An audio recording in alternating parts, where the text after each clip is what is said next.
Histories of the Kings of Britain. By Geoffrey of Monmouth.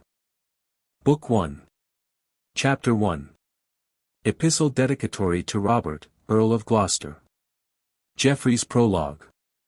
Oftentimes in turning over in mine own mind the many themes that might be subject matter of a book, my thoughts would fall upon the plan of writing a history of the kings of Britain, and in my musings thereupon me seemed it a marvel that, beyond such mention as Gildas and Bede have made of them in their luminous tractate, naught could I find as concerning the kings that had dwelt in Britain before the incarnation of Christ, nor not even as concerning Arthur and the many others that did succeed him after the incarnation.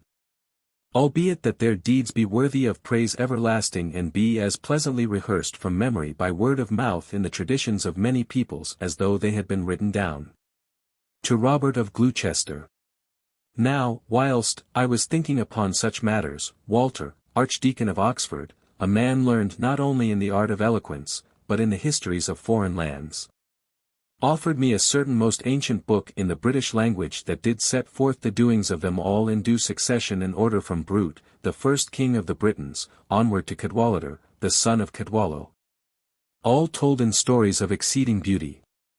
At his request, therefore, albeit that never have I gathered gay flowers of speech in other men's little gardens, and am content with mine own rustic manner of speech and mine own writing reads, have I been at the pains to translate this volume into the Latin tongue. For had I besprinkled my page with high-flown phrases, I should only have engendered a weariness in my readers by compelling them to spend more time over the meaning of the words than upon understanding the drift of my story. Unto this my little work, therefore, do thou, Robert, Duke of Gloucester, show favour in such wise that it may be so corrected by thy guidance and counsel as that it may be held to have sprung, not from the poor little fountain of Geoffrey of Monmouth, but rather from thine own deep sea of knowledge, and to savour of thy salt. Let it be held to be thine own offspring, as thou thyself art offspring of the illustrious Henry, King of the English. Praises of Britain. Let it be thine, as one that hath been nurtured in the liberal arts by philosophy, and called unto the command of our armies by thine own inborn prowess of knighthood. Thine, whom in these our days haileth with heartfelt affection Britain as though in thee she had been vouchsafed a second Henry. Chapter 2. Britain, best of islands, lieth in the western ocean betwixt Gaul and Ireland, and containeth 800 miles in length and 200 in breadth. Whatsoever is fitting for the use of mortal men the island doth afford in unfailing plenty. For she aboundeth in metals of every kind. Fields hath she, stretching far and wide, and hillsides meet for tillage of the best, whereon, by reason of the fruitfulness of the soil, the divers crops in their season do yield their harvests. Forests also hath she filled with every manner of wild deer, in the glades whereof groweth grass that the cattle may find therein meet change of pasture. And flowers of many colours that do proffer their honey unto the bees that flit ever busily about them. Meadows hath she, set in pleasant places, green at the foot of misty mountains, wherein be sparkling wellsprings clear and bright, flowing forth with a gentle whispering ripple in shining streams that sing sweet lullaby unto them that lie upon their banks. Watered is she, moreover, by lakes and rivers wherein is much fish, and, besides the narrow sea of the southern coast whereby men make voyage unto Gaul, by three noble rivers, Thames, to wit, Severn and Humber, the which he stretcheth forth as it were three arms whereby she taketh in the traffic from over sea brought hither from every land in her fleets. Of Duke Aeneas. By twice 10 cities, moreover, and twice 4, was she graced in days of old, whereof some with shattered walls in desolate places be now fallen into decay, whilst some, still whole, do contain churches of the saints with towers builded wondrous fair on high, wherein companies of religious, both men and women, do their service unto God after the traditions of the Christian faith. Lastly, it is inhabited of 5 peoples, Romans, to wit, Britons, Saxons, Picts and Scots. Of these the Britons did first settle them therein from sea to sea before the others, until, by reason of their pride, divine vengeance did overtake them, and they yielded them unto the Picts and Saxons. Remaineth now for me to tell from whence they came and in what wise they did land upon our shores, as by way of foretaste of that which shall hereafter be related more at large. Chapter 3. After the Trojan War, Aeneas, fleeing from the desolation of the city, came with Ascanius by ship unto Italy. There, for that Aeneas was worshipfully received by King Latinus, Turnus, king of the Rutulians, did wax envious and made war against him. When they met in battle, Aeneas had the upper hand, and after that Turnus was slain, obtained the kingdom of Italy and Lavinia the daughter of Latinus. The birth of Brute. Later, when his own last day had come, Ascanius, now king in his stead, founded Alba on Tiber, and begot a son whose name was Silvius. Silvius, unknown to his father, had fallen in love with and privily taken to wife a certain niece of Lavinia, who was now about to become a mother. When this came to the knowledge of his father Ascanius, he commanded his wizards to discover whether the damsel should be brought to bed of a boy or a girl. When they had made sure of the matter by art magic, they told him that the child would be a boy that should slay his father and his mother, and after much travel in many lands, should, albeit in exile, be exalted unto the highest honors. Nor were the wizards out in their forecast, for when the day came that she should be delivered of a child, the mother bare a son, but herself died in his birth. Howbeit, the child was given in charge unto a nurse, and was named Brute. At last, after thrice 5 years had gone by, the lad, bearing his father company out a-hunting, slew him by striking him unwittingly with an arrow. For when the verdeers drave the deer in front of them, Brute, thinking to take aim at them, smote his own father under the breast. Upon the death of his father he was driven out of Italy, his kinsfolk being wroth with him for having wrought a deed so dreadful.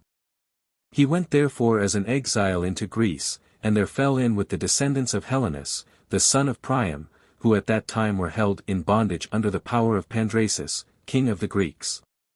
Brute's youthful prowess. For Pyrrhus, the son of Achilles, after the overthrow of Troy, had led away with him in fetters the foresaid Helenus and a great number of others besides, whom he commanded to be held in bondage by way of revenging upon them his father's death. And when Brute understood that they were of the lineage of his former fellow citizens, he sojourned amongst them. Howbeit, in such wise did he achieve renown for his knighthood and prowess, that he was beloved by kings and dukes above all the other youths of the country. For among the wise he was as he was valiant among warriors, and whatsoever gold or silver or ornaments he won, he gave it all in largesse to his comrades in battle. His fame was thus spread abroad among all nations, and the Trojans flocked unto him from all parts, beseeching him that he should be their king and deliver them from the slavery of the Greeks.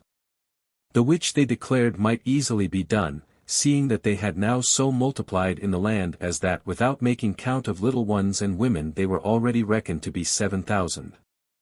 There was, moreover, a certain youth of high nobility in Greece, by name Assaracus, who was no less favorable to their cause. For he was born of a Trojan mother, and he had in them the fullest affiance that by their help he would be able to resist the harassing persecution of the Greeks. For his brother laid claim against him in respect of 3 castles which his father when dying had conferred upon him, but which the brother was now trying to take away from him because Assaracus had been born of a concubine. Brute to Pandrasus. The brother himself was Greek both by father and mother, and had rallied the king and the rest of the Greeks to the support of his cause.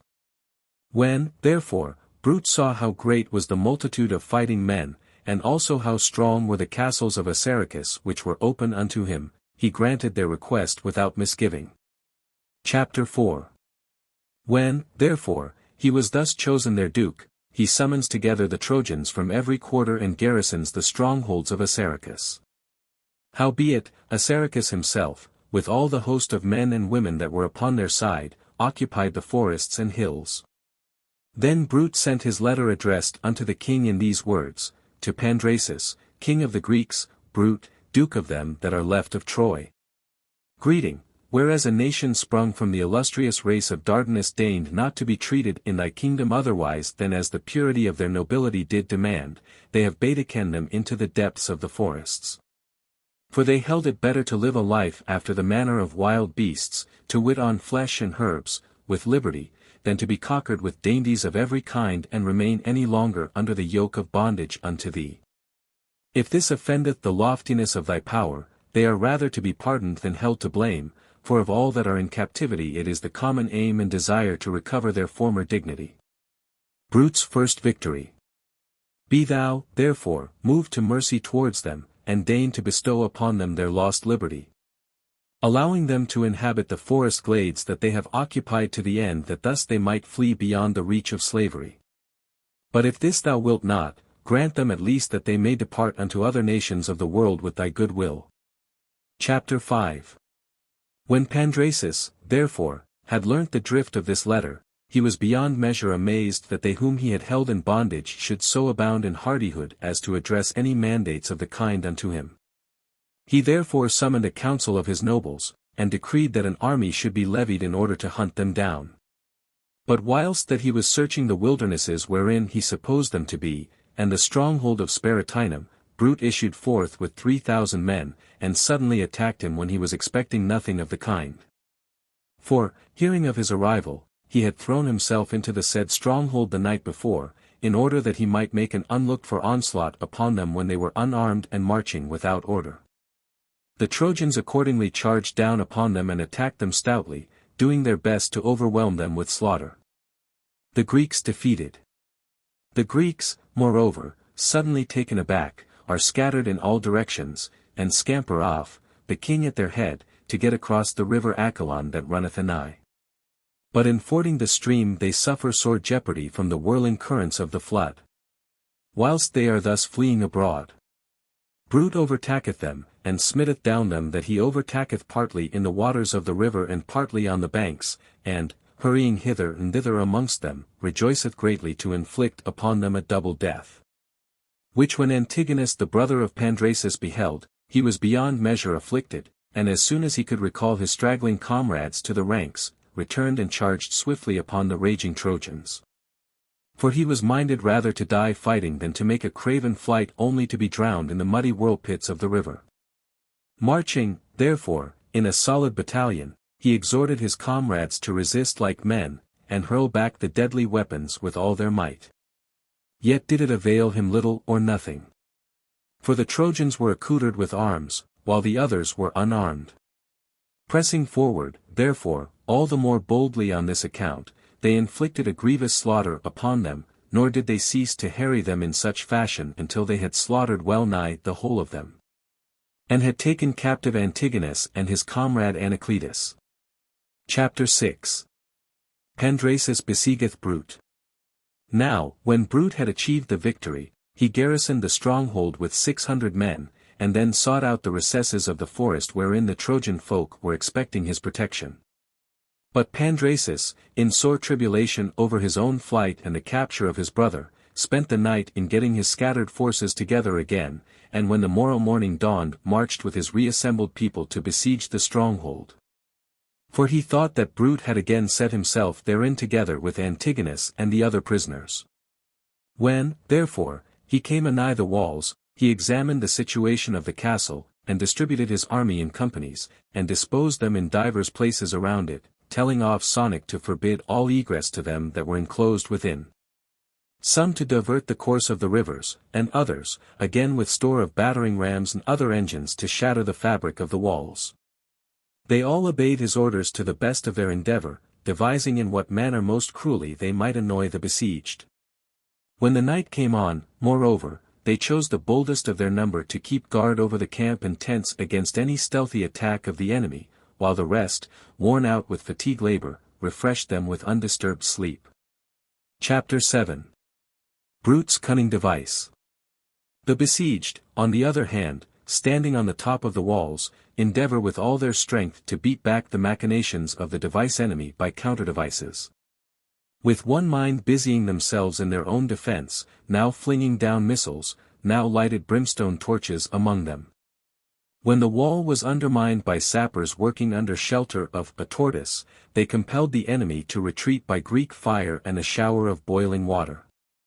Suffering, howbeit, from scarcity of victual and the daily travail, they sent a messenger unto Brute, beseeching him to hasten to their assistance, for sore were they afeared lest they should be reduced by weakness to desert the fortress. Brute, therefore, anxious to come to their succor, is sore tormented inwardly for that he hath not enough men to adventure on delivering battle in the field. Howbeit, taking crafty counsel, he mocketh resolve to attack the enemy's camp by night, and by deceiving the sentinels, to slay them sleeping. But, for that he knew this could only be done with the assistance and assent of one of the Greeks, he called unto him Anacletus, the comrade of Antigonus, and, unsheathing his sword, spake unto him on this wise. Most noble youth! Thine own life and that of Antigonus are already at an end, save thou faithfully agree to execute that which I shall command thee according unto my will. For it is my purpose on this night following to attack the camp of the Greeks in such sort that I may inflict upon them an unexpected slaughter.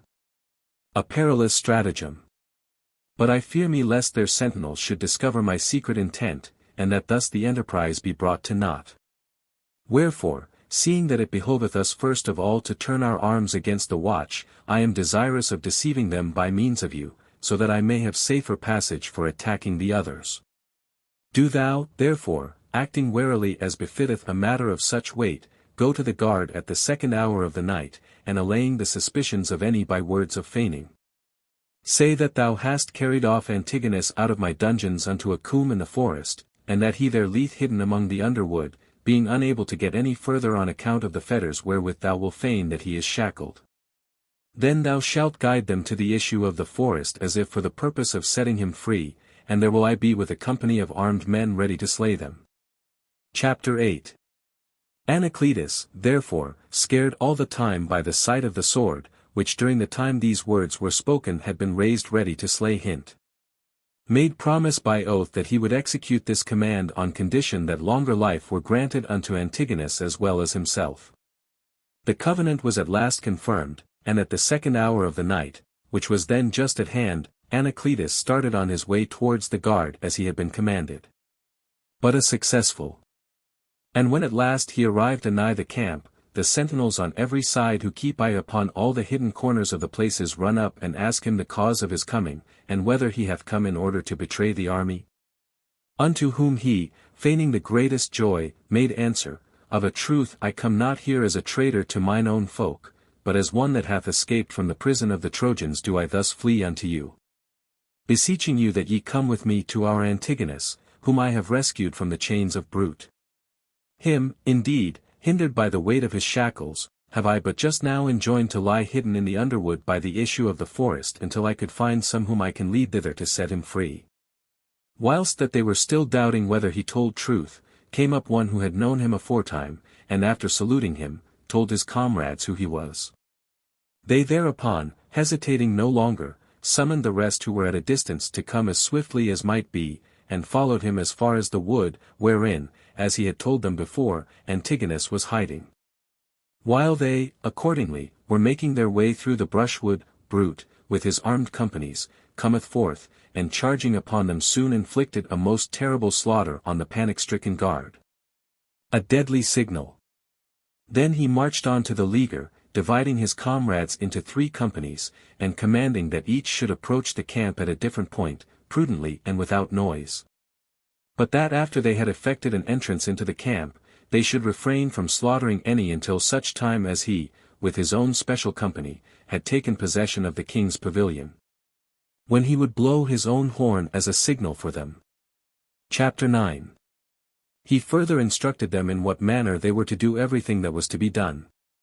Forthwith they lightly make their way into the camp, and after fulfilling all that they have been commanded, await the promised signal, which Brute tarried not long to give as soon as he set foot without the pavilion of Pandrasus, which above all others he was burning to attack. When the signal was heard, they unsheath their swords as swiftly as may be, rush into the sleeping tents of the drowsy enemy, redouble their death-dealing blows, and march in this wise, all pitiless, throughout the camp. The rest waken up at the groans of the dying, and are stricken helpless with dismay at the sight of the butchers, like sheep seized of a sudden by the wolves. For not of protection did they think to find, seeing that they had not even time enow either to lay hands on their arms or to take to flight. They could but run without arms to and fro amidst armed men as sudden impulse might lead. But all the time they are being cut to pieces by the onslaught of their enemies. He that escaped half alive, hurrying forth in his eagerness for flight, was dashed to the ground among the rocks and trees and brambles, and yielded up his unhappy soul together with his red blood. The king's life spared. He that was furnished with a shield only, or other covering, dropped down through fear of death among the same rocks, or swiftly fleeing through the darkness of the night, fell, and in falling brake a leg or an arm. He to whom neither of these mischances befell, not knowing whither to fly, was drowned in the rushing of the neighboring rivers. Scarce one departed unharmed without peril of any mishap. They within the fortress, moreover, when they knew of the arrival of their fellows in arms, issued forth and redoubled the slaughter that was wrought. Chapter 10. Now Brute, when he had obtained possession of the royal tent, was careful to bind the king and to keep him safe. For he knew that he could attain the object at which he aimed more readily by the king's life than by his death. But the company that were with him ceased not from the slaughter they made, which in the part of the camp they held had wrought a clearance that was not less than extermination. When the night had thus been spent and the light of dawn revealed how mighty a loss had been inflicted on the people, Brute, in a very tempest of delight, now that the carnage was over, gave permission to his comrades to deal as they pleased with the spoils of the slain. Mempricius speaketh. Then he entereth the fortress with the king, and there awaiteth until he should have distributed the treasure. When this was all allotted, he again garrisoned the castle and gave orders for the burial of the dead. He then again collected his troops and returned rejoicing in his victory to the forest. The tidings filled the hearts of his men with no less joy, and the doughty duke, after summoning the elders, made inquiry of them what they thought ought to be demanded of Pandrasus, for, now that he was placed in their power, he would grant any petition they might make to the utmost, provided he were allowed to go free. Some of them at once proposed one thing, and some another, according to their inclinations. Part exhorted him to ask for a portion of the kingdom for them to dwell therein. Part for leave to go their way elsewhere and for whatever might be of use to them upon the journey. And seeing that after a long while they still hesitated, one amongst them, Mempricius by name, rose up and besought silence, when he spake thus in the hearing of the rest. Wherefore, fathers, do ye hesitate about that which, in my opinion, is most expedient for your own welfare? There is but one thing to be asked for, to wit, leave to depart, if ye desire that yourselves and your children should have lasting peace. For if it be that ye grant Pandrasus his life on condition that ye obtain a part of Greece, and so be minded to sojourn in the midst of the Danai, never will ye enjoy an enduring peace so long as the brethren and sons and grandsons of them upon whom ye inflicted the slaughter of yesterday remain intermingled amongst ye or are your next neighbors without. His counsel taken. For so long as they remember the slaying of their kinsfolk they will hold ye always in eternal hatred, and taking offense at every the merest trifle, will do their best to wreak vengeance upon ye. Nor will ye, seeing that your host is the smaller, have strength to resist the aggressions of so many indwellers of the land. For if any strife for the mastery should arise, their numbers will wax daily while your own will wane. Mine opinion, therefore, is that ye ask of him his eldest daughter, whom they call Ignoge, as a wife for our duke, and along with her gold and silver, ships and corn, and whatsoever else may be needful for our voyage. And if so be that he will grant her, we will then with his leave go on our way to seek out other lands. Chapter 11. When he had made an end of this speech, with more to the like effect, the whole assembly signified their assent, and counselled that Pandrasus be brought into their midst, and, save he should be favourable towards this their petition, should be condemned to a death as cruel as might be. No tarrying was there.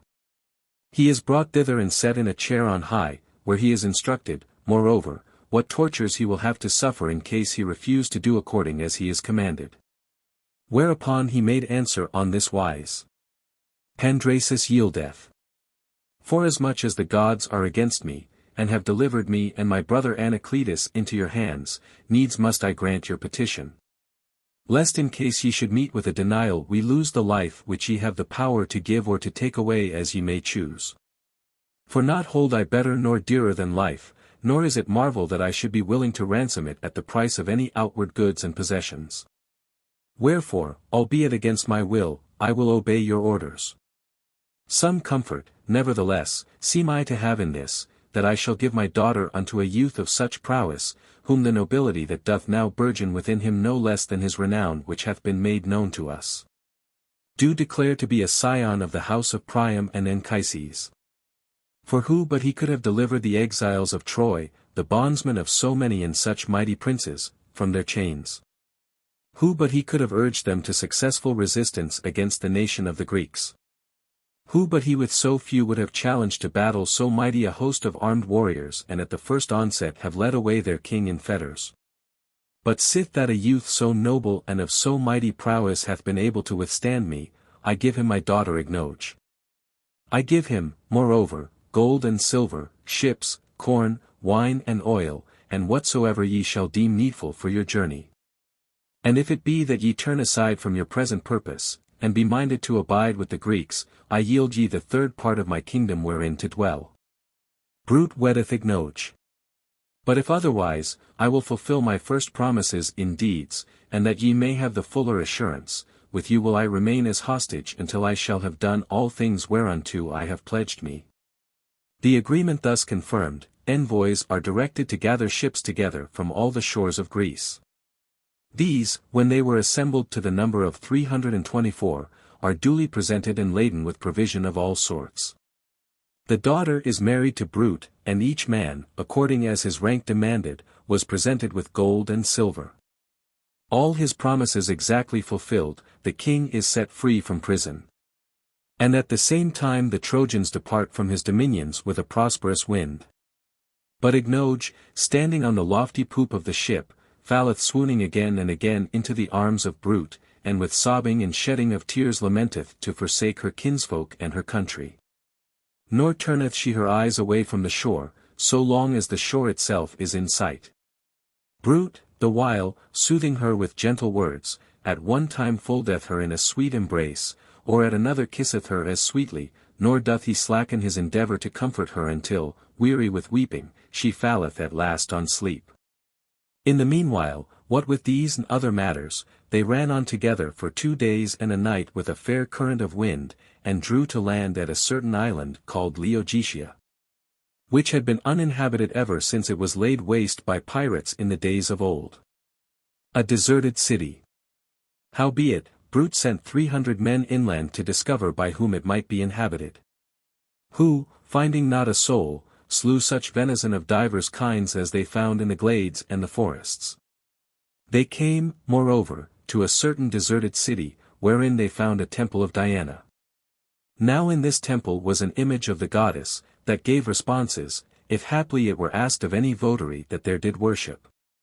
At last they returned to their ships, laden with the venison they had found, and report to their comrades the lie of the land and the situation of the city, bearing the Duke on hand that he make repair unto the temple.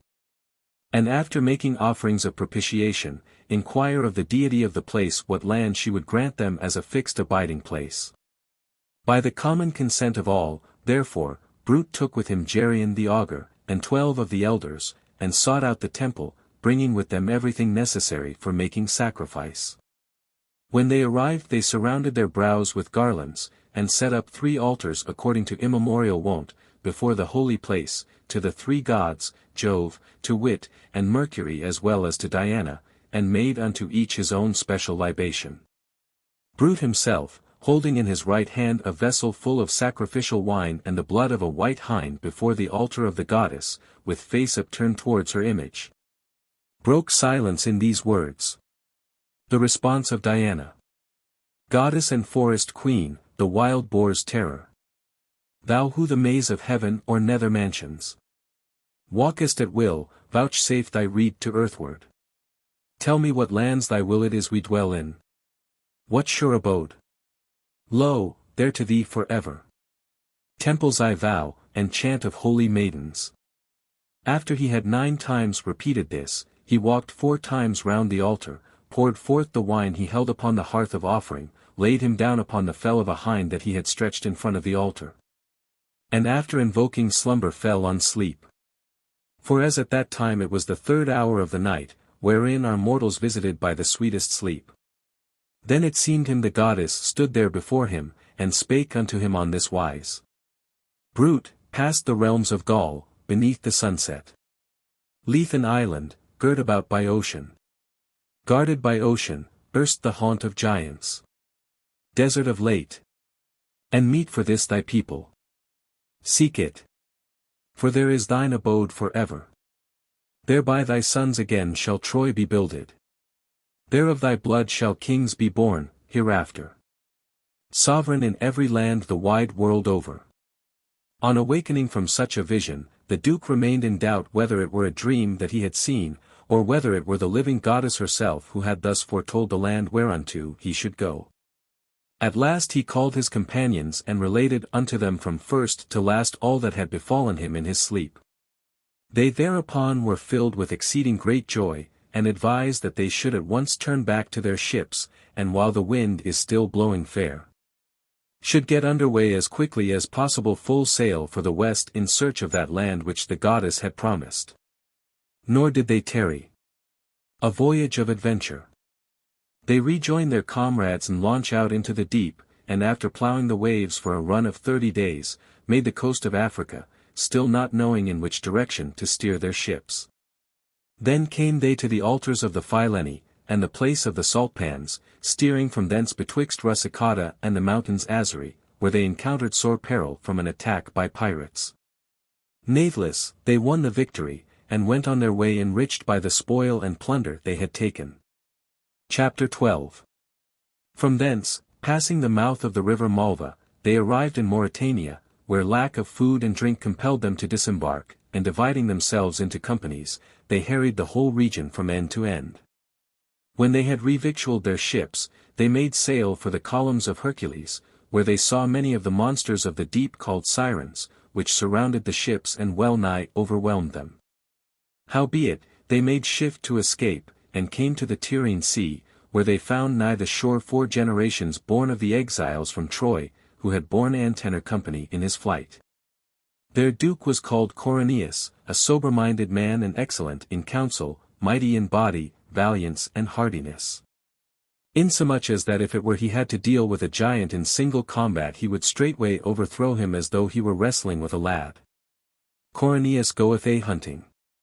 Accordingly, when they knew the ancient stock whereof he was born, they took him into their company, as well as the people whereof he was chieftain, that in after days were called Cornish men after the name of their duke.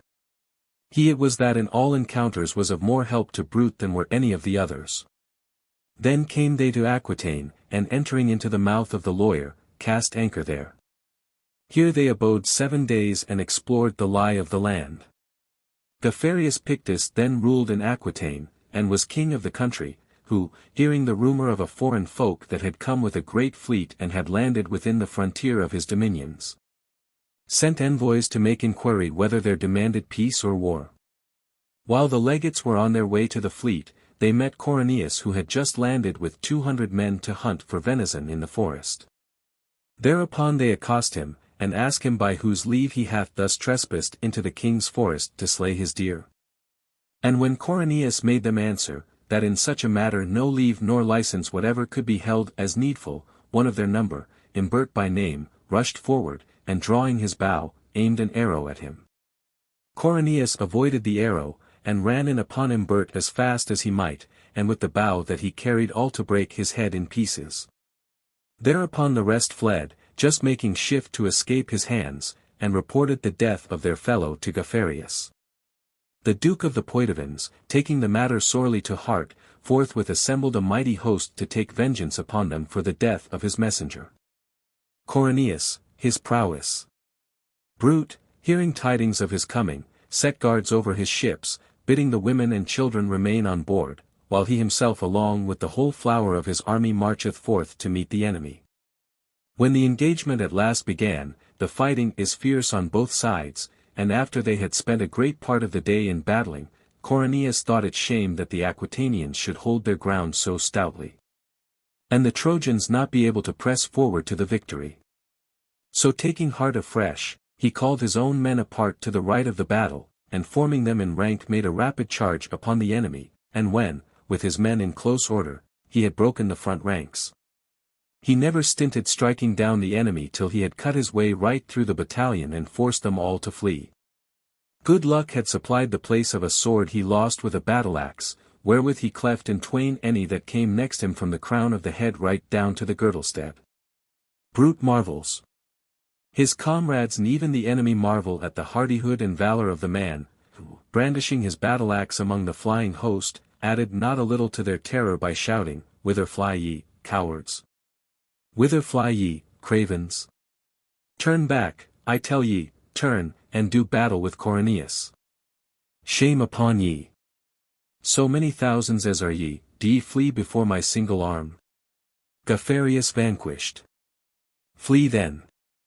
And take with ye at least this comfort in your flight, that it is I who am after ye, I who ere now have so oft been wont to drive the Tyrrhene giants in flight before me, and to hurl them to hell by 3s and 4s at a time." Chapter 13.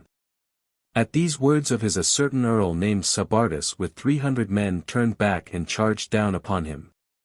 But Corneus, in raising his shield to ward the blow, forgat not the battle-axe he held in his hand. Lifting it overhead, he smote him a buffet upon the top of his helmet that cleft him right through into 2 halves. After this, he straightway rusheth in amongst the rest, whirling his axe, and a passing furious slaughter he mocketh. Hurrying hither and thither, he avoideth receiving a single stroke, but never resteth a moment from smiting down his enemies. Of one he loppeth off hand and arm, of another he cleaveth the shoulders from the body, of another he striketh off the head at a single blow, of another he severeth the legs from the thigh. All dash headlong upon him only. He dasheth headlong in upon them all. Brute, who beholdeth all this, glowing with love of the man, hurrieth forward with a company to succour him. Then ariseth a mighty shouting betwixt the two peoples, the strokes are redoubled, and passing bloody is the slaughter on the one side and the other. But it endureth not long. The Trojans win the day, and drive King Geoffrius and his Poitevins in flight before them. A battle nigh Tours. Geoffrius, escaping by the skin of his teeth, betook him into the parts of Gaul to have succour of his kinsfolk and acquaintance. At that time 12 kings there were in Gaul, each of equal rank, under whose dominion the whole country was ruled. They all received him kindly, and with one accord did pledge them to drive out from the frontiers of Aquitaine this foreign folk that had arrived there. Chapter 14. Brute, overjoyed at the said victory, enriched his comrades with the spoils of the slain, and after again forming the ranks in companies, he leadeth his host inland with the intention of sacking the whole country and loading his ship with the countless treasure. Accordingly, he burneth the cities in all directions, fire after fire, and ransacketh their hidden hoards. Even the fields are laid waste, and citizen and countryman alike are subjected to a piteous slaughter, his aim being to exterminate the unhappy race to the last man. But after that he had thus visited with bloodshed well nigh the whole of Aquitaine, he came unto the place where now standeth the city of Tours, which, as Homer beareth witness, he afterwards himself builded. Finding after diligent survey that the place was convenient as a refuge, he there decided to pitch his camp, so that if need were he could betake him thereinto. Geoffrius boasteth. For sore misgiving had he by reason of the arrival of Geoffrius, who had marched into the neighborhood along with the kings and princes of Gaul and a mighty host of armed warriors to do battle against him. When his camp was fully finished, he awaited Geoffrius for 2 days therein, confident alike in his own prudence and in the hardihood of the young men whereof he was the chieftain. Chapter 15. Now, when Geoffrius heard of the Trojans being there, he advanced by forced marches day and night until he came well within sight of Brute's camp. Gazing grimly thereon, yet somewhat smiling withal, he burst forth into these words, "Alas! What grievous destiny is here! Have these ignoble exiles pitched their camp within dominions of mine? To arms, ye warriors, to arms! And charge through their serried ranks! Right soon may we take captive this herd of half-men like sheep and hold them in bondage throughout our realm." Forthwith, all they that he had brought with him leapt to arms, and marched upon their enemies ranked in 12 battalions. But not after any woman wise did Brute range his men and march to meet them. prudently instructing his troops as to what they were to do, how to advance, and in what order to hold their ground, he gives the word to charge. At the first onset, the Trojans for a time had the upper hand, and fearful was the slaughter they made of the enemy, for nigh 2,000 of them fell, and the rest were so daunted at the sight that they all but turned to flee. Coriolanus, his stratagem. But where the numbers of men are the greater, there the more often doth victory abide. In this case, therefore, the Gauls, albeit that at first they were beaten back, yet being thrice so many as their enemies, made shift to form themselves again in rank and charged in again on every side against the Trojans, whom they compelled after much bloodshed to take refuge in the camp. Having thus obtained the victory, they beleaguered them within the camp, never thinking but that before they departed thence the besieged would either offer their necks to the fetters, or suffer a cruel and lingering death from the pangs of hunger. In the meanwhile, on the night following, Coriolanus entered into council with Brute, and agreed with him that he would issue forth of the camp that same night by certain secret byways, and would lie hidden in the neighboring forest until daybreak. And when Brute, issuing forth just before dawn, should be engaged in battle with the enemy, he himself with his company should attack them in the rear, and charging in upon them put them to the sword. Brute applauded this device of Coriolanus, who, cautiously issuing forth as he had proposed with 3,000 men, betook him to the depths of the forest. Accordingly, when the morning began to break, Brute ordained his men in companies, and opening the gates of the camp, marched forth to battle. The Gauls straightway set themselves to oppose him, and disposing their troops in battle array came to close quarters with him. How Tours city was named. Many thousands of men are at once cut down on both sides, and many are the wounds given and received, for not a man spareth his adversary. It chanced that a certain Trojan was there present named Turnus, a nephew of Brutus, than whom was none more valiant and hardy save only Coriolanus himself. He with his single sword slew no less than 600 men. Unhappily he was slain before his time by a sudden onslaught of the Gauls, and the foresaid city of Tours acquired the name thereof by reason of his being there buried. And while the troops on both sides were in the very thickest of the battle, Coriolanus came upon them of a sudden and charged the enemy at the double in the rear. Straightway the others, pressing forward from the front, renew the attack more hotly and strain them to the utmost to complete the slaughter. The Gauls were aghast with dismay even at the very shout of the Cornish men as they charged in on the rear, and thinking that they were more in number than they were, fled, hot foot, from the field. The Trojans are on their heels, hewing them down in pursuit, nor cease they to follow them up until the victory is their own. Brute, nevertheless, albeit he were right glad at heart to have achieved so signal a triumph, was sore grieved by anxiety on one account, for he saw that, whilst his own numbers were minished daily, those of the Gauls were daily multiplied. Wherefore, seeing it was doubtful whether he could any longer hold out against them, he chose rather to retire to his ships while the greater part of his army was still whole and the glory of the victory still fresh, and to set sail in quest of the island which the divine monition had prophesied should be his own. Brute landeth at Totnes. Nor was there any tarriance.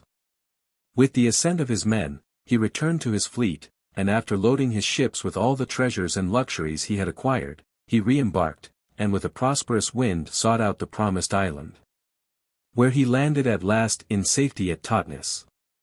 Chapter 16. At that time the name of the island was Albion, and of none was it inhabited save only of a few giants. Natheless the pleasant aspect of the land, with the abundance of fish in the rivers and deer in the choice forests thereof did fill Brute and his companions with no small desire that they should dwell therein. Wherefore, after exploring certain districts of the land, they drove the giants they found to take refuge in the caverns of the mountains, and divided the country among them by lot according as the Duke made grant thereof. They begin to till the fields, and to build them houses in such sort that after a brief space ye might have thought it had been inhabited from time immemorial. Then, at last, Brute calleth the island Britain, and his companions Britons, after his own name, for he was minded that his memory should be perpetuated in the derivation of the name. Whence afterward the country's speech, which was aforetime called Trojan or Crooked Greek, was called British. The giant Gomagoth. But Cornelius called that share of the kingdom which had fallen unto him by lot Cornwall, after the manner of his own name, and the people Cornish men, therein following the duke's example. For albeit that he might have had the choice of a province before all the others that had come thither, yet was he minded rather to have that share of the land which is now called Cornwall, whether from being, as it is, the Cornu or Horn of Britain, or from a corruption of the said name Cornelius. For naught gave him greater pleasure than to wrestle with the giants, of whom was greater plenty there than in any of the provinces that had been shared amongst his comrades. Among others was a certain hateful one by name Gomagot, 12 cubits in height, who was of such lustihood, that when he had once uprooted it, he would wield an oak tree as lightly as it were a wand of hazel. On a certain day when Brute was holding high festival to the gods in the port whereat he had first landed, this one, along with a score other giants, fell upon him and did passing cruel slaughter on the British. Howbeit, at the last, the Britons collecting together from all quarters prevailed against them and slew them all, save Gomagot only. Him Brute had commanded to be kept alive, as he was minded to see a wrestling bout betwixt him and Cornelius, who was beyond measure keen to match himself against such monsters. New Troy founded. So Cornelius, overjoyed at the prospect, girt himself for the encounter, and flinging away his arms, challenged him to a bout at wrestling.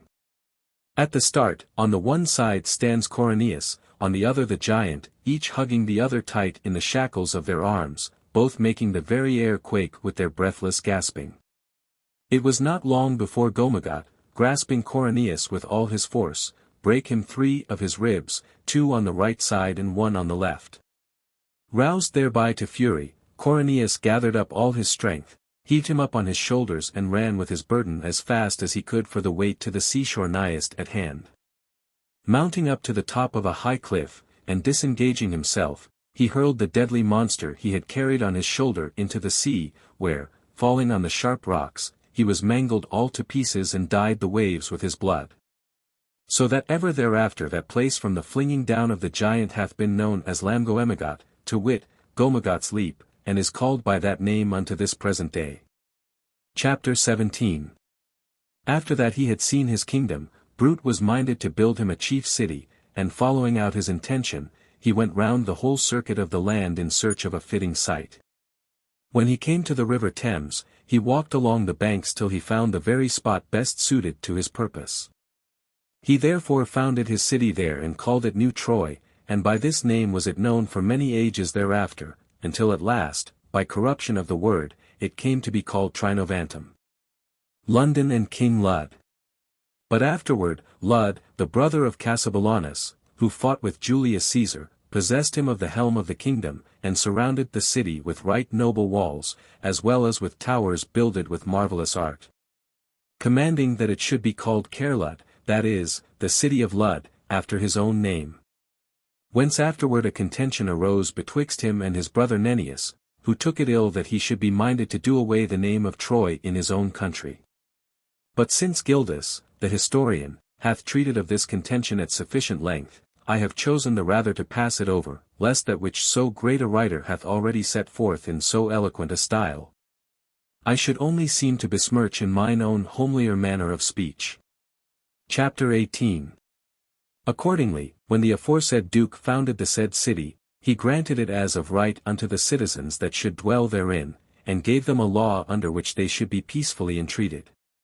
At that time Eli the priest reigned in Judea, and the Ark of the Covenant was taken by the Philistines. The sons of Hector reigned in Troy, having driven out the descendants of Antenor. In Italy reigned Silvius Aeneas, the son of Aeneas and uncle of Brute, he being the third of the Latin kings. How do you find this book? Any thoughts about the book or the author? Any suggestion for improvement? Please take a moment to share your thoughts in a comment. If you like it, share it with your friends who might enjoy it as well. Subscribe to keep in touch. Visit CompleteAudiobooks.com for more quality content. Book 2. Chapter 1. Locrine and Ignoge. Now Ignoge, the wife of Brute, bare unto him 3 sons of high renown, whose names were Locrine, Albanact and Camber. When their father departed this life in the 24th year after his arrival, they buried him within the city that he had builded, and divided the realm of Britain amongst themselves, each succeeding him in his share therein. Locrin, that was eldest born, had the midland part of the island, which in later days was called Loegria, after his name. Next, Camber had that part which lieth beyond the river Severn, and is now called Wales, which afterward was for a long time called Cambria, after his name, whence unto this day do the folk of the country call them Cymry in the British tongue. But Albanact, the youngest, had the country which in these days in our tongue is called Scotland, and gave it the name or Albany, after his own. And after that these had of a long time reigned in peace and concord, Humber, the king of the Huns, landed in Albany, and engaging in battle with Albanact, slew him, and compelled the country folk to flee unto Locrin. Chapter 2. Locrin and Estrildis. Locrin, accordingly, when he heard the rumour, besought his brother Camber to accompany him, called out the whole youth of the country, and went to meet the king of the Huns in the neighbourhood of the river Humber. When the armies met, he compelled Humber to flee, but when he had fled as far as the river, it chanced that he was drowned therein, and thus left his name to the stream. Locrin, therefore, after he had won the victory, distributed the spoil among his comrades, keeping nothing for himself save the gold and silver that he found in the enemy's ships. He also kept for himself 3 damsels of marvellous beauty, whereof one was the daughter of a certain king of Germany, whom the foresaid Humber had seized along with the 2 other damsels when he laid waste her father's country. Her name was Estrildis, and so fair was she that scarce might any be found to compare with her for beauty, for no polished ivory, nor newly fallen snow, nor no lilies could surpass the whiteness of her flesh. Taken with love of her, Locrin would fain that she should share his bed, and that the marriage torch should be lighted to celebrate their wedding. But when Corinius found out what he was minded to do, he was wroth beyond measure, for that Locrin had pledged himself to marry Corinius' own daughter. Chapter 3. Locrin weddeth Gwyndolin. He came accordingly unto the king, and brandishing his battle-axe in his right hand, spake unto him on this wise, Be these the wages, Locrin, that thou wouldst pay me for the wounds I have suffered in thy father's service when he was warring against unknown peoples, that you disdain my daughter and stoop to yoke you with a barbarian woman? If this indeed be so, thou dost it on peril of my vengeance, so long as any strength is left in this right hand, which hath quenched the delight of life in so many giants on the Tyrrhene shores. Shouting these words aloud again and yet again, he brandished the axe as if about to strike him, when the friends of both flung themselves betwixt. And after that Corinius were somewhat appeased, they compelled Locrin to perform that which he had pledged him to do. Chapter 4. Locrin accordingly married Corinius' daughter, Gwyndolin by name. Yet, natheless did he not forget the love he bare unto Estrildis. Wherefore, in the city of Trinavant, did he make fashion a chamber underground wherein he enclosed her, and caused her be right honourably served of the attendants of his household, for that he was minded to keep his love of her secret. For he was sore troubled by reason of his dread of Corinius, so that he durst not hold her openly, but, as hath been said already, kept her in hiding, and 7 whole years did haunt her in secret. So that none knew thereof save only they that were the closest of his familiars. Gwyndolin's revenge. For, so often as he was minded to go unto her, he would feign that he made hidden sacrifice unto his gods, whereby he did lightly move others to believe the same, albeit in truth it were no such thing. In the meantime, Estrildis did become great with child, and brought forth a daughter of marvellous beauty, whom she called Sabrina. Gwyndolin also became pregnant and had a son, unto whom was given the name of Mad Dan. This son was delivered into the charge of his grandfather Corinius, and had of him his teachings and nurture. Chapter 5. Years later, after Corinius was dead, Locrin deserted Gwyndolin and raised Estrildis to be queen. Gwyndolin thereupon, being beyond measure indignant, went into Cornwall, and gathering together all the youth of that kingdom, began to harass Locrin by leading forays into his land. At last, after both had mustered their armies, a battle was fought on the river Stour, and Locrin, smitten by an arrow, lost his life and all the joys thereof. Whereupon Gwyndolin laid hold on the helm of state, maddened by the same revengeful fury as her father, insomuch as that she bade Estrildis and Sabrina her daughter be flung into the river that now called Severn, issuing an edict throughout all Britain that the river should be called by the damsel's name, Mad Dan and his sons. For she was minded that it should bear her name for ever, for that it was her own husband that begot her. Whereby it cometh to pass that even unto this day the river in the British tongue is called Sabron, which by corruption in other speech is called Severn. Chapter 6. Gwyndolin reigned 15 years after the slaying of Locrin, who had reigned 10 years. And when she saw that her son Mad Dan had grown to man's estate, she conferred upon him the sceptre of the realm, contenting herself with the province of Cornwall, wherein she passed the rest of her life. At that time Samuel the prophet reigned in Judea, and Silvius Aeneas was still living. And Homer was held to be a famous teller of histories and poet. Whilst Mad Dan held the sceptre, his wife bare unto him 2 sons, Mempricius and Malum. And he maintained his kingdom in peace diligently for 40 years. But after his death arose discord betwixt the 2 brethren as concerning the kingdom, for that each of them was eager to possess the whole island. Mempricius accordingly, desirous of achieving his own ends, entered into conference with Malum as if for the purpose of establishing concord betwixt them. Mempricius and Ebraucus.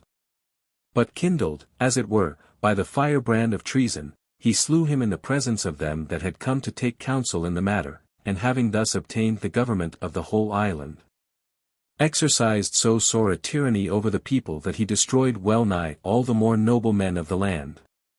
Moreover, hating all of his own family, either by violence or treachery he made away with every single one that he feared might be able to succeed him in the kingdom.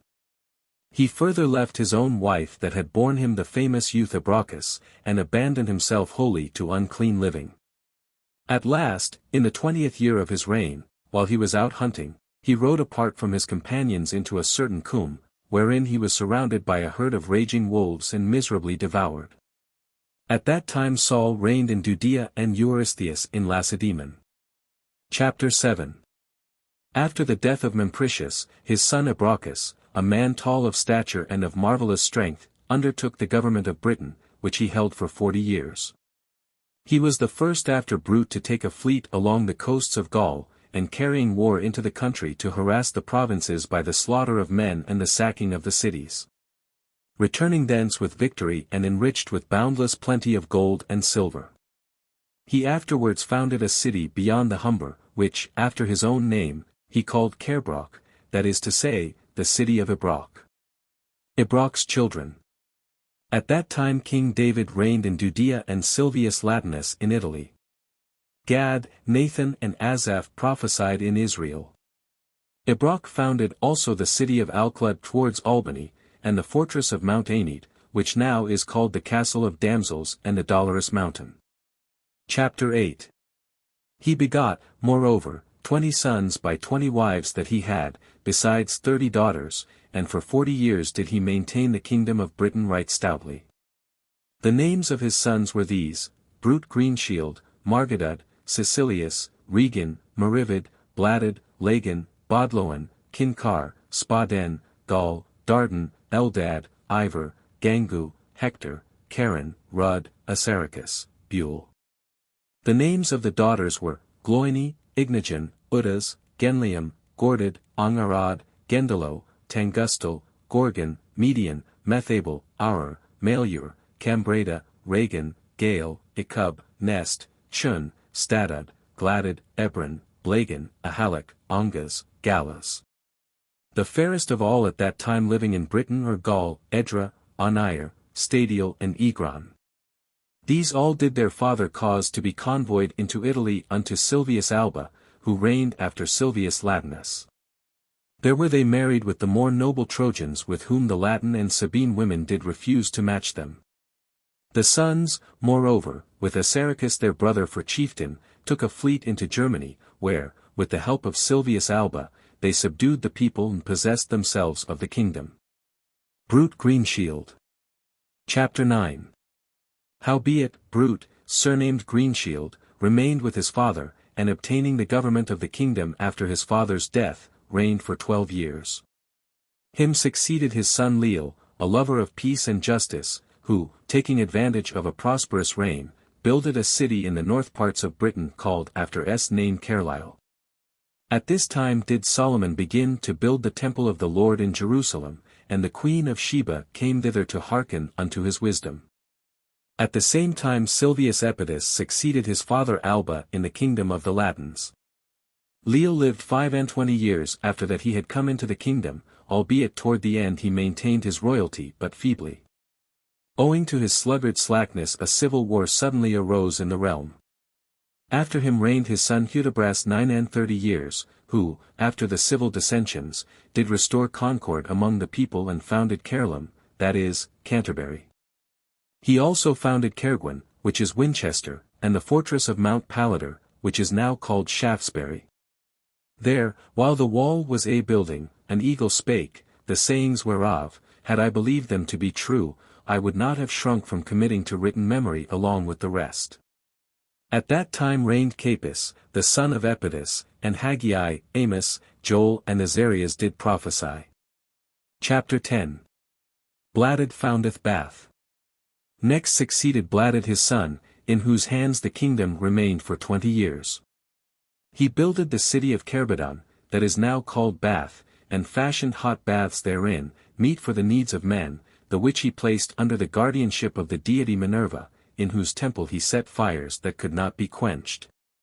That never turned into ashes, but as they began to fail became as it were round balls of stone. At that time did Elijah pray that it might not rain upon the earth, and it rained not for the space of 3 years and 6 months. Bladud was a right cunning craftsman, and did teach nigromancy throughout the realm of Britain, nor did he stint of his subtle sleights until he had fashioned him wings and tried to go upon the top of the air. When he fell upon the temple of Apollo in the city of Trinovantum, and was dashed into many pieces. Chapter 11. When Bladud was thus given over to the destinies, his son Lear was next raised to the kingdom, and ruled the country after manly fashion for 60 years. He it was that builded the city on the river Soar, that in the British is called Caerlear, but in the Saxon, Leicester. King Lear and his daughters. Male issue was denied unto him, his only children being 3 daughters named Goneril, Regan and Cordelia, whom all he did love with marvellous affection, but most of all the youngest born to wit, Cordelia. And when that he began to be upon the verge of eld, he thought to divide his kingdom amongst them, and to marry them unto such husbands as were worthy to have them along with their share of the kingdom. But that he might know which of them was most worthy of the largest share, he went unto them to make inquiry of each as to which of them did most love himself. When, accordingly, he asked of Goneril how much she loved him, she first called all the gods of heaven to witness that her father was dearer to her heart than the very soul that dwelt within her body. Unto whom saith her father, For this, that thou hast set mine old age before thine own life, thee, my dearest daughter, will I marry unto whatsoever youth shall be thy choice, together with the 3rd part of Britain. Next, Regan, that was second, feigned to take ensample of her sister and to wheedle her father into doing her an equal kindness. Made answer with a solemn oath that she could no otherwise express her thought than by saying that she loved him better than all the world beside. The credulous father thereupon promised to marry her with the same dignity as her elder sister, with another 3rd part of the kingdom for her share. But the last, Cordelia, when she saw how her father had been cajoled by the flatteries of her sisters who had already spoken, and desiring to make trial of him otherwise, went on to make answer unto him thus. Lear wroth with Cordelia. Father mine, is there a daughter anywhere that presumeth to love her father more than a father? None such, I trow, there is that durst confess as much, save she were trying to hide the truth in words of jest. For myself, I have ever loved thee as a father, nor never from that love will I be turned aside. Albeit that thou art bent on wringing more from me, yet hearken to the true measure of my love. Ask of me no more, but let this be mine answer, so much as thou hast, so much art thou worth, and so much do I love thee. Thereupon forthwith, her father, thinking that she had thus spoken out of the abundance of her heart, waxed mightily indignant, nor did he tarry to make known what his answer would be. For that thou hast so despised thy father's old age that thou hast disdained to love me even as well as these thy sisters love me, I also will disdain thee, nor never in my realm shalt thou have share with thy sisters.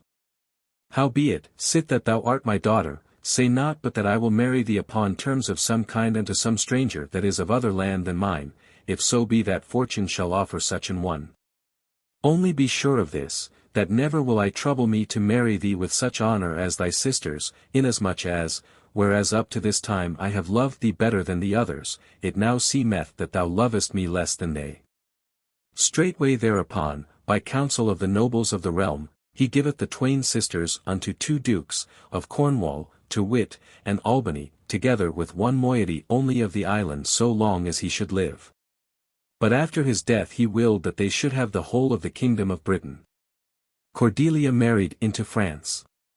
Now it so fell out about this time that Agenippus, king of the Franks, hearing report of Cordelia's beauty, forthwith dispatched his envoys to the king, beseeching him that Cordelia might be entrusted to their charge as his bride whom he would marry with due right of the wedding torch. But her father, still persisting in his wrath, made answer that right willingly would he give her, but that needs must it be without land or fee. Seeing that he had shared his kingdom along with all his gold and silver betwixt Cordelia's sisters Goneril and Regan, when this word was brought unto Agenippus, for that he was on fire with love of the damsel, he sent again unto King Lear saying that enow had he of gold and silver and other possessions, for that 1/3 part of Gaul was his, and that he was fain to marry the damsel only that he might have sons by her to inherit his land. So at last the bargain was struck, and Cordelia was sent to Gaul to be married unto Agenippus. Chapter 12. Some long time after, when Lear began to wax more sluggish by reason of age, the foresaid dukes, with whom and his 2 daughters he had divided Britain, rebelled against him and took away from him the realm and the kingly power which up to that time he had held right manfully and gloriously. Lear's piteous plight. Howbeit, concord was restored, and one of his sons-in-law, Maglanus, Duke of Albany, agreed to maintain him with 60 knights, so that he should not be without some semblance of state. But after that he had sojourned with his son-in-law 2 years, his daughter Goneril began to wax indignant at the number of his knights, who flung gibes at her servants for that their rations were not more plentiful. Whereupon, after speaking to her husband, she ordered her father to be content with a service of 30 knights and to dismiss the other 30 that he had. The king, taking this in dudgeon, left Maglanus, and betook him to Henvin, Duke of Cornwall, unto whom he had married his other daughter. Here, at first, he was received with honor, but a year had not passed before discord again arose betwixt those of the king's household and those of the dukes, insomuch as that Regan, waxing indignant, ordered her father to dismiss all his company save 5 knights only to do him service. Her father, beyond measure aggrieved thereat, returned once more to his eldest daughter, thinking to move her to pity and to persuade her to maintain himself and his retinue. Howbeit, she had never renounced her first indignation, but swore by all the gods of heaven that never should he take up his abode with her save he contented himself with the service of a single knight and were quit of all the rest. Moreover, she upbraided the old man for that, having nothing of his own to give away, he should be minded to go about with such a retinue. So that finding she would not give way to his wishes one single tittle, he at last obeyed and remained content with 1 knight only, leaving the rest to go their way. Lear seeketh Cordelia.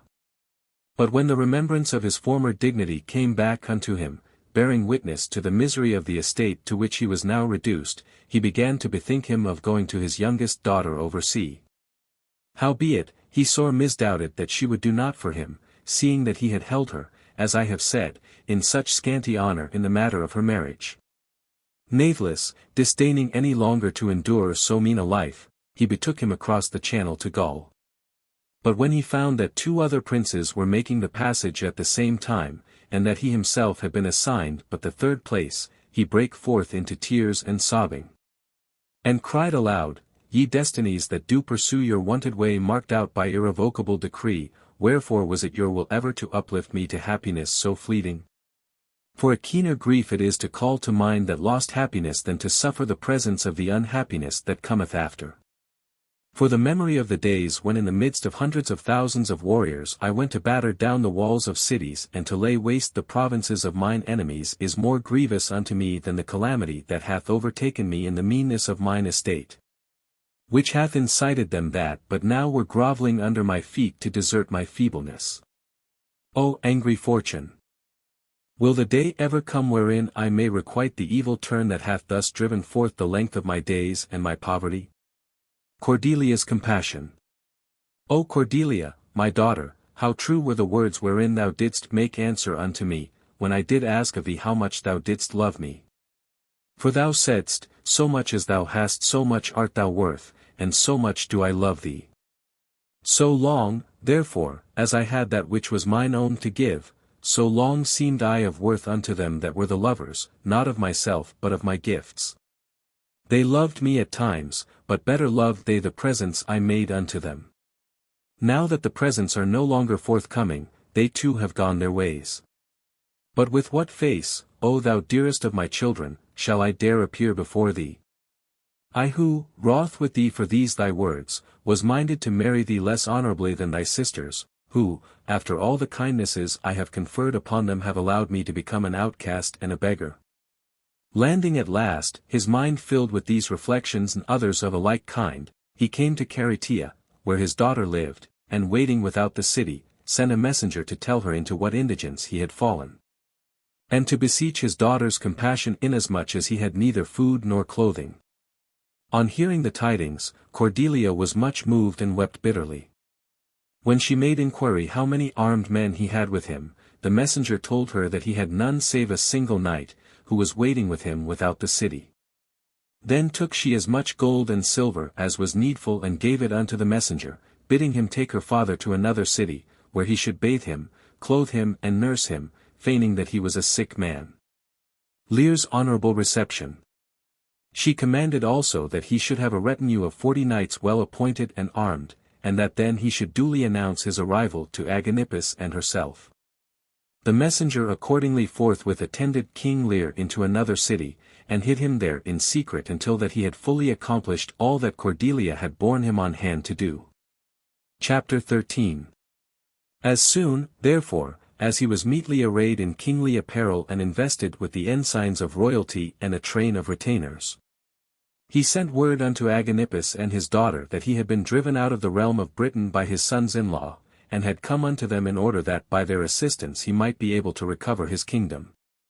They accordingly, with the great counsellors and nobles, came forth to receive him with all honour, and placed in his hands the power over the whole of Gaul until such time as they had restored him unto his former dignity.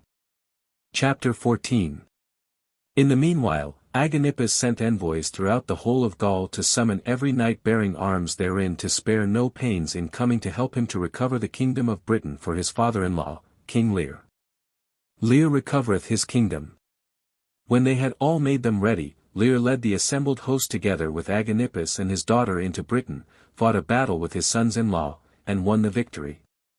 Again bringing them all under his own dominion. In the 3rd year thereafter he died, and Agenippus died also, and Cordelia, now mistress of the helm of state in Britain, buried her father in a certain underground chamber which she had bidden be made under the river Soar at Leicester. This underground chamber was founded in honour of the two-faced Janus, and there, when the yearly celebration of the day came round, did all the workmen of the city set hand unto such work as they were about to be busied upon throughout the year. Chapter 15. Now, when Cordelia had governed the kingdom in peace for 5 years, 2 sons of her sisters began to harass her, Margan, to wit, and Cundag, that had been born unto the dukes Maglaunus and Henvin. Both of them youths of notable likelihood and prowess, Margan being son of Maglaunus and Cundag of Henvin.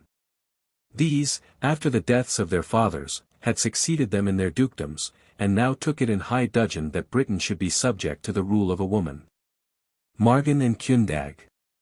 They therefore assembled their hosts and rebelled against the queen, nor were they minded to put an end to their outrage until after laying waste a number of provinces, they had defeated her in several battles. And had at last taken her and put her in prison, wherein, overwhelmed with grief for the loss of her kingdom, she slew herself. Forthwith the youths divided the island between them, whereof that part which stretcheth from the Humber towards Caithness fell to Morgan's share, and the other, on the other side of the river, that vergeth toward the west, was allotted to Cundag. After the space of 2 years, certain of them that rejoiced in making disturbance in the realm, joined them with Morgan and began to tempt him to walk in crooked paths, saying that foul shame it was he, the eldest born, should not have dominion over the whole island. So that, what with this and other grievances, they at last egged him on to march with an army into Cundag's territories, and thus began to heap fuel on the fire they had kindled. On the war breaking out, Cundag with all his host marched out to meet him, and in the battle that was fought inflicted no small slaughter, driving Morgan in flight before him, and afterwards following his flight from province to province. Until at last he overtook and slew him in a village of Wales, which after that Morgan was slain there hath been called by his name, Morgan to wit, ever since by the country folk even unto this day. Cundag, accordingly, having won the victory, possessed himself of the monarchy of the whole island and governed the same gloriously for 33 years. Pharex and Porrex.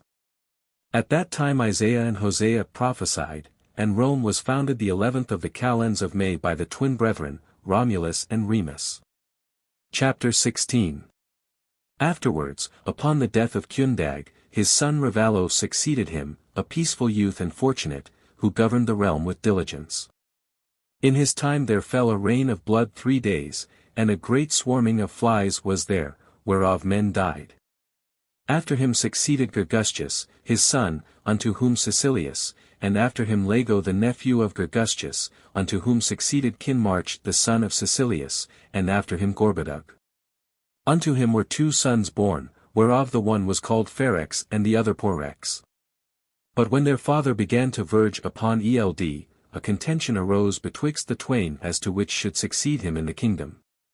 Howbeit, Porrex, spurred on thereunto by a more grasping covetise, layeth snares for his brother with design of slaying him, whereupon Pharex, when the matter was discovered unto him, betook him across the channel into Gaul, and, having obtained the help of Seward, king of the Franks, returned and fought against his brother. In this battle betwixt them, Pharex was slain together with the entire host that accompanied him. Thereupon their mother, who was named Wyden, when she learnt the certainty of her son's death, was beyond measure troubled, and conceived a bitter hatred of the other, for she loved the one that was slain the better of the twain. And so hotly did her wrath blaze up by reason of his death, that she was minded to revenge it upon his brother. Dunwallo Malmutius. She accordingly took possession of the tent wherein he was lying fast asleep, and setting upon him with her waiting women hacked him all into little pieces. Thenceforward the people was sore afflicted by civil war for a long space, and the kingdom was governed by 5 kings who harried the one another with mutual forays wherein was much blood spilt. Chapter 17. At last, in after days, arose a certain youth renowned above all others for his singular prowess, by name Dunwallo Malmutius, the son of Cloten, king of Cornwall. Excelling all the kings of Britain in comeliness and courage, he no sooner undertook the government of the country upon his father's death than he invaded the lands of Imner, king of Loegria, whom after a battle he defeated and slew. Thereupon Rudoc, the king of Cambria, and Stator, king of Albany, took counsel together, and after that they had contracted an alliance, led their armies into Dunwallo's territory to lay waste town and country and destroy his people. Dunwallo marched to meet them with 30,000 men and gave battle, but after great part of the day had been spent in fighting and neither party could claim the victory. He called apart 600 of his bravest youths and bade them all take and don the arms of the enemies they had slain. The Maumutine laws. He himself also flung aside the arms he was wearing and did the like. He then led them into the press of the enemy's ranks, going in among them as though he were of their own party, and when he had reached the place where Rudoc and Stator were leading on their men, gave the word unto his comrades to charge down upon them. They accordingly dashed forward, and the 2 kings were slain in the onset and a number of others along with them. But Dunwallo Malmutius, fearing lest he should be himself slain of his own men, turned back with his comrades and disarmed him. Then, donning again the arms that he had flung aside, he cheereth on his comrades to another charge which he himself led foremost. Scarce a moment later the day was won and the enemy put to flight and scattered. It was then only left for him to march through the lands of the slain, overthrow their cities and fortresses, and subject their people to his dominion. And after that he had thus utterly subjugated the whole island, he fashioned for himself a crown of gold and restored the realm unto the former estate thereof. This king it was that did establish amongst the Britons the laws that were called the Maulmutine laws, the which even unto this day are celebrated amongst the English. For among other things which, long time after, the blessed Gildas did write of him, he ordained that the temples of the gods and the cities should enjoy such privilege, as that in case any runaway or guilty man should take refuge therein, he should depart thence forgiven of his adversary. Dunwallow buried. He ordained, moreover, that the ways which led unto the foresaid temples and cities, no less than the ploughs of the husbandman, should by the same law be held inviolable. In his days, therefore, the knife of the cutthroat was blunted and the cruelties of the robber ceased in the land, for nowhere was any that durst do violence unto other. At last, after that 40 years were fulfilled sit hence that he had taken the crown, he departed and was buried in the city of Trinovantum anigh the temple of Concord, which he had builded to the confirmation of his law. Book 3. Chapter 1. Belinus and Brenius. After Dunwallow's death, his two sons, Belinus, to wit, and Brenius, both desirous of succeeding him in the kingdom, clashed the one upon the other with a mighty shock. For the contention between them was which of the twain should wear the diadem of the realm. But after they had fought may battles thereanent betwixt themselves, the friends of both did intervene between them and restored them to concord, covenanting that the kingdom should be shared between them on this condition: that Belinus should have the crown of the island along with Loegria, Cambria, and Cornwall to boot, forasmuch as he was the elder born, and Trojan custom did demand that the dignity of the inheritance should fall unto him, while Brenius, for that he was the younger, should be subject to his brother, and should hold Northumbria from the Humber as far as Caithness. These covenants being duly confirmed by treaty, they governed the country for a space of 5 years in peace and justice. But, for that discord doth ever seek to intermeddle with prosperity, certain forgers of falsehoods were not lacking that found access to Brenius, saying unto him, Brenius fareth into Norway. What sluggard sloth hath thus beset thee to hold thee in subjection unto Belinus, when the same father and mother and the same nobility have made thee his peer? Add to this, moreover, how in many a hard-fought battle thou hast over and over again shown how thou couldst withstand Ceolf, Duke of the Morini, and put him to flight when he would have made good his landing upon the shores of our province. Break, therefore, this covenant that is a disgrace unto thee, and take to wife the daughter of the King of Norway, and by his help recover the dignity thou hast lost. After that they had corrupted the youth's mind with these and other like conceits, he at last assented unto their counsel, sailed away to Norway, and married the king's daughter, even as he had been advised by these glozing sycophants. Chapter 2. Meanwhile, when this was reported to his brother, he took it in dudgeon that without asking leave or license he had thus acted against him. He therefore marched into Northumbria and took the cities of them of that province, garrisoning them with his own men. Whereupon Brenius, hearing a rumor that notified him of his brother's doings, fitted out a fleet and returned to Britain, bringing with him a strong force of Norwegians. But whilst that he was cleaving the level fields of the sea with a fair wind and without misgiving, Gichlac, king of the Danes, who had followed him, fell upon him suddenly, he himself being desperately enamoured of the damsel that Brenius had married. Brenius robbed of his bride. Aggrieved, therefore, beyond measure at his loss of her, he had fitted forth his ships and men and started in pursuit of him full sail. In the battle at sea that followed it so happened that he came alongside the ship wherein was the foresaid damsel, and making the vessel fast to his own with grappling hooks, fetched the damsel out of the one aboard the other and set her down in the midst of his own shipmates.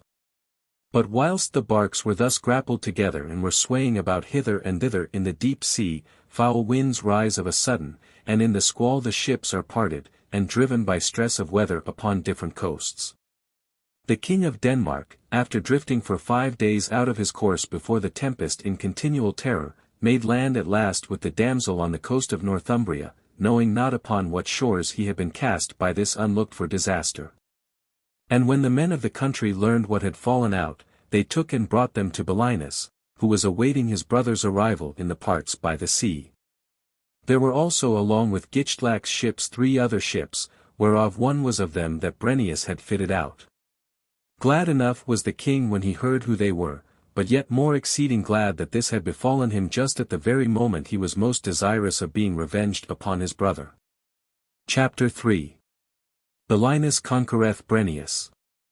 After a space of some days, Brennus had got his ships together again, and, and behold ye, landeth on the coast of Albany.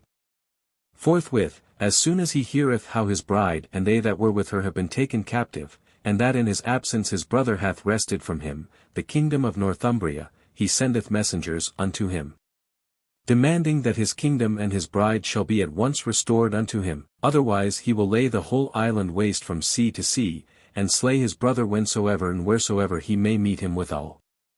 Which when Belinus understood, he flatly refused his demand, and summoning all the host of the island marcheth into Albany to do battle with him.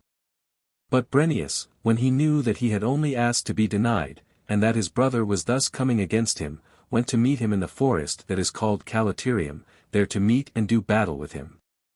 Both, accordingly, took up a position on the same field, each dividing his fellows into companies, and advancing the one upon the other, began the engagement at close quarters. Great part of the day was spent in fighting, for they of greater prowess on both sides met hand to hand. Great was the bloodshed on the one side and on the other, for sore deadly were the wounds they dealt with their brandished weapons, and the wounded fell before the onset of the companies as they had been corn before the reaper's sickle. Gichlax's petition granted. At last the Britons prevail, and the Norwegians flee with their maimed and mangled companies to their ships. Belinus pursueth them as they flee, making slaughter without pity. In that battle fell 15,000 men, nor of the residue was there a single thousand that escaped unharmed. Brennus, just making shift to reach one ship that fortune threw in his way, betook him to the coast of Gaul. But the rest who had come with him could only skulk away to the best hiding place they could find as chance might guide them. Chapter 4.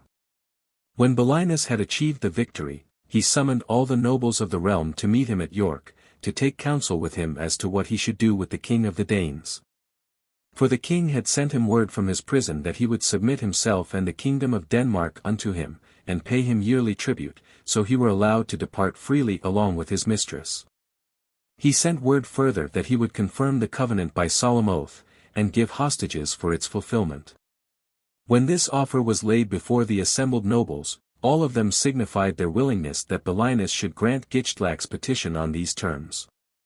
He himself also agreed, and Gichlax, released from prison, returned to Denmark with his mistress. Chapter 5. Belinus mocketh royal roads. Belinus, moreover, finding none in the kingdom Britain that was minded to withstand him, and that he was undisputed master of the island from sea to sea, confirmed the laws which his father had ordained, and commanded that even and steadfast justice should be done throughout the realm. Especially careful was he to proclaim that the cities and the highways that led unto the city should have the same peace that Dunwallow has established therein. But a dissension arose as concerning the highways, for that none knew the line whereby their boundaries were determined. The king therefore, being minded to leave no loophole for quibbles in the law, called together all the workmen of the whole island, and commanded a highway to be builded of stone and mortar that should cut through the entire length of the island from the Cornish sea to the coast of Caithness, and should run in a straight line from one city unto another the whole of the way along. A second also he bade be made across the width of the kingdom, which, stretching from the city of Menevia on the sea of Demetia as far as Hamo's port, should show clear guidance to the cities along the line. 2 others also he made be laid out slantwise athwart the island so as to afford access unto the other cities. Then he dedicated them with all honor and dignity, and proclaimed it as of his common law, that condign punishment should be inflicted on any that shall do violence to other thereupon. Sejan receiveth Brennus. But if that any would fain know all of his ordinances as concerning them, let him read the Maumutine laws that Gildas the historian did translate out of the British into Latin. and King Alfred out of Latin into the English tongue. Chapter 6. In the meanwhile that Belinus was reigning in peace and tranquillity, his brother Brennus, driven forth, as hath been said, to the shores of Gaul, was sore tormented of inward tribulation. For he took it grievously to heart that he was banished from his country, without any means of returning thither so as to enjoy again the dignity he had lost. Not knowing therefore what to do, he betook him unto the princes of Gaul, with a company of 12 knights only. And when he had laid open his ill fortune unto them all, and found that no succour could he obtain from any, he came at last unto Sejan, Duke of the Allobroges, and of him was right honourably received. And whilst that he was still sojourning with him, he entered into so close familiarity with the Duke, as, that none other was there in his court that was preferred before him. For in all matters, whether of peace or of war, such prowess did he show that the Duke loved him with a father's love. For he was comely to look upon, tall and big of limb, and, as was meet, well taught in hawking and venery. And for that he had fallen into so near friendship with the Duke, Sejan determined that he should take unto him his only daughter in lawful wedlock. Brennus weddeth a Gaulish wife. And if thereafter it should so be that the Duke were without heir male, he granted Brennus that after his own death he should have the kingdom of the Allobroges along with his daughter. But in case a son should be born unto the Duke, he promised his assistance in raising him to the kingship of Britain, and this was promised him not only by the Duke but by all the champion knights that were of the Duke's allegiance. So great was the friendship they bare towards him. Straightway thereupon the damsel is given in marriage to Brennus, the princes of the land become his men, and the throne of the country is conferred upon him. Nor had the full 12-month elapsed wherein these matters were settled, before the Duke's last day arrived, and he departed out of this life. Then Brennus neglected not the occasion to bind unto himself yet more closely those princes of the land whose friendship he had aforetime secured, by distributing largesse among them from the Duke's treasure that had been hoarded from the time of his ancestors. And, that which the Allobroges did hold of yet higher esteem, he was right bountiful in his gifts of victual and never shut his door against no man. Chapter 7.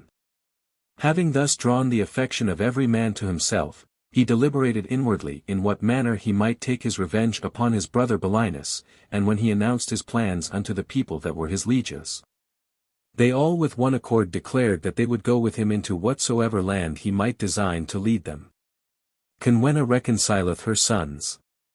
Nor did he linger, for, assembling a mighty host, he entered into covenant with the Gauls for leave to pass unmolested through their provinces on his way towards Britain. Forthwith he fitted out a fleet on the shore of Neustria, and launching into the deep, with a fair wind made good his landing on the island. As soon as the tidings of his arrival was bruited abroad, his brother Belinus, mustering all the youth of the kingdom, marched forth to meet him. But while their companies were still standing in orderly rank on the two sides just ready to begin the engagement, the mother of both, who was still living, pressed her hastily forward in the midst of the serried ranks. Her name was Conwenna, and the desire of her heart was to look again upon her son whom she had not seen of so long a time. Accordingly, so soon as she had reached with trembling steps the place where he was standing, she flung her arms about his neck, and stayed the yearning of her heart by kissing him again and yet again.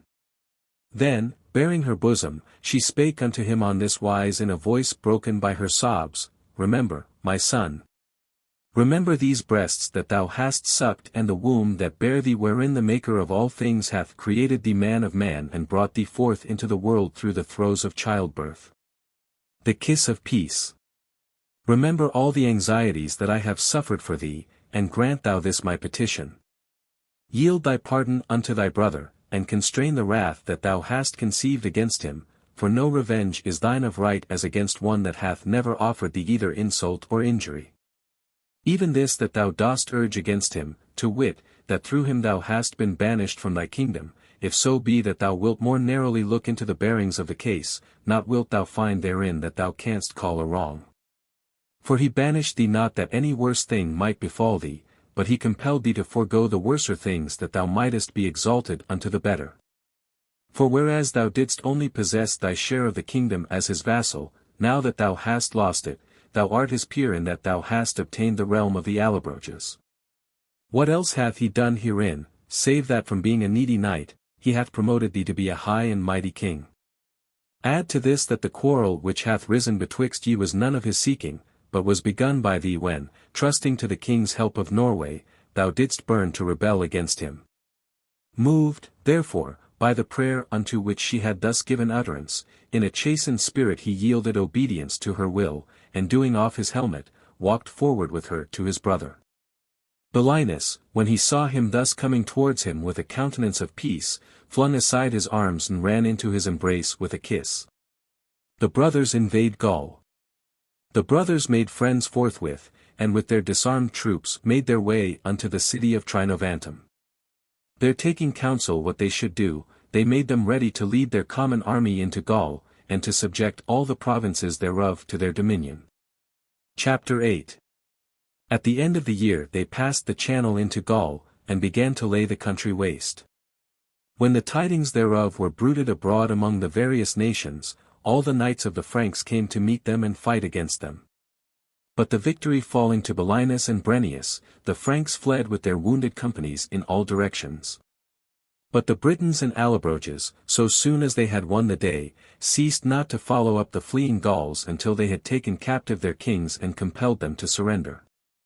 Setting garrisons in the cities they overthrew, they reduced the whole kingdom to submission within a single 12-month. Lastly, when they had forced all the provinces to yield, they started for Rome with all their host, and ravaged the cities and farms throughout Italy. Chapter 9. At that time there were two consuls at Rome, Gabius and Porsenna, unto whose government the country had been committed, who, when they saw that no people were so strong they might withstand the fierce fury of Belinus and Brennus, came unto them with consent of the Senate, to bespeak their goodwill and friendship. They take Rome. They offered, moreover, presents of much gold and silver, and a tribute every year so they might be allowed to hold their own in peace. Taking hostages, therefore, to secure their loyalty, the kings granted them pardon, and led their troops into Germany. Nathless, so soon as ever they had set them to work ravaging that country, the Romans repented them of the foresaid covenant, and taking courage afresh, marched forth to help the Germans. When the kings found it out, they took it in grievous dudgeon, and held counsel how best to meet the attack of the two peoples together, for so huge a multitude of Italians had arrived that they were in no small jeopardy. Wherefore, after taking counsel together, Belinus with his Britons remained in Germany to carry on the war against the enemy, while Brennus with his armies marched upon Rome to take revenge for the broken covenant. Howbeit, the Italians coming to know thereof, deserted the Germans, and hurried back to Rome, doing their best to outmarch the advance of Brennus and get there first. But when their design was notified to Belinus, he called back his army, and starting off as soon as night was past, took possession of a certain valley through which the enemy would have to pass, and lying in ambush there, waited for their arrival. On the morrow at dawn, the Italians, who had begun their march, reached the same spot, and when they beheld before them the valley glittering with the arms of their enemies, at once surmised in dismay that they who were there were Brennus and his Senonian Gauls. Rome recovered. Thereupon, as soon as the enemy were well in sight, Belinus suddenly charged down upon them and dashed swiftly into their midst. In a moment the Romans, marching disorderly and without arms, were utterly taken aback, and scurried off the field in headlong flight, followed hard by Belinus, who never once stinted of slaughtering them without mercy till night came on and he could no longer see to make an end of the bloodshed. After this victory he followed in search of Brennus, who had already been 3 days besieging Rome. They joined forces, accordingly, and the common army made a general assault upon the city, and doing their utmost to breach the walls. Moreover, by way of adding terror to slaughter, they set up gibbets in front of the city gates, and sent word to the besieged that they would hang up the hostages they had given on the gallows tree in case they were minded not to surrender. Nathless, the Romans, persisting in their purpose, scorned to take pity on their sons and grandsons, and determined to defend themselves all drive the enemy back from the walls. At one time shattering their engines either with appliances devised for defense or with counter-engines of the same kind, and at another with weapons and missiles of all sorts. So, when the brethren saw that they were thus loath to yield, in a fit of insolent wrath they bade hang 24 of the noblest among the hostages in sight of their kinsfolk. Brennus in Italy. But the Romans only thereby provoked to a yet more insolent stubbornness, and relying on a message they had received from the consuls Gabius and Porsenna to the effect that they would come to their succor on the morrow, resolved to make a sally from the city and do battle with the besiegers. Marching forth accordingly, in close file, they made a sudden assault upon the Allobroges and Britons, and the citizens also issuing forth with them, helped them to do no small slaughter at the outset. Natheless, the brethren, when they saw so sudden a discomfiture inflicted on their fellow soldiers, were right sore uneasy, and with redoubled vigor cheered them on, reformed their ranks, and leading on one assault after another compelled them to give ground. At the last, after many thousand fighting men had been slain, victory rested with the brethren, Gabius was slain, Porsenna made prisoner, the city was taken. Naught remained for them but to distribute the hidden treasures of the citizens in largesse to their comrades. Chapter 10. After he had won this victory, Brennus abode still in Italy, and trampled upon the people thereof with tyranny unheard of. But of his other deeds and of his end, for that they be written in the Roman histories, I do in no wise care to treat, seeing that thereby I should import too great a prolixity into my work. And that in going over ground which others have already beaten, should be turning aside from my present purpose. Belinus returneth to Britain. Howbeit Belinus returned to Britain and ruled the kingdom all the rest of his life in peace. Wheresoever the cities that had aforetime been builded had fallen into decay he restored them, and many new ones did he found. Amongst others he did lay out one upon the river Usk nigh the Severn Sea, that was of many ages called Carisk, that was the mother city of Demetia. But after that the Romans came hither, the old name was done away and it was called the City of the Legions, drawing the name from the Roman legions that wont to winter there. In the city of Trinovantum made he a gate of marvellous workmanship upon the banks of Thames, the which the citizens do still in these days call Billingsgate after his name. He builded, moreover, a tower of wondrous bigness, with a quay at the foot whereunto ships could come alongside. He renewed his father's laws everywhere throughout the kingdom, rejoicing always in doing steady and even-handed justice. In his days, therefore, did he cause such wealth to accrue unto his people as that the like hath never been heard tell of in any age neither before nor since. At the end, when his last day did snatch him away from this life, his body was burnt and his ashes were enclosed in a golden urn which they placed with wondrous skilful artifice upon the top of the foresaid tower. Chapter 11. Spaniards settle in Ireland. Afterward, his son succeeded him, Gurgiant Brabtruc, a sober man and a prudent, who, imitating his father's deeds in all things, did love peace and justice, and when his neighbors rebelled against him, taking fresh courage by ensample of his father, he fought sundry right bloody battles against them, and forced his enemies back into subjection due. Amongst other matters it so fell out that the king of Denmark who had paid tribute in his father's days did eschew making the same payment unto himself, denying that he owed him any subjection. He thereupon, taking the matter in high choler, led a fleet into Denmark, and after afflicting the people with grievous deadly havoc, slew the king and imposed his ancient yoke upon the country. Chapter 12. At that time, when he was returning home after the victory by the Isles of Orkney, he fell in with 30 ships thronged with men and women, and when he made inquiry as to the reason of their coming thither, their Duke, Partholoin by name, came unto him, and, doing him much worship, besought pardon of him and peace. He had been banished, he said, from the parts of Spain, and was cruising in those waters in search of a land wherein to settle. He made petition, moreover, that some small share of Britain might be allotted unto them wherein to dwell, so as that they need no longer rove the irksome highways of the sea. The Mercian law.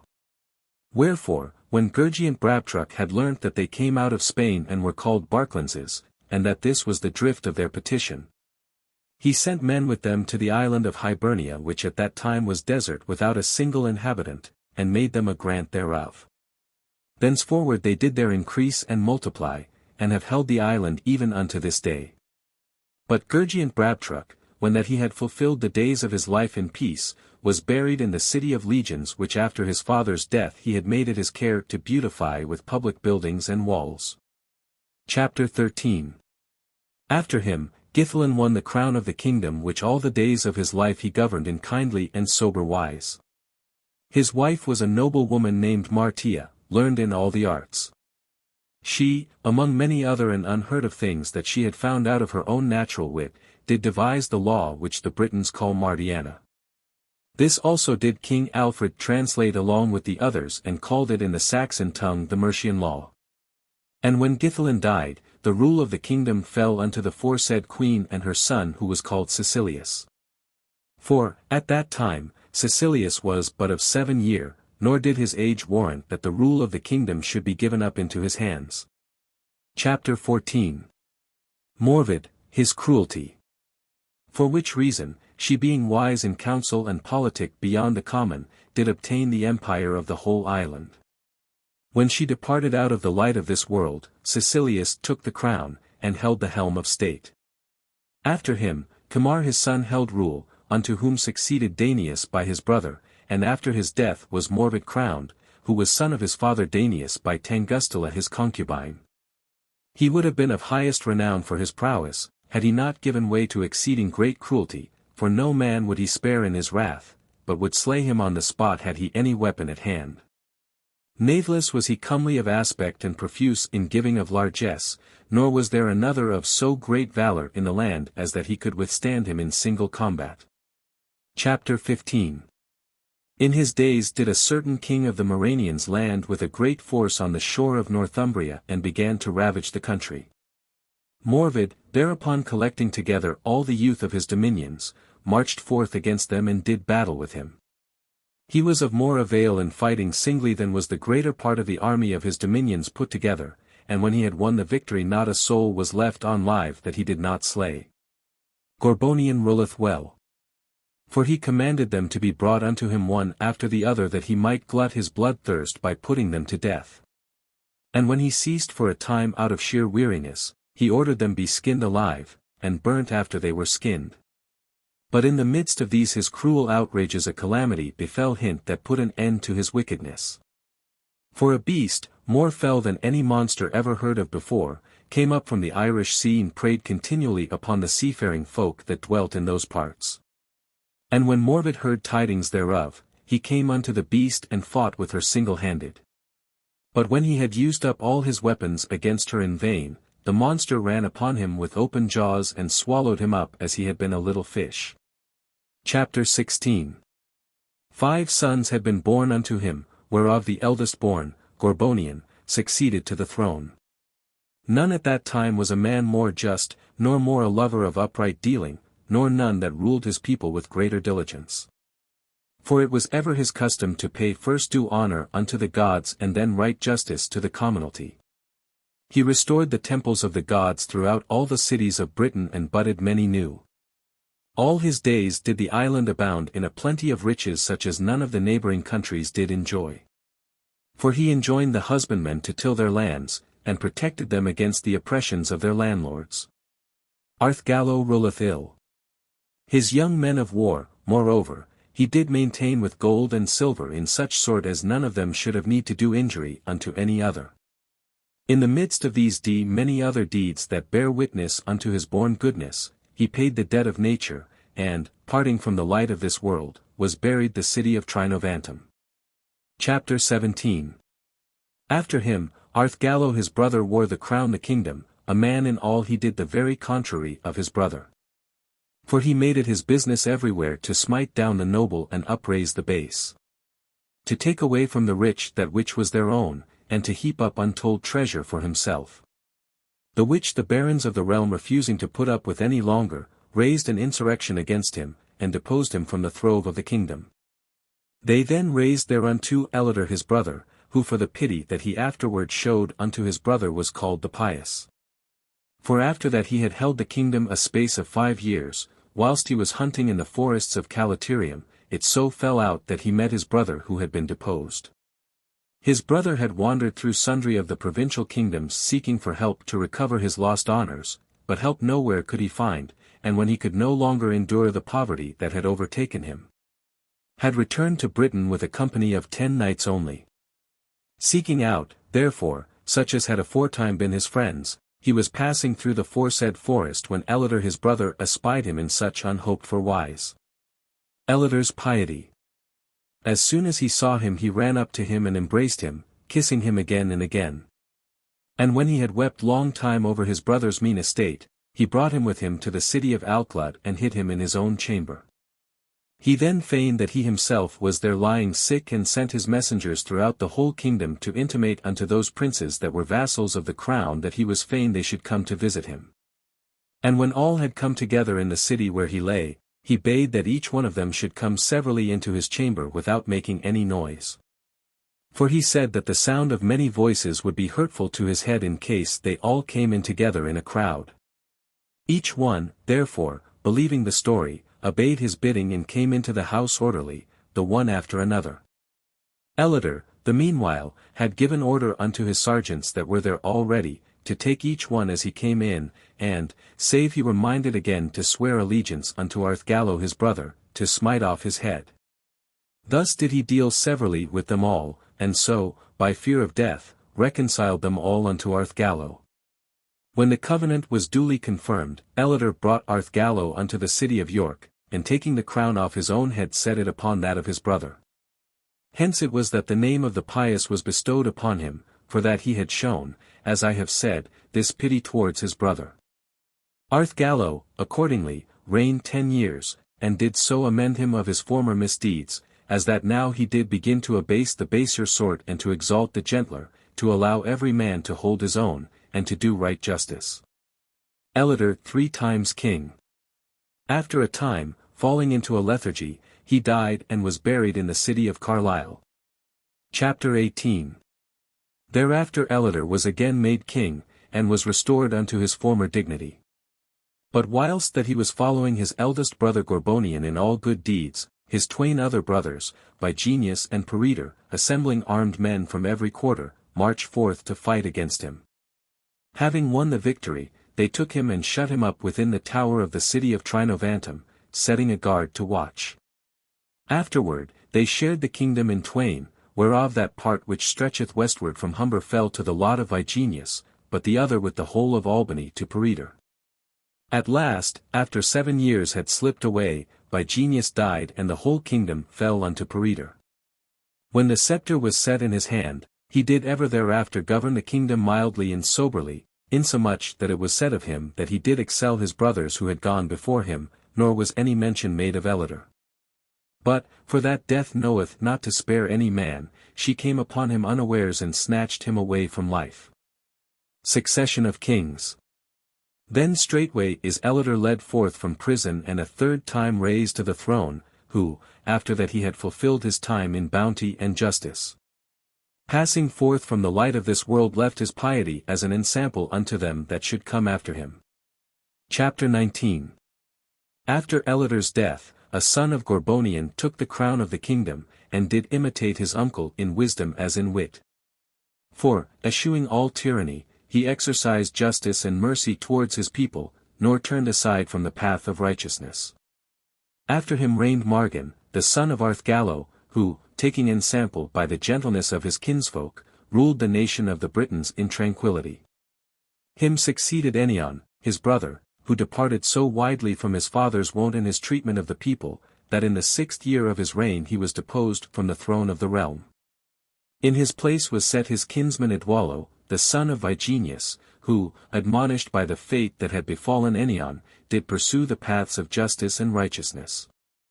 Unto him succeeded Runno, son of Peretor, and him Gerontius, son of Ellider, after him came Catel his son, and after Catel, Coil, after Coil, Porrex, and after Porrex, Charon.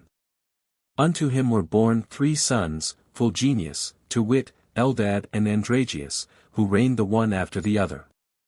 Thenceforward, Urian, son of Andragius, succeeded, unto whom Eliud, unto whom Cledoc, unto whom Cleto, unto whom Gregentius, unto whom Marion, unto whom Bledon, unto whom Cap, unto whom Owen, unto whom Cecilius, unto whom Blegobred.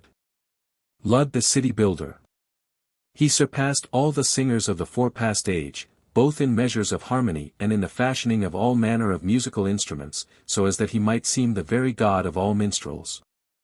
After him reigned Arthmael his brother, and after Arthmael Eldil, unto whom succeeded Red Ion, unto Horn Roderch, unto whom Samuel Penisel, to whom Peer, unto whom Capwar. Then succeeded Cligwiel, the son of Capwar, a man in all his acts moderate and prudent, and who above all things did exercise right justice among his peoples. Chapter 20. After him succeeded his son Heli, and ruled the kingdom for 40 years. Unto him were born 3 sons, Lud, Cassibelanus and Nennius, whereof the eldest born, Lud, to wit, took the kingdom on his father's death.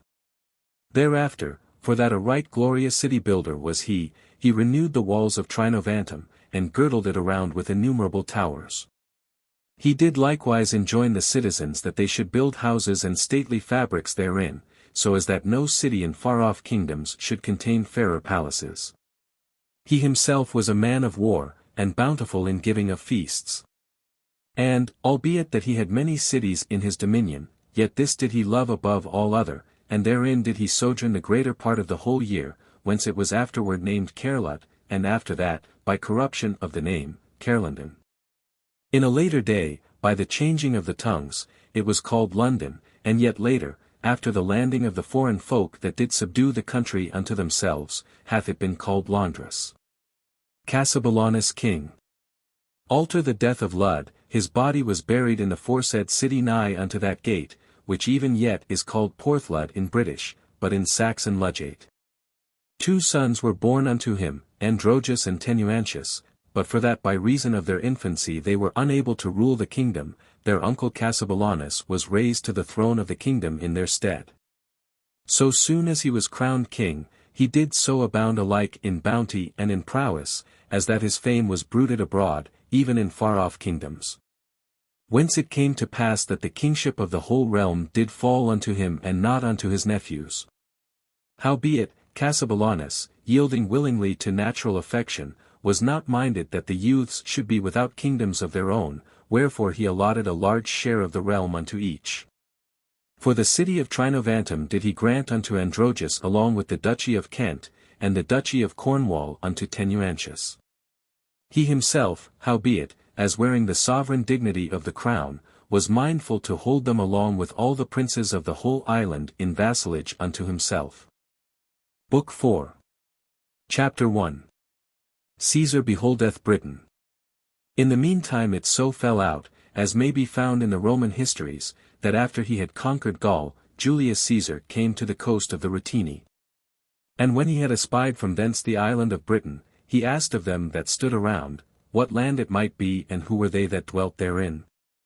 Whilst that he was still looking out to seaward after he had learnt the name of the kingdom and of the people, by Hercules, saith he, we Romans and these Britons be of one ancestry, for we also do come of Trojan stock. For after the destruction of Troy, Aeneas was first father unto us, as unto them was Brute, whom Silvius, son of Ascanius, son of Aeneas, did beget. But, and if I mistake not, they be sore degenerate from us, and know not what warfare meaneth, seeing that they lie thus sundered from the world in the outer ocean. Lightly may they be compelled to give us tribute, and to offer perpetual obedience unto the dignity of Rome. A brave letter. Nathless, first of all let us send them word bidding them pay us toll and tallage unvisited and untouched of the Roman people, and, like the rest of the nations, do homage to the Senate, lest haply, by shedding the blood of these our kinsmen, we should offend the ancient nobility of Priam, father of us all. Having sent this message in a letter to King Cassibelanus, Cassibelanus waxed indignant and sent him back an epistle in these words. Chapter 2. Cassibelanus, king of the Britons, to Caius Julius Caesar. Marvellous, Caesar, is the covetousness of the Roman people, the which, insatiable of aught that is of gold or silver, cannot even let us alone that have our abode beyond the world and in peril of the ocean. But must needs presume to make a snatch at our revenues, which up to this time we have possessed in quiet. Nor is even this enow for them, save we also cast away our freedom for the sake of becoming subject unto them and enduring a perpetual bondage. An insult unto thyself, Caesar, is this which thou dost ask of us, seeing that the same noble blood that flowed in the veins of Aeneas beateth in the heart of Briton and of Roman alike. And that those very same glorious links that unite us in a common kindred ought also no less closely to bind us in firm and abiding friendship. That friendship it was that thou shouldst have asked of us, not slavery. We know how to bestow our friendship freely, we know not how to bear the yoke of bondage. For such freedom have we been wont to enjoy, that bowing the neck unto slavery is a thing wholly unknown amongst. Caesar saileth to Britannis. Yea, should even the gods themselves think to snatch it from us, we would withstand them to the last gasp. And it should go hard but that we would hold to it in their despite. Be it therefore clearly understood, Caesar, that in case, thou hast threatened, thou dost emprise the conquest of this island of Britain, thou shalt find, us ready to fight both for our freedom and for our country. Chapter 3. When he readeth this letter, Caius Julius Caesar fitteth out his fleet and only waiteth for a fair wind to adventure on the enterprise of carrying into effect the message he had sent to Cassibelanus. As soon as the wished-for wind began to blow, he hoisted sail and came with a fair course into the mouth of the Thames with his army. They had already landed from the boats, when, lo, Cassibelanus with all his strength cometh to meet him. On reaching the town of Dorabellum he there held counsel with his barons how best to keep the enemy at a distance. There were with him Belinus, his commander-in-chief of the army, by whose counsel the whole kingdom was governed. His two nephews, Androgus to wit, Duke of Trinovantum, and Tenuantius, Duke of Cornwall. Nennius, his valour. There were, moreover, 3 kings that were his vassals, Critias, king of Albany, Gurtheath of Venedotia, and Brittle of Demetia, who, as they had encouraged the rest to fight, and all were eager for the fray, gave counsel that they should forthwith march upon Caesar's camp, and before that he had taken any fortress or city, dash in upon him and drive him out, for that, so he once were within any of the garrison places of the country, it would be all the harder to dislodge him, as he would then know whither he and his men might repair for safety. All having signified their assent, they accordingly marched to the coast where Julius had set up his camp and his tents, and there, both armies in battle array, engage in combat hand to hand with the enemy. Spear thrust against spear thrust and sword stroke against sword stroke. Forthwith on this side and on that the wounded fell smitten through the vitals, and the ground is flooded with the gore of the dying, as when a sudden southwester drives back an ebbing tide. And in the thick of the melee, it so chanced that Nennius and Androgus, who commanded the men of Kent and the citizens of Trinovantum, fell upon the bodyguard of the emperor himself. When they came together, the emperor's company was well nigh scattered by the close ranks of the British assailants, and whilst they were confusedly battling together, blow on blow, good luck gave Nennius a chance of encountering Julius himself. Nennius accordingly ran in upon him, glad beyond measure that it should lie in his power to strike even one blow at a man so great. Caesar, when he saw him making a rush at him, received him on the shield he held before him, and smote him on the helmet with his naked sword as hard as his strength would allow. Caesar fleeth to his ships. Then, lifting the sword again, he was fain to follow up the first by a second blow that should deal a deadly wound, but, Nennius, seeing his intention, lifted his shield between, and Caesar's blade, glancing off his helmet, stuck fast in the shield with so passing great force, that when they could no longer maintain the combat for the press of the troops rushing in upon them, the emperor had not strength to wrench it forth. Howbeit, Nennius, when he had laid hold on Caesar's sword on this wise, hurled away his own that he held, and tugging forth the other, falleth swiftly on the enemy. Whomsoever he smote therewith, he either smote off his head or wounded him so sore at the passing, as that no hope was there of his living thereafter. At last, whilst he was thus playing havoc with the enemy, Labienus the tribune came against him, but was slain by Nennius at the first onset. At last, when the day was far spent, the Britons pressed forward in close rank, and charging on undaunted time after time, by God's grace won the day, and Caesar with his wounded Romans retreated to the beach betwixt the camp and the ships. During the night he got together all that were left of his troops and betook him to his ships, glad enough to make the deep sea his camp of refuge. And when his comrades dissuaded him from continuing the campaign, he was content to abide by their counsel, and returned unto Gaul. Chapter 4. Death of Nennius.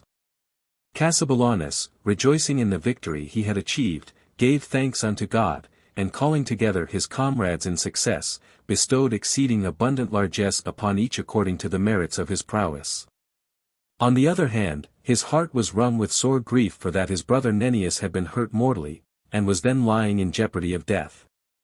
For Julius, in the combat aforesaid, had stricken him a wound beyond help of leechcraft, and within the fortnight after the battle he departed the light of this world by an untimely death, and was buried in the city of Trinovantum nigh the north gate. At his funeral were kingly honours paid unto him, and they set by his side, in his coffin, the sword of Caesar that had stuck in his shield in the fight. And the name of that sword was Saffron Death, for that no man smitten thereby might escape on live. Chapter 5. When Julius thus turned his back to the enemy and landed on the shores of Gaul, the Gauls made great effort to rebel and to cast off the dominion of Julius. For they made count that he had been so enfeebled as that they need no longer dread his power. For amongst them all was there but one same story, that the whole sea was seething over with the ships of Cassibelanus, ready to pursue the flight of Julius himself. Whence the bolder spirits amongst the Gauls busied them in taking thought how best to drive him beyond their frontiers, which Julius getting wind of, he had no mind to take in hand a doubtful war against so fierce a people, but chose rather to open his treasuries and wait upon certain of the chief nobles, so as to bring back the receivers of his bounty to their allegiance. Caesar's second attempt. Unto the common folk he promiseth freedom, unto the disinherited the restoration of their losses, and even to the bondsmen liberty. Thus he that foretime had stripped them of all they possessed and roared at them with the fierceness of a lion, hath now become a gentle lamb, and humbly bleateth out what a pleasure it is unto him to be able to restore them everything. Nor doth he stint his wheedling until such time as he hath recovered the power he had lost. In the meanwhile not a day passed but he chewed the cud over his flight and the victory of the Britons. Chapter 6. After a space of 2 years he again mocketh ready to cross the ocean channel and revenge him upon Cassibelanus, who on his part, as soon as knew it, garrisoned his cities everywhere, repaired their ruined walls and stationed armed soldiers at all the ports. In the bed of the river Thames, moreover, whereby Caesar would have to sail unto his city of Trinovantum, he planted great stakes as thick as a man's thigh and shod with iron and lead below the level of the stream so as to crash to the bows of any of Caesar's ships that might come against them. Assembling, moreover, all the youth of the island, he constructed cantonments along the coast and waited for the enemy's arrival. Chapter 7. A battle on the Thames. Julius, meanwhile, after providing everything necessary for his expedition, embarked with a countless multitude of warriors on board, eager to wreak havoc upon the people who had defeated him, and wreaked. No doubt, it would have been, so only he could have reached dry land without damage to his fleet, a feat, howbeit, that he failed to achieve. For whilst that was making way up Thames towards the foresaid city, his ships ran upon the fixed stakes and suffered sore and sudden jeopardy. For by this disaster not only were his soldiers drowned to the number of many thousands, but his battered ships sank foundered by the inrush of the river. When Caesar found how matters were going, he made all haste to back sail, and setting all hands to work, to run inshore. They, moreover, who had made shift to escape the first peril by the skin of their teeth, crawled up with him unto dry land. Cassibelanus, who stood on the bank all the time looking on, was glad enough of the peril of them that were drowned, but had little joy over the safety of the rest. He gave the signal to his fellow soldiers, and charged down upon the Romans.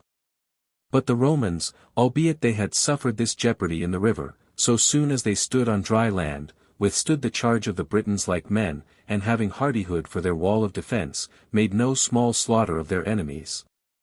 Albeit that the slaughter they suffered was more grievous than that they inflicted, for the disaster at the river had sore thinned their companies, while the ranks of the Britons, multiplied every hour by fresh reinforcements, outnumbered them by 3 to 1. Caesar again fleeth. No marvel, therefore, that the stronger triumphed over the weaker. Wherefore when Caesar saw that he was thoroughly routed, he fled with his minished numbers to his ships, and reached the shelter of the sea exactly as he wished, for a timely wind blew fair. And hoisting sail he made the coast of the Morini in safety. He then threw himself into a certain tower he had constructed at a place called Odnia before he went this time to Britain, for his mind misgave him as to the loyalty of the Gauls, and he feared they might rise against him a second time. As they did when, as the poet says, he first showed his back to the Britons. It was in view of this likelihood that he had builded this tower as a place of refuge, so that in case the people should raise an insurrection he might be able to withstand any rebellion. Chapter 8. Cassibelanus, after winning this second victory, was mightily elated, and issued an edict that all the barons of Britain and their wives should assemble in the city of Trinovantum to celebrate the solemnities due unto their country gods who had granted them the victory over so mighty an emperor. They accordingly all came without tarrying and made sacrifice of divers kinds, and profuse slaying of cattle. A deadly quarrel. 40,000 kine did they offer, 100,000 sheep, and of all manner fowl a number not lightly to be reckoned, besides 30,000 in all of every sort of forest deer. And when they had paid all due honor unto the gods, they feasted them on the remainder as was the wont on occasion of solemn sacrifices, and the day and the night they spent in playing games of divers kinds. Now, while the sports were going on, it fell out that two noble youths, whereof the one was nephew of the king and the other of Duke Androgus, had tried conclusions man to man in a wrestling bout, and fell out as to which had had the upper hand. The name of the king's nephew was Hiereglas, and of the other Evelyn. And after many insults had been bandied about betwixt them, Evelyn snatched up a sword and smote off the king's nephew's head, whereupon was a mighty ferment in the court. And the news of the murder forthwith flying abroad soon reached Cassibelanus. Grievously troubled at his kinsman's fate, Cassibelanus commanded Androgus to bring his nephew into court before him, and that when so brought he should be ready to undergo such sentence as the barons might pronounce. So that Hiereglas should not remain unavenged in case they should find that he had been unjustly slain.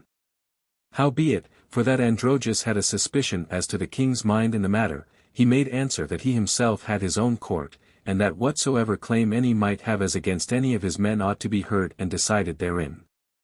Caesar invited to Britain. If, therefore, Cassibelanus were resolved to have the law of Evelyn, he ought by custom immemorial to have sought it in Androgus's own court in the city of Trinovantum. Cassibelanus, thereupon, finding that he could not obtain the satisfaction he meant to have taken, threatened Androgus with a solemn oath that he would waste his duchy with sword and fire, save he agreed to allow his claim. Howbeit, Androgus waxing wroth, withheld obedience to his demand, and Cassibelanus waxing wroth no less, made haste to ravage his dominions.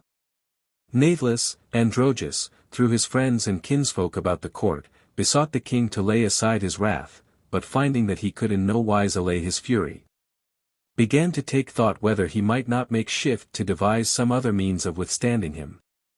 At last, despairing utterly of compassing his purpose otherwise, he resolved to call in Caesar to his succor, and sent his letters unto him conceived in these words. To Caius Julius Caesar, Androgus, Duke of Trinovantum. After aforetime wishing him death, now wisheth health. I do repent me of that I wrought against thee when thou didst battle with my king, for, had I eschewed such enterprise, thou wouldst have conquered Cassibelanus, upon whom hath crept such pride of his triumph as that he is now bent on driving me beyond his frontiers, me, through whom he did achieve the triumph. This is the reward that he holdeth due unto my merits. I have saved him his inheritance, he now seeketh to disinherit me. I have restored him a second time unto his kingdom, he now desireth to reave me of mine own kingdom. Androgus' letter. For in fighting against thee all these benefits have I bestowed upon him.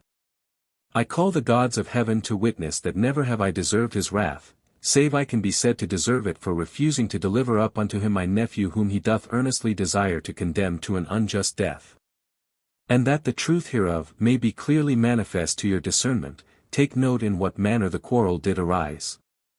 It so fell out that for joy of our victory we were celebrating a festival unto our country gods, unto whom when we had duly offered sacrifice, our youth did pass the time in sports one with another.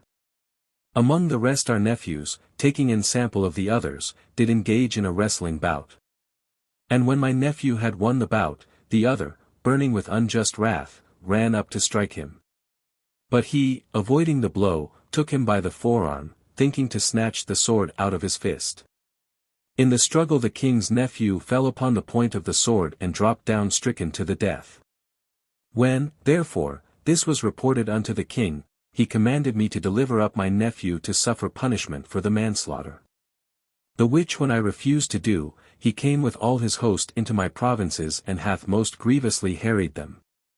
For which reason, praying thy mercy, I do beseech thy help that I may be restored, and by my means thou shalt be master of all Britain. In me hast thou no cause for misgiving, for here is no treason. The motives of men are swayed by events, and it may well be that some may become friends that have aforetime been at strife, and some there be that after flight may yet achieve the victory. Chapter 9. Caesar's third arrival. When he had read this letter, Julius Caesar took counsel with his familiars and was advised by them not to go to Britain simply upon the duke's verbal invitation, but to demand hostages in addition enough to ensure his good faith before starting on the expedition. Androgeus accordingly forthwith sent his son Sceva along with 30 noble youths that were nigh kinsfolk of his own. When the hostages were delivered, Caesar was reassured, and recalling his troops, sailed with a stern wind to the haven of Rutupi. Cassibelanus in the meanwhile had begun to besiege the city of Trinovantum and to sack the manor houses in the country round. Howbeit, as soon as he heard that Julius had landed, he raised the siege and hurried away to meet the emperor. And, as he was marching into a valley near Dorobernia, he caught sight of the Roman army pitching their camp and the tents therein, for Androgeus had led them thither so as to fall upon them there by ambuscade. In a moment, the Romans, understanding that the Britons were upon them, armed them as swiftly as they might and stationed their men in companies. On the other side, the Britons donned their arms and advanced together in squadrons. Howbeit, Androgeus with 5,000 men in arms lay concealed in the forest nigh at hand ready to run to Caesar's assistance and make a stealthy and sudden onslaught upon Cassibelanus and his comrades. Cassibelanus defeated. As they came together in this order on the one side and the other, never a moment did they slack of flinging javelins that carried death into the enemy's ranks, and dealing wounds as deadly with blow on blow of their swords. The squadrons clashed together, and mighty is the shedding of blood. On both sides the wounded drop like leaves of the trees in autumn. And while the battle is at the hottest, forth issueth Androgeus from the forest and falleth on the rear of Cassibelanus's main army, whereupon depended the fate of the battle. Presently, his vanguard already in part cut down and disordered by the onset of the Romans, and his rear thus harassed by their own fellow countrymen, he could stand his ground no longer. And his broken and scattered forces flee routed from the field. By the side of the valley rose a rocky hill with a thick hazel wood at the top, whereunto Cassibelanus with his men fled for cover when they found themselves defeated on the level, and taking their stand in the wood, defended them like men and slew a number of the enemy that pursued them. For the Romans and the men of Androgeus were hard after them, cutting up the squadrons in their flight, and skirmishing heavily with them on the hillside without being able to force their way to the top. For the rocks on the hill and the steepness of the ridge afforded such good cover to the British that they could make sallies from the heights and still carry slaughter among the enemy.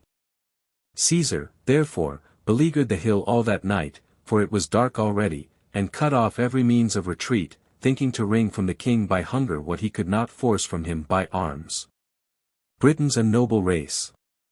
Oh, but in those days was the British race worthy of all admiration, which had twice driven in flight before them him who had subjected the whole world beside unto himself.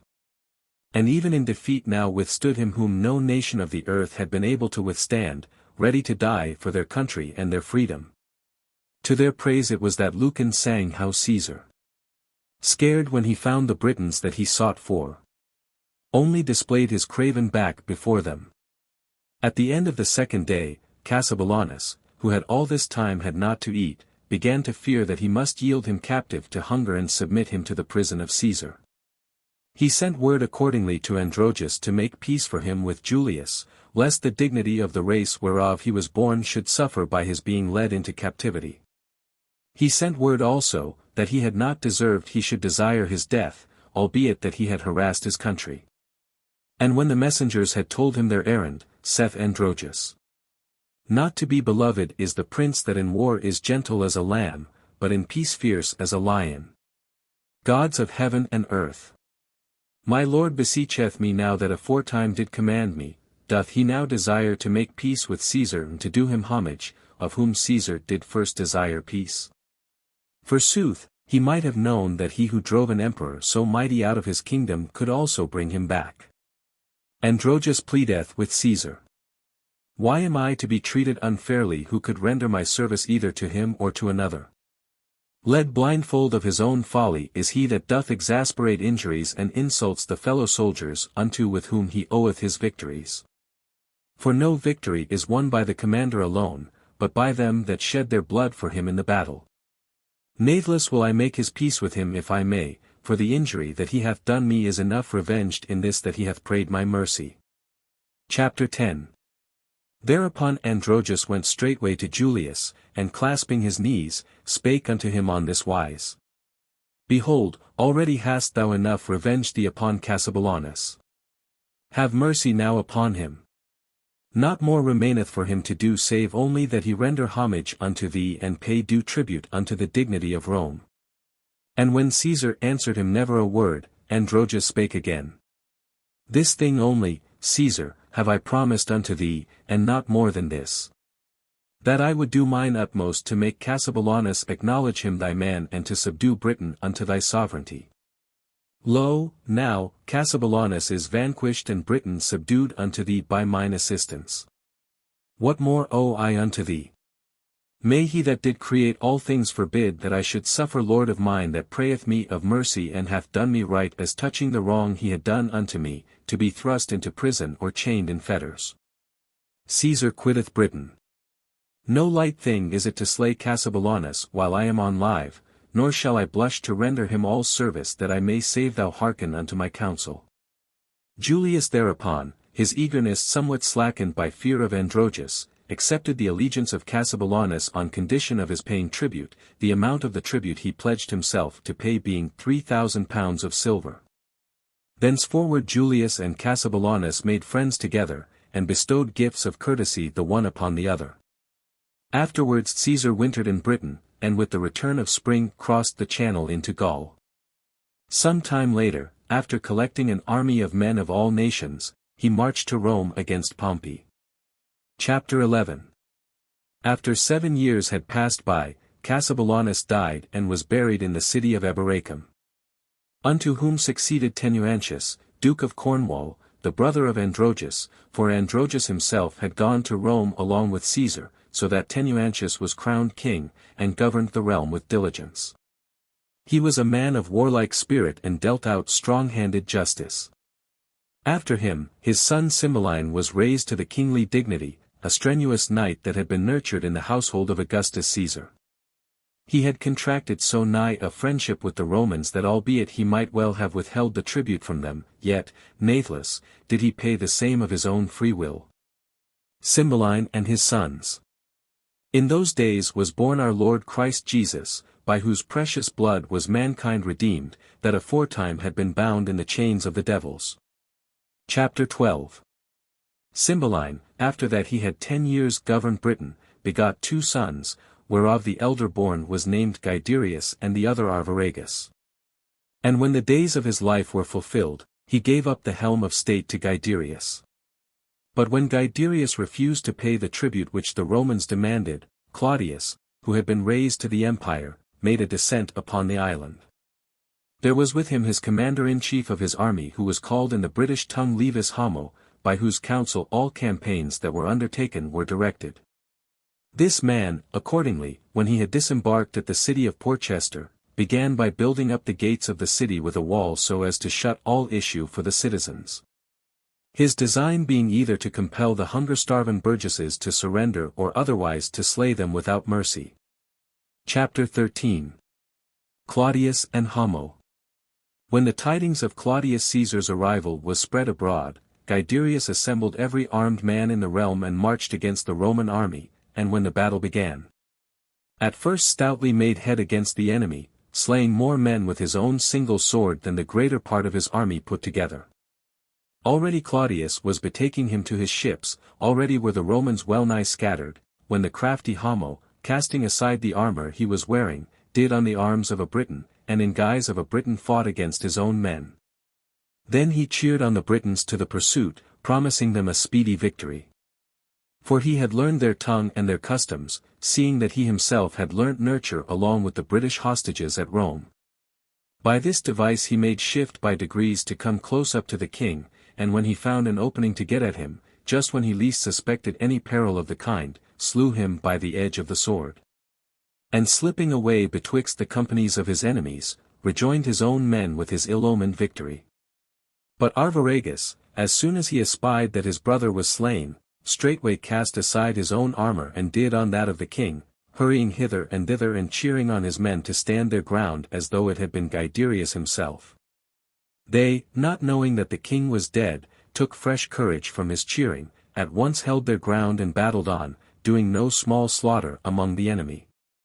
At the last the Romans gave way, and abandoning the field, flee shamefully in two divisions, Claudius, in the one, betaking him unto the shelter of his ships, and Homo, not having time to reach the ships, slipping away into the forest. Homo killed at Southampton.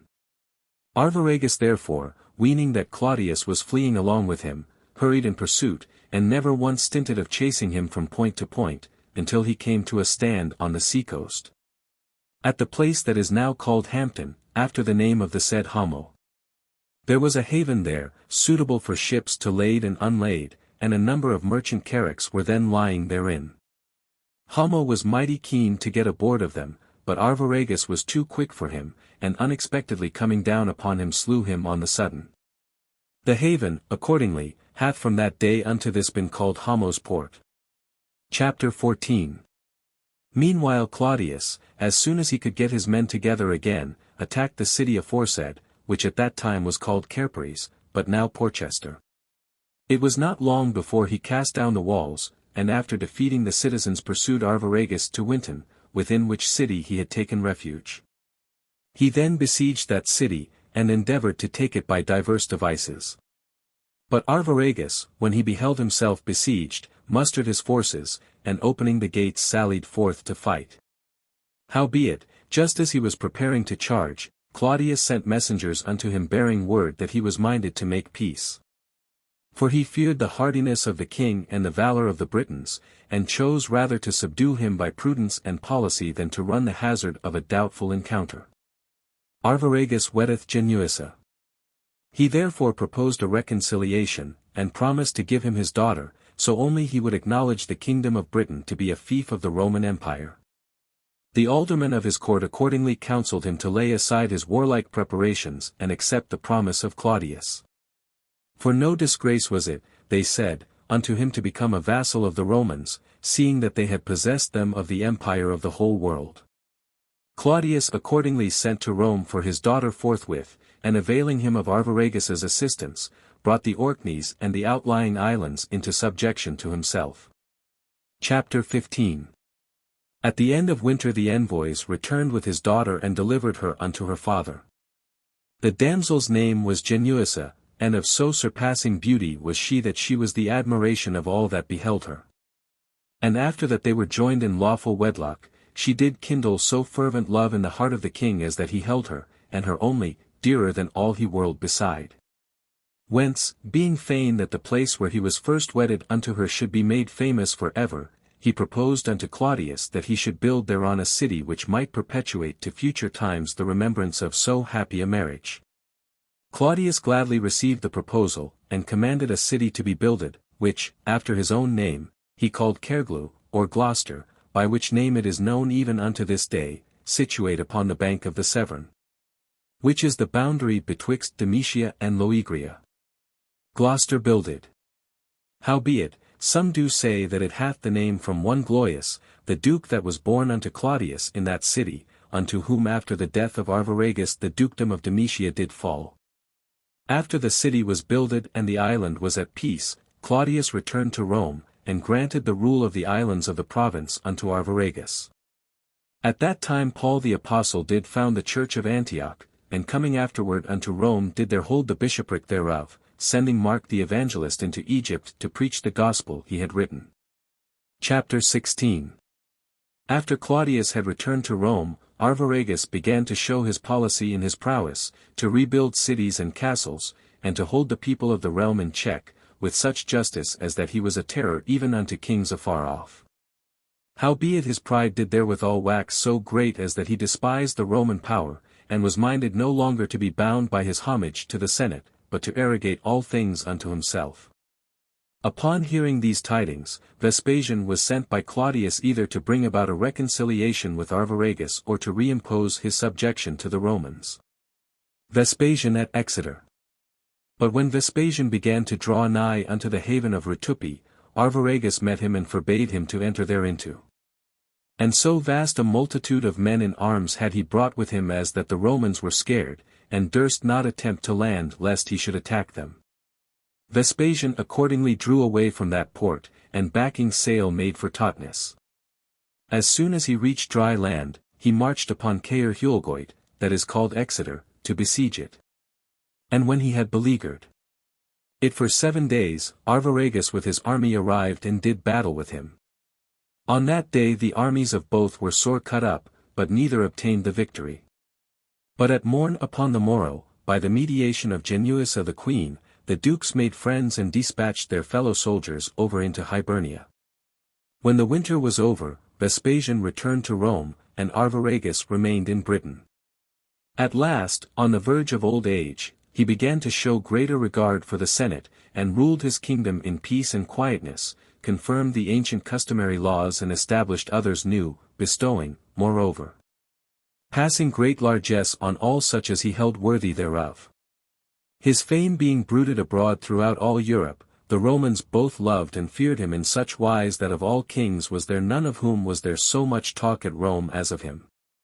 Whence Juvenal in his book doth record how a certain blind man, when he was speaking to Nero about the huge turbot that had been caught, said, "Some king shalt thou lead captive, or from the draught tree of his British chariot. Headlong shall fall Arviragus. Marius defeateth Roderick. None was more stark than he in war, in peace none more gentle, none jollier, none more bountiful in largesse.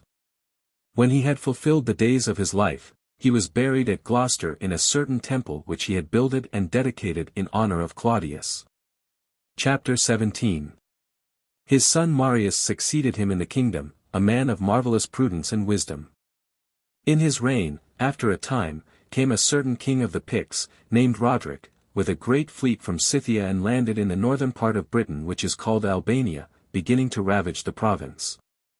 Assembling his people, Marius accordingly came to meet him, and after sundry battles obtained the victory.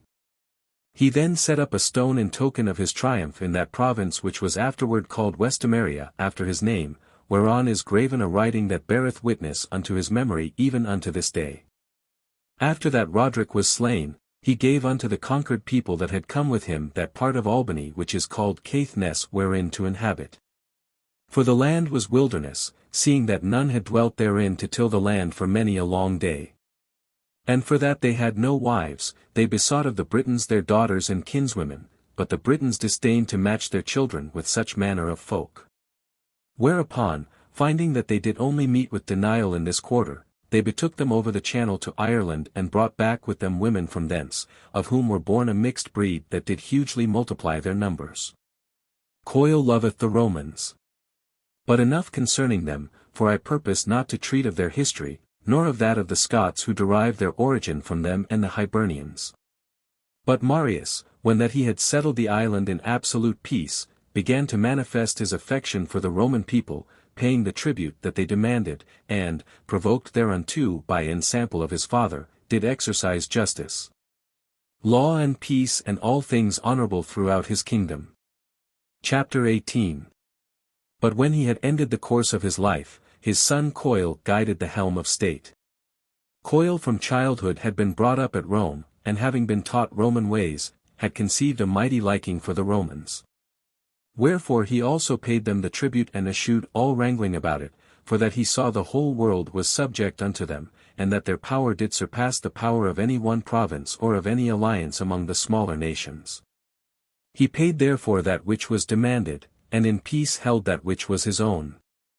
None of all the kings ever showed greater honor unto his nobility, for them that were rich did he allow to live in peace, and them that were poor did he maintain with unfailing bounty.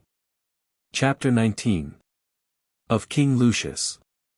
Unto Coel was born one single son whose name was Lucius, who, upon the death of his father, had succeeded to the crown of the kingdom. And did so closely imitate his father in all good works that he was held by all to be another Coel. Nathless, being minded that his ending should surpass his beginning, he dispatched his letters unto Pope Eleutherius beseeching that from him he might receive Christianity.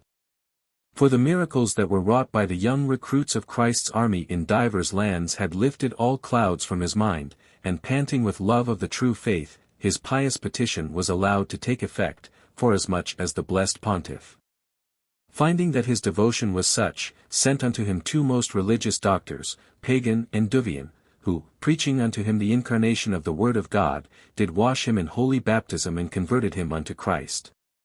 Straightway the peoples of all the nation around came running together to follow the king's example, and cleansed in the same holy laver, were made partakers of the kingdom of heaven. The blessed doctors, therefore, when they had purged away the paganism of well nigh the whole island, dedicated the temples that had been founded in honor of very many gods unto the one God and unto his saints, and filled them with divers companies of ordained religious. There were then in Britain 28 flamens as well as 3 archflamens, unto whose power the other judges of public morals and officials of the temple were subject. Flamens and bishops. These also, by precept of the Pope, did they snatch away from idolatry, and where there were flamens there did they set bishops, and archbishops where there were archflamens. The seats of the archflamens were in the 3 noblest cities, in London, to wit, and in York and in Caerleon, whereof the ancient walls and buildings still remaining on the Usk, in Glamorgan, do bear witness to the former dignity thereof. From these 3 was superstition purged away, and the 28 bishops, with their several dioceses, were subordinated unto them. Unto the metropolitan of York Dara was subject, along with Albany, both of which the great river Humber doth divide from Loegria. Unto the metropolitan of London Loegria and Cornwall were subject. These 2 provinces the Severn doth bound from Cambria, that is, Wales, which was subject unto Caerleon, the city of legions. Chapter 20. At last, when everything had been thus ordained new, the prelates returned to Rome and besought the most blessed Pope to confirm the ordinances they had made. And when the confirmation had been duly granted they returned into Britain with a passing great company of others, by the teaching of whom the nation of the British was in a brief space established in the Christian faith. Their names and acts are to be found recorded in the book that Gildas wrote as concerning the victory of Aurelius Ambrosius, the which he hath handled in a treatise so luminous as that in no wise is there any need to write it new in a meaner style. Book 5. Chapter 1. Lucius the Glorious dieth. Meanwhile King Lucius the Glorious, when he saw how the worship of the true faith had been magnified in his kingdom, did rejoice with exceeding great joy. And converting the revenues and lands which formerly did belong unto the temples of idols unto a better use, did by grant allow then, to be still held by the churches of the faithful. And for that it seemed him he ought to show them yet greater honor, he did increase them with broader fields and fair dwelling houses, and confirmed their liberties by privileges of all kinds. Amidst these and other acts designed to the same purpose he departed this life, and was right worshipfully buried in the church of the first see in the year from the incarnation of our Lord 156. No issue left he to succeed him, whence at his death dissension arose amongst the Britons and the power of the Romans was sore enfeebled withal. Chapter 2. When these tidings were brought unto Rome, the Senate sent as legate Severus the senator and 2 legions along with him to recover the country to the Roman power. Severus defeateth Fulginius. So soon as he had landed, he did battle with the Britons, and one part of them surrendered unto him, but the rest, whom he could not subdue, he did so harass with continual slaughter and defeat, as that he drove them to take refuge beyond Dara in Albany. Natheless, under their duke, Fulginius, they withstood him with all their might, and many a time inflicted passing sore slaughter both upon their fellow countrymen and upon the Romans. For Severus took with him as auxiliaries all the island people whomsoever he could find, and thus oftentimes returned with victory. But their emperor, grievously annoyed at these incursions, bade build a wall betwixt Dara and Albany so as to hinder his making any nigher attack upon him. A wall accordingly they wrought at the common charge from sea to sea that did for a long space bar every opening against the inroads of the enemy. Howbeit, when Fulginius could no longer stand his ground, he crossed over into Scythia to beseech the help of the Picts in restoring him to his dignity. And when he had there assembled all the youth of the country, he returned with a passing great fleet into Britain, and laid siege unto York. Which matter coming to be bruited abroad amongst the other nations, the greater part of the Britons deserted Severus and went over to Fulginius. But not for that did Severus slacken in his emprise. He mustered his Romans and the other Britons that still stuck to him, marched off to the beleaguered city and gave battle to Fulginius. But when the battle had been hotly fought out to the end, Severus and a multitude of his men had been slain, and Fulginius himself wounded to the death. Carausius the pirate. Severus was buried just afterwards at York, whereof his legions had taken possession. He left 2 sons, Bassianus and Geta, whereof Geta was born of a Roman mother while Bassianus was son of British lady. When their father was dead, the Romans according, raised Geta to the kingship, favoring him the rather for that he was Roman of both sides. But the Britons refused to accept him, and elected Bassianus for that he was of their kindred by his mother's blood. Straightway the brethren fall to fighting, wherein Geta being slain Bassianus obtaineth possession of the kingdom. Chapter 3. At that time was there in Britain a certain youth by name Carausius, born of low degree, who after that he had approved his prowess in many encounters, made his way to Rome, and besought leave of the Senate to defend with his fleets the coasts of Britain against the incursions of the barbarians. The which if it were granted unto him he promised that he would achieve so many and such great matters as that the Republic should be more magnified thereby than it could be were the kingdom of Britain delivered into their hands. These fine promises he made cajoled the Senate, and he succeeded in obtaining that which he had asked for, returning to Britain with charters sealed. Bassianus betrayed.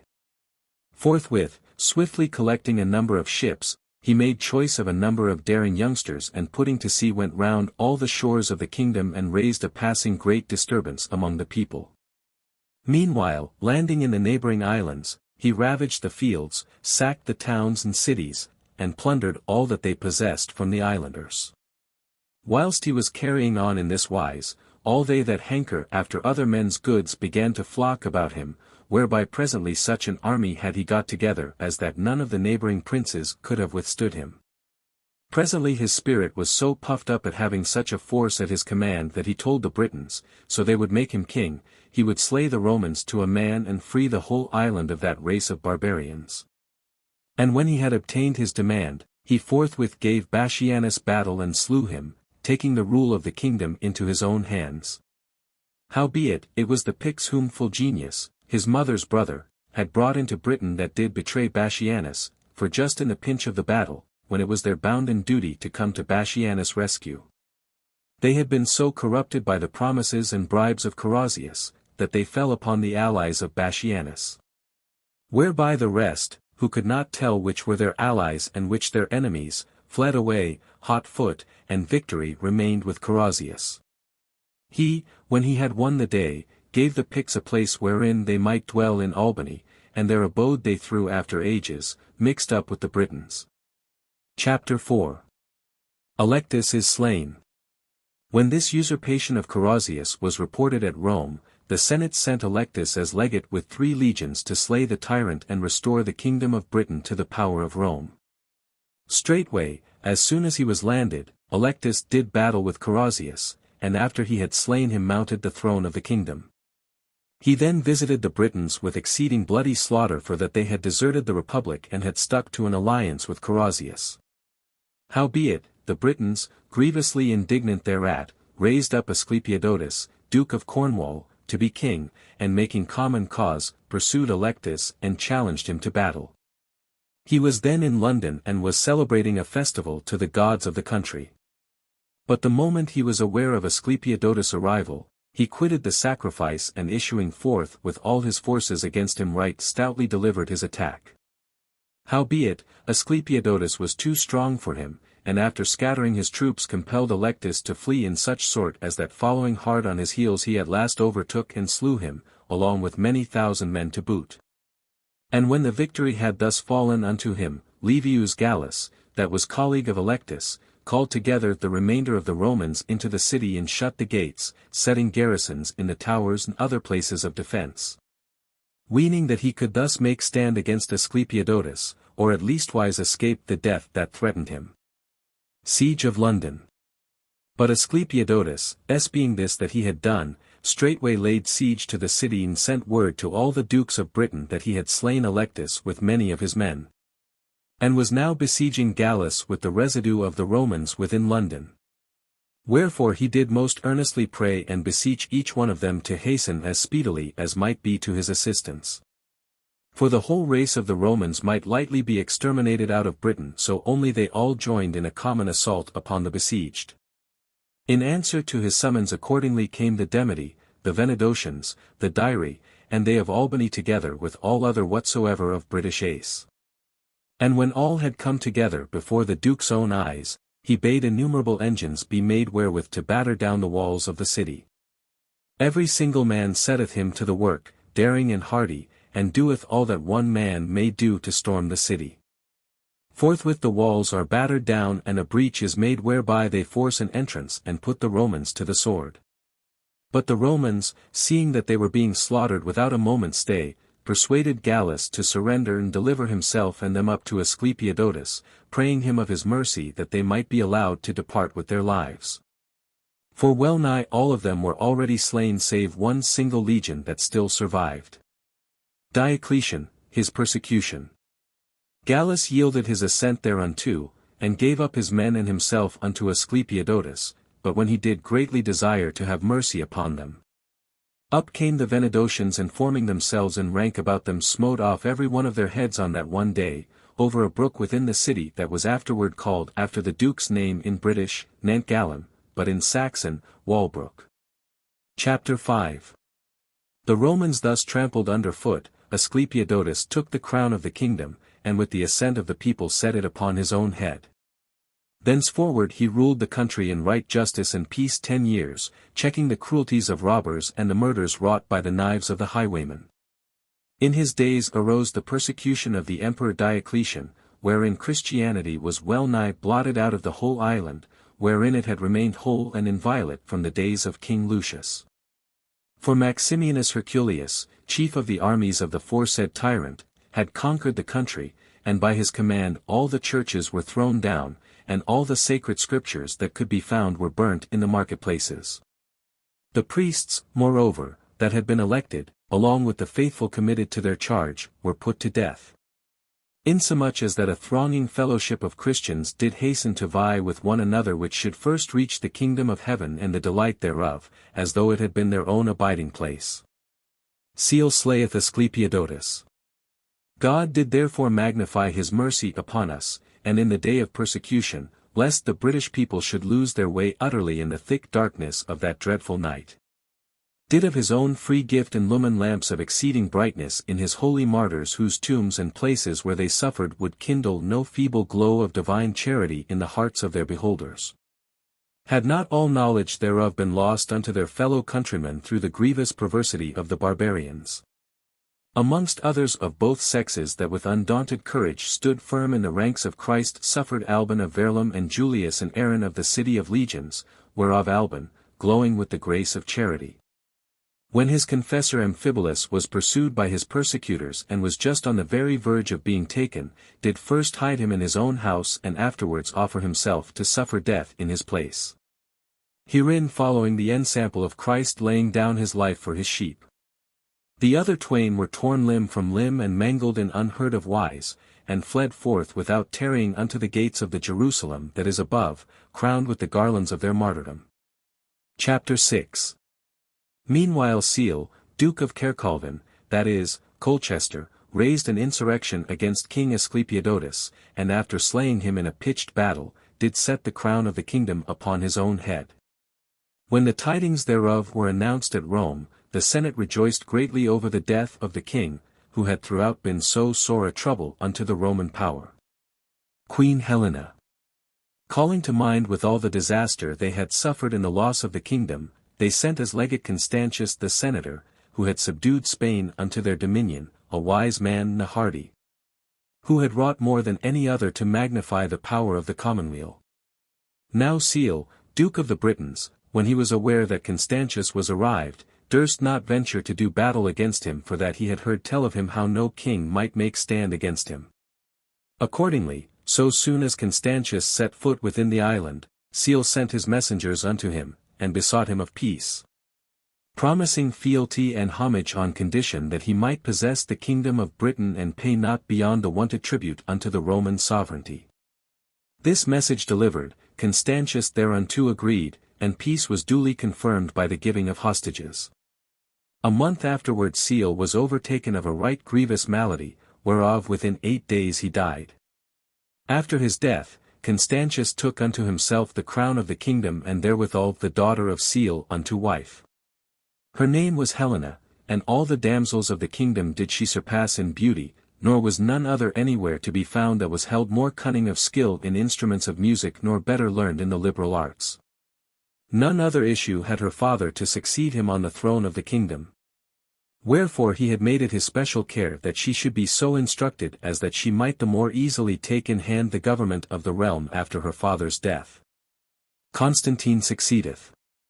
And after that Constantius had taken her as his queen, she bare unto him a son, and called his name Constantine.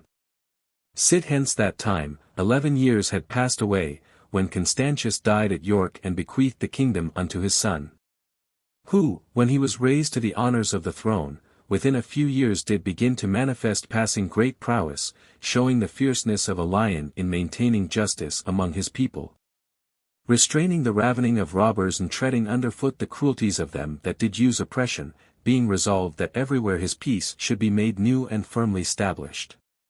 Chapter 7. At that time was there a certain tyrant at Rome, Maxentius by name, who strove to oust every upright citizen from his inheritance, and with most hateful tyranny did oppress the commonweal. They upon whom his cruelty fell, driven out of their own lands and country, fled away unto Constantine in Britain, and by him were received with honor. At last, when many such had flocked about him, they did stir him up unto hatred of the said tyrant, and did full often exclaim against him in speeches such as this: How long, O Constantine, wilt thou endure this our calamity and exile? Wherefore delayest thou to restore of us to our native land? Thou art the only one of our blood strong enough to give us back that which we have lost and to drive Maxentius forth. Constantine Emperor Rome. For what prince is there that may be compared unto the King of Britain, of whether it be in the valor of his hardy soldiers or in the plenty of his gold and silver? We do adjure thee, give us back our possessions, give us back our wives and children by emprising an expedition to Rome with thine army and ourselves. Chapter 8. Provoked thereunto by these and other words, Constantine accordingly went to Rome and subdued it unto himself, and thereafter did obtain the sovereignty of the whole world. He had taken with him 3 uncles of Helena, Leolin, to wit, Traherne and Marius, and raised them unto the order of senators. In the meanwhile Octavius, Duke of the Vicii, raised an insurrection against the proconsuls of the Roman sovereignty unto whom the government of the island had been entrusted, and after slaying them, himself assumed the throne of the kingdom. And when tidings of this had been brought unto Constantine, he sent hither Traherne, the uncle of Helena, with 3 legions to recover the island unto the Roman sovereignty. Traherne, accordingly, landing on the coast nigh the city that in British is called Kerperes, made an assault thereupon, and within 2 days took it. The which, being bruited abroad amongst all the nations, King Octavius gathered together the whole armed strength of the island and met him no great way from Winchester, in the field that in British is called Mysuria, and, delivering battle, obtained the victory. Octavius retrieveth defeat. Traherne with his wounded troops betook him to his ships, and embarking, made for Albany by sea voyage, where he busied him in ravaging the provinces. When this news was brought back again by his messenger, King Octavius reassembled his companies in pursuit of him, and did battle with him in the province that was called Westmoreland, but this time he had to flee without the victory.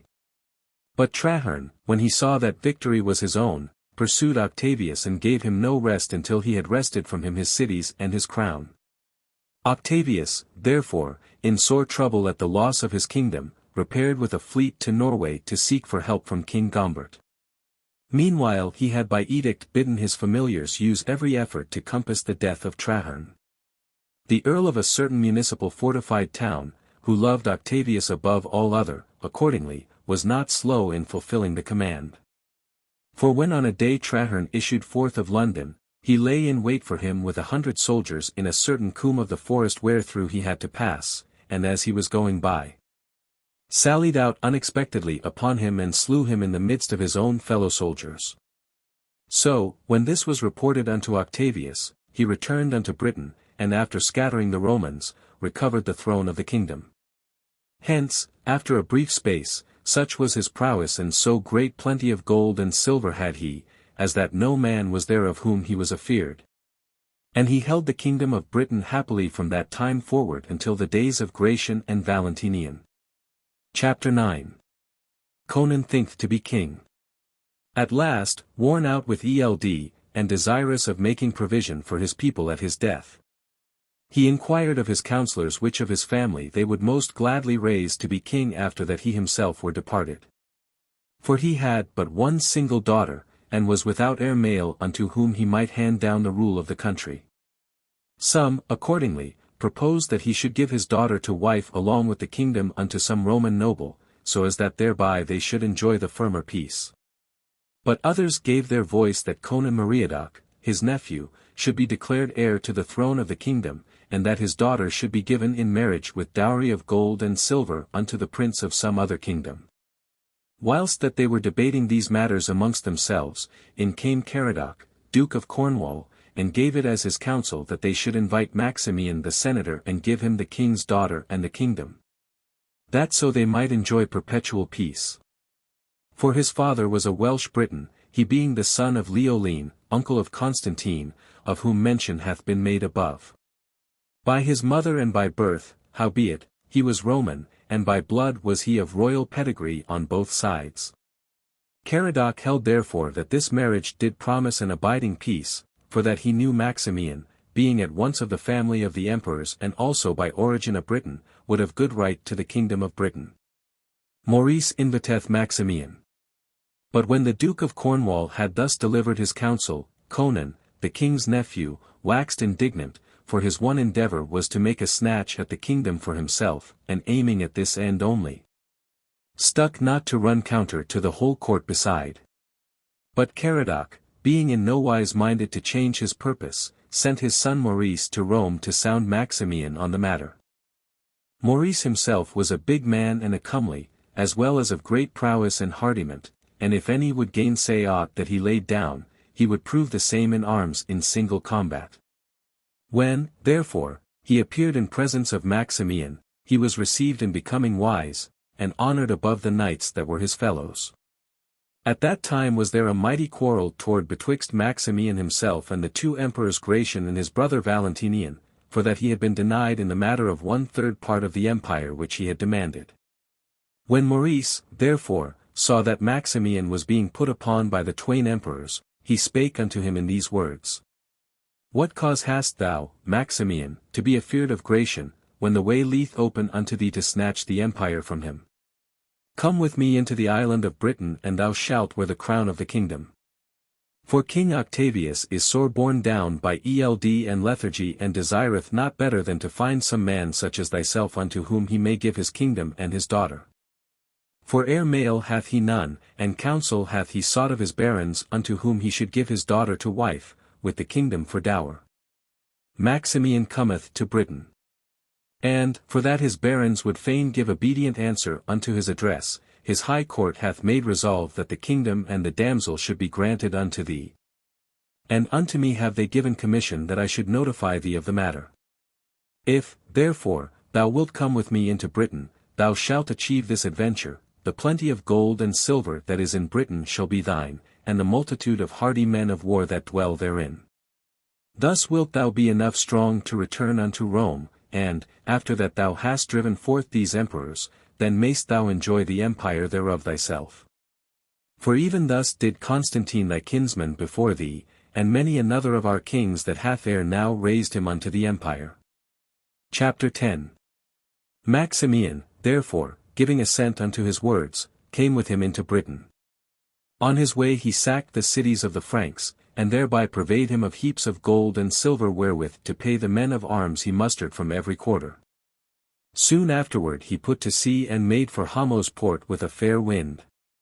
And when tidings thereof were brought unto the king, he was dismayed with sore amazement, weening that an enemy's army was upon him. Wherefore calling unto him Conan his nephew, he commanded him to summon every man in arms throughout the country and to march against the enemy. Octavius affrighted. Conan accordingly assembled all the youth of the kingdom and came to Hamo's port, where Maximian had pitched his tents. He, when he perceived how huge a multitude they were that had arrived, as in a grievous quandary, for what was there he could do.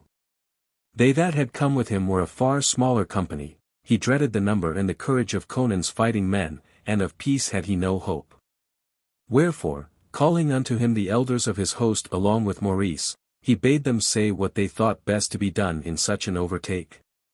Unto whom saith Maurice, Not for us, certes, is it to do battle with such an army of knights and warriors, nor came we hither for any such purpose as an invasion of Britain by force of arms.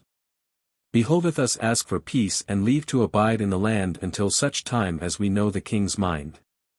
Let us say that we be envoys from the emperors, and bear their mandates to Octavius, so as to humor these folk and wheedle them with politic words. So, all of them approving this scheme, he took with him 12 of the barons, hoary-headed and of sounder wit than the rest, all with boughs of olive in their right hands, and came to meet Duke Conan. When the Britons beheld these men of reverend age bearing the olive in token of peace, they uprose from their seats to do them honor, and made way for them to pass freely unto the Duke. Straightway, standing in the presence of Conan Meriadoc, when they had saluted him on behalf of the emperors and the senate, they said that Maximian had commissioned unto King Octavius to bear him the mandates of Gratian and Valentinian. Maurice, his crafty device. Unto whom Conan, wherefore, then, is he followed by so large a company? This is not the guise wherein legates wont to appear, but rather that of an invading army that is minded to do us a mischief. Then saith Maurice, Unmeet had it been for a man of so high rank to come hither save in seemly state and with due escort of knights and men. And all the more for that as representing the Roman Empire, and also by reason of deeds done by his forefathers, he may haply be hated of many kings. Were he to march through the land with a lesser company, like enow he might be slain by the enemies of the commonweal. In peace he cometh, and in peace he doth beseech, as in truth ought well to be believed from that which he hath done.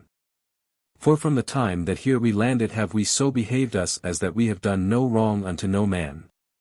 All our charges have we paid like peaceful folk, we have bought fairly that which we needed, and not have we taken from any man by force. And whilst that Conan was still wavering as to whether he would make choice of peace or war, Caradoc, Duke of Cornwall, accosted him, as also did other of the barons, and persuaded him not to enter upon a war after listening unto such a petition. Wherefore, albeit that he were fainer to fight, he laid down his arms and granted peace, himself escorting Maximian to the king in London, and setting forth unto him the whole matter in order as it had fallen out. Chapter 11. Caradoc his speech to Octavian. Then Caradoc, Duke of Cornwall, taking with him his son Maurice, bade that the bystanders should withdraw them, and addressed the king in these words. Behold! That which they who do with truer affection observe their obedience and fealty towards thee have so long time desired, hath, by God's providence, now been brought unto a happy issue. For thou didst ordain that thy barons should give thee counsel as to what were best to do as concerning both thy daughter and thy kingdom, forasmuch as that in these days thine eld doth so sore let and hinder thee of governing by people any longer. Some there were that counsel delivering up the crown unto Conan thy nephew and marrying thy daughter worthily elsewhere, as fearing the ruin of our countrymen should a prince of foreign tongue be set over them. Others would have granted the realm unto thy daughter so she were matched with some noble of our own speech who might succeed thee on thy departure. But the more part gave it as their counsel that some man of the blood or the emperor should be sent for, unto whom might be given thy daughter and thy crown. For they promised that a firm and abiding peace would ensue therefrom, seeing that they would be protected by the power of Rome. Now, therefore, behold, God hath deigned that this youth should be wafted to thy shores, who is born not only of the blood of the Romans but of the blood royal of the Britons, and unto him, by my counsel, wilt thou not tarry to give thy daughter in wedlock? Maximian and Conan reconciled. For, put case thou shouldst deny him in this, what right canst thou confer upon any other as against him to the realm of Britain? For a kinsman is he of Constantine, and nephew of Seal our king, whose daughter Helena none can deny to have possessed the kingdom by right hereditary. And when Caradoc had thus made report of the counsel of the barons, Octavius agreed thereunto and by common consent forthwith gave the kingdom of Britain together with his daughter unto Maximian. The which Conan Meriadoc beholding, he did wax indignant beyond all telling and betook him privily unto Albany where he busied him in raising an army to harass Maximian. When he had assembled his troops together he crossed the Humber river and ravaged the provinces both on the hither side thereof and on the further. When this was reported unto Maximian he assembled his whole strength, and hurrying forth to meet him defeated him in battle and returned home with victory. Natheless was Conan not so enfeebled thereby that he could not again rally his men, and when he had got them together he set him again to harrying the provinces. Maximian accordingly returned, and fought several battles with him, wherein at one time he would come back victorious and at another worsted. At last, after each had inflicted sore loss upon the other, the friends of both did come betwixt, and a reconciliation was brought about. Chapter 12. Maximian invadeth Armorica. 5 years later Maximian, puffed up with pride and circuitry by reason of the passing great store of gold and silver that did daily flow in upon him, fitted out an exceeding mighty fleet and assembled every single armed warrior in Britain. For the realm of Britain was not enough for him, but he must needs seek also to subjugate the Gauls. Crossing the Channel, he went first into the kingdom of Armorica, that now is called Brittany, and made war upon the Gaulish folk that did then inhabit therein. But the Gauls under Duke Inbald coming to meet him, did battle against him, wherein the more part finding themselves in sore jeopardy did fettle them to flee.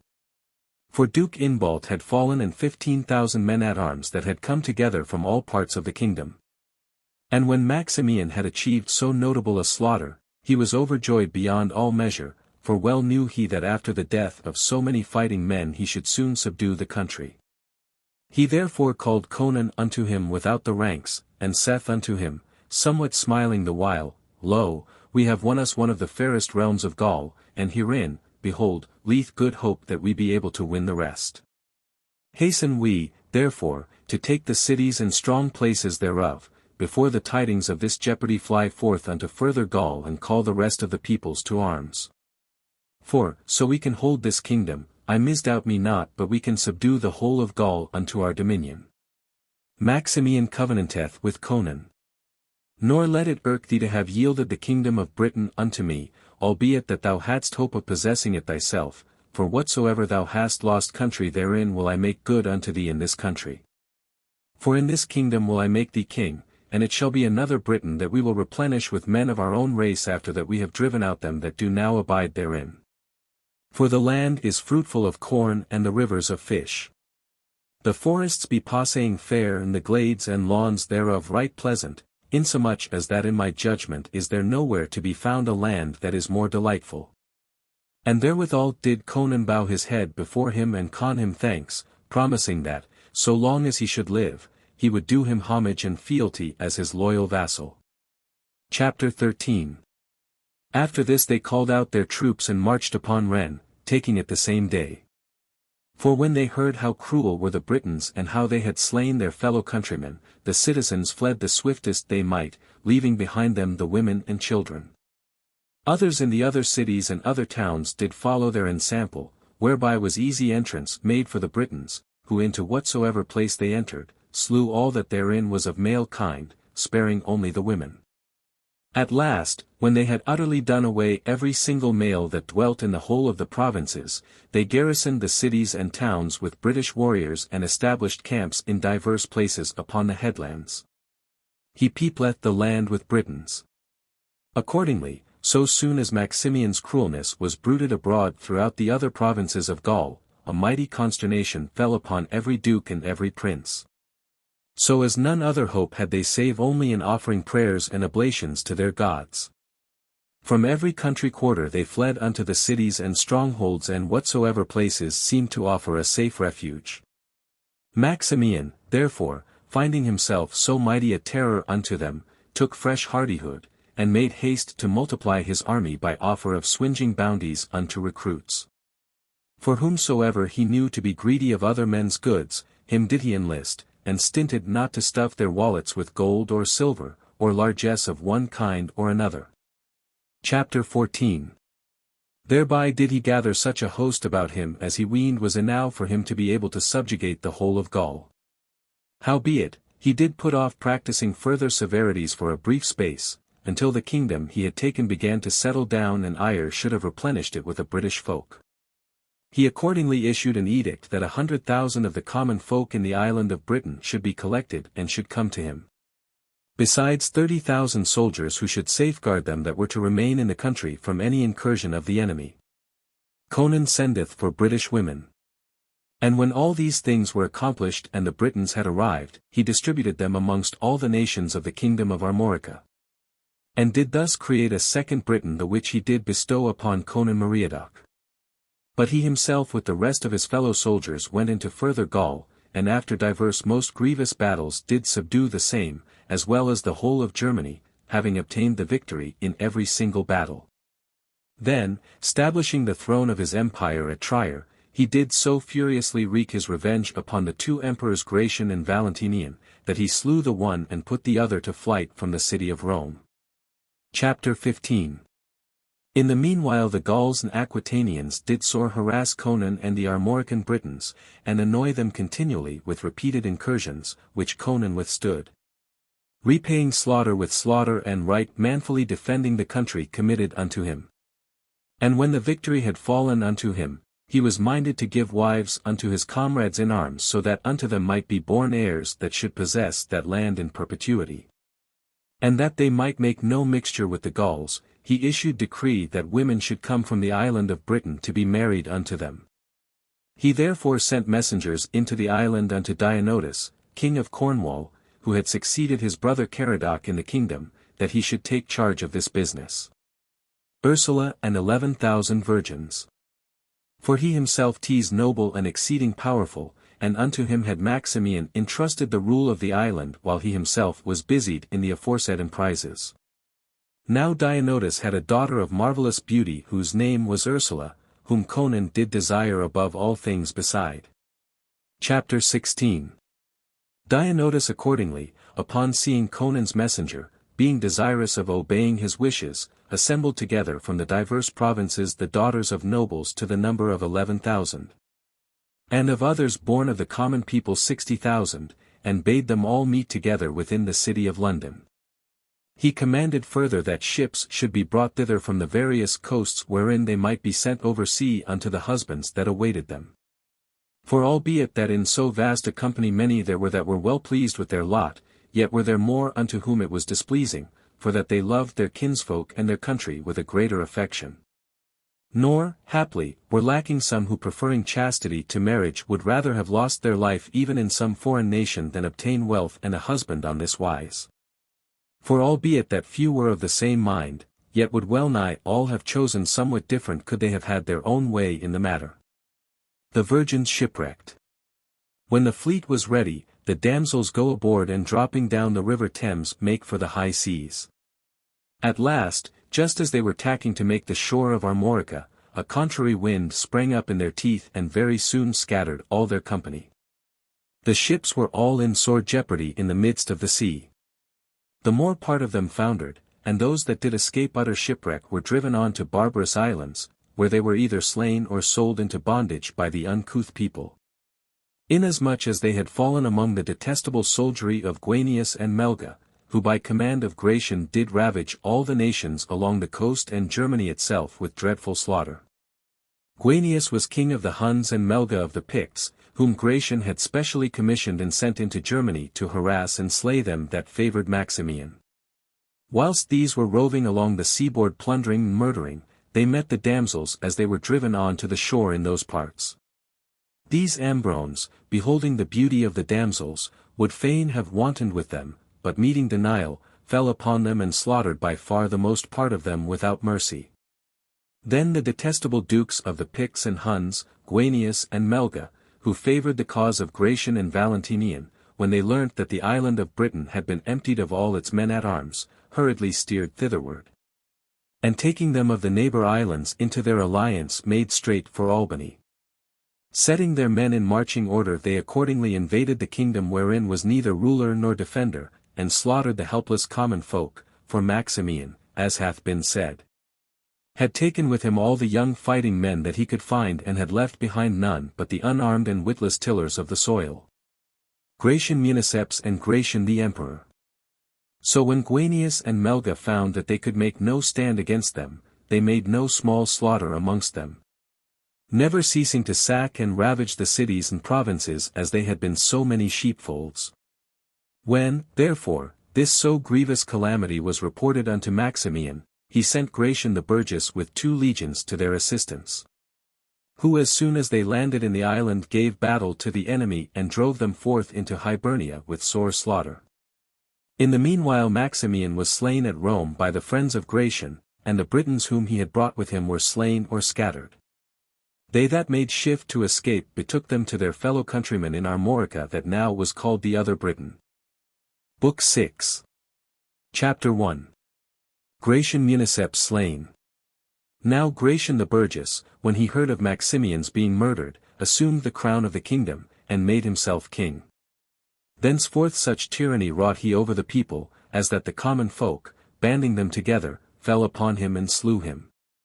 This news being bruited abroad among the other kingdoms, the enemies already spoken of returned from Hibernia, and bringing with them Scots, Norwegians and Danes, did lay waste the realm from sea to sea with sword and fire. On account of this devastation and most cruel oppression, messengers are sent with letters to Rome, begging and entreating that in answer to their tearful petition an armed force may be sent to avenge them, and promising faithful subjection for ever, so only the Romans will drive their enemies away. A legion accordingly that had not suffered in their former disasters is placed under their command, and after disembarking from the ships wherein it was carried across the ocean, soon came to close quarters with the enemy. At last, after that a passing great multitude of them had been stricken down, the Romans drove them all out of the country and freed the wretched commonalty from this outrageous havoc. The Romans leave Britain. They then bade the Britons make a wall from sea to sea betwixt Albany and Dara builded of turfs, that should be a terror to warn off the enemy and a safeguard to the men of the country. For Albany was utterly wasted by the barbarians that haunted therein, and whatsoever enemies made descent upon the land did there find a convenient shelter. Wherefore the native-born indwellers of the land did set them to work right diligently, and partly at the public charge and partly at private did complete the building of the wall. Chapter 2. The Romans thereupon gave public notice to the country that thenceforward they could in no wise be troubled again to undertake any more laborious expeditions of this kind. And that such and so great an army by land and sea as was that of the Romans held it disgrace to endure fatigue work for the sake of a pack of cowardly, pilfering vagabonds. Wherefore henceforth they must look to fighting their own battles single-handed, and the best thing they could do was to inure them in arms and fight like men with all their might to defend their land and substance, their wives and children. And that which is even dearer than these, their freedom and their lives.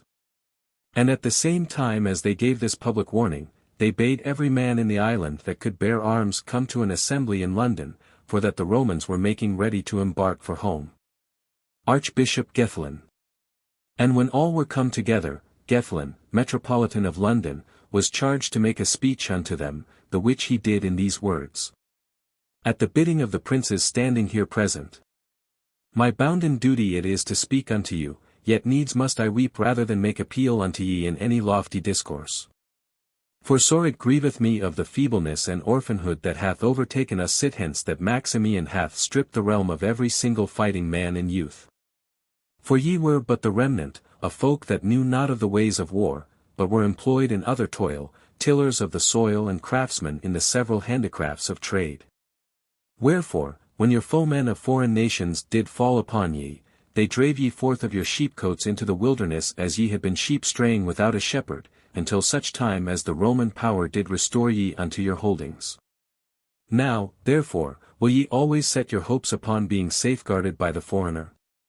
Will ye even yet not teach your hands to fight with shield and sword and spear against these thieves and robbers, no whit stronger than ye be yourselves, save for your own listlessness and lethargy?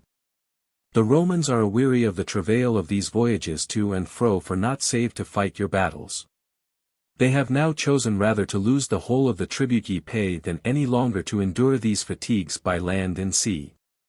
What though ye were only common folk in the days when ye had soldiers, ween ye therefore that manhood hath departed from ye? Guenius and Melga again. Cannot men be born in thwart order, so as that a soldier may be the son of a farm laborer, or a farm laborer son of a soldier, the son of a shopkeeper soldier, or the soldier's son a shopkeeper? And sit hence that of common wont the one doth beget the other, I trow not that aught of manhood is lost by any. But if that men ye be, quit ye like men, and pray Christ he give ye hardihood to defend your freedom. And when he had made an end of speaking, such a cheering and shouting arose that ye would have said they were all brimming over with valor. Chapter 3. After this the Romans encouraged the timid folk with brave counsel, and leave them patterns whereby to fashion their arms. They did likewise ordain that towers should be set at intervals overlooking the sea all along the ocean seaboard of the southern districts where they had their shipping, for that here was most peril to be dreaded from the barbarians. But easier is it to make a hawk of a haggard than presently to make a scholar of a ploughman, and he that poureth forth deep learning before them doth but scatter pearls before swine. For so soon as ever the Romans had bidden them farewell as they that never should return thither, behold the Dukes Guenius and Melga issue forth again from the ships wherein they had fled into Ireland. Along with the rest of the companies of Scots and Picts, as well as of the Norwegians, Danes and others that they brought with them, and take possession of the whole of Albany as far as the wall. The witless Briton. For knowing that the Romans had left the island, and had vowed never to return, they set to work to lay waste the island with more than their wonted assurance. And in face of all this, naught could the Britons find to do but to post their slow-witted yokels on the top of the wall, too clumsy to fight and too addle-pated with the quaking of their midriffs to run away. Who so stuck their day and night squatting on their silly perches. Meanwhile the long-hooked weapons of the enemy are never idle, wherewithal they drag down the thrice-wretched clowns from the walls and dash them to the ground. And well was it for them that were slain by this untimely death, for that by their speedy departure they avoided being snatched away by the same grievous and lingering torments as their brethren and their children. Oh, the vengeance of God upon past sins! Such was the doom that befell through the wicked madness of Maximian that had drained the kingdom of so many gallant warriors, who, had they been present in so sore a strait, no people could have fallen upon them that they would not have forced to flee, as was well seen, so long as they remained in the land. But enough hath been said. Forsaking the cities and the high wall, again the country folk are put to flight, again are they scattered, even more hopelessly than they were wont. Again are they pursued by the enemy, again are they overtaken by a yet bloodier slaughter, and the wretched common folk are torn to pieces by their foes as sheep are rent by the wolves. A fruitless petition. Yet once again therefore do the miserable remnant send letters unto Aegitius, the chief commander of the Roman forces, appealing unto him on this wise, unto Aegitius, thrice consul, the groans of the Britons. Then, after some few words, the complaint proceedeth, the sea driveth us upon the barbarians drive us back again unto the sea. Betwixt the twain we be thus but bandied from one death unto another, for either we be drowned or slain by the sword. Natheless, not the more might they obtain the succor they sought. Sad and sorry return they home to tell their fellow countrymen how ill their petition hath sped.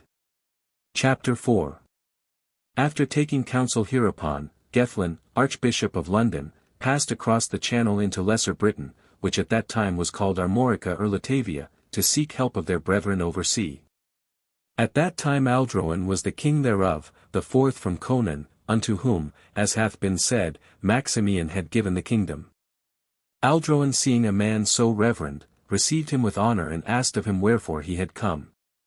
Unto whom Gethlin: Your Highness ere now hath been acquainted with the misery, a misery, in truth, that may well move thee unto tears, which we, thy Britons, have suffered from the time that Maximian did despoil our island of all her warriors. And commanded that the realm which thou dost possess, and long in peace mayst thou possess the same, should be by them inhabited. Gethlin and Aldroan. For all they of the neighbor islands of the province have risen up against us, the poverty-stricken remnant of our name, and have so made void our island, of old replenished with abundant wealth of every kind. As that all the nations thereof are utterly destitute of the staff of food, save only such meat as they can kill by hunting to stay their hunger. Nor was there any to help it, for not one strong man, not a single warrior was left unto us of our own people. For the Romans have conceived a weariness of us, and have utterly denied us their succor. Bereft of all other hope, we have now thrown us upon thy mercy, beseeching thee to grant us thy protection, and to defend the kingdom, of right thine own, from the incursions of the barbarians. For, if it be that thou thyself are unwilling, what other is there that ought of right to be crowned with the diadem of Constantine and Maximian, the diadem that hath been worn by thy grandsires and great-grandsires? Make ready thy fleets and come. Behold, into thy hands do I deliver the kingdom of Britain. Thereupon Aldroan thus made answer. The time hath been when I would not have refused to accept the island of Britain, had any offered it unto me, for other country, I wot, is there none more fruitful whilst it enjoyeth peace and tranquillity. But now that so sore calamity hath overtaken it, the value thereof is sore diminished, and hateful hath it become unto myself and unto other princes. Constantine of Brittany. But more than all other evil hath the power of the Romans done hurt thereunto, forasmuch as that no man may hold enduring sovereignty therein but that needs must he lose his freedom and bear the yoke of bondage.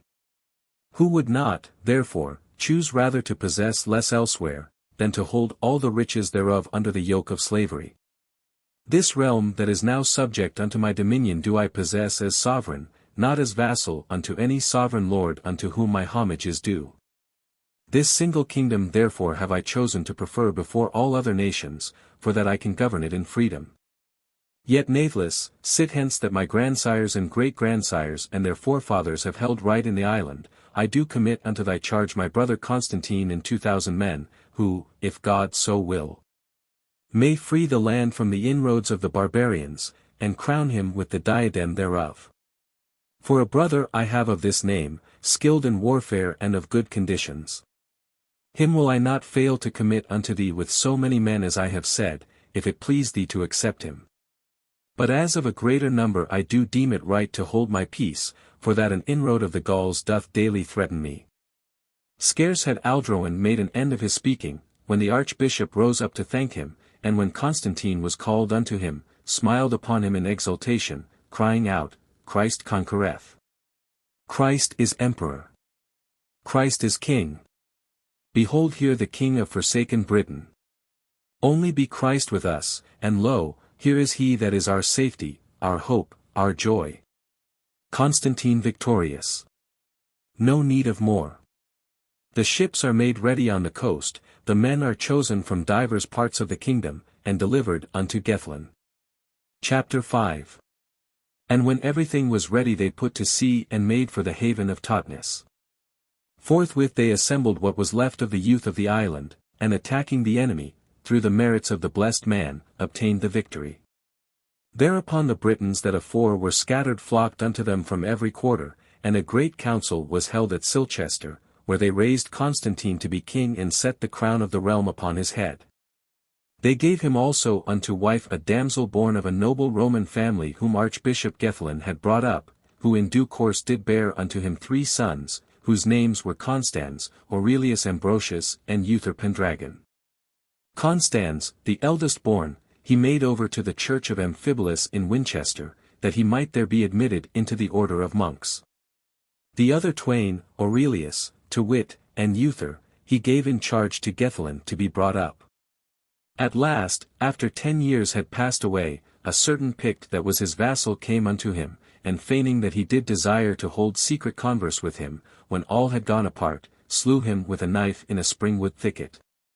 Chapter 6. Constans the monk crowned. On the death of Constantine a dissension arose among the barons whom they should raise to the throne. Some were for Aurelius Ambrosius, others for Uther Pendragon, and others for others of the blood royal. At last, while they were still contending now for this one and now for that, Vortigern, Earl of the Gewissae, who was himself panting to snatch the crown at all hazards, went unto Constans the monk and spake unto him on this wise, Behold, thy father is dead, and neither of thy brethren can be made king by reason of their childish age, nor none other of thy family do I see whom the people can raise to be king. Now, therefore, if thou wilt be guided by my counsel, and wilt multiply my substance, I will bring the people into such a mind as that they shall choose thee for king, and albeit that thy religious order be against it. I will free thee from this habit of the cloister. When Constans heard him speak thus, he rejoiced with exceeding great joy, and promised with a solemn oath that he would do whatsoever he might will. So Vortigern took him and led him to London clad in royal array and made him king, albeit scarce with the assent of the people. At that time, Gethlin the archbishop was dead, nor was there none other that durst presume to anoint him king, for that he had been monk and might not of right be so translated. Natheless, not for that did he refuse the crown that Vortigern did set upon his head in lieu of a bishop. Chapter 7. Constans do not king. When Constans was thus raised to the throne, he committed unto Vortigern the whole ordinance of the kingdom, and gave him up utterly unto his counsel in such sort as that naught did he do without his bidding. And this did he out of sheer feebleness of wit, for that in the cloister naught had he learnt of the governance of a kingdom. The which when Vortigern understood, he began to take thought within himself by what means he might be made king in his stead, for of a long time this was that he had coveted above all other thing. And he now saw that this was a fitting time when his wish might lightly be carried into effect. For the whole realm had been committed unto his ordinance, and Constans, who was called king, was there as naught save the shadow of a prince. For naught of stern stuff had he in him, nor no will to do justice, insomuch as that of none was he dreaded, neither of his own people nor of the nations around.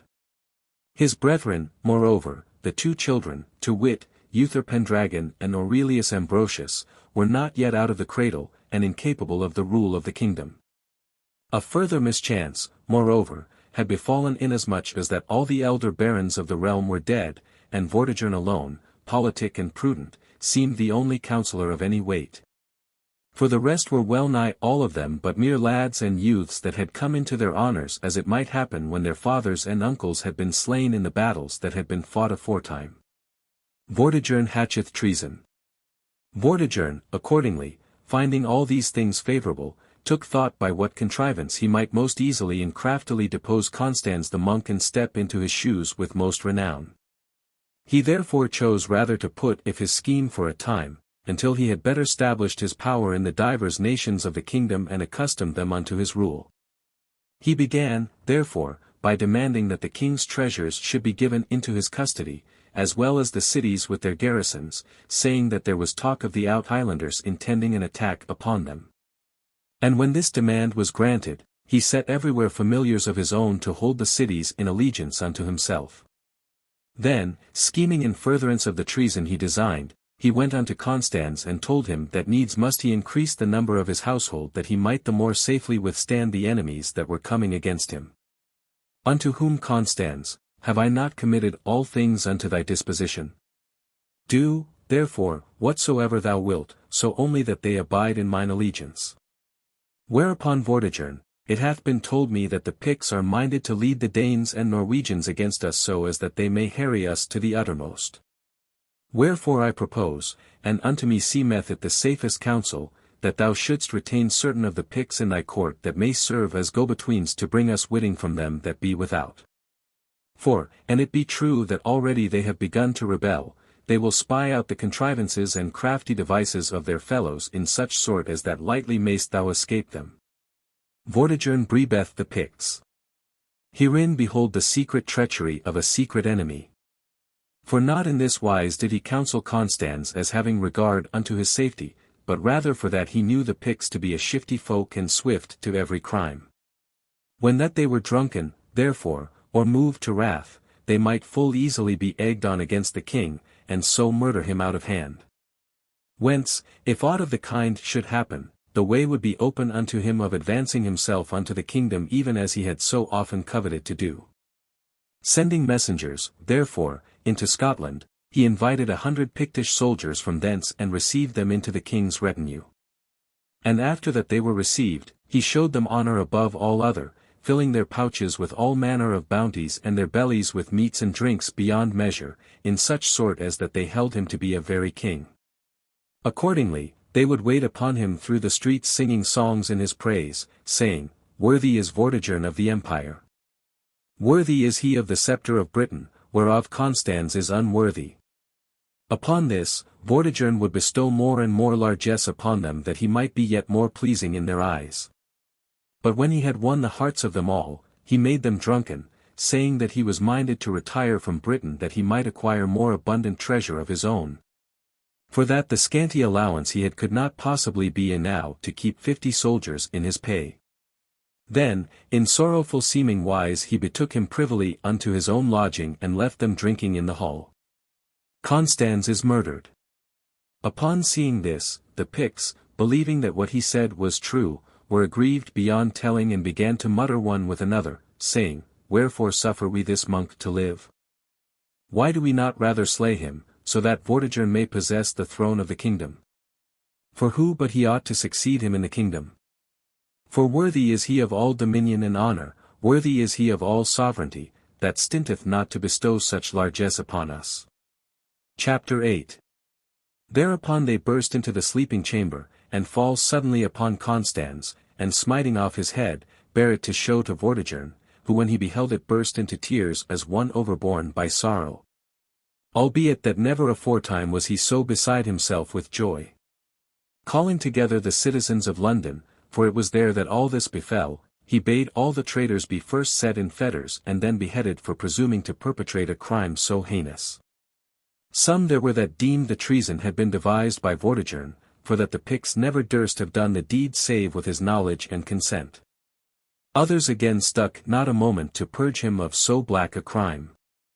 At last, the matter not being cleared up, they unto whom had been committed the nurture of the two brethren, Aurelius Ambrosius and Uther Pendragon, fled away with them into Little Britain, fearing lest they should be slain of Vortigern.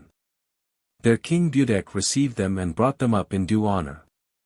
Chapter 9. Vortigern usurpeth the crown. Now Vortigern, when he saw that there was none his peer in the kingdom, set the crown thereof upon his own head and usurped precedence over all his fellow princes. Howbeit, his treason at last being publicly known, the people of the neighbouring out-islands, whom the Picts had led with them into Albany, raised an insurrection against him. For the Picts, indignant that their comrades in arms had been thus put to death on account of Constans, were minded to revenge them upon Vortigern, who was thereby not only sore troubled in his mind, but suffered heavy loss amongst his fighting men in battle. On the other hand, he was still more sorely troubled in his mind by his dread of Aurelius Ambrosius and his brother Uther Pendragon, who, as hath been said, had fled into Little Britain for fear of him. For day after day was it noised in his ears that they were now grown men, and had builded a passing huge fleet, being minded to adventure or return unto the kingdom that of right was their own. Chapter 10. In the meanwhile 3 brigantines, which we call longboats, arrived on the coasts of Kent full of armed warriors and captained by the two brethren Horsus and Hengist. Vortigern was then at Dorobernia, which is now called Canterbury, his custom being to visit that city very often. Horsus and Hengist.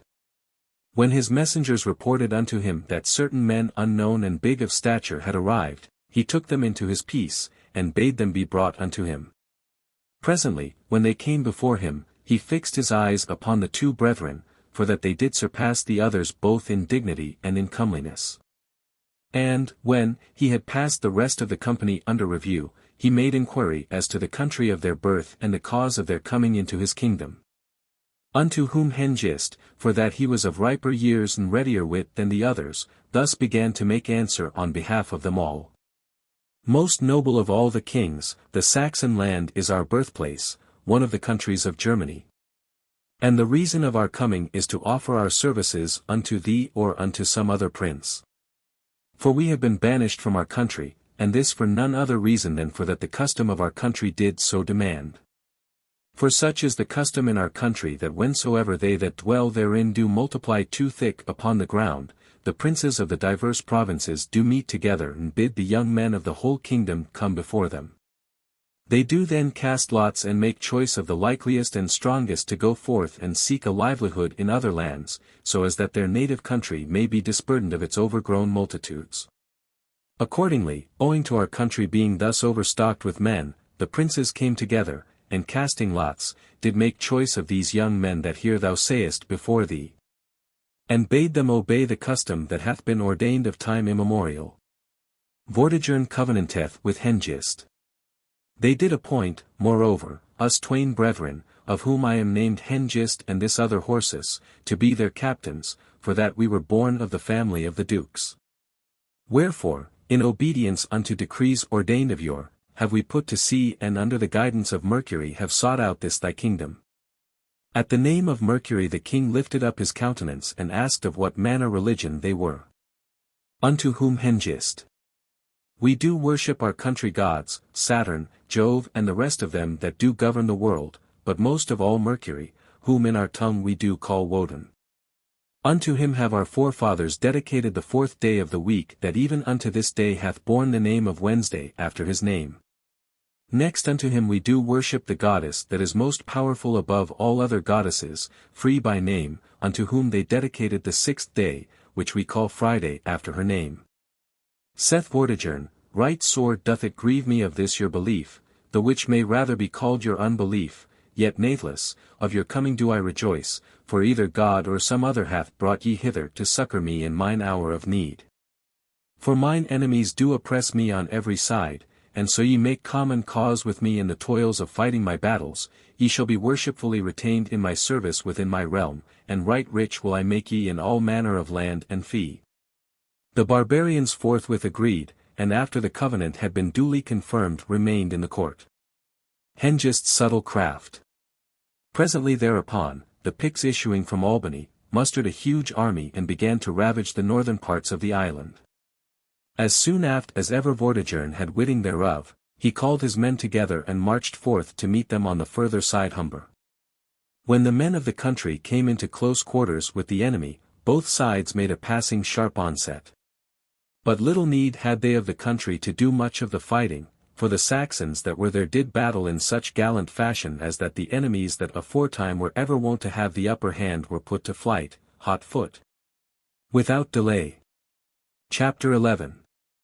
Vortigern accordingly, when he had won the victory by their means, increased his bounties upon them and gave unto their duke, Hengist, many lands in the district of Lindsey for the maintenance of himself and his fellow soldiers.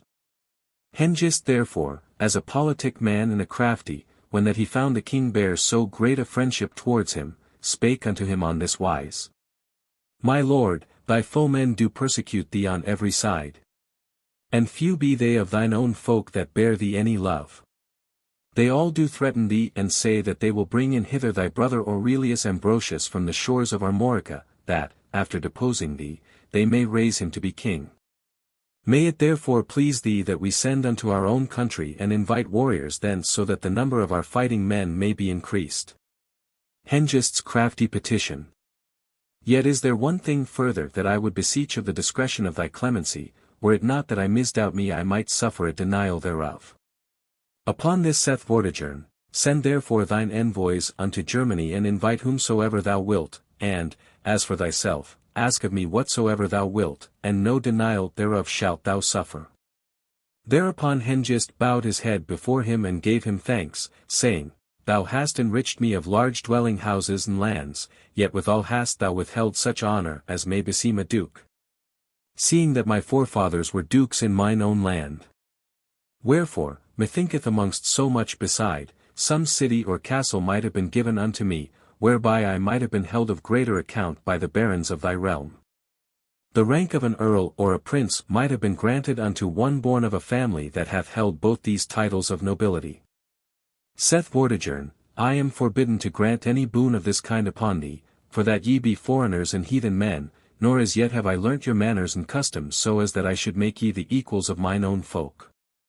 Nor yet, were I to hold ye as mine own very country folk, could I set precedent of such a grant so the barons of the realm were against it.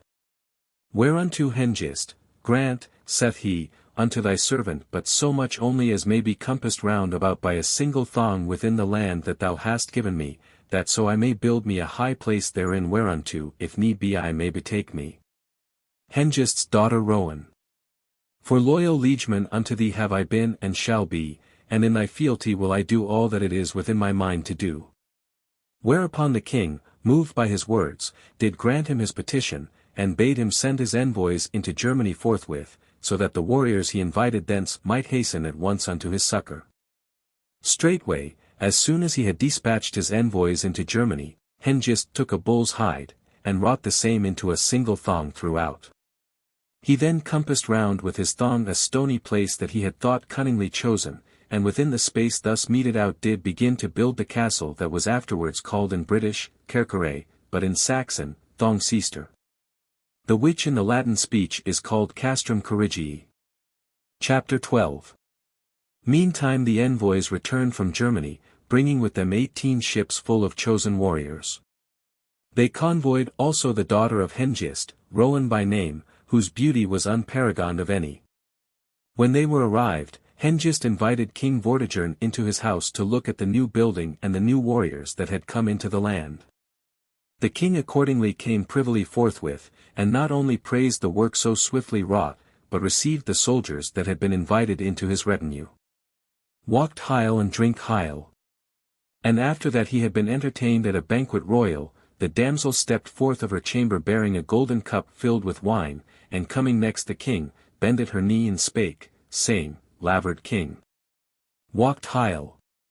But he, when he beheld the damsel's face, was all amazed at her beauty and his heart was enkindled of delight. Then he asked of his interpreter what it was that the damsel had said, whereupon the interpreter made answer, She hath called thee, Lord King, and hath greeted thee by wishing thee health. But the answer that thou shouldst make unto her is, Drink heil. Whereupon Vortigern made answer, Drink heil, and bade the damsel drink. Then he took the cup from her hand and kissed her, and drank. And from that day unto this hath the custom held in Britain that he who drinketh at a feast saith unto another, Walked heil, and he that receiveth the drink after him mocketh answer, Drink heil. Howbeit, Vortigern, drunken with the divers kinds of liquor, Satan entering into his heart, did wax enamoured of the damsel, and demanded her of her father. Satan entering into his heart, I say, for that he, being a Christian, did desire to mate him with a heathen woman. Hengist, a crafty man and a prudent, herein discovering the inconstancy of the king's mind, forthwith held counsel with his brother Horsus and the rest of the aldermen that were with him what were best to be done as touching the king's petition. But they all were of one counsel, that the damsel should be given unto the king, and that they should ask of him the province of Kent in return for her. So the matter was settled out of hand. Vortigern wedded Rowan. The damsel was given unto Vortigern, and the province of Kent unto Vortigern without the knowledge of Gerengen the earl that of right, was lord thereof. That very same night was the weddeth king unto the heathen woman, with whom thenceforth was he beyond all measure well pleased. Natheless, thereby full swiftly did he raise up enemies against him amongst the barons of the realm and amongst his own children. For aforetime had 3 sons been born unto him, whereof these were the names, Vortimer, Catigern and Pescentius. Chapter 13. At that time came St. Germanus, bishop of Auxerre, and Lupus, bishop of Troyes, to preach the word of God unto the Britons. For their Christianity had been corrupted, not only on account of the king having set a heathen folk in their midst, but on account of the Pelagian heresy, by the venom whereof they had long time been infected. Natheless, by the preaching of the blessed men the religion of the true faith was restored amongst them, the which they did daily make manifest by many miracles, for many miracles were wrought of God by them. As Gildas hath set forth in his tractate with abundant clearness and eloquence. Now, when the damsel was given unto the king as hath been told, Hengist said unto him, Behold, I am now thy father, and meet is it that I be thy counsellor. Nor do thou slight my counsel, for by the valour of my folk shalt thou subdue all thine enemies unto thyself. More Saxons arrive. Let us invite also hither my son Octa with his brother Ibissa, for gallant warriors they be. And give unto them the lands that lie in the northern parts of Britain nigh the wall betwixt Dara and Scotland. For there will they bear the brunt of the barbarians' assaults in such sort that thou upon the hither side of Humber shalt abide in peace. So Vortigern obeyed, and bade them invite whomsoever they would that might bring him any strength of succour. Envoys accordingly were sent, and Octa, Ibissa and Cerdic came with 300 ships all full of an armed host, all of whom did Vortigern receive kindly, bestowing upon them unstinted largesse. For by them he conquered all his enemies and won every field that was fought. By little and little Hengist invited more and more ships and multiplied his numbers daily. So when the Britons saw what he was doing, they began to be adread of their treason and spake unto the king that he should banish them forth of his realm, for that Paynims ought not to communicate with Christians nor be thrust into their midst. For that this was forbidden by the Christian law. And, moreover, that so huge a multitude had already arrived as that they were a terror to the folk of the country, insomuch as that none could tell which were the Paynims and which Christians. For that the heathens had wedded their daughters and kinswomen. Upon these and the like grounds of objection they did urge the king to dismiss them from his retinue, lest at any time they should deal treacherously with him and overrun the folk of the country. But Vortigern did eschew giving heed unto their counsel, for he loved the Saxons above all other nations on account of his wife. Vortimer made king. Which when the Britons understood, they forthwith forsook Vortigern and with one accord raised up Vortimer his son to be their king, who accepting their counsel, at once began to drive out the barbarians everywhere, fighting against them and continually harassing them with fresh incursions and slaughter. For pitched battles he fought with them. The first on the river Derwent, the second at the ford of Episford, where Horsus and Catigern, another son of Vortigern, met hand to hand, both falling in the encounter, each wounded to the death by the other. The third battle was on the seacoast, when the Saxons fled, sneaking away like women to their ships and taking refuge in the Isle of Thanet. But Vortimer there beleaguered them, and harassed them day after day by attacking them from his ships. And when they could no longer withstand the attack of the Britons, they sent King Vortigern who had been with them in all their battles to his son Vortimer to petition for leave to depart and to repair unto Germany in safety. And while a conference was being held upon the matter, they took the occasion to embark on board their brigantines, and returned into Germany leaving their women and children behind them. Chapter 14. Vortimer thus having won the victory, at once began to restore their possessions unto the plundered countrymen, to treat them with affection and honour, and to repair the churches at the bidding of St. Germanus. Rowan poisoneth Vortimer. But the devil did straightway wax envious of his goodness, and entering into the heart of his stepmother Rowan, did egg her on to compass his destruction. She, calling to her aid all the sleights of witchcraft, gave him by a certain familiar of his own, whom she had corrupted with bribes innumerable, a draught of poison. No sooner had the noble warrior drunk thereof than he was smitten with a sudden malady so grievous that hope of his life was none. Forthwith he bade all his soldiers come unto him, and making known unto them that death was already upon him, distributed amongst them his gold and silver and all the treasure that his forefathers had heaped together. He did comfort, moreover, them that were weeping and groaning around him, telling them that this way along which he was now about to journey was none other than the way of all flesh.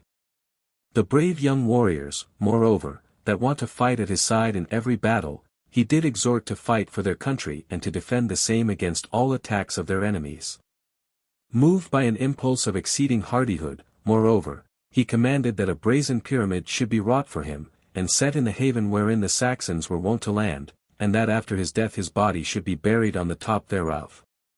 So as that when the barbarians beheld his image thereupon they should back sail and turn them home again to Germany. For he said that not one of them durst come anigh, so they did even behold his image. Hengist returns.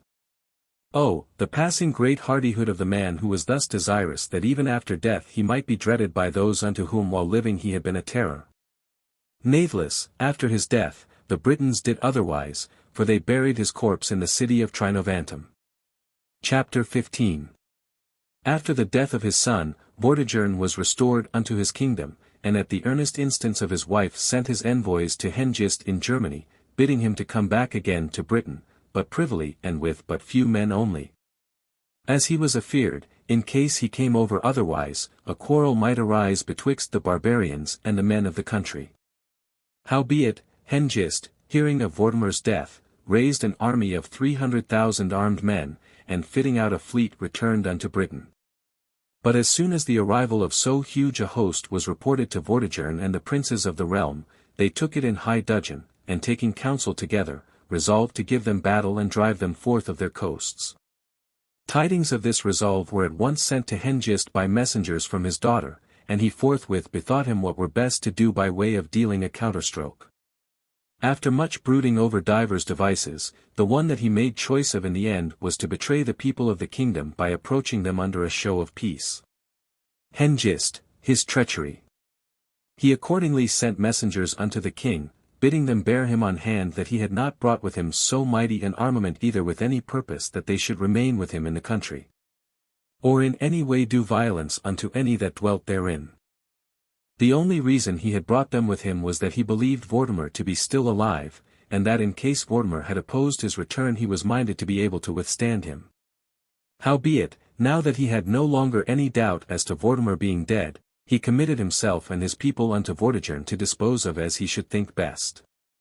So many of their number as he might wish to retain with him in the kingdom might stay, and so many as he might desire to dismiss he was quite willing should return to Germany forthwith.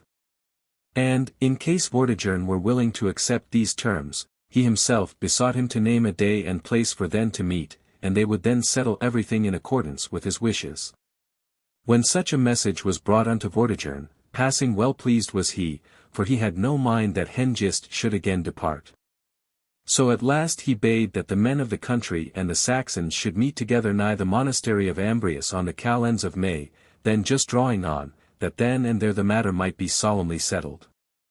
Now Hengist, having a mind to put in use a new manner of treason, made ordinance unto his comrades that every single one of them should have a long knife hidden along the sole of his boot. And when the Britons were without any suspicion discussing the business of the meeting, he himself would give the signal, Nemet our Saxes, whereupon each of them should be ready to fall boldly upon the Briton standing next him, and drawing forth his knife to cut his throat as swiftly as might be. Massacre of Britons. Accordingly on the day appointed all met together in the city aforesaid, and began to talk together over the terms of peace. And when Hengist espied that the hour had come when his treachery might most meetly be carried into effect, he shouted out, Nemet our Saxes, and forthwith laid hold on Vortigern and held him fast by his royal robe. The moment the Saxons heard the signal they drew forth their long knives and set upon the princes that stood around, thinking of not less at the instant, and cut the throats of about 460 amongst the barons and earls, whose bodies the blessed Eldad did afterward bury in place in the ground after Christian fashion not far from Kirkcaradoc, that now called Salisbury, within the churchyard that leath about the monastery of Abbot Ambrius, who of yore had been the founder thereof. For all of them had come unarmed, nor never deemed of aught save treating as touching the peace. Whence it came to pass that the others, which had come for naught but treachery, could lightly slay them as having done off their arms.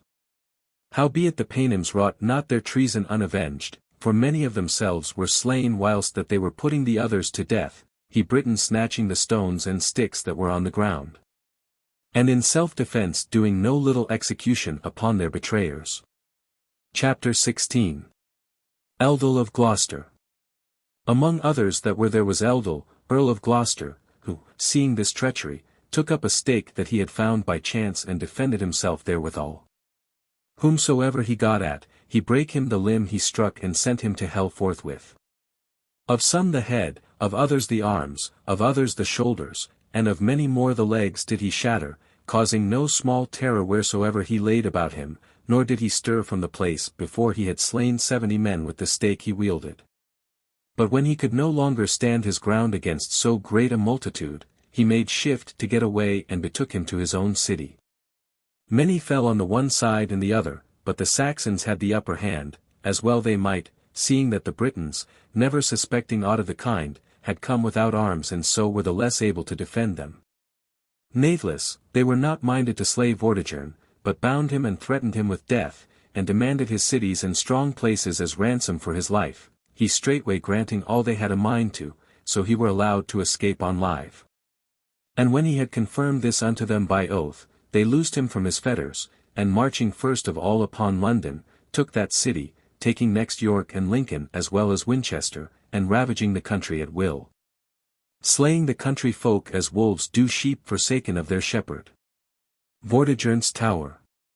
When therefore Vortigern beheld so terrible a devastation, he betook him privily into the parts of Wales, not knowing what to do against this accursed people.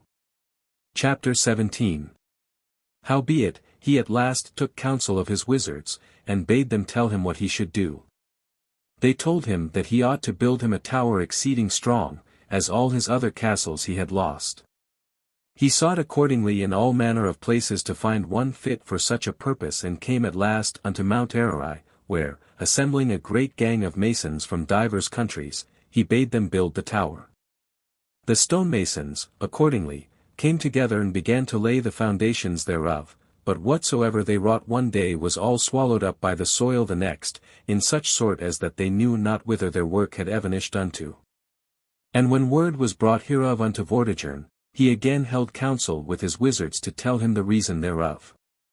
So they told him that he must go search for a lad that had never a father, and when he had found him should slay him and sprinkle his blood over the mortar and the stones, for this, they said, would be good for making the foundation of the tower hold firm. Forthwith messengers are sent into all the provinces to look for such manner of man, and when they came into the city that was afterward called Carmarthen, they saw some lad playing before the gate and went to look on at the game. Finding of Merlin. And being weary with travel, they sate them down in the ring and looked about them to see if they could find what they were in quest of. At last, when the day was far spent, a sudden quarrel sprang up betwixt a couple of youths whose names were Merlin and Dalbusius. And as they were wrangling together, saith Dalbusius unto Merlin, What a fool must thou be to think thou art a match for me? Keep thy distance, prithee. Here am I, born of the blood royal on both sides of the house, and thou. None knoweth what thou art, for never a father hadst thou. At that word the messengers lifted up their faces, and looking narrowly upon Merlin, asked the bystanders who he might be.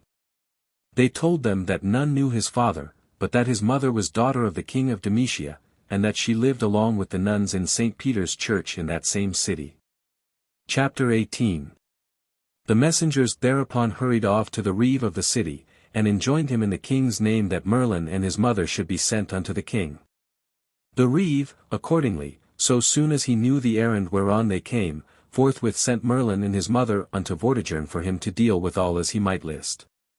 And when they were brought into his presence, the king received the mother with all attention as knowing that she was of right noble birth, and afterward began to make inquiry as to who was the father of the lad. Merlin's father.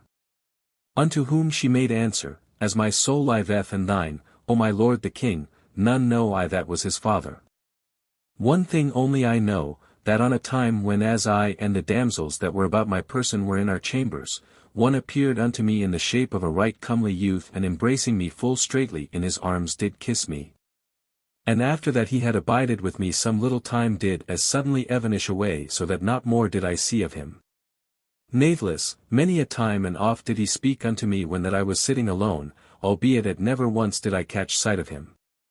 But after that he had thus haunted me of a long time I did conceive and bear a child. So much, my lord king, is my true story, and so much leave I unto thee to interpret aright, for none other have I known that is father unto this youth.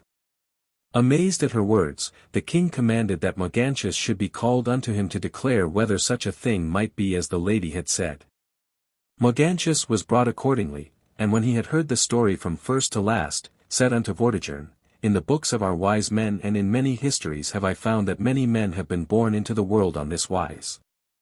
For, as Apuleius in writing as touching the god of Socrates doth make report, certain spirits there be betwixt the moon and the earth, the which we do call incubus demons. These have a nature that doth partake both of men and angels, and whensoever they will they do take upon them the shape of men, and do hold converse with mortal women. Haply one of these hath appeared unto this lady, and is the father of the youth. Chapter 19. Merlin and the Magicians. And when Merlin had hearkened unto all this, and he came unto the king and said, Wherefore have I and my mother been called into thy presence? Unto whom Vortigern, My wizards have declared it unto me as their counsel that I should seek out one that had never a father, that when I shall have sprinkled his blood upon the foundation of the tower my work should stand firm. Then said Merlin, Bid thy wizards come before me, and I will convict them of having devised a lie. The king, amazed at his words, straightway bade his wizards come and set them down before Merlin. Unto whom spake Merlin, Know ye not what it is that doth hinder the foundation being laid of this tower? Ye have given counsel that the mortar thereof should be slacked of my blood, that so the tower should stand forthwith. Now tell me, what is it that lieth hid beneath the foundation, for somewhat is there that doth not allow it to stand. But the wizards were adread and held their peace. Then saith Merlin, that is also called Ambrosius, My lord the king, call thy workmen and bid delve the soil, and a pool shalt thou find beneath it that doth forbid thy tower to stand. And when this was done, straightway a pool was found under the earth, the which had made the soil unconstant. Then Ambrosius Merlin again came nigh unto the wizards and saith, Tell me now, ye lying flatterers, what is it that is under the pool? The magicians dumbfounded. But they were all dumb and answered unto him never a word. And again spake he unto the king, saying, Command, O king, that the pool be drained by conduits, and in the bottom thereof shalt thou behold 2 hollow stones and therein 2 dragons asleep. The king, believing his words for that he had spoken true as touching the pool, commanded also that the pool should be drained. And when he found that it was even as Merlin had said he marvelled greatly. All they that stood by were no less astonished at such wisdom being found in him, deeming that he was possessed of some spirit of God. Book 7. Chapter 1. Of the Prophecies of Merlin. Geoffrey's Address.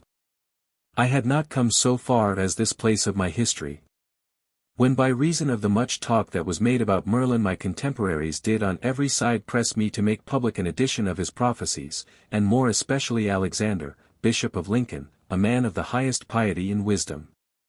Nor was there none other, whether he were cleric or layman, that did retain so many knights or nobles in his household, whom his gentle holiness of life and bountiful kindliness did allure into his service.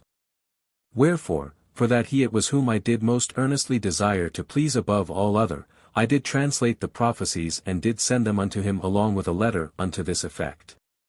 Chapter 2.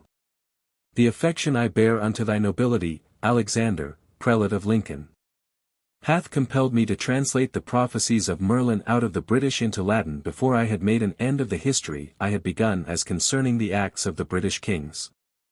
For my purpose was to have finished that first, and afterward to have published this present work, for fear lest, both labours hanging on my hands at once, my wit should scarce be sufficient for either. To Bishop Alexander. Howbeit, sit hence that I am well assured aforehand of pardon being granted unto me according to the discretion of thine own subtle wit, I have set my rustic reed to the writing of these little books, and have interpreted for thee this unknown language. Greatly, nathless, do I marvel that thou hast deigned to commit this task unto my poor pen. Seeing that the wand of thy power might have commanded the services of so many more learned and more wealthy than am I to charm the ears of thy Minerva with the delight of a sublimer song.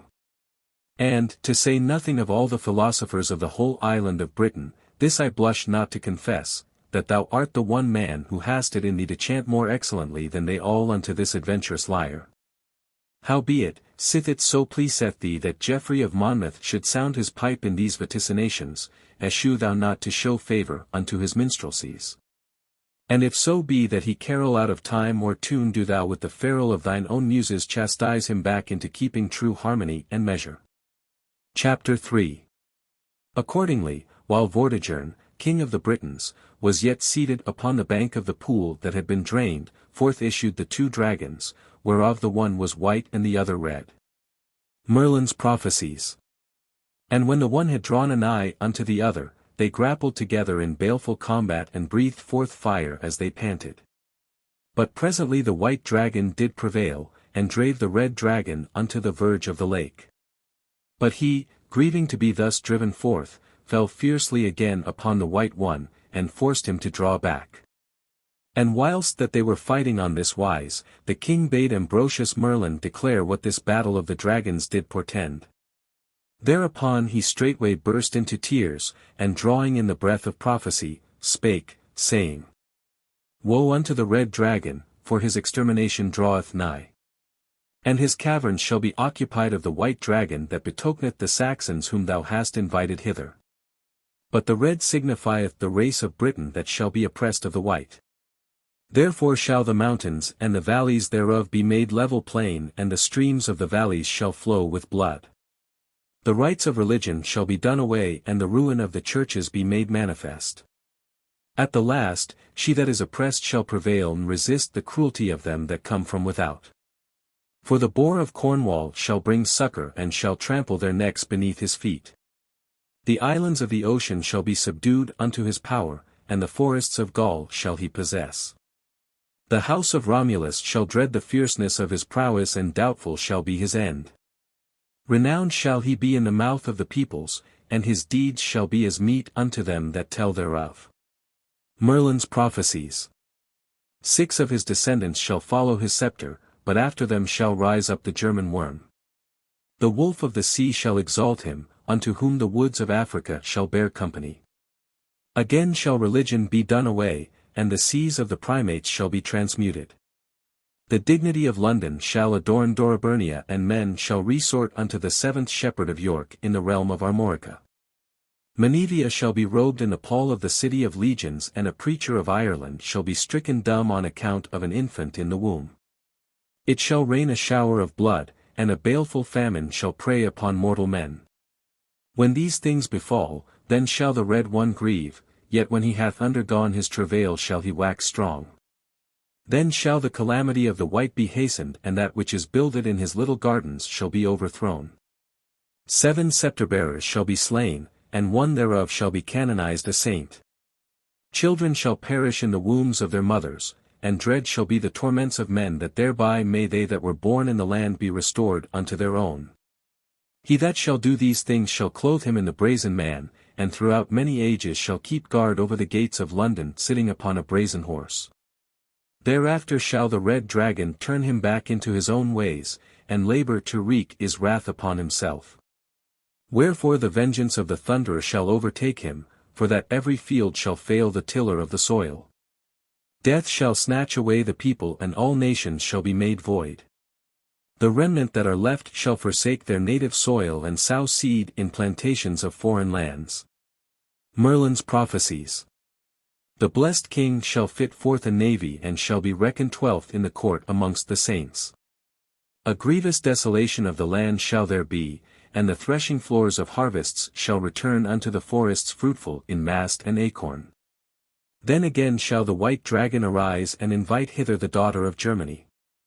Again shall our little gardens be filled of foreign seed, the red one shall pine away at the furthest end of the pool.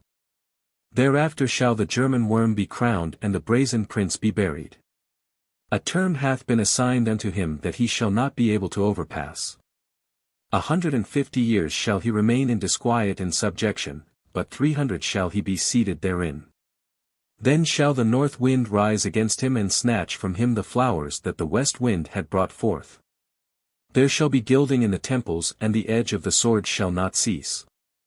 Scarce shall the German worm find refuge in his caves for the vengeance of his treason that shall overtake him. Yet at the last for a little while shall he wax strong, albeit that the decimation of Neustria shall do him a hurt.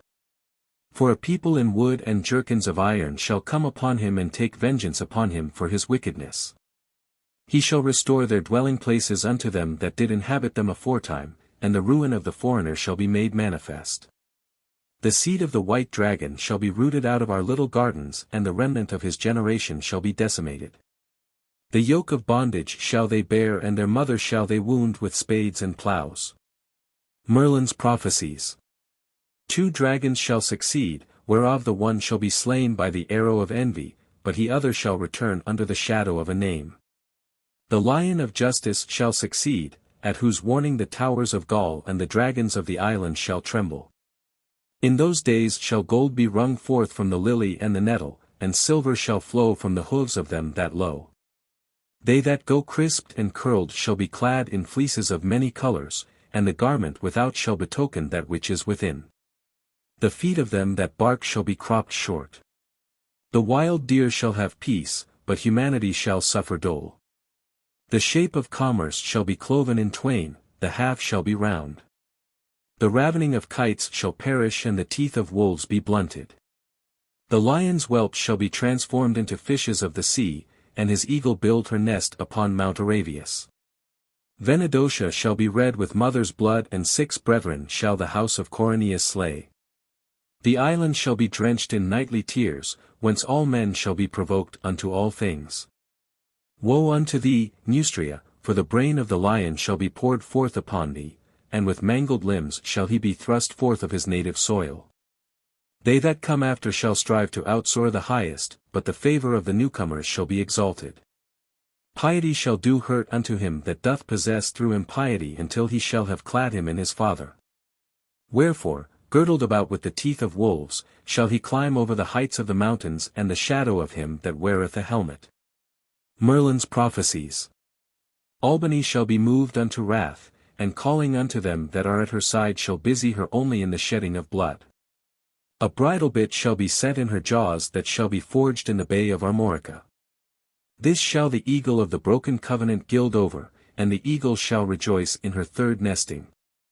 The roaring whelp shall keep vigil, and forsaking the forest shall follow the chase within the walls of cities. No small slaughter shall they make of them that withstand them, and the tongues of bulls shall they cut out. They shall load with chains the necks of them that roar, and the days of their grandsire shall they renew. Thenceforward from the 1st unto the 4th, from the 4th unto the 3rd, from the 3rd unto the 2nd the thumb shall be rolled in oil. The 6th shall overthrow the walls of Hibernia and change the forests into a plain. He shall unite the diverse shares into one, and with the head of the lion shall he be crowned. His beginning shall be subject unto roving affection, but his end shall soar up to those above. For the seats of the blessed shall he renew throughout the lands, and shepherds shall he set in places befitting. 2 cities shall he robe in 2 palls, and virgin bounties shall he bestow upon virgins. Thereby shall he merit the favor of the Thunderer, and his place shall be amongst the blessed.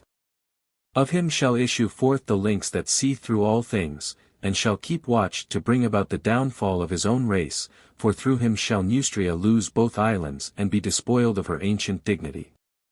Then shall the men of the country be turned back into the island, for that strife shall be kindled amongst the foreigners. Merlin's prophecies.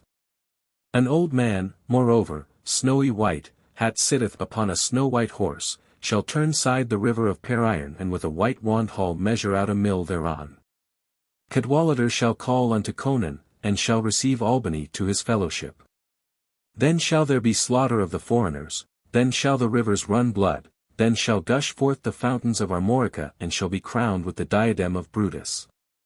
Cambria shall be filled with gladness, and the oaks of Cornwall shall wax green. The island shall be called by the name of Brutus, and the name given by foreigners shall be done away. From Conan shall issue forth the warlike boar that shall try the sharpness of his tushes within the forests of Gaul. For the greater oaks shall he stub short each one, but unto the smaller shall he grant protection. The Arab and the African shall be adread of him, for even into furthest Spain shall sweep the swiftness of his career. The he-goat of the castle of Venus shall succeed, having horns of gold and a beard of silver, and a cloud shall he breathe forth of his nostrils so dark as that the face of the island shall be wholly overshadowed. There shall be peace in his time, and the harvests shall be multiplied by the bounty of the soil. Women shall become serpents in their gate, and all their steps be full of pride. The castles of Venus shall be builded new, nor shall Cupid's arrows cease to wound. Every fountain shall be turned into blood, and 2 kings shall encounter in nigh combat for the lioness of the ford of the staff. Every soil shall riot in luxury, neither shall mankind cease to follow after lust. Merlin's prophecies. All these things shall 3 ages see, until the buried kings be brought to light in the city of London. Again shall famine return. Again mortality return, and the citizens shall mourn over the desolation of their cities. Then shall the boar of commerce arrive in the land, who shall recall the scattered flocks unto the pastures they have lost. His breast shall be meat unto the hungry and his tongue as drink unto them that thirst. From his mouth shall issue forth rivers that shall slake the parching gullets of men. Thereafter shall a tree rise up above the Tower of London, that thrusting forth 3 branches only shall overshadow all the face of the whole island with the spreading breadth of the leaves thereof. Against it shall come the north wind as an adversary, and an evil blast thereof shall tear away the 3rd branch, but the 2 that shall remain shall occupy his place until the one shall bring to naught the other by the multitude of his leaves. But when this shall be, then shall he himself hold the places of the twain, and offer sustenance unto birds from the lands that are without. And it shall be accounted hurtful unto native fowl, for they shall lose the freedom of their flight by reason of their dread of the shadow thereof. The ass of wickedness shall succeed, swift to fall upon the workers of gold but slow against the ravening of wolves. In those days the oaks of the forest shall burn, and acorns shall grow upon the boughs of the linden tree. The Severn sea shall flow forth by 7 mouths, and the river of Usk shall seethe for 7 months. The fishes thereof shall die for the heat, and of the fishes shall serpents be engendered.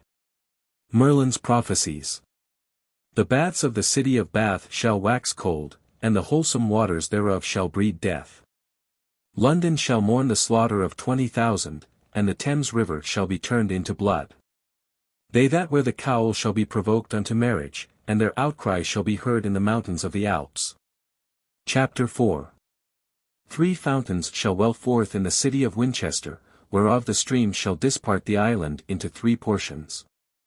Whosoever shall drink of the one shall rejoice in the length of his days, neither shall he be overtaken nor afflicted of any malady. He that shall drink of the second shall perish of hunger unappeasable, and wanness and dread shall sit manifest in his face. He that shall drink of the third shall be slain by hazard of sudden death, neither shall his body be a corpse that men may bury.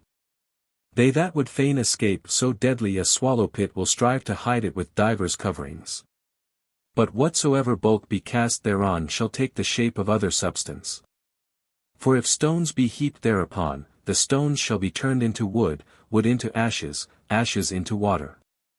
Moreover, a damsel shall be sent forth of the city of Canute's forest to work healing by leechcraft, and when she shall have put forth all her arts, by her breath only shall she dry up the hurtful fountains. Thereafter, when she shall have refreshed her with the wholesome water, in her right hand shall she carry the forest of Caledon and in her left the bulwarks of the walls of London. Merlin's prophecies. Whithersoever she shall walk, her footsteps shall smoke of brimstone that shall burn with a 2-fold flame, and the smoke thereof shall arouse the Rutini, and make meat for them that be under the sea. She herself shall overflow with tears of compassion, and shall fill the island with the shrieks of her lamenting. He that shall slay her shall be a stag of 10 branches, whereof 4 shall wear crowns of gold, but the remaining 6 shall be turned into horns of wild oxen that shall arouse the 3 islands of Britain with their accursed bellowing. The Danaan forest shall waken, and bursting forth into human speech shall cry aloud. Hither, thou Cambria, and bringing Cornwall with thee at thy side. Say unto Winchester, the earth shall swallow thee, transfer the sea of the shepherd thither where ships do come to haven, and let the rest of the members follow the head. For the day is at hand wherein thy citizens shall perish for their crimes of perjury. The whiteness of wolves hath done thee hurt, and the diversity of the dyes thereof. Woe unto the perjured race, for by reason of them shall the renowned city fall into ruin. The ships shall be glad at the greatness of increase, and out of two shall one be made. The hedgehog that is loaden with apples shall rebuild her, and unto the smell of the apples the fowls of many forests shall fly together. He shall add thereunto a mighty palace, and wall it around with 600 towers. London shall behold it with envy and trebly increase her walls. The Thames river shall compass her round on every side, and the report of that work shall pass beyond the Alps. Merlin's prophecies. Within her shall the hedgehog hide his apples and shall devise ways underground. In that day shall stones speak, and the sea whereby men sail into Gaul shall be narrowed into a straighter channel. Upon each bank thereof shall one man be heard of another, and the soil of the island shall be made broad. The hidden things of them that are beneath the sea shall be revealed, and Gaul shall tremble for dread. Thereafter shall a heron issue forth of the forest Calaterium, and shall fly around the island for a space of 2 years. By her cries at night shall she call the fowls of the air together, and all winged things shall she assemble in her company. They shall fall upon the tillage of mortal men, and every grain of the harvest shall they devour. A famine shall follow the people, and a baleful mortality the famine. And when this sore calamity hath come to an end, then shall the accursed fowl go unto the valley Galabes, and uplift it so that it shall be a high mountain. Upon the top thereof, moreover, shall she plant an oak and build her nest in the branches thereof. 3 eggs shall be laid in the nest, wherefrom shall issue forth a fox, a wolf and a bear. The fox shall devour her mother, and an ass's head shall she wear. In this guise shall she affright her brethren and make them flee into Neustria. But they shall awaken the tusky boar, and borne back together in a boat, shall do battle with the fox. And when the fight hath begun, she shall feign her dead and move the boar to pity her. Merlin's prophecies. Presently he shall go unto her corpse, and standing over her shall breathe upon her eyes and her face. But she, not forgetful of her ancient cunning, shall bite his left foot and rend it away utterly from his body. Leaping, moreover, upon him, she shall snatch away from him his right ear and his tail, and slink away into the caverns of the mountains. Thus befooled, the boar shall demand of the wolf and the bear that they restore unto him the members he hath lost. The twain accordingly, when they shall have entered into his cause, shall promise him 2 feet of the fox, both her ears and her tail, the which they will compound into hog's flesh wherewith to make him whole. Hereunto shall the boar agree, and shall await his promised restoration. In the meantime shall the fox come down from the mountains and change herself into a wolf, and making believe that she is fain to speak with the boar, shall come unto him and craftily eat all of him up. Thereafter shall she turn herself into the boar, and feigning that she hath lost the missing members shall abide the coming of her twain brethren. But after that they shall come unto her, them also with sudden snapping tooth shall she slay, and shall be crowned with the head of a lion. In her days shall be born a serpent that shall be bent wholly upon the destruction of mankind. He shall encompass London with his length, and all them that pass by shall he devour. The mountain ox shall take upon him the head of a wolf and shall whiten his teeth in the workshop of the Severn. He shall gather unto his company the flocks of them of Albany and Cambria that shall drink dry the river Thames. Merlin's prophecies. The ass shall unto the goat of the long beard and shall change shapes with him. Thereupon shall the mountain ox wax wroth, and calling unto him the wolf, shall become a horned bull against them. And when he shall let loose his cruelty upon them, flesh and bones shall he devour them, yet shall he burn upon the top of Urian. The ashes of his funeral pyre shall be turned into swans that shall swim upon the dry as it had been a river. They shall devour fishes in fishes, and men in men shall they swallow up. But when they shall be stricken with eld, they shall become wolves of the sea, and within the depths of the sea shall they devise their treacheries. They shall swamp out the dockyards, and no little silver shall they gather together thereby. Again the Thames shall flow, and calling his streams together shall overpass the limits of his bed. The neighboring cities shall he hide out of his sight and overwhelm the mountains that seek to oppose him. Fulfilled of guile and wickedness, he shall make recourse unto the fountain of Galabes, and from thence shall seditions arise that shall provoke the Venedocians to battle. The oaks of the forest shall come together and engage in conflict with the rocks of the Gewissi. The raven shall be there with the kite and shall devour the carcasses of the slain. The owl shall build her nest upon the walls of Gloucester, and in the nest thereof shall an ass be brought forth. The serpent of Malvern shall nurture him, and many deceits shall he urge him to contrive. When he hath taken the crown, he shall transcend the highest and shall affright the folk of the land with the hoarseness of his bray. In his days shall the mountains of Panchaea totter, and the provinces shall be despoiled of their forests. Merlin's prophecies. For a worm the breath whereof is fire shall come upon then and burn up the trees with the vapor he shall breathe forth. Out of him shall issue forth 7 lions disfigured by heads of goats. With the stench of their nostrils shall they corrupt women, and their own wives shall they cause to be as harlots. The father shall not know his own son, for that they shall live in common, even as brute beasts. But a giant of iniquity shall arise that shall daunt all by the keenness of his eyes. Against him shall rise up the dragon of Worcester, and shall strive to bring him unto naught. And in the battle shall he prevail against the dragon, who shall suffer oppression under the wickedness of the conqueror. For he shall mount upon the dragon, and putting off his garment shall sit upon him naked. The dragon shall bear him aloft, and swinging his tail shall beat him upon his naked body. Then shall the giant, again renewing his strength, pierce his gullet with his sword, and at last shall the dragon die poisoned, entangled within the coils of his tail.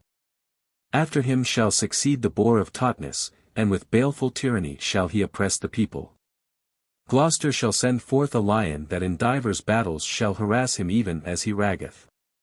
He shall trample him under his feet, and affright him with his yawning jaws. At last the lion shall wrangle with the realm, and climb above the backs of the nobles. A bull shall appear in the midst of the conflict, and shall smite the lion with his right foot. He shall drive him forth through all the taverns of the kingdom, but his horns shall he break against the walls of Oxford. Merlin's prophecies. The fox of Kirdabali shall wreak revenge upon the lion, and shall wholly devour him with her teeth. But the adder of Lincoln shall coil about her, and betoken his presence unto many dragons by his dreadful hissing.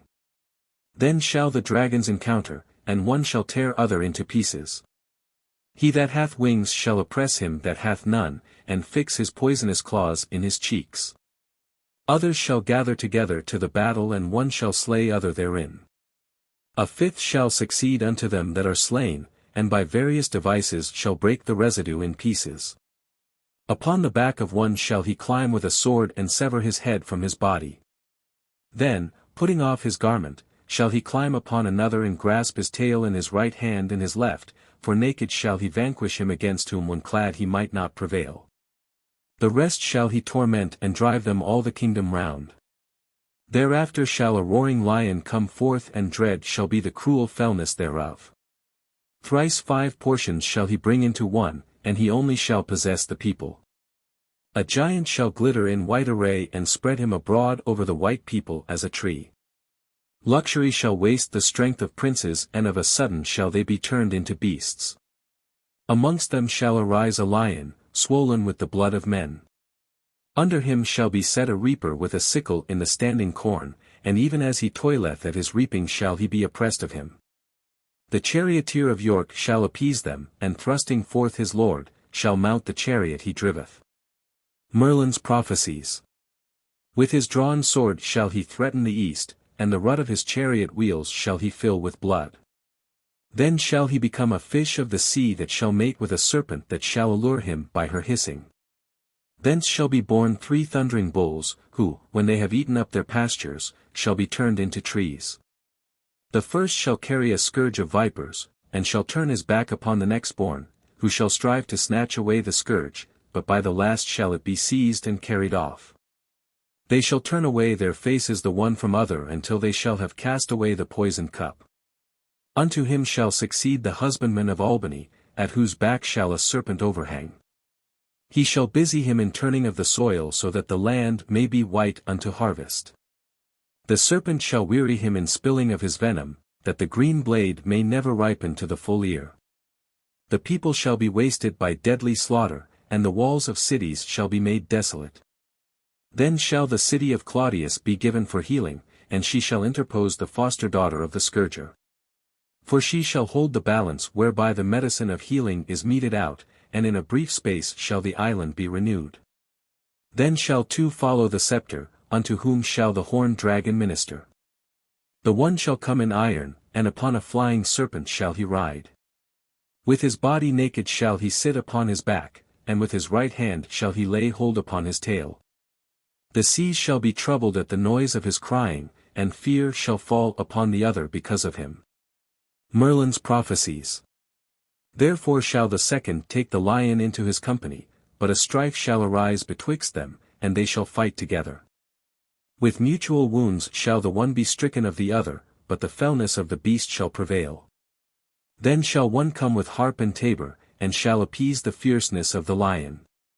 Wherefore the nations of the realm shall be at peace, and shall call upon the lion to be holder of the balance. In the seat assigned him he shall pay heed unto the weights, but his palms shall he stretch forth into Albany. They of the northern province shall thereby be aggrieved and shall throw open the gates of the temples.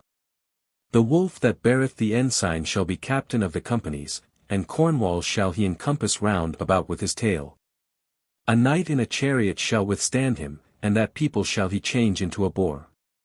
Wherefore the boar shall lay waste the provinces, but his head shall he hide in the depths of the Severn Sea.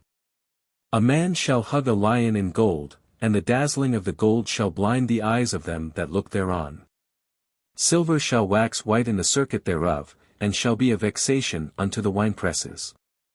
Mortals shall be drunken with the wine that is set before them, and turning their back upon heaven, shall fix their eyes upon the earth. The stars shall turn their face away from them, and their wonted course shall be confounded. In the wrath of the stars shall the standing corn be withered, and the dews of heaven shall be forbidden to fall. Root and branch shall change places, and the newness of the thing shall be as a miracle. Merlin's prophecies. The shining of the sun shall be dimmed by the amber of Mercury, and shall be a dread unto them that behold it. Stilbon of Arcady shall change his shield, and the helmet of Mars shall call unto Venus. The helmet of Mars shall cast a shadow, and the rage of Mercury shall overpass all bounds. Iron Orion shall bear his sword. Phoebus of the ocean shall torment his clouds. Jupiter shall trespass beyond his appointed bounds, and Venus forsake the way that hath been ordained unto her.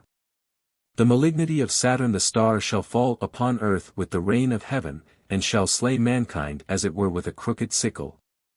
The twice 6 houses of the stars shall mourn over the wayward wandering of their guests. The twins shall surcease from their wonted embrace, and shall call the urn unto the fountains. The scales of the balance shall hang awry until the ram shall set his crooked horns beneath them. The tail of the scorpion shall breed lightnings, and the crab fall at strife with the sun. The virgin shall forget her maiden shame, and climb up on the back of the Sagittary. The chariot of the moon shall disturb the zodiac, and the Pleiades shall burst into tears and lamentation. None hereafter shall return unto his wonted duty, but Ariadne shall lie hidden within the closed gateways of her sea-beaten headland. In the twinkling of an eye shall the seas lift them up, and the dust of them of old again begin to live. With a baleful blast shall the winds do battle together, and the sound thereof shall be heard amongst the stars. Book 8. Chapter 1. Merlin foretelleth the king's death. When Merlin had delivered these and many other prophecies, all they that stood by were stricken with amazement at his words, albeit that they could not apprehend the full meaning thereof. Vortigern himself, marvelling above all other, did applaud the young man's wit no less than the predictions themselves. For none had the then present age produced that had on any such wise opened his lips in his presence. Accordingly, being fain to learn what should be the ending of his own life, he besought the youth to tell him what he knew thereof. Unto this saith Merlin: Flee thou from the fire of the sons of Constantine, if flee it thou mayst. Even now are they fitting forth their ships, even now are they leaving the coasts of Armorica behind and spreading their sails upon the deep. They will make for the island of Britain and invade the Saxon race. That accursed people will they subdue, but first will they shut up thyself in a tower and burn thee. Unto thine own bane didst thou betray, their father and invite the Saxons into the island. Thou didst invite them as thy bodyguard, they have come over as thy headsmen. Two deaths await thee, nor is it clear which one of the twain thou mayst first escape. For upon the one, Aurelius made king. For upon the one side, the Saxons will lay waste thy kingdom and will seek to compass thy death. Upon the other, the two brethren Aurelius and Uther Pendragon will enter into thy land seeking to revenge their father's death upon thee. Seek out refuge if thou mayst. Tomorrow will they make haven in Tautness. The faces of the Saxons shall be red with blood, Hengist shall be slain, and thereafter shall Aurelius Ambrosius be crowned king. He shall give peace unto the nations, he shall restore the churches, yet shall he die of poison. Unto him shall succeed his brother Uther Pendragon, whose days shall likewise be cut short by poison. At this so black betrayal shall thine own descendants be present, whom the boar of Cornwall shall thereafter devour. Straightway, when the morrow dawned, came Aurelius Ambrosius with his brother unto land with 10,000 warriors in their company. Chapter 2. When the tidings of their coming were bruited abroad, the Britons who had been scattered with such slaughter gathered them together again, and strengthened by the comradeship of their fellow countrymen, are fuller of cheer than of late they have been wont.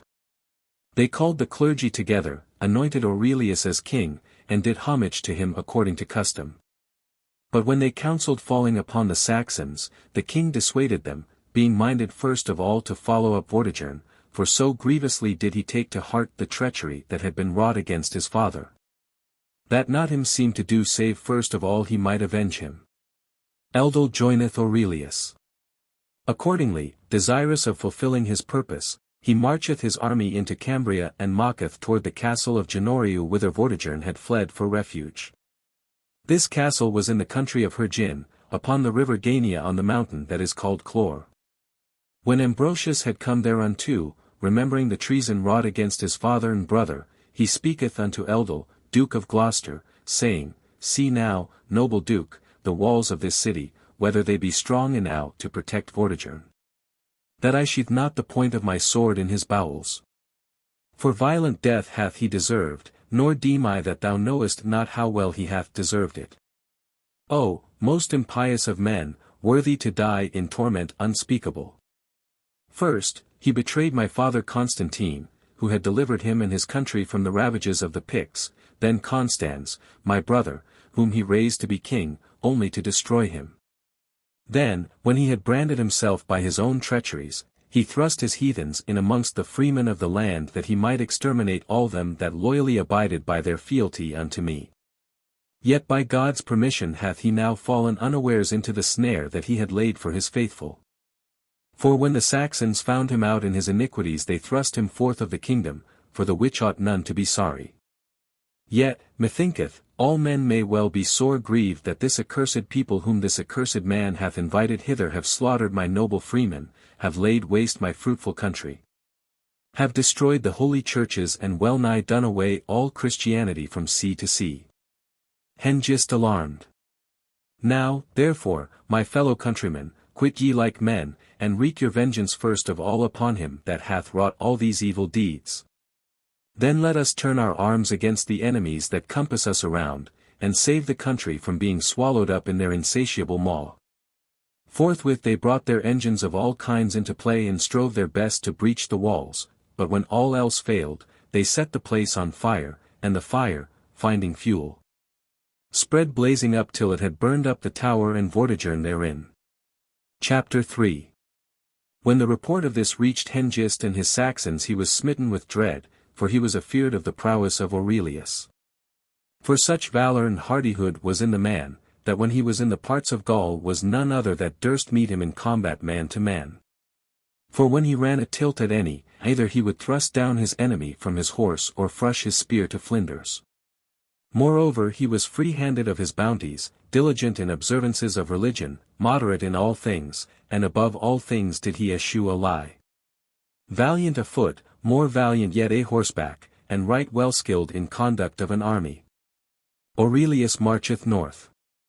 These prowesses of his whilst he was still sojourning in Armorican Britain, had fame, in her busy flights abroad, brought report of into the island.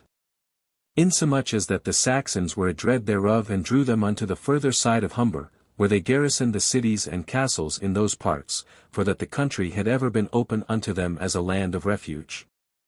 For the nighness thereof unto Scotland gave them protection, seeing that Scotland had ever been wont to watch for occasion to do hurt unto the people of the country.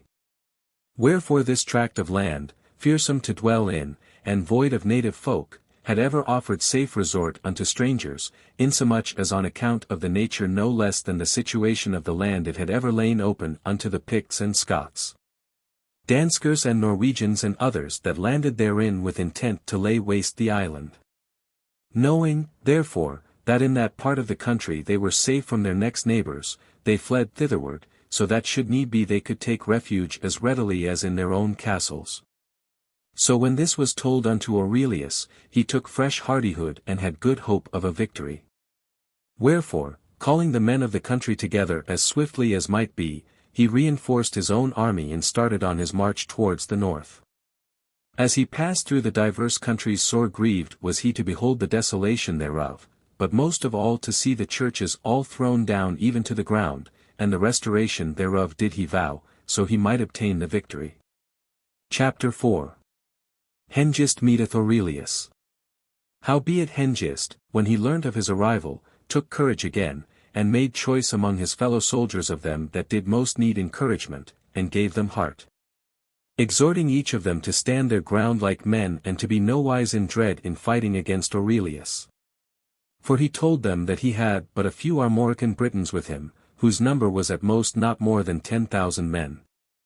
But as for the island Britons, he held them as naught, for that he had so often defeated them in battle. Hence, therefore, he promised his men victory, and safety withal by reason of their greater numbers, for there were then some 200,000 men in arms.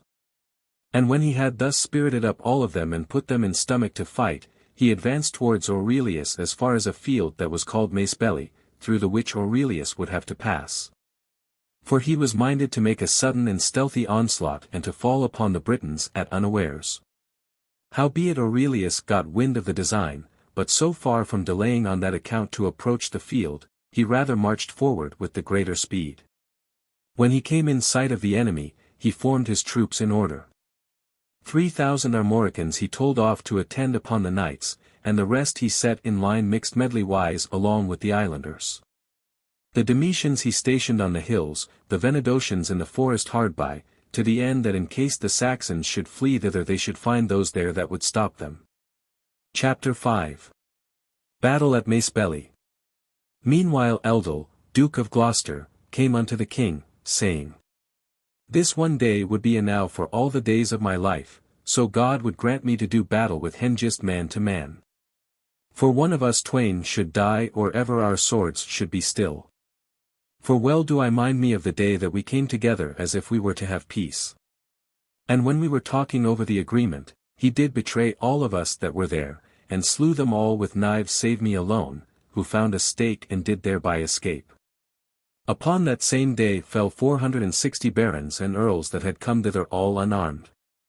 It was in this sore jeopardy that God did convey unto me that stake, whereby I did defend me and made shift to get me away.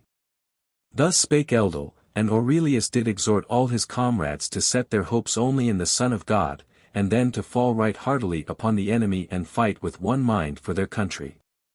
Upon the other part, Hengist set his troops in fighting order, and as he set them, instructed them how they should bear them in the battle, walking to and fro betwixt the battalions and giving orders unto each so as to inspirit them all with hardihood to fight.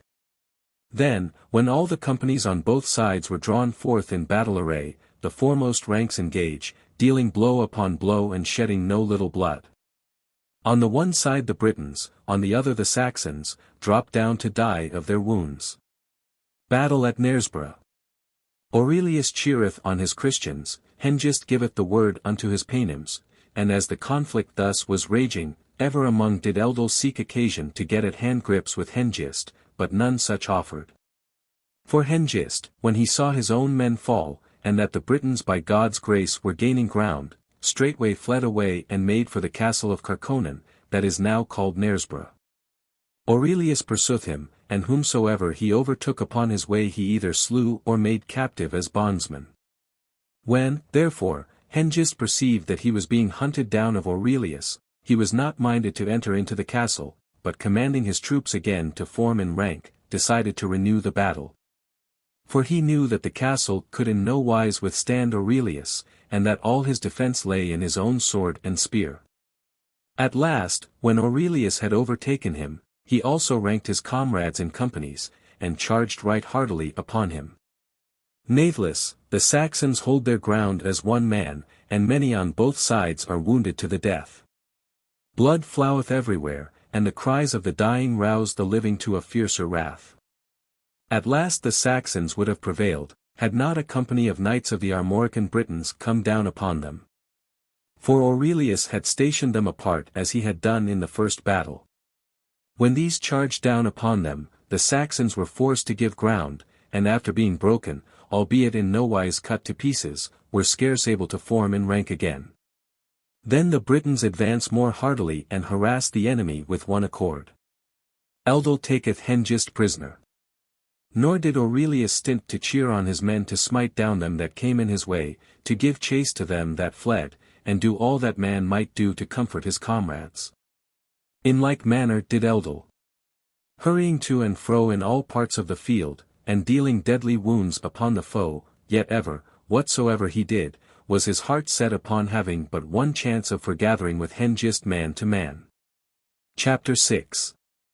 And whilst the divers companies were thus charging and cutting and thrusting in divers parts, it so fell out that the twain did encounter one another at an even advantage, and began to smite and smite yet again either upon other.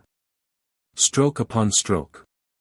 Oh, but those champions thirsted for the fight, and when one let drive at other and their swords clashed together the sparks flew at ach blow as though they made lightning flash midst thunder. Long time was it doubtful which of the twain had the more stalwart thews, for at one time would Eldol prevail and Hengist give ground, at another would Hengist prevail and Eldol give ground. And whilst they were still battling on this wise came up Gorlois, Duke of Cornwall, with the battalion he commanded and began to harass the enemy's companies. Thereupon, when Eldol espied him, he took fresh hardihood, and gripping Hengist by the nose-piece of his helmet, put forth all his force and dragged him forth into the midst of his own people. Aurelius is victor. Rejoicing thereat with exceeding great gladness, he cried aloud, God hath fulfilled my desire. Up, men! And down with these Ambrons before ye! In your hands is the victory, for in conquering Hengist we have conquered them. In the midst of all this the Britons failed not to bear down upon the Paynims, charging again and again, and when they fell back, advancing with redoubled hardihood, giving not a moment's respite until the victory was won. At last the Saxons fled, whithersoever each man's sudden thought might lead. Some betook them to the cities, others to the forest mountains, others to their ships. But Octa, Hengist's son, with the greater part of the residue, made his way to York, while Eosa his kinsman made for the city of Alclad, and garrisoned him there with a numberless host of armed men. Chapter 7. After that Aurelius had thus won the day, he took the city of Conan, whereof I have before made mention, and there sojourned 3 days. Meanwhile he bade the dead be buried, the wounded be attended, and the weary given rest, besides supplying them with comforts of all kinds. After this he called together his dukes and bade them say what should be done with Hengist. Eldad, Bishop of Gloucester and brother of Eldol, was present, a man of the highest wisdom and piety. Eldad's counsel. He, when he beheld Hengist standing before the king, bade the rest keep silence and spake unto him on this wise, We're all here to try to set this man free, yet would I myself hew him in pieces.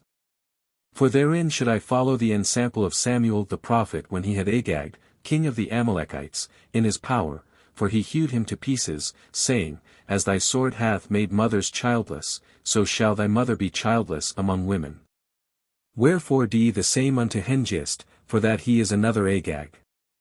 Eldol thereupon took his sword, led Hengist without the city and sent him unto hell with his head smitten off. But Aurelius, that was ever sober in all things, bade him be buried, and a mound of earth be heaped above his body after the manner of the Paynims. Chapter 8. Then Aurelius led his army unto York to beleaguer Octa, Hengist's son. And when he laid siege unto the city, Octa misdoubted whether he might withstand him and hold the city against so huge a host. After taking counsel thereupon, he issued forth along with the more noble of them that were with him, bearing a chain in his hand and with dust upon his head, and presented him before the king with these words, My gods be vanquished. Nor do I falter to acknowledge that it is thy God which reigneth and hath compelled so many nobles to come unto thee on this wise. Wherefore do thou accept of us and of this chain, and, save thou have mercy upon us, have us bound and doom us unto any punishment thou wilt. Aurelius at York. Aurelius was thereby moved to pity, and taking counsel, bade declare what should be done unto them. And when divers of them had delivered diverse counsel, Eldad the bishop rose up and spake his mind after this fashion, the Gibeonites of their own will did come unto the children of Israel, and beseeching mercy did obtain mercy. Shall we Christians, therefore, be worse than Jews and deny mercy unto these?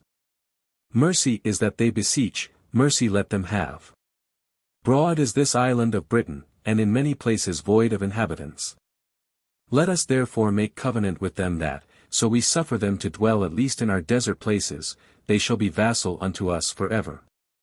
The king thereupon agreed unto Eldad's proposal, and had mercy upon them. Moreover, moved thereto by the ensample of Octa, came Eosa and the rest of them that had fled and begged for mercy. He assigned unto them, therefore, the country upon the borders of Scotland, and confirmed a covenant with them. Chapter 9. Having now triumphed over all his enemies, the king called together the earls and princes of the realm to meet him at York, and gave ordinance unto them to restore the churches which the Saxon people had destroyed. Howbeit, he himself began to rebuild the metropolitan church of that city and the rest of the cathedral churches of the province. London, Winchester, and Salisbury. After a space of 15 days, when he had stablished a gang of workmen in the several places, he repaired unto London, which the ravages of the enemy had not spared. And sore grieved at the destruction that had been wrought, recalled the residue of the citizens from all parts and set him to bring about their restoration. There also he made ordinance for the government of the kingdom, renewing the laws that had dropped on sleep, and allotting unto the grandchildren the possessions that their grandsires had lost. Whatsoever estates had lost all heirs he shared amongst his fellow soldiers. For all his thought and intention was turned upon the restitution of the realm, the reformation of the churches, the renewal of peace and law and the administering of justice. He next went on to Winchester to restore it the same as the other cities, and when he had there stablished all that had to be stablished toward the restoration thereof, by advice of Bishop Eldad, he went unto the monastery nigh Kirkcaradoc. That is now called Salisbury, where the earls and princes lay buried whom the accursed Hengist had betrayed. There was there a convent of 300 brethren upon the mount of Ambrius, who, as is said, was the founder thereof in days of old. When he looked around upon the place where they lay dead, he was moved to pity and tears began to flow. At last he fell to pondering within himself in what wise he might best make the place memorable, for worthy of remembrance did he deem the green turf that covered so many noble warriors that had died for their country. Chapter 10. Merlin summoned. Accordingly he called together from all quarters the master craftsmen in stone and wood, and bade them put forth their utmost skill to contrive some new kind of building that should stand for ever in memory of men so worthy. But all of them, mistrusting their own mastery in such a matter, were only able to meet him with a nay. Whereupon Tremunos, Archbishop of Caerleon, came unto the king and saith he, If man there be anywhere strong enow to carry out this ordinance into effect, let Merlin, Vortigern's prophet, set hand thereunto. For well I wot that never another man in thy kingdom is there that is brighter of wit than he, whether it be in foretelling that which shall be or in devising engines of artifice. Bid him come hither and set his wits to work, and I warrant he shall build thee a memorial to last. Accordingly, when Aurelius had asked many questions about him, he sent divers messengers through the divers countries of the kingdom to find and fetch him. And after they had journeyed throughout the provinces they found him in the country of the Gewissi, at the fountain of gallops that he wont to haunt, and, telling him what it was they wanted, brought him unto the king.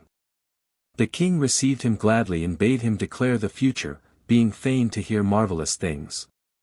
Unto whom Merlin, mysteries of such kind be in no wise to be revealed save only in sore need.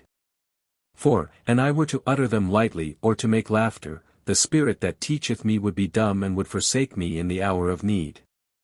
The Dance of Giants. At last, when he had in like manner denied them all, the king was not minded to ask him further about the future, but spake unto him of the work he did propose to construct.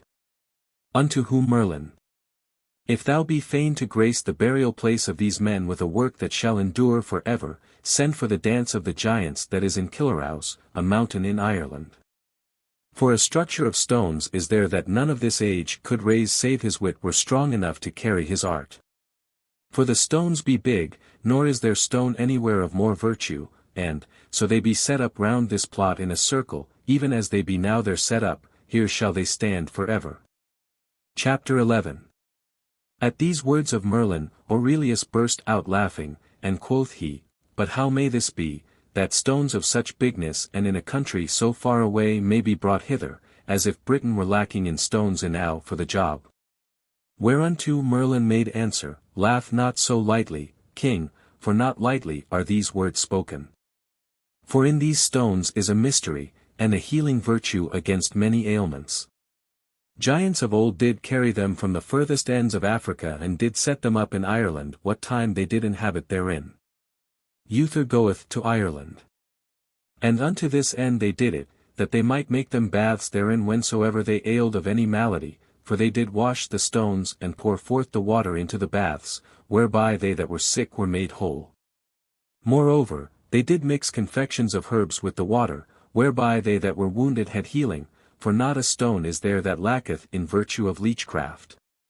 When the Britons heard these things, they bethought them that it were well to send for the stones, and to harry the Irish folk by force of arms if they should be minded to withhold them. At last they made choice of Uther Pendragon, the king's brother, with 15,000 men, to attend to this business. They made choice also of Merlin, so that whatsoever might have to be done should be dealt with according his wit and counsel. Then, as soon as the ships are ready, they put to sea and make for Ireland with a prosperous gale. Chapter 12. At that time was Gilomon king in Ireland, a youth of marvellous prowess, who, so soon as ever he heard of the Britons having landed in Ireland, got together a huge army and started forth to meet them. And when he had learned the reason wherefore they had come, he laughed. And saith he unto them that stood by, No wonder the craven Saxon folk were strong enough to lay waste the island of Britain when the Britons themselves are such gross-witted wiseacres. Who hath ever heard of such folly? Are the stones of Ireland any better than those of Britain that our kingdom should thus be challenged to fight for them? Merlin's engines. Arm yourselves, men, and defend your country, for never while life is in me shall they carry off from us the very smallest stone of the dance. Uther accordingly, seeing that they were ready fight, fell upon them straightway at the double quick. Forthwith the Britons prevailed, and, his Irishmen all cut up and slain, forced Gilomon to flee for his life. When they had won the day they pressed forward to Mount Killerhouse, and when they reached the structure of stones rejoiced and marvelled greatly. Whilst they were all standing around, Merlin came unto them and said, Now, my men, try what ye can do to fetch me down these stones. Then may ye know whether strength avail more than skill, or skill than strength. Thereupon at his bidding they all with one accord set to work with all manner devices, and did their utmost to fetch down the dance.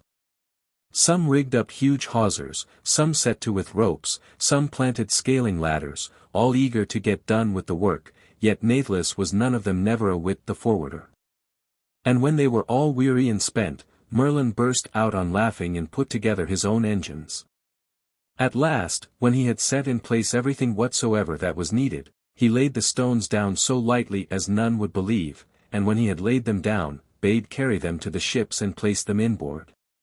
And on this wise did they again set sail and returned unto Britain with joy, presently with a fair wind making land, and fetching the stones to the burial place ready to set up. Stonehenge erected.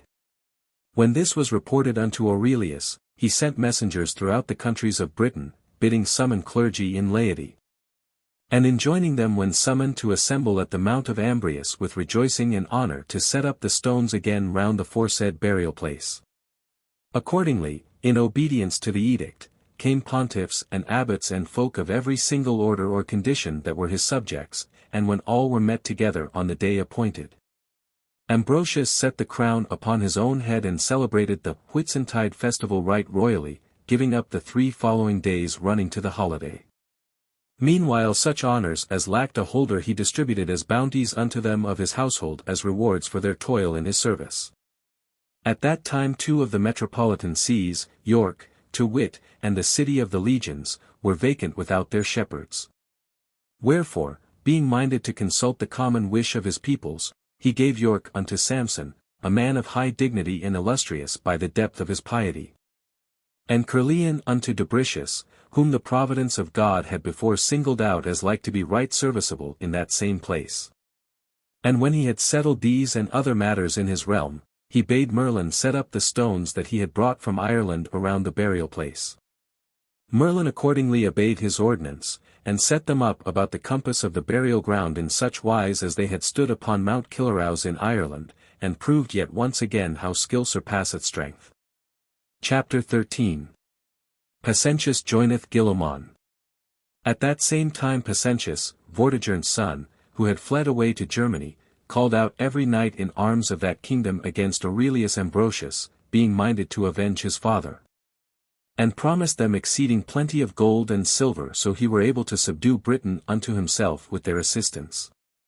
And when he had bribed the whole youth of the country by his promises, he fitted out a passing great fleet, and, landing in the northern parts of the island, began to lay them waste. And when message of this was brought unto the king, he assembled his host and marched forth to meet them, challenging his cruel foemen to do battle with him. They as willingly accepted the challenge, but coming into conflict with the Britons, were by the grace of God defeated and forced to take to flight. Chapter 14. Pasentius, therefore, being thus compelled to flee away, durst not return into Germany, but backing sail, betook him unto Gilomon in Ireland, and was received by him. And when he had made known the disaster that had befallen him, Gilomon had compassion upon him and made complaint of the injury that Uther, the brother of Aurelius, had done him when he came in quest of the giant's dance. At last they confirmed a covenant of alliance betwixt them, and fitting out their ships, embarked therein and made for the city of Menevia. Eopa's treachery. This being bruited abroad, Uther Pendragon levied an army and marched into Wales to do battle with them, for his brother Aurelius lay sick at Winchester and could not go himself, greatly to the joy of Pasentius. Gilomon and the Saxons that were with them when they heard it, for they deemed that by reason of his malady they would easily be able to subdue the kingdom of Britain. And whilst all the folk were talking thereupon, came one of the Saxons, named Eopa, unto Pasentius, saying, What boon wilt thou bestow upon the man that shall slay Aurelius for thee? Saith Pasentius, Oh, might I but find the man that durst go through with such a resolve, I would give him 1,000 pounds of silver, and my goodwill as long as I live, and if that it be my luck to wear the crown of the kingdom, I will make him a general of mine army. And so much am I ready to confirm by oath. Saith Eopa, The British tongue have I learnt, and the manners of the men I know well. Some cunning, moreover, have I in leechcraft. So, therefore, that thou fulfill unto me this that thou dost promise, I will feign me to be a Christian and a Briton, and when I shall have obtained access unto the king as a leech, such a draught will I compound for him as that he shall die thereof. And that I may the more readily come unto him, I will feign me to be a monk right passing devout and right learned in all doctrine withal. Eopa poisoneth Aurelius. And when Eopa thus promised what he would do, Pasentius struck the bargain with him and confirmed by oath the conditions of the pledge. Eopa accordingly shaved his beard, tonsured his head, took upon him the habit of a monk, and, laden with his gallopots of drugs, started on his way towards Winchester. As soon as he arrived in that city he proffered his services unto them of the king's household and found favor in their eyes, for none at that time could have been more welcome unto them than a leech. They therefore received him gladly, and when he was led into the king's presence he promised to restore him his health, so he retreated with his potions. Forthwith, accordingly, he was bidden to prepare a drink, and privily mixing a poison therewithal, he offered the same unto the king. When Aurelius had taken and drunk it, the accursed Ambron straightway bade him cover him up under the coverlid and go to sleep, to the end that his detestable potion might work the more strongly. The king at once obeyed the traitor's bidding and went to sleep as if upon the way to a speedy recovery. Presently, when the poison had crept into the pores and veins of his body, death, that wont to spare no man, ensued upon his sleep. Meanwhile that accursed traitor made shift betwixt one and another to slip forth and took heed never to show him in court again. Merlin readeth the portent. Whilst these things were being enacted at Winchester, there appeared a star of marvellous bigness and brightness, stretching forth one ray whereon was a ball of fire spreading forth in the likeness of a dragon. And from the mouth of the dragon issued forth 2 rays, whereof the one was of such length as that it did seem to reach beyond the regions of Gaul, and the other, verging toward the Irish Sea, did end in 7 lesser rays. Chapter 15. At the appearance of this star all that did behold it were stricken with wonder and fear. Uther, also, the king's brother, who was leading a hostile army into Cambria, was smitten with no small dread, insomuch as that he betook him unto sundry wizards to make known unto him what the star might portend. Amongst the rest, he bade call Merlin, for he also had come along with the army so that the business of the fighting might be dealt with according to his counsel. And when he was brought unto the king and stood before him, he was bidden declare what the star did betoken. Whereupon, bursting into tears and drawing a long breath, he cried aloud, saying, "O, loss irreparable! O, orphan people of Britain! O, departure of a most noble king! Dead is the renowned king of the Britons, Aurelius Ambrosius, in whose death shall we all also be dead, save God deign to be our helper. Wherefore hasten, most noble Duke Uther, hasten and tarry not to do battle upon thine enemies. The victory shall be thine, and king thou shalt be of the whole of Britain. For this is what yon star doth betoken, and the fiery dragon that is under the star.